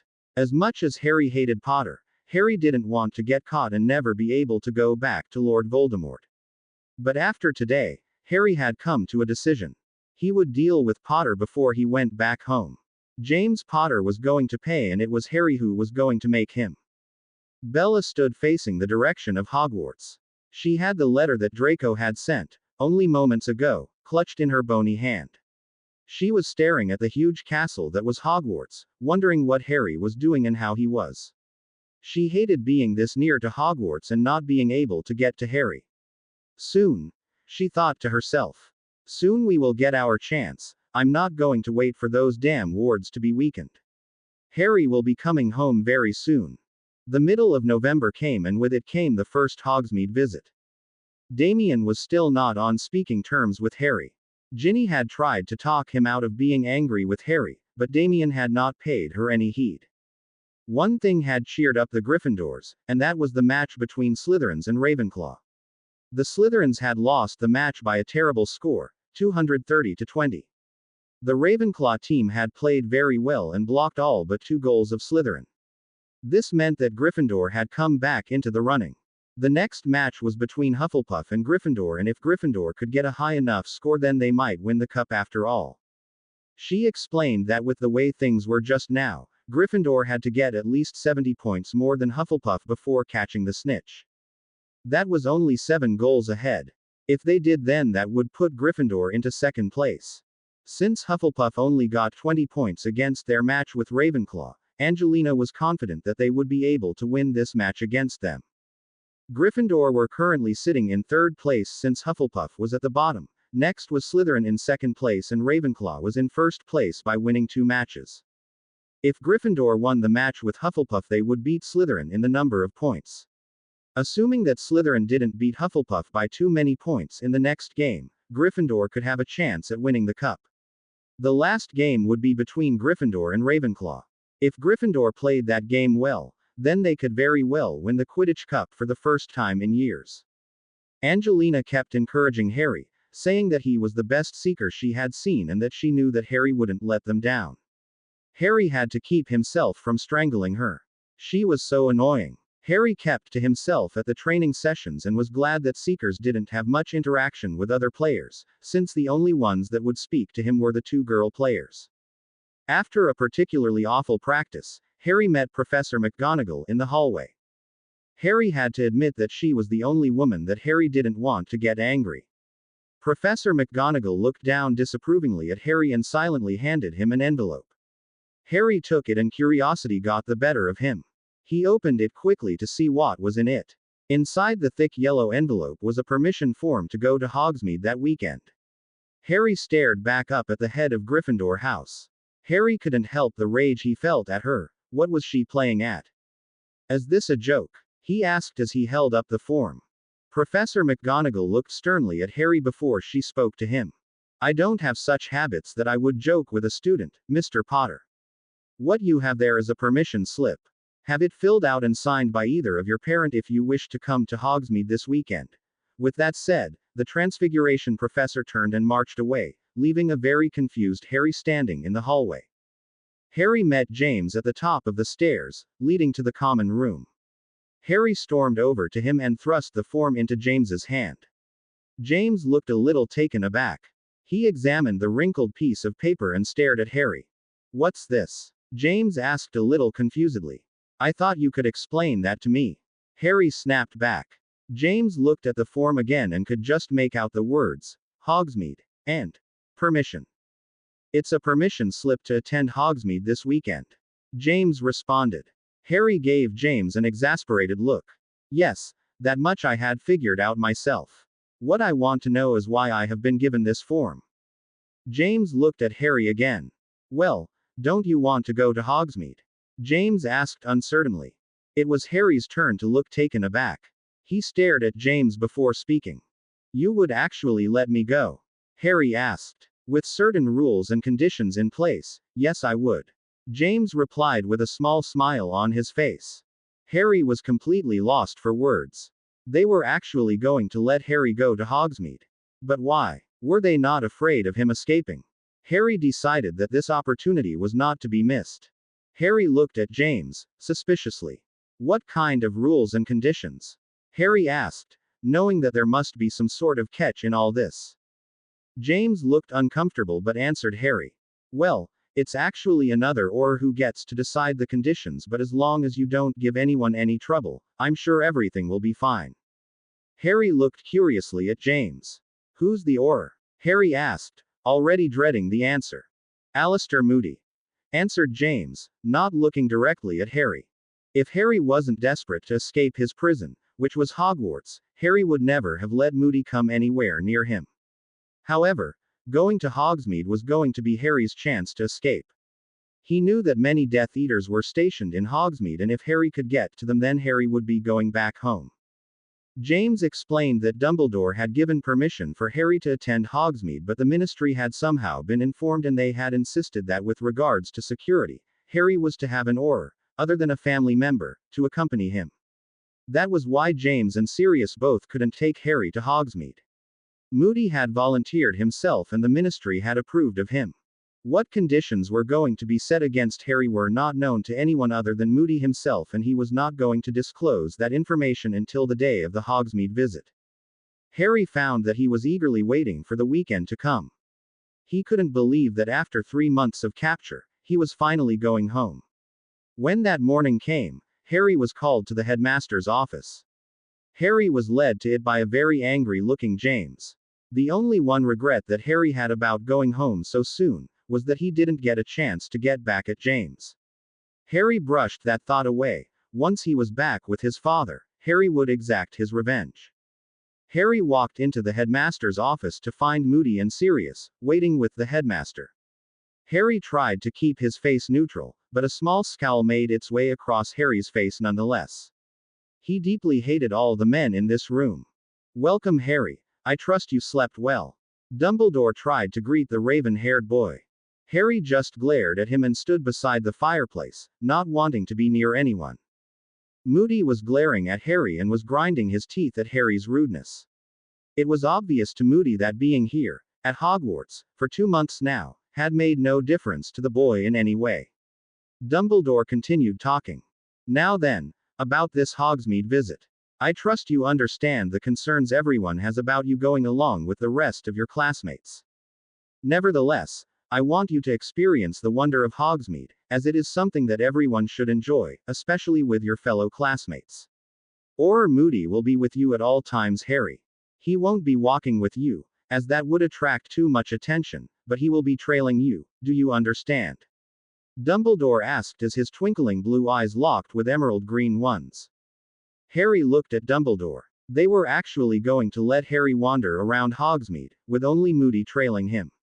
This was a golden opportunity, so Harry decided, for once, to cooperate. I guess so, Harry answered, trying to sound bored. Excellent, excellent. Now, Alistair, I'll let you explain the conditions. Harry noticed the bitterness in the word conditions, as Dumbledore said it. Harry looked back at James and saw him sharing a disgusted look with Sirius. Harry felt the feeling of dread building in the pit of his stomach. Moody approached Harry and for a moment just looked at him, through his mismatched eyes. Harry glared back at him. Harry was not going to forget how Moody had treated him in a hurry. Once he was back with Lord Voldemort, Harry is going to make sure that Moody was the first one to meet a horrific death. Moody acted so fast that Harry didn't even realize what had happened. Moody had reached into his robes and had pulled out his wand and something else. Before Harry had a proper look at what it was, Moody flicked his wand and Harry found something weighing down his left wrist. Harry looked at his hand and saw a thin red beam of light encircling his wrist. It looked like a bracelet. Harry looked at Moody, eyes wide with confusion. Moody gave him a twisted smile and explained. It's called a Bartra bracelet. Ingenious thing really. It keeps the wearer within certain boundaries. I had to get it registered to the boundaries of Hogwarts and Hogsmeade. It means that while you're wearing this, you can only stay within these boundaries. If you try and go beyond them, then, Moody paused and pointed his wand at the bracelet around Harry's wrist. Harry took a step back, trying to prepare himself for what was coming next. However, nothing had prepared Harry for the amount of pain he felt. As Moody muttered a spell, Harry felt a sharp jolt of pain travel through his left arm and into his chest. Harry felt the constricting pain in his chest, where his heart was. Harry gasped at the sudden pain and grabbed his chest with his right hand. It was as if a surge of electricity had passed through him. The pain quickly vanished, but it still left Harry gasping for air. Harry looked at Moody with an incredulous look. He couldn't believe Moody had just done that to him. Harry looked over at James and saw him looking at Moody with a murderous glare. James turned his face over to Harry and gave him a deeply apologetic look. It was apparent that James didn't approve of this but had no say in the matter. So you see, boy, it's better for you not to even try and escape, because all you'll do is hurt yourself. If by some miracle you do get past the barriers of the Bartra, then the pain will probably kill you, as it will continue to crush your heart. Not very pleasant, but I have to warn you. Moody finished, looking very pleased with himself. Harry had never felt so much anger. He was shaking with rage as he looked at Moody. Harry took a step nearer to the Auror and hissed at him.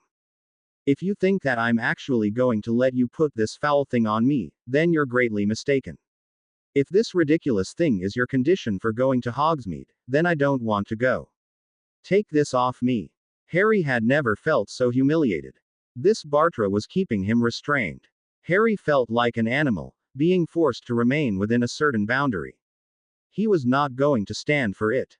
It would be pointless in going to Hogsmeade now anyway, since he wouldn't be able to escape. What was the point in going? Moody smiled even more broadly and leaned in closer to the extremely angry boy. I'm not taking it off. The Bartra stays on for the whole day, whether you go to Hogsmeade or not. I'm not risking you trying to escape while the majority of the school is gone to Hogsmeade. So it's your choice. You come with us to Hogsmeade or you stay here at Hogwarts. In any case, the Bartra stays on. At this point, Moody leaned in closer to Harry and almost whispered to him. And if it were up to me, boy, you would never take that thing off. You deserve to be kept like this. That did it for Harry.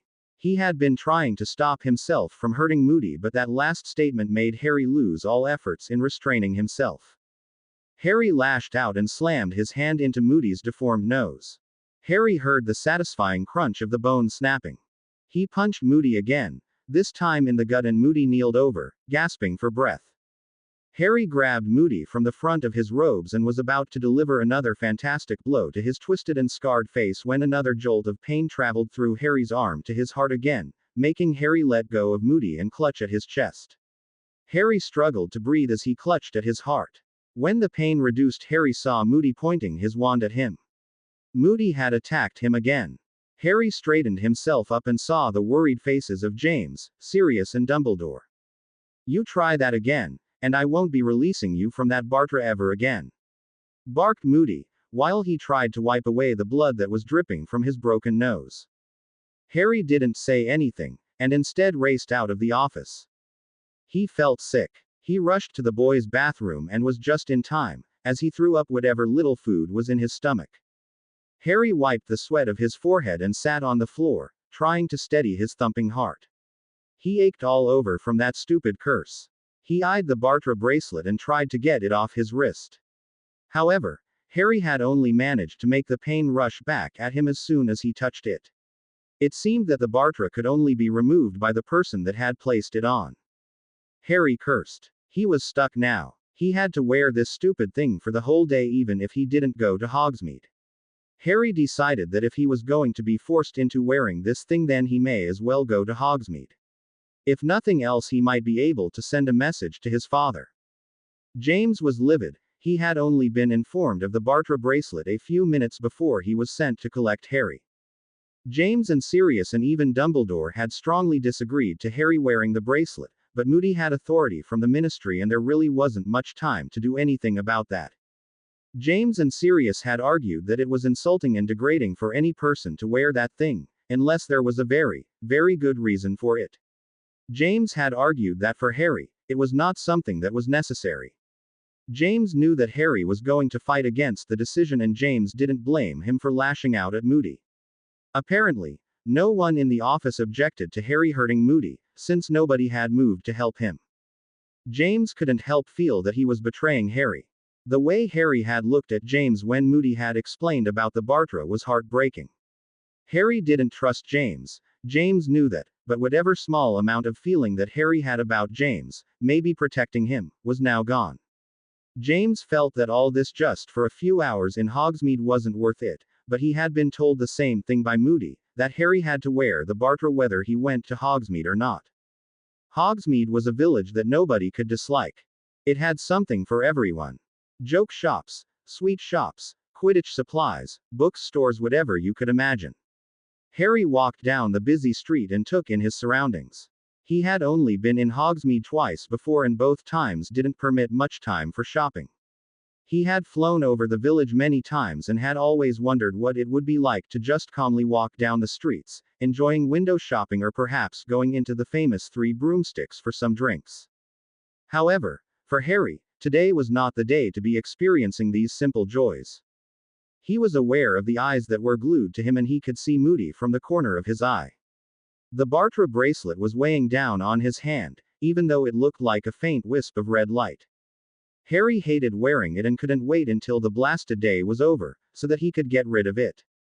James had joined Lily and was making their way over to the joke shop along with Sirius Black. Harry could see students from the 3rd year to 7th year, making their way to the different shops. Harry soon saw the white blonde head of Draco and hurried over to him. Harry couldn't take much more of his helpless situation. He had been so convinced that he would have been able to escape today, and now that he realized he wouldn't be able to, Harry was finding it immensely difficult not to break down. Draco saw Harry and froze. Harry smirked as Draco opened his mouth to speak. "If you ask, what are you doing here? One more time, Draco. I swear, you won't be able to talk for weeks," Harry said while giving his friend a playful shove. Draco quickly responded with a sneer on his face. My, aren't we in a snappy mood today? Look around, Harry, you're in Hogsmeade. Cheer up. After all, there are many familiar faces around. Harry smiled at Draco's obvious attempt at being subtle about the fact that there were Death Eaters in disguise in Hogsmeade.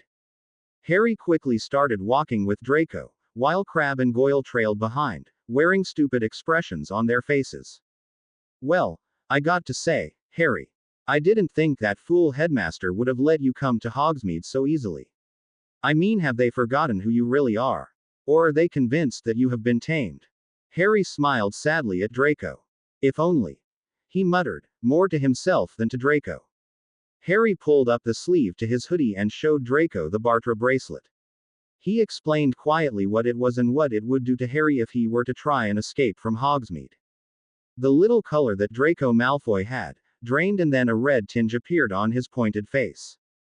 Those bastards. How could they? That is just so. Oh. You wait, Harry. Once Auntie Bella gets a hold of them, they're all going wish they had never laid a finger on you. Harry smiled at his friend's words. Yes, Bella probably would eat Dumbledore and the Order alive if she were to ever find out about what they had put Harry through. Harry didn't even want to think about what his father would do. Merlin, thought Harry, I would probably get more than a nosebleed when he finds out. I should probably give him some calming potion before I tell him. Harry felt his heart clench tightly as he thought about Bella and his father. He really wanted to see them again. He wanted to go home. However childish it sounded, Harry really just wanted this whole nightmare to end and to go home. Harry and Draco talked about other things until they got to Three Broomsticks. Harry went inside to find the place packed full of people. There were many students there, but the majority of the customers were adults. Some Harry recognized as Aurors belonging to the ministry. Harry spotted the 4 heads of red hair sitting with a bushy brown head and a raven-colored head. Harry felt the stab of hurt again as he saw Damien sitting and laughing with the Weasley boys and girl and the mudblood Granger.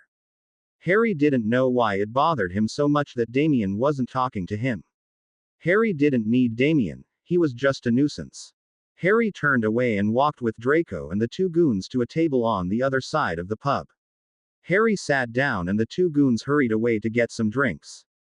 Draco was going on about how this pub was going downhill, and how its standards are slipping. Harry only half listened. He was distracted by the way Damien was laughing and fooling around with Ron and the Weasley twins. Harry never once thought about how Damien had sacrificed his friendship with the Weasleys in order to spend time with him, but seeing Damien enjoying himself without Harry made him feel strangely hurt and annoyed. What is wrong with you? A voice snapped at him. Harry swung his head around to see Draco staring at him as he had a bottle of fire whiskey in front of him, obviously trying to offer it to Harry. Harry took the bottle and muttered, "Nothing," to him. What is wrong with me? Why does it bother me when I see Damien spending time with the Weasleys? Why should I care? He's nothing to me, just like the Potters, he means nothing, Harry tried to explain to himself. Harry rubbed his eyes, he was starting to get a headache. Harry got up and made his way towards the bathroom. He was feeling a little sick again. As Harry entered the bathroom, he noticed that it was deserted. That was odd, since it was so busy outside. Harry shrugged it off and went to splash some water on his face. He needed to snap out of this, whatever this phase was, that was making him feel guilty over not speaking to Damien. As Harry dried his face, he looked at himself in the mirror. He had definitely lost some weight since being captured. His eyes looked a little tired and he was paler than usual. His vivid green eyes looked even brighter against his pale skin. Harry tried once again to smooth out his hair, but the messy locks just wouldn't agree with Harry. He sighed as he took in his appearance. He turned around to leave and nearly jumped back as he saw a figure standing at the door, blocking his way. Harry gripped his useless wand and glared at the hooded figure. There was something oddly familiar about the figure, but Harry's mind was too distracted to notice this right away. Whatever it is you want, you can just forget it. Move out of my way before I blast you out of the way. Harry snapped at the stranger. The strange hooded figure moved closer to Harry, and before Harry could do anything, it reached up and lowered the hood covering the stranger's face. Harry let out a gasp. There in front of him stood Bellatrix Lestrange. Bella gave Harry a smile and took in the appearance of her boy, as he stood in his muggle attire, faded blue jeans and a black hoodie. She approached Harry in 3 strides and only just managed not to envelope him in a hug. Harry hated hugs, she remembered that. "Har Dark Prince, it's good to see you again," Bella said in a very controlled voice. She was not going to show her emotions, not now anyway. Harry stared back at his adoptive mum, and replied, "You too, Bella." Bella let out a small gasp. It had been so long since she heard her name being spoken by Harry. The dark price had certainly changed. Bella could see the tired eyes, the pale complexion. He had not been eating and sleeping very well. Bella held in her frown at her observation and instead spoke to Harry in an emotionless voice. "Come, Prince, we should leave now. The sooner we go home the better." Harry had never felt so helpless. He actually felt his heart ache at the thought of going home. Harry looked at Bella and took a deep breath. This was going to be hard. "Bella, I can't." Harry started. The look of surprise on Bella's face lasted only for a second as it was instantly replaced with confusion. "What do you mean by can't? You have to come with me right now. I have a charm on this room, so that no one can come in. Every time someone comes to the door, they suddenly remember something really important and they get distracted. You were the only one who could come in, but the spell is not going to last very long. Please, Harry, you have to come right now." Bella could see the pain in Harry's eyes as he looked at her desperately. She had never seen Harry look so vulnerable. "Harry, what's wrong?" asked Bella, all thoughts of keeping emotions away from herself forgotten. In response, Harry held up his left wrist and pulled back his sleeve. Bella stared at the red light twisted around Harry's wrist. She looked at it in puzzlement. Harry hoped she would recognize it so that he wouldn't have to explain how the foul thing worked. However, when Bella demanded to know what that thing was, Harry took a deep breath and explained the best he could. Bella was furious. She cried out when Harry described the painful feeling of the Bartra curse. She immediately withdrew her wand, and before Harry could stop her, Bella pointed at the bracelet around Harry's wrist. "Reducto!" Bella hissed. The curse hit the bracelet and Harry tried not to cry out, as the agonizing pain shot up through his arm and into his chest again. Harry gripped his chest and focused on his breathing, as the pain faded away. He looked at Bella through watery eyes. The pain had been so intense this time, that it had brought tears of pain in Harry's eyes. Bella stood still as she realized that she had hurt Harry. She lowered her wand and observed how Harry's breathing was labored and how he was shaking, probably because he had been through so much physical pain today. She immediately fell to her knees and covered her face in her hands. What was she going to do now? She had thought that once Harry was in front of her, she would not leave until she took Harry with her. There was no way that bracelet could be removed by anyone other than Moody, and how was she going to force him to remove the Bartra bracelet? The Auror was too experienced to be tricked under the Imperious curse, and she couldn't attack him with so many Aurors around. She looked sadly at Harry as he had knelt down next to her. She had never seen Harry look at her with so much emotion. Bella knew that Harry cared for her, even though he never showed it.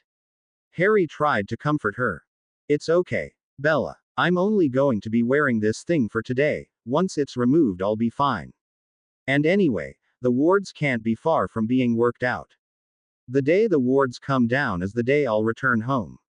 I promise." Harry wasn't only comforting Bella, he was trying to reassure himself as well. Bella looked at Harry, tears of frustration running down her face. "But Harry, how am I going to face the Dark Lord? How do I tell him that I failed his son? The Dark Lord is going to be so disappointed in me. I'm his number one. And I failed to bring you back to him." "No, you haven't. Like I said. The wards will be down in a few weeks' time. I'll be home soon enough. Father wouldn't want me harmed, no matter what the reason was. You will be the one to bring me back home. It's just a matter of a few weeks." Harry reassured her, and both of them stood up and brushed their clothes. "Oh, and Bella, one more thing. I'm Father's number one, you should admit that by now." Bella laughed at the reminder of the topic that had caused many arguments between her and Harry. "Harry, what in the name of the Dark Lord are you wearing?" Bella asked as she dried her tears, very discreetly. Harry laughed and Bella felt her heart skip a beat. She loved hearing Harry laugh. "Trust me, Bella, forcing me to wear Muggle clothes isn't the worst they've done to me."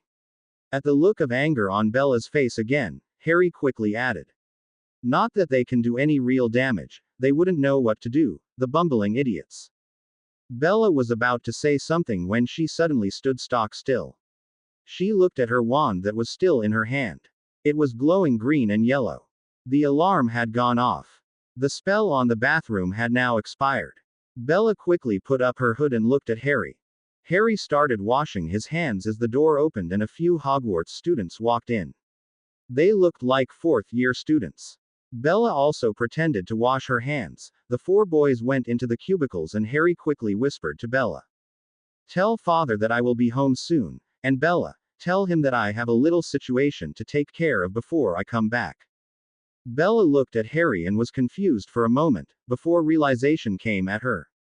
She recognized the look of suppressed fury in Harry's eyes. "Harry, don't you think you should focus on coming home? You can deal with him later. I don't want you getting caught." Worry was laced in Bella's voice as she desperately tried to convince the raven-haired boy to reconsider his plan. Harry shook his head a little and hissed back at her. "I've waited 12 years for this, Bella. At first I was prepared to wait until I got home, for fear of being caught, but I have everything worked out now. I will take care of things before I come home. Tell father that I'm sorry, but I have to sort this out before I come home." Bella didn't get a chance to argue. There were more people coming into the bathroom. She had to leave, now. She grudgingly said her goodbyes and left. She turned around to look at Harry one more time, before leaving him alone. Harry returned to the table and ignored the suspicious look Draco threw at him. Harry looked over and saw that Damien and his little group had left the pub. Harry felt somewhat relaxed. He picked up the fire whiskey and took a good swig at it. He needed it after his talk with Bella. Even though Harry was depressed about being here, Harry had found that talking to Bella had cheered him up greatly. Now his father knew that Harry was okay and that he was not wasting time at Hogwarts. Harry was going to sort out a few problems before returning back to him. That would surely cheer him up a bit, thought Harry. However, Harry's thoughts were interrupted when he heard frantic screaming and commotion outside. He whipped his head around to the window behind him and watched as the people of Hogsmeade ran around frantically. Harry couldn't see what was bothering them. It can't be Death Eaters, can it? Harry thought to himself. He locked his gaze with Draco as the two boys looked at each other. Maybe Lucius doesn't want to go back without me, he might be too afraid to face father. Harry thought as he peered out of the foggy window. But Harry knew that Lucius had more brains than that. If Bella had told him about the Bartra bracelet, then he wouldn't try something like this. The reason for all the chaos outside was soon revealed. Harry, and all the other people that were staring out of the window, saw the small army of black-robed men appear. Harry knew instantly who they were. Shit, Harry cursed. Hogsmeade was surrounded by daywalkers. Harry watched with a sinking heart as the daywalkers began attacking everyone. He heard the horrified gasps around him as they all watched one of the black-robed men grab a woman and sink his teeth into her neck. Harry looked away as the woman's body began to convulse and she screamed out in agony. Harry saw the people around him panicking. They were all obviously unaware of who these people were. Harry met Draco's gaze and saw the pale boy's lips mouth the word, daywalkers. Harry nodded his head to show that Draco was right. Draco's eyes widened and the look of fear deepened on his face. Draco had only heard of daywalkers from his father and from Harry, he had never seen one. Harry had studied them but had never met one. He had no desire to meet one either. Daywalkers were basically a new breed of vampires that could somehow walk in daylight. They were immune to sunlight and could easily walk in daylight without turning into a big pile of dust. They were more powerful than your average vampire, which made fighting them very difficult. Harry saw the Aurors running towards the daywalkers, firing spells at them. Harry wished the stupid Aurors would actually use their brains, once in a while. They had no idea what they were doing and were just firing spells at the daywalkers, without thinking what spells were useful. Suddenly there was a very loud banging sound behind Harry and everyone in the pub stopped their panicking and looked around to the source of the noise. They saw the Auror Kingsley Shacklebolt standing on top of the bar, with his wand pointing at the ceiling. "Will everyone, please remain calm. You are safe inside here. These are vampires, they cannot enter without the owner's permission." Kingsley's booming voice informed everyone. Harry watched as many people did calm down but were still trembling in fear. A white-haired wizard spoke up. If they're vampires, how come they can walk around in the sunlight? They must be something else. Everyone else started voicing their agreement. Kingsley spoke louder so that everyone could hear him. They are a new breed of vampires. Although they can stand the sunlight, they still have all the other weaknesses of vampires, so please remain inside and don't panic.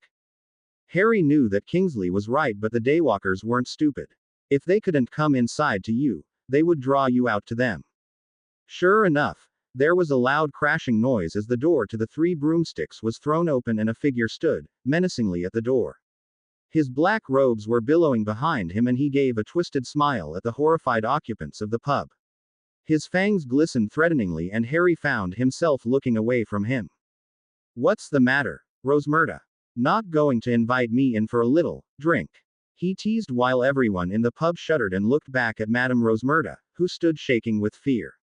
She looked at the Daywalker, obviously confused as to how he knew her name. Harry wanted to point out that her name was written outside the pub but thought better of it. Kingsley Shacklebolt and 5 other Aurors stood in front of the Daywalker. The 5 Aurors trained their wands on the intruder standing before them. Harry rolled his eyes. Honestly, did they not know anything? The Daywalker smirked at Kingsley.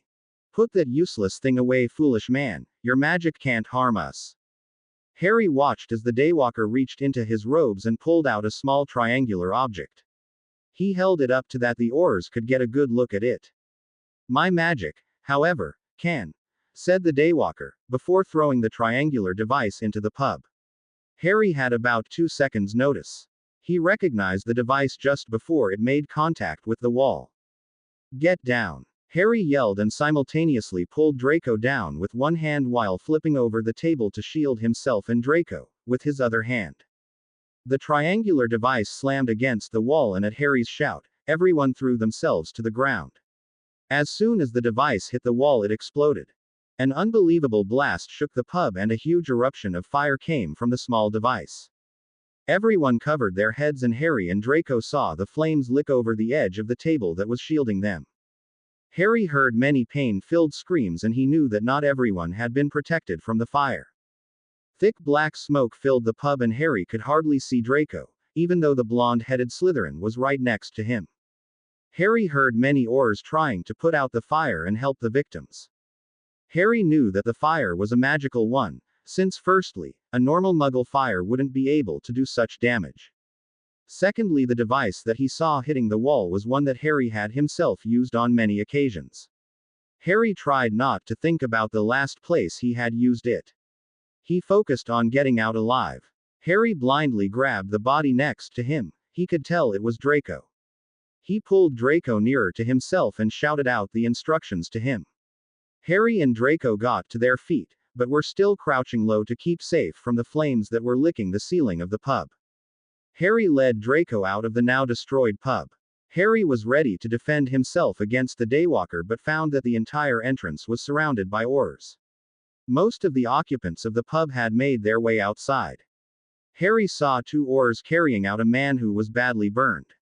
Harry had to look away. He couldn't stand the sight of burnt skin. Harry closed his eyes and tried to calm down. The sound of commotion and several screams forced Harry to open his eyes and look around. Harry saw no more than 8 Daywalkers making their way towards them. Harry was already in a fighting stance, his body shielding Draco. After all, the boy was his best friend. But before Harry got a chance to do anything, a huge group of people came in front of him. Harry saw James and Sirius standing directly in front of him and Draco. There were another 8 Aurors, protecting the Hogwarts students and Hogsmeade residents. Harry watched as the Aurors started dueling with the Daywalkers. Harry was distracted by Draco. Harry turned around to see him pointing in the other direction. Harry followed Draco's finger and saw what he was pointing to. In the distance more Daywalkers were fighting with a group of people. Harry didn't understand what Draco was trying to say. But then the long blonde hair caught Harry's eye and his emerald eyes opened with surprise. Lucius Malfoy and many other Death Eaters were fighting against the Daywalkers as well. Harry couldn't help but smile. For the first time, the Ministry, the Order and the Death Eaters were fighting on the same side, against something else. Well, there's something you don't see every day. Harry joked with Draco. Draco gave a weak smile but looked nervously around him. Harry realized that Draco was shaking and didn't look too good right now. Draco, you alright? Harry asked his friend. Draco only nodded his blonde head and continued to look as if he were fighting a fainting notion. Harry understood. Draco had never been in such a dangerous situation before. He had always talked about becoming a Death Eater and being powerful, but Draco had never been in such a life-threatening situation. He was panicking. Come on, Draco. This is your big chance now. You always said that you wanted to come with me on one of my assignments. Just think that this is one right now. Fight now. Draco looked at Harry with a horrified look in his gray eyes. I can't. He stuttered. Told you, you weren't cut out for this type of stuff. Harry teased. No, it's not that. I don't have my wand. Draco replied. Harry gave Draco an incredulous look. What? Are you crazy, Malfoy? We are in the midst of a war right now and you leave your wand behind in school. Have you completely lost it? Harry scolded. Hey, watch it. I didn't leave anything behind. None of the students are allowed to bring their wands with them. There was too much unauthorized dueling happening at Hogsmeade between students, so the teachers banned it. That pathetic squib, Flick, makes sure that we don't bring our wands. Draco told Harry, redeeming some of his Malfoy arrogance. Harry was staring at Draco, unable to comprehend how stupid this rule was. What? Do all of them live under a rock? Did they not realize how dangerous it was to go outside without your wand? He thought to himself. Harry was baffled by their utter naiveness. Harry realized that Flick didn't check Harry, since he was being watched by Moody, so that's why Harry had his wand with him. A lot of good that is. Harry thought bitterly to himself. Harry saw Professor Snape and McGonagall running towards the students. Before he knew what was happening, he was being ushered towards the school by the large mob of Hogwarts students. Professor McGonagall gathered the students away from the fighting and led the terrified students back up to the school. Harry saw many students already at the school gates. All of them gathered inside the grounds of Hogwarts. After asking everyone in a shaky voice if everyone was okay, she ran her wand over the large mob of children. She was obviously checking the students for injuries and such. There were only 4 students that had been hurt very badly and had been taken straight to St. Mungo's. Their names were given to Professor McGonagall and she added them to a parchment held in her hand. After realizing that everyone else was okay, Professor McGonagall ran her wand across the parchment. She looked troubled. She swept the crowd with her hawk-like eyes and for an instant, her gaze locked with Harry and he knew what was wrong. Students were missing and Harry knew who they were before Professor McGonagall called out their names. Hermione Granger, Ronald Weasley, Ginny Weasley and Damian Potter. Harry watched as Professor McGonagall whispered her findings to Professor Snape. The greasy-haired professor also swept the crowd with his black eyes, searching for the missing students. Harry knew what was going on in the professors' minds. All the Aurors, including the Order, were already fighting a terrifying battle. There were students missing and no one available to rescue them. The crowd of sobbing and trembling students were being ushered back inside Hogwarts. Harry was standing near the end of the crowd with Draco. There was a furious battle going on inside Harry's mind. He didn't want to get involved with Damian and the rest of the Gryffindors. Why should he care if they were missing? They were old enough. They had magical training as well. They could protect themselves. But Harry remembered what Draco had said, about the students not being allowed to bring their wands with them. Harry knew that even if Damian had his wand with him, there wouldn't be anything he could do to protect himself against the Daywalkers. Shit, Harry cursed, as he made up his mind. He couldn't let Damian get hurt. For some reason the mere thought of Damian against the Daywalkers was making Harry's stomach flip over with anxiety. He turned and started making his way back to Hogsmeade when he felt someone grabbing his shoulder. He turned around to look at Draco's angry and worried face. Harry, where the hell do you think you're going? Draco shouted at him. Harry calmly shrugged Draco's hand away and continued to walk away from the crowd. Draco followed him and grabbed his best friend again. Harry, don't be stupid. You can't fight them, you know that. Leave the rescuing to the Aurors. Look out for your own neck. Harry smiled as he shook his hand out of Draco's grasp. Don't understand it myself, Draco, but this is just something I have to do. Draco watched as Harry snuck his way through the crowd and disappeared into Hogsmeade. I knew his saving people thing was going to get him killed one day. The blonde-haired Slytherin thought to himself. Draco turned and hurried towards Snape. Draco knew that Snape would help Harry, for one reason or another. It was fairly easy for Harry to sneak back to Hogsmeade. There was still a fierce battle happening and it looked like the Daywalkers were winning. There were many bodies of fallen Aurors, scattered around. Harry kept to the shadows and sneaked back to the three broomsticks. Harry stood in front of the still burning and completely destroyed pub. Harry looked at the smashed windows and the black smoke engulfing the air around the small building. Many buildings were still burning, as with magical fire, it was impossible for it to be extinguished for several hours. Harry pulled out his wand and hoped that it was capable of performing the spell he needed at this time. Harry held the wand in his hand and muttered, "Point me," as he brought an image of Damien in his mind. His wand started to spin around until it ended up pointing in the northeast direction. Harry looked at the direction and set off quickly, trying to keep himself away from the battle. As he rushed past a group of men fighting, Harry noticed two familiar faces. It was Moody and Sirius. They were dueling with three Daywalkers and still hadn't figured out that spells were useless against these Daywalkers. Harry sighed at the sight.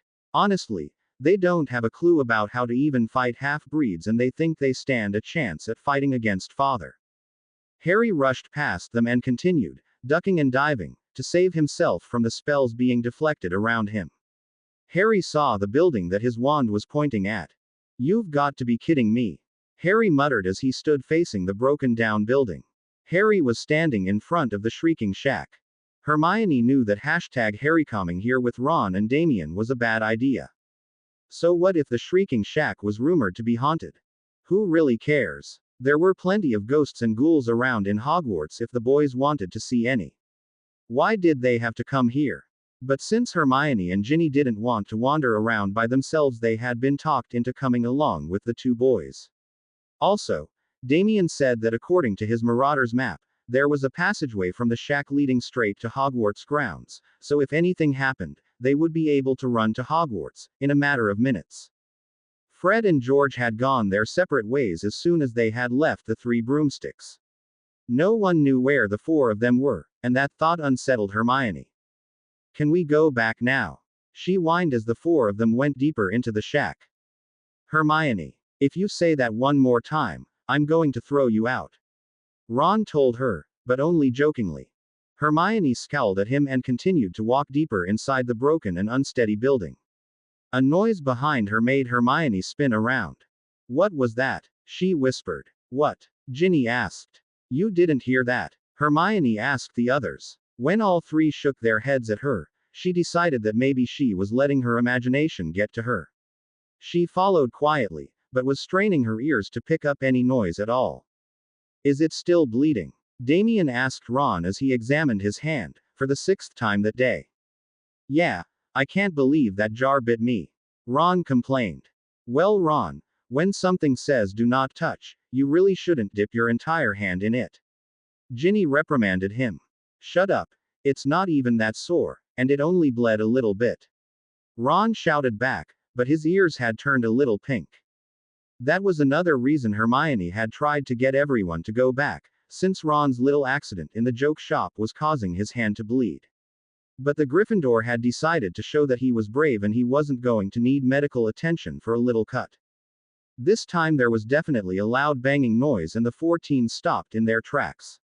It didn't sound like a ghost or a ghoul though. It sounded like heavy footsteps and there was more than one pair. The 4 teens just stood dumbly in the middle of the hallway, listening to the approaching footsteps. Finally Damien seemed to snap out of it and dragged the 3 teens into the nearest room. They crowded around the door and listened to the sound getting nearer. "Is he still here?" a deep voice asked. "Yes, I can still smell him, he is young. Find him quickly," another voice answered and the footsteps became louder. Damien and the 2 girls looked at Ron. Was it possible these men were talking about Ron? They could smell him. Was that the smell of blood? That meant that these men were. Oh, Merlin, thought Hermione. She mouthed the word. vampires, at the other three teens. All of them had terrified expressions on their faces.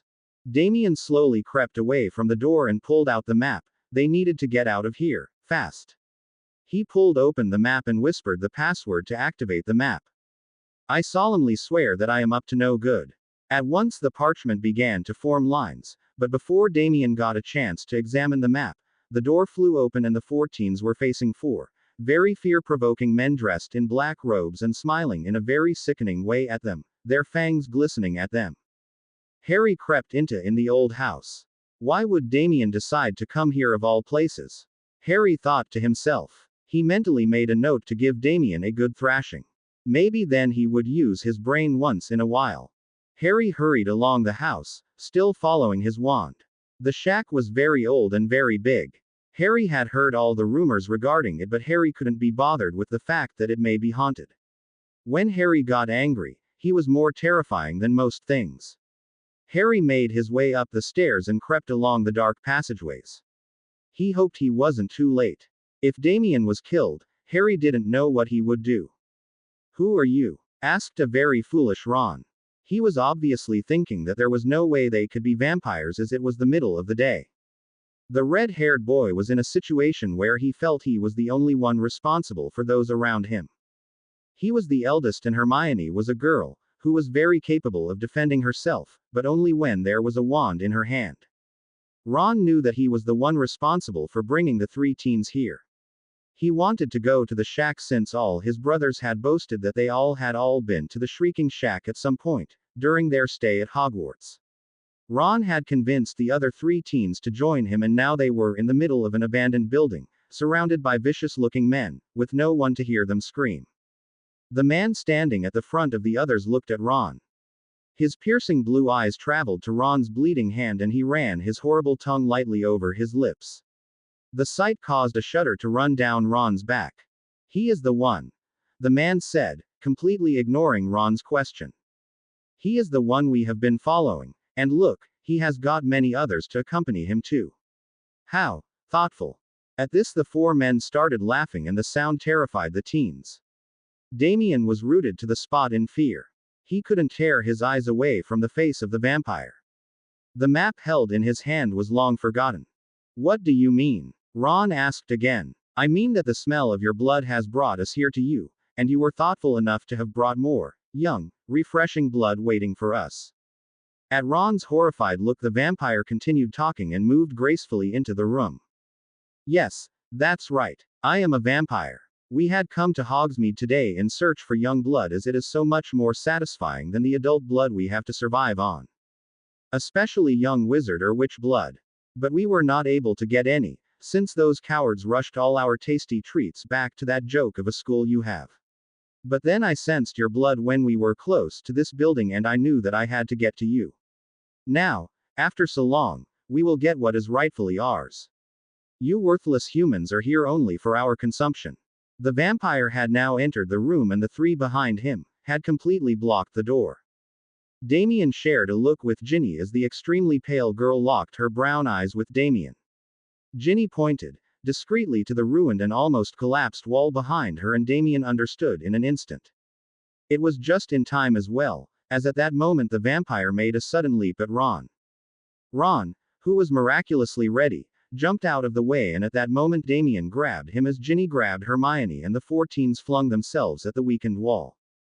The impact of the four bodies slamming into the wall caused the wall to crumble and the four Gryffindors found themselves lying in the rubble of the collapsed wall. There was no time for any of them to complain about their injuries, as they got to their feet and ran out of the room. The four daywalkers, stunned at what had just happened, ran after them, knowing all the while that there was nowhere for them to run. Damien, Ginny, Ron and Hermione ran desperately out of the room and down the stairs to go outside. However, they saw at once that the side of the building that they had come out onto had a collapsed wall. It was completely blocking their way. They had to go back the way they had come if they wanted to escape. Damien quickly glanced at the map, which was still in his hand. He saw the passageway leading to Hogwarts grounds was located near the top of the building.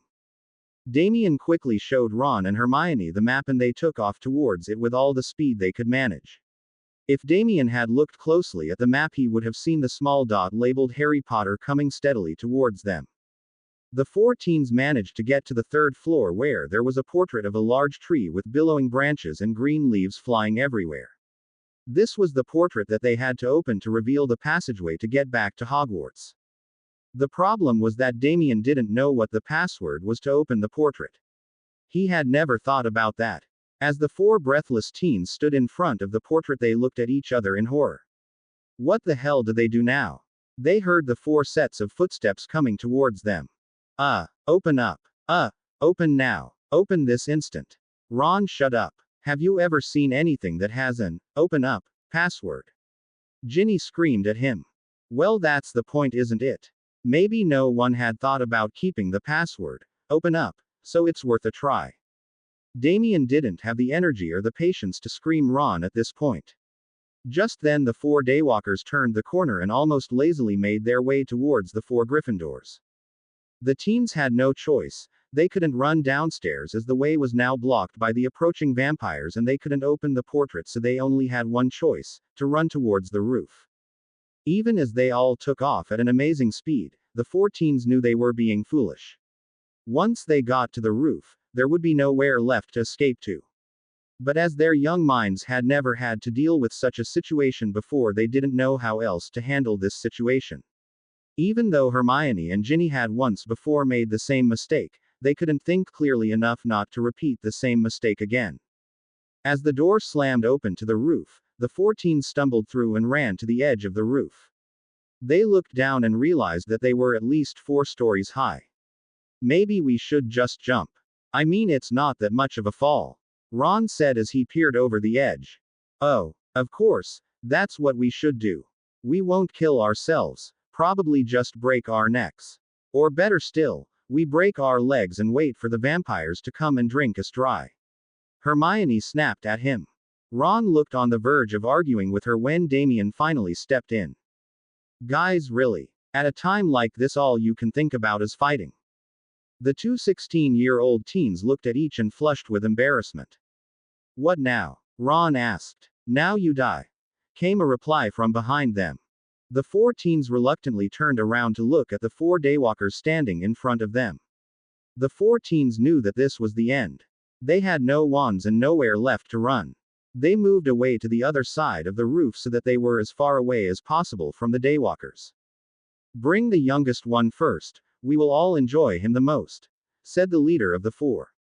Damien paled and tried not to lose the food he had eaten that morning. Ron and Hermione, and even Ginny, stood in front of Damien, shielding the youngest boy from the grasps of the vampires. The Daywalkers laughed at their attempt to protect Damien. Suddenly 3 Daywalkers came towards the group. One of them grabbed Ron and pulled him away from Damien. The other vampire grabbed Hermione and Ginny and pulled them away as well. They all cried out in terror and tried to fight futilely to save themselves and Damien. Damien kicked out with all the strength he had as the third Daywalker dragged him towards the leader. Damien was kicking and punching the Daywalker, but his strength was nothing against a normal wizard, let alone a Daywalker. The third Daywalker threw Damien at the feet of their leader. Damien quickly got to his feet and took a few steps away from the leader. His legs were shaking and he was sweating out of fear and exhaustion. The leader of the Daywalkers smirked as he took in the nervous state of the boy standing before him. I'll enjoy this, I can already tell, he whispered, more to himself than to anyone else. Ron, Hermione and Ginny all struggled against their hold, but could do nothing except watch, as the vampire made a leap towards Damien. Damien cried out and covered his face with his arms as he saw the vampire leap at him, but just before Damien covered his face he saw a blur slamming into the side of the vampire, causing him to be thrown away from Damien. Damien and the other 3 teens, and Daywalkers, looked at the leader Daywalker. They all saw the enraged Daywalker sit up on all fours like a wounded animal, ready to attack. That was when all of them looked at what it was that had stopped the vampire from ripping into Damien. Harry sat on all fours, much like the vampire, and gave a very animalistic growl at the Daywalker in front of him. Damien couldn't believe his eyes. His breath hitched in his throat as he saw his older brother slowly rise to his feet and stand in a fighting posture. Harry had saved Damien from the vampire. Harry was here to protect Damien. The 13-year-old stood still, frozen with shock and relief. Harry had fury written all over his face and his emerald eyes were shining with rage. He stood, ready to lash out if the Daywalker made any moves. He had seen the other 3 Gryffindors being held by more Daywalkers, but Harry didn't care about them. All he could think about was saving Damien. Why he felt like this, even Harry didn't know. Well, what do we have here? This just gets better and better, the leader Daywalker said as he stood up and took in Harry's appearance. To the Daywalker, Harry was nothing more than an extra meal. Harry kept his emerald green eyes focused on the Daywalker. He knew how fast these animals could move. He was not going to look away from him. Harry also knew that the Daywalkers around him wouldn't do anything unless their leader instructed them. That was one of the differences between Daywalkers and normal vampires. The leader Daywalker moved slowly towards Harry and asked him in a threatening voice. I take it that you have a death wish.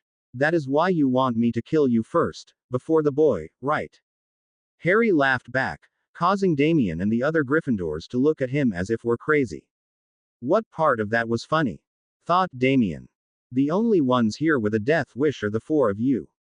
Harry replied, and Damien shuddered at the tone in which Harry was speaking. Damien had never heard Harry speak like that before. This must be his warrior voice, thought Damien. His dad, James, had told him that some people had different personalities when in combat. It was the only way people could differentiate between the many roles in their lives. This was called their warrior personality. Harry watched as his words took effect, and the leader Daywalker gave Harry a terrifying glare. As that's so. Well, we'll have to put that to the test then. With that said, the leader Daywalker suddenly darted towards Harry, his pale hands reaching out towards Harry's throat.